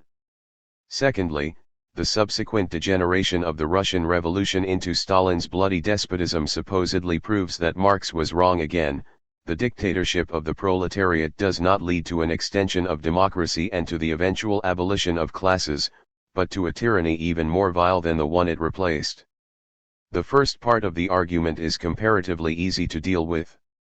It attributes to Marx a picture of history in which humanity necessarily passes through certain stages, so that modes of production succeed each other according to the iron laws of historical necessity. Such a version of Marxism was indeed accepted by some Russian socialists, such as Georgy Plekhanov and the Mensheviks, who believed that socialism would not be possible in Russia until the development of capitalism had turned her into an industrialized country like Britain or Germany. This was not, however, Marx's own view. Russia was one of the first countries where his ideas were taken up. He was highly critical of attempts to treat his analysis, in Capital Volume 1, Part 8, of the evolution of capitalism as applicable to all societies. Marx attacked one Russian writer for having transformed my historical sketch of the genesis of capitalism in Western Europe into an historico-philosophic theory of the general path every people is fated to tread, whatever the historical circumstances in which it finds itself. Such an approach treated Marxism as a general historico-philosophical theory, the supreme virtue of which consists in being superhistorical, SC 313. Marx was careful not to rule out the possibility that a social revolution might enable Russia to arrive at socialism without passing through a capitalist phase, provided that the Russian Revolution becomes the signal for a proletarian revolution in the West, SWI 100. We saw in the previous chapter that revolutions take place as a result of a process of uneven and combined development. They arise, in other words, from the unique class structure and state of economic development of the society in question, which in turn is bound up with its position in the capitalist world system. Precisely this is true of the Russian Revolution. A backward, primarily rural society, Russia experienced a phase of rapid industrialization at the turn of the 19th century. This was brought about by a government keen to catch up economically with the West for fear it would otherwise become militarily vulnerable, and by foreign capitalists eager to exploit cheap Russian labor. The result was to create a small, highly concentrated industrial working class possessing a social and political weight far greater than its numbers. The contradiction between capital and labor was added to the age-old struggle between lord and peasant. The explosive nature of the combination was first made plain by the Revolution of 1905. The Tsarist state survived this upheaval, only to have its back broken by defeat in the First World War. The Revolution of February 1917 then swept it aside, giving rise to a situation of dual power between the bourgeois provisional government and the Soviets, or workers' and soldiers' councils. In October 1917 the Soviets seized power, under the leadership of the Bolsheviks, a party firmly based in the urban working class, and benefiting from the benevolent neutrality of the peasants, to whom they had promised the estates of the gentry. A much more serious challenge to Marxism than the fact of a revolution in a backward country is what happened in Russia after October 1917, the transformation of a democratic workers' state into the bureaucratic monstrosity which rules Russia today? The answer is to be found in Marx's insistence that socialism could succeed only on a world scale. The Bolsheviks, like him, believed that the Soviet regime could survive only if it became the signal for a proletarian revolution in the West. But despite the revolutionary wave which did shake Europe at the end of the First World War, the new Soviet Republic remained isolated. Furthermore, the bloody war unleashed on Russia by the Western powers and by counter-revolutionary forces caused enormous destruction. The industrial economy collapsed, and workers streamed back to the villages that they had only lately left. The end of the Civil War in 1921 found the country exhausted, the working class disintegrated, the Soviets a shell of workers' power, and the Bolsheviks effectively the dictatorship of a minority suspended above a largely hostile small-holding peasantry. As Marx had predicted, the confinement of the revolution to a single country meant that the whole filthy business of exploitation and class struggle was restored. The low level of development of the productive forces within Russia was not sufficient to provide a basis for moving toward communism. Only the resources existing on a world scale could have done so. The Bolshevik leadership, especially after Lenin's active political life ceased with his first stroke in 1922, increasingly adapted themselves to the situation. They came to see the interests of the Soviet state as more important than those of the world working class. So again and again in the years between 1923 and 1939 revolutionary possibilities in China, France, and Spain were squandered because they conflicted with the current objectives of Russian foreign policy. The doctrine of socialism in one country was formulated to justify this approach. Critics within the regime, such as Trotsky and the left opposition, were excluded, imprisoned, exiled and murdered. The repression inside the party favored the development of Stalin's personal dictatorship, which crystallized the domination of Russia by a layer of privileged bureaucrats. The defeat suffered by the working class abroad increased the isolation of the Russian regime and the danger of foreign invasion. To counter this threat, Russia required the latest weapons, which could only be produced by an advanced industrial economy. But the resources necessary to industrialize the country could come only from the surplus labor of the workers and peasants. In 1928-29 Stalin flung the regime onto a new course of forced industrialization. The land was collectivized, in other words, it was placed under state control. Millions of peasants perished in the process. This move provided the regime with the grain necessary to feed the towns, and to sell abroad, where it would earn the foreign exchange necessary to buy advanced Western machinery. At the same time, an enormous range of heavy industries was built from scratch. Peasants were driven off the land and sucked into the new factories on an enormous scale. It was their surplus labor which made industrialization possible. One Russian economist has calculated that the economic expansion of the 1930s was financed by an enormous rise in the extraction of both relative and absolute surplus value. Marx had written that the primitive accumulation of capital in Western Europe involved the massive use of coercion to drive the peasants off the land, to force artisans to work longer hours and thus to produce absolute surplus value, to loot the world of its wealth and to keep unemployed vagabonds, deprived of their livelihood, from threatening society. These methods all employ the power of the state, the concentrated and organized force of society, to hasten, as in a hothouse, the process of transformation of the feudal mode of production, and to shorten the transition, c.i. 915-16. This bloody work, which took centuries in Western Europe, was packed into a decade in Russia. The effect was the same. The peasants were separated from the means of production, and what was left of the gains made by workers thanks to the 1917 revolution were eliminated.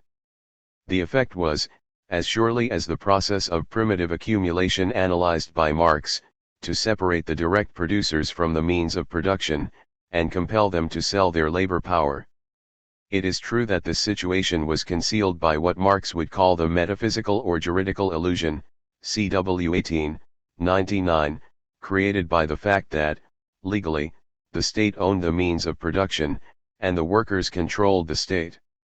The appearance, like the formal equality of capitalists and workers described by Marx, concealed an underlying reality of class exploitation. The workers did not control the state, rather, the party-state bureaucracy headed by Stalin had political power, and through it enjoyed effective possession of the means of production. We have seen that capitalism involves two separations. The first, that of the direct producers from the means of production, was brought about in Russia by the forced collectivization and industrialization of the 1930s. But what of the second separation, the division of the economy into competing capitals? It is natural to believe that such a state of affairs does not exist in the Soviet Union, since within the country the market for goods other than labor power itself has largely been replaced by state planning and control. Here again, however, the reality is different from how it appears. Once we set Russia in its context, that of the capitalist world system, matters change. For it is clear that the Soviet state is subject to the pressures of the world system. This is reflected in the priority within the Russian economy given to military production, which takes an enormous 12 to 14% of the gross national product. The initial decision in the 1920s to collectivize and industrialize was not the result of Stalin's malevolence and power lust, but of the pressure of objective circumstances, the need to match Western military might. The same pressure continues to bind Russia to the world system today, and to ensure that surplus labor is not used to benefit the associated producers, but instead is plowed back into further production. The result is a situation in principle identical to that analyzed by Marx in Capital. The aim of production under capitalism is not consumption but accumulation, production for production's sake. And this aim is not the result of a voluntary decision on the capitalist's part. Rather, he is compelled as a result of competition to reinvest his profits, or be driven out of business by his rivals. The influence of individual capitals on one another has the effect precisely that they must conduct themselves as capitals, g. 657.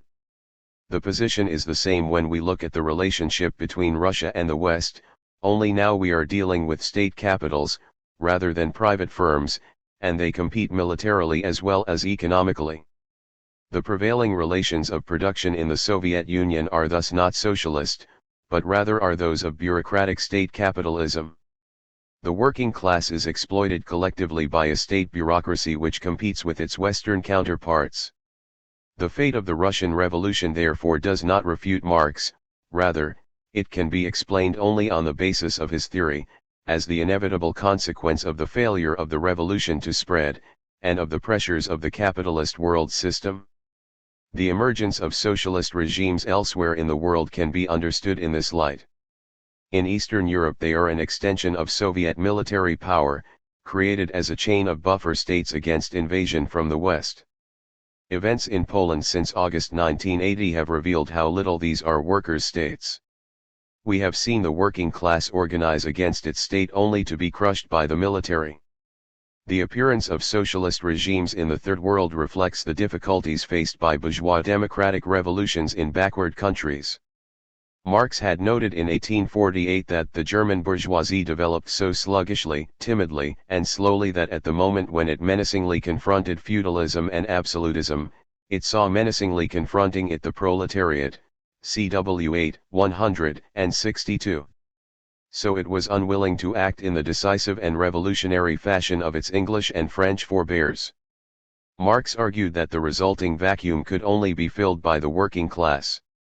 It is our interest and our task to make the revolution permanent, until all more or less possessing classes have been forced out of their position of dominance, the proletariat has conquered state power, and the association of proletarians, not only in one country but in all the dominant countries of the world, has advanced so far that competition among the proletarians has ceased and that at least the decisive productive forces are concentrated in the hands of the proletarians, CWX 281.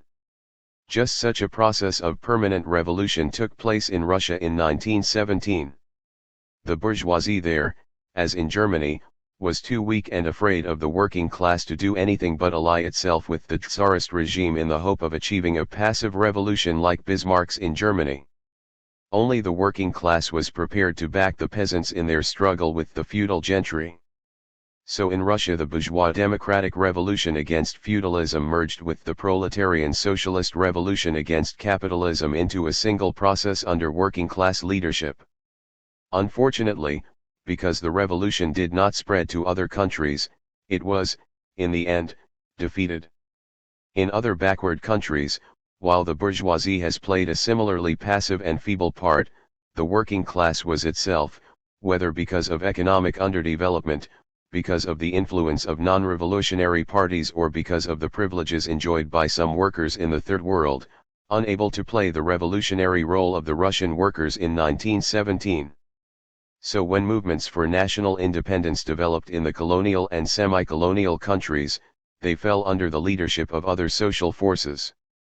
These were mainly middle-class intellectuals, who, while hostile to the West and to local capitalists, had no interest in the emancipation of the working masses.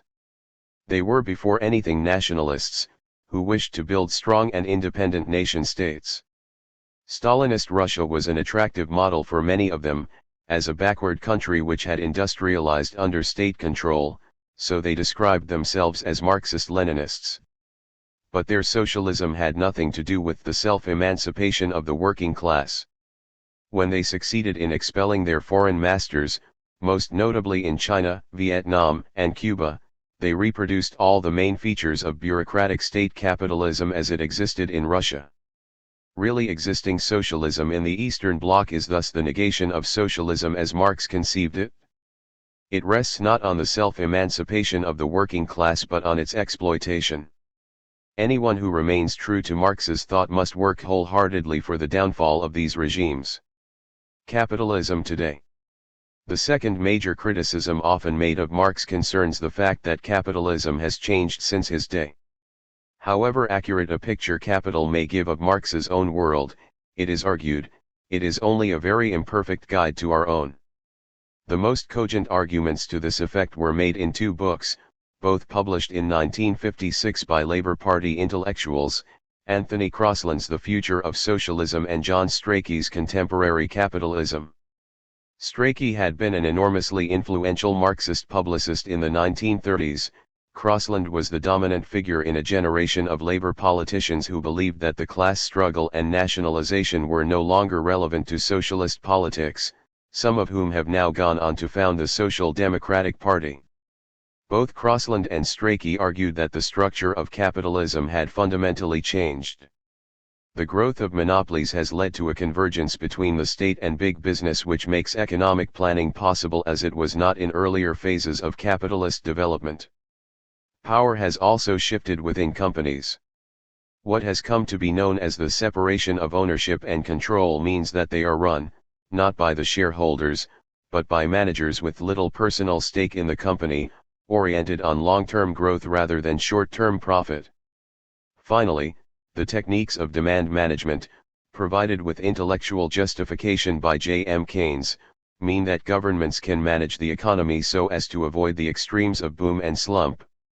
Crosland, less cautious than Strachey, who retained some of his old Marxist training, concluded that it seems misleading to continue talking about capitalism in Britain. We stand on the threshold of mass abundance, he announced. The thrust of socialist activity, he said, should be toward the gradual elimination of surviving inequality and poverty. The class struggle had gone for good. One cannot imagine today a deliberate offensive alliance between government and employers. With all the brutal paraphernalia of wage cuts, national lockouts and anti-union legislation. It is easy in 1983, during the deepest slump for half a century and under a highly reactionary Tory government, to deride Crosland's optimism. Nevertheless, it is clear that capitalism has changed since Marx's day. Furthermore, for a quarter of a century after the Second World War the world economy did enjoy a sustained boom. World gross national product grew by 3.5 times between 1948 and 1973. Can Marx's theory explain these developments? The emergence of monopoly capital, far from contradicting Marx's analysis in Capital, is central to it. As we have seen, Marx argued that competition between capitals would lead to the growth in size of the units of production. This process takes two connected forms: the concentration of capital through the accumulation of surplus value and the centralization of capital, the absorption of smaller and less efficient firms by their larger and more efficient rivals. At the same time as this constant decrease in the number of capitalist magnates, c.i. 929, legal property forms were changing. Marx described the emergence of joint stock companies as the abolition of capital as private property within the framework of capitalist production itself, involving the transformation of the actually functioning capitalist into a mere manager of other people's capital, and of the owner of capital into a mere owner, a mere money capitalist, c. 436-37. The famous separation of ownership and control would thus have come as no surprise to Marx. The growth of monopoly capital has continued apace during the 20th century. For example, the 100 largest companies in Britain in 1970 accounted for 46% of net manufacturing output. Since the Second World War, the big corporations have increasingly operated on an international scale, spreading their operations across the globe. These changes have not made the behavior of industrialists any less capitalist. Claims to the contrary tend to rely on businessmen's psychology, on the differences between the Victorian laissez-faire capitalist out to grab the most for himself, and the smooth, socially aware mid-20th century executive, concerned more about the company than about his own personal interests. Even if we ignore the question of how accurate these pictures are, they are irrelevant to the central issue of the nature of contemporary capitalism. For, as we have seen, Marx stressed that the dynamic that leads capitalists to extract and accumulate surplus value has nothing to do with their personal desires, but rather arises from the impersonal pressures of the competitive system of which they are part. And competition between capitals continues as ferociously as ever, even if the struggle is now between multinational firms rather than individual capitalists. In such a competitive environment, profits remain the only adequate measure of success or failure, above all because they are the source of funds for reinvestment. The shift from short-term profit to long-term growth, even if it has happened, simply reflects a change in the means of maximizing profits, not an abandonment of the goal of profitability. The other major alteration in the structure of capitalism has been the growth of the role of the state. Although even in the 19th century the state never played the night watchman role to which liberal ideologists sought to confine it, its activities were then largely concerned with providing what Engels called the external conditions of capital accumulation: army, police, the courts, the poor law. Today, however, the state is itself a large-scale capitalist, producing commodities through the nationalized firms that it owns. At the same time, it employs a large proportion of the workforce, namely the providers of services such as health, education, and welfare. Finally, the government has overall responsibility for the management of the economy. These developments were hailed by Strachey in particular as the triumph of controlled capitalism, in which workers could use their political power through the vote to direct the economy in their interests. Once again, such claims seem much less credible in the 1980s than they did in the 1950s. Then it was believed that the state, through Keynesian demand management techniques, could keep the economy on an even keel. Now national states seem impotent in the face of world recession, and a political and ideological reaction against state intervention has thrust right-wing populists such as Ronald Reagan and Margaret Thatcher into office. The growth of the state's economic activities is closely related to the development of monopoly capitalism. The immense expansion in the size of individual firms has created the need for effective coordination of their activities. The nationalization of unprofitable but essential industries such as coal, rail, and steel effectively transferred surplus value from less efficient to more efficient capitals. And the need for a comparatively well-educated and healthy workforce has been provided by the expansion of the welfare state, itself largely financed, in Britain at least, out of workers' wages, which have suffered increasingly heavily from taxation since the 1950s. Some of these changes have also been the outcome of pressure from the organized labor movement, the National Health Service, for example, represented for many workers the triumph of social need over private profit. As in the case of factory legislation analyzed by Marx, the long-term interests of capital in having a healthy and efficient workforce converged with the demands of the workers' movement. Equally important, however, has been the role of the state in defending the external interests of capital. The turn of the 19th century saw the effective division of the globe among the Western powers. To enforce their interest in this struggle for economic and political influence, capitalists increasingly turned to the state.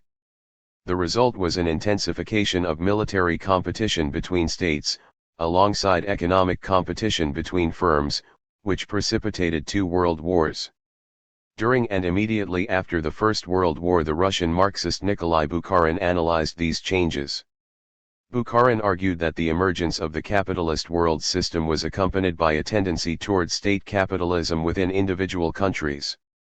State and monopoly capital were becoming increasingly integrated with each other, forming relatively unified national capitals.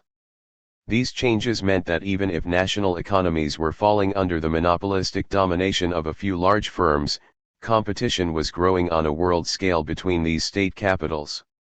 This competition, however, was now military as well as economic, said Bukharin. This analysis develops Marx's argument in Capital where, as we have seen, it is the pressure of competition that forces capitals to behave as capitals.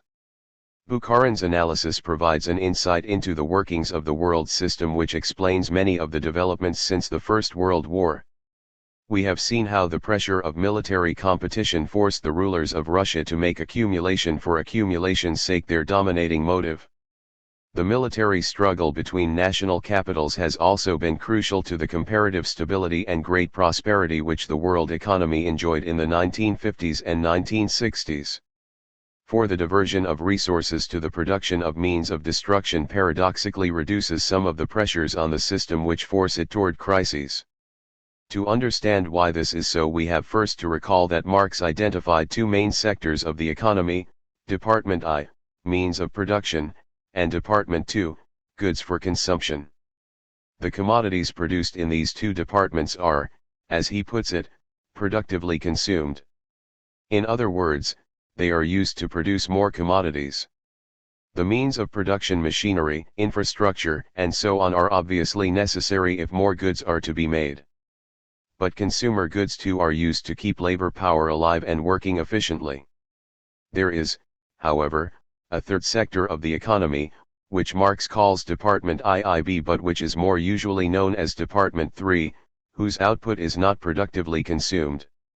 Marx himself was thinking of luxury products, which are consumed by capitalists and make no contribution to further production, since they are paid for by surplus value which might otherwise have been reinvested. Arms are in principle the same as luxury goods, they are not used to make other commodities. At best, they simply lie around in readiness for war until they become obsolete, at worst they are used to destroy people and things. Arms production is waste production.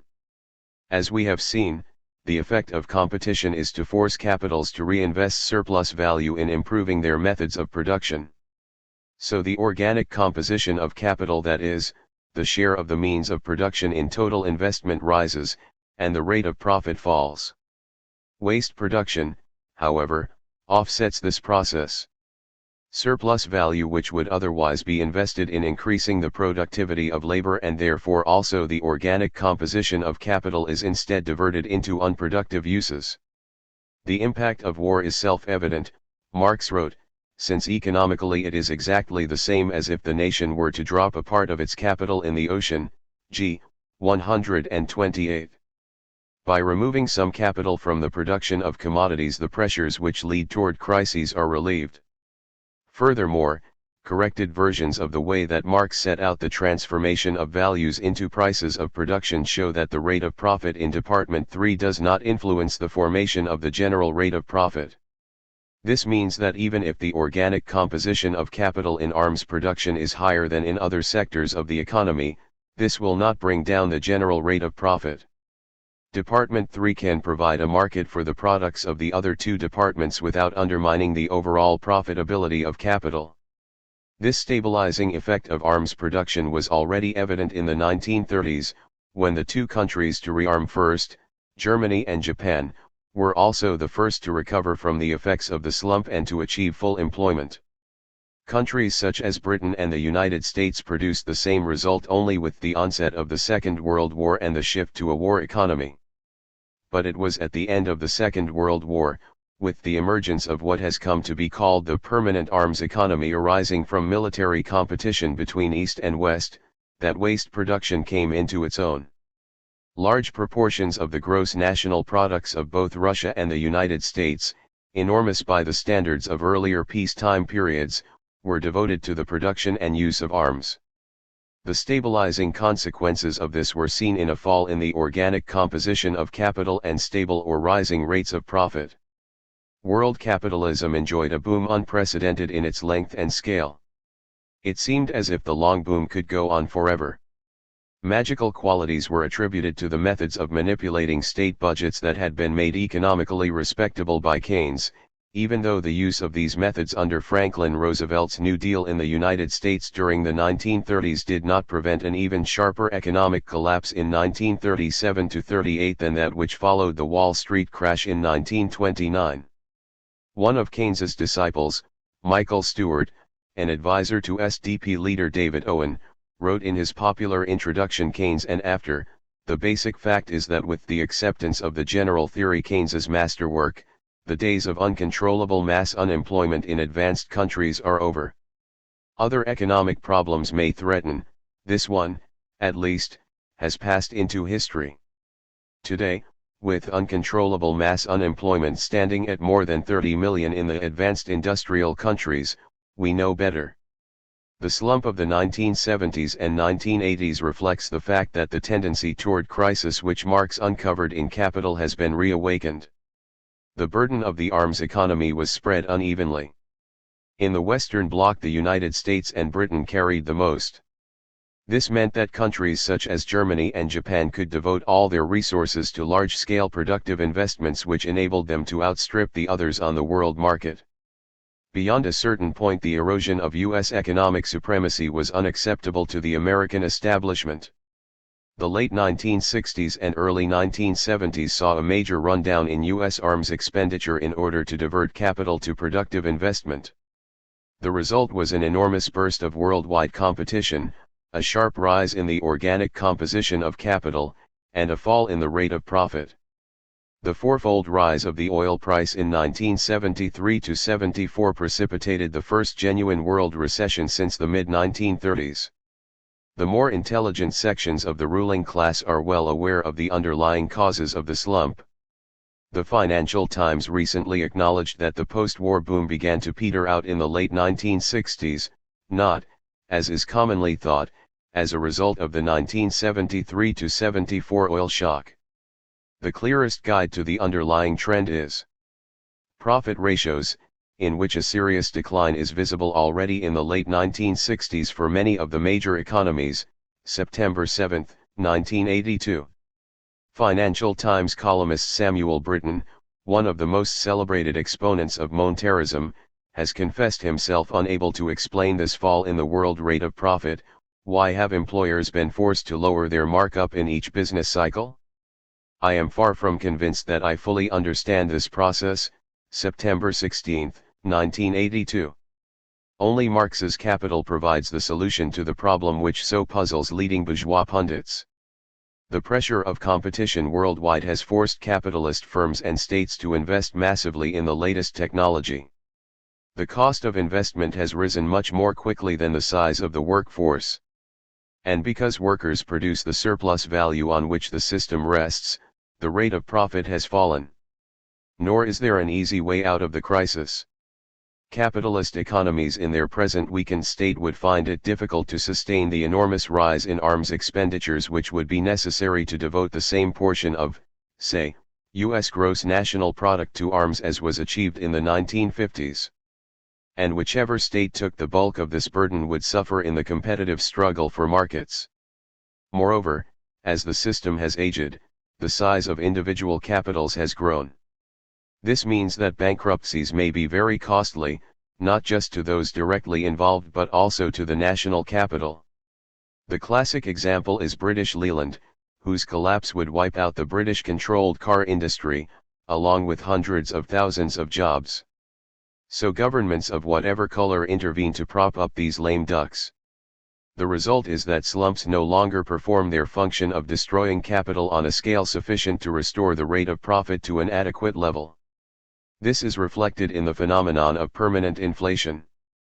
Previously prices rose during booms and fell during slumps. Now they rise continuously. The only variation is the rate of inflation, which is slower during recessions than periods of expansion. The problems generated during booms are no longer solved during slumps.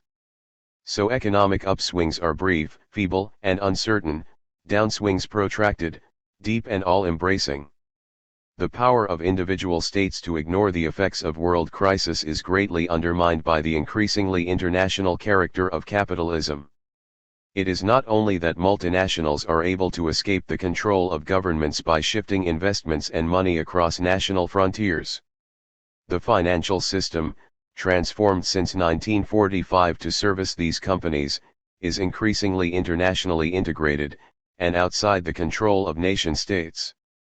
Sometimes this may be an advantage, as when the Western banks helped to reduce the damage caused by the 1974-75 recession by lending massively to the Third World. In the early 1980s, however, the chickens are coming home to roost, as the bad debts of countries such as Poland, Argentina, Brazil, and Mexico threaten to cause the collapse of major Western banks. Such a development would almost certainly lead to a slump even deeper than the worst of the Great Depression in the 1930s. Marx's argument in Capital Volume 3 that the credit system only delays, rather than abolishes, the contradictions of capital accumulation is thus confirmed. The working class. A third argument used against Marx today is that the working class, at least in the form in which he conceived it, no longer exists. The manual working class is now only a minority of the workforce, it is said, which is dominated by white-collar workers enjoying middle-class living standards and lifestyles, while, contrary to Marx's expectations, real wages have steadily risen in the past century. These economic changes have led to an erosion of class divisions so that, instead of there being bourgeoisie and proletariat confronting one another as antagonists, industrial, or rather post-industrial, societies consist largely of a vast amorphous middle class. Such an analysis was much touted by the revisionist labor theorists of the 1950s such as Crossland. It has recently been revived in Britain by the SDP, who claim to be a radical, classless party whose politics fit this new society better than the declining Labour Party. But these claims have also been made by some Marxists, for example, the German sociologist Rudolf Barrow, who recently bade goodbye to the proletariat. As critics of this analysis point out, it focuses on questions of consumption. In other words, it claims that because the lifestyle of the traditional working class has become similar to that of sections of the middle class, capitalism no longer exists. Marx, on the other hand, focuses mainly on the relations of production, taking these as the foundation on which he built his theory of class. There is a connected point. Class for Marx is a theoretical concept, not a descriptive category. In other words, he was concerned with uncovering the underlying realities of society, not merely with describing how things appeared to be. Yet most of his critics have concentrated on comparatively superficial developments, such as the fact that many workers have cars and mortgages. They have not confronted the fundamental issue of the distribution of wealth and power in contemporary capitalism. A person's class, Marx argued, was defined by the position he or she occupies in the relations of production. This involves seeing class as a social relationship. It's not so much a matter of the particular sort of work you do than of where you fit into the antagonistic relations of exploitation which are at the heart of a class society. So Marx regarded as a member of the working class anyone who was regularly compelled to sell their labor power in order to live, even if they were not engaged in manual labor. We can see this in a variety of ways. Marx distinguishes between productive and unproductive labor. The only worker who is productive is one who produces surplus value for the capitalist, he writes, CI 644. Many wage earners do not produce surplus value. An important example of these unproductive laborers in Marx's day was domestic servants, then the largest single group of the working population. Rather than producing commodities embodying surplus value, they were paid out of the revenue of the propertied classes in order to provide these classes with personal services. Marx's theory of productive labor contains some difficulties, but it is fairly clear that he regarded all those wage earners involved in producing commodities, including those who transported them to their point of final consumption, as productive workers. There are two important points to note. First, many productive workers are not manual workers. Marx argues that with the development of the collective worker, an ever-increasing number of types of labor are included in the immediate concept of productive labor, and those who perform it are classed as productive workers, workers directly employed by capital and subordinated to its process of production and expansion, CI 1039-40. As examples he cites managers, engineers, technologists. Secondly, every productive worker is a wage laborer, but not every wage laborer is a productive worker, CI 1041. The working class therefore includes many who are not productive workers. Marx gives the example of a merchant's clerk, who does not produce commodities, but whose labor enables his employer to grab a share of the total surplus value through his role in the circulation of commodities. In the first place, his labor power is bought with the variable capital of the merchant, not with money expended as revenue, and consequently it is not bought for private service, but for the purpose of expanding the capital advanced for it. In the second place, the value of the labor power, and thus his wages, are determined as those of other wage workers, i.e. by the cost of production and reproduction of his specific labor power, not the product of his labor power, C3 292. Marx goes on to argue that the lower the merchant's costs, the more surplus value created elsewhere will he be able to obtain with his capital, and therefore he has an interest in squeezing the maximum amount of unpaid labor out of his employees. So the clerk, even if he does not produce surplus value, is in the same position as the productive worker. The working class is thus for Marx not what it is conventionally thought to be, namely manual factory workers, but all those whose conditions of life force them to sell their labor power, and who find themselves at work subject to constant pressure from an employer who seeks to extract the maximum of unpaid labor from them. What defines the working class is not the sort of work they do, but their place in the relations of production. This is an important point to grasp, because the structure of the workforce has changed dramatically since Marx's time. The figures for Britain are typical of global trends. In 1911 manual workers made up 75% of the workforce, by 1979 they had fallen to 48%. This transformation means that a majority of the British workforce today are white-collar workers. Two groups have sharply increased their share of the workforce since the First World War. The first is at the top of the occupational ladder, professionals, managers, and administrators, who now form nearly 30% of the workforce. A significant number of these are scientists, engineers, laboratory technicians, and engineers, all groups that have risen dramatically in size this century. Most of these are, in Marx's terms, productive workers. The majority of lower professionals are teachers and nurses, whose pay and conditions of work mean that they must be regarded as wage earners.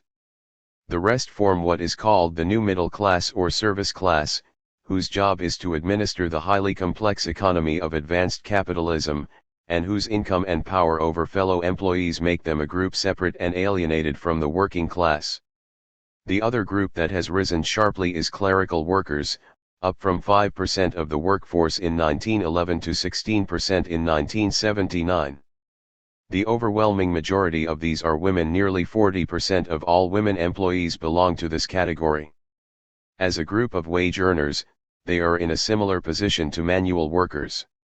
Indeed, clerical workers' earnings are lower than those of many manual workers, while the industrialization of office work, with the massive introduction of new technology, means that their work conditions are increasingly similar to those of semi-skilled manual workers. What has happened, then, is a shift in the structure of the working class, not its abolition. The changes I have described are, indeed, an effect of the tendencies of capitalist development analyzed by Marx.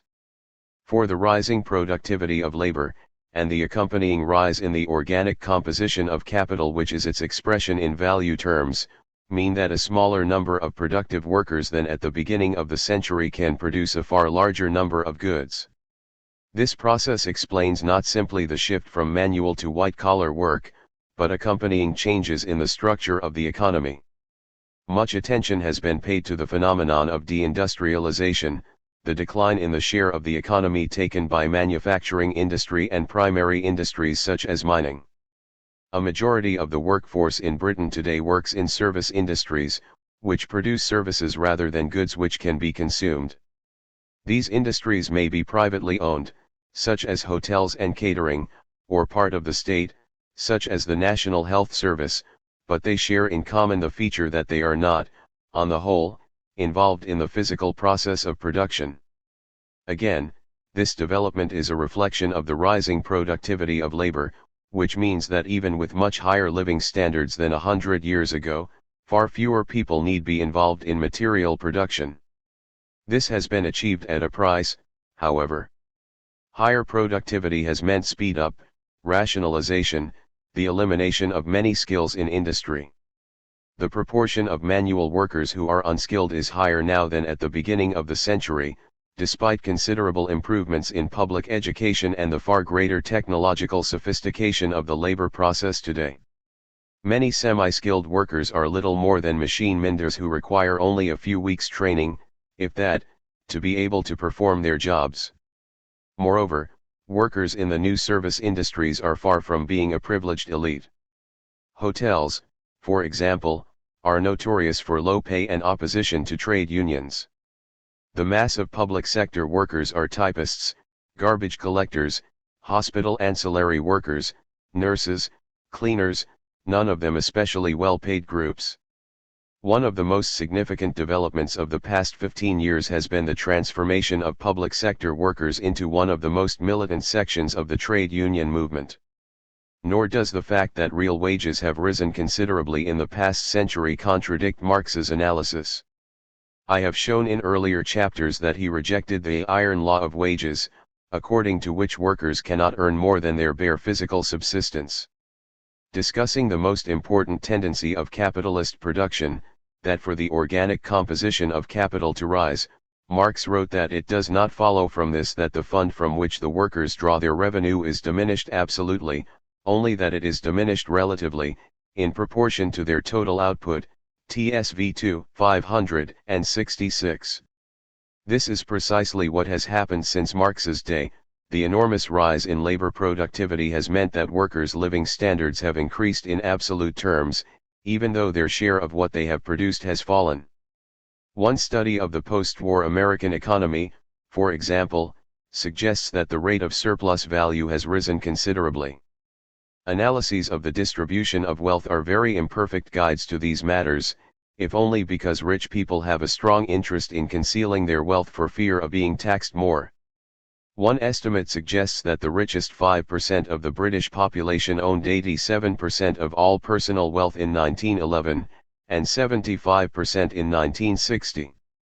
In 1954, at a time when Crossland and Strachey were proclaiming the withering away of capitalism, 1% of all shareholders owned 81% of stocks and shares. There is no question that a small minority continues to control the economy. The capitalist class system is still very much in business. The main changes have been in the structure of the working class, accompanied by a greater concentration of economic power caused by the development of first monopoly capital and now multinational capital.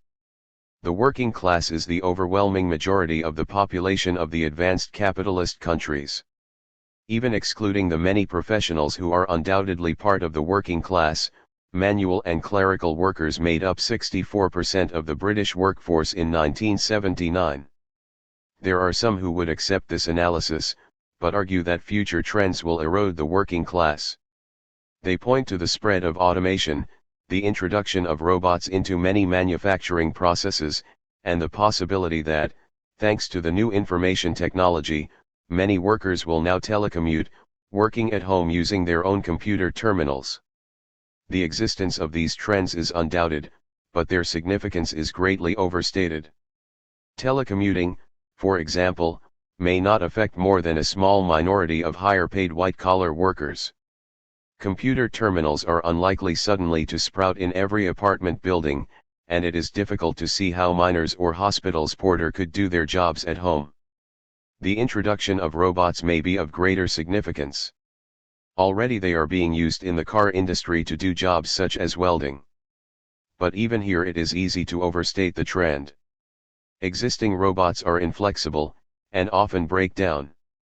Even if these difficulties are overcome, fully automated factories will require workers to supervise and program them.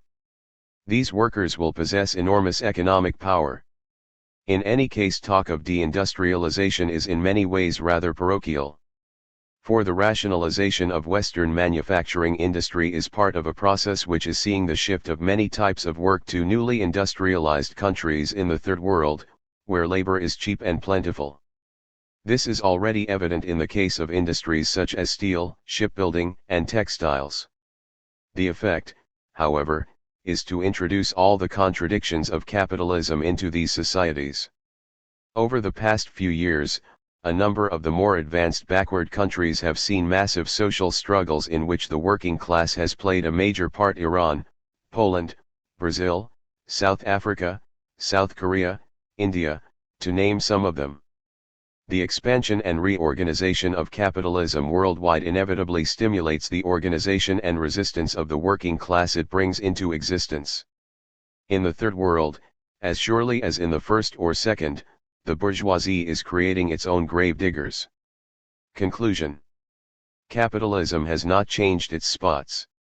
It is still based on the exploitation of the working class, and liable to constant crises. The conclusion that Marx drew from this analysis, that the working class must overthrow the system and replace it with a classless society, is even more urgent now than in his day. For the military rivalries which are the form increasingly assumed by competition between capitals now threaten the very survival of the planet. As Marx's centenary approached, the fires of war flickered across the globe in Lebanon, Iran and Iraq, Cambodia, Southern Africa, the Horn of Africa, Afghanistan, and the South Atlantic. The accumulation of vast armories of nuclear destruction by the superpowers, missile rattling in the Kremlin, talk of limited and protracted nuclear war in Washington, these cast a shadow over the whole of humanity. Socialist revolution is an imperative if we are to change a world in the grip of economic depression and war fever, a world where 30 million rot on Western welfare lines and 800 million go hungry in the Third World. To that extent, Marx's ideas are more relevant today than they were 100 years ago. Capitalism has tightened its iron grip on every portion of the planet since 1883, and is rotten ripe for destruction, whether at its own hands through nuclear war or at the hands of the working class. The choice is between workers' power or the common ruination of the contending classes, between socialism or barbarism. Many people who genuinely wish to do something to remedy the present state of the world believe that the stress on the working class is much too narrow. The existence of nuclear weapons threatens everyone, whether workers or capitalists or whatever. Should not all classes be involved in remedying a problem which affects them all? What this ignores is that what Edward Thompson has called exterminism, the vast and competing military apparatuses which control the arms race, is an essential part of the working of capitalism today.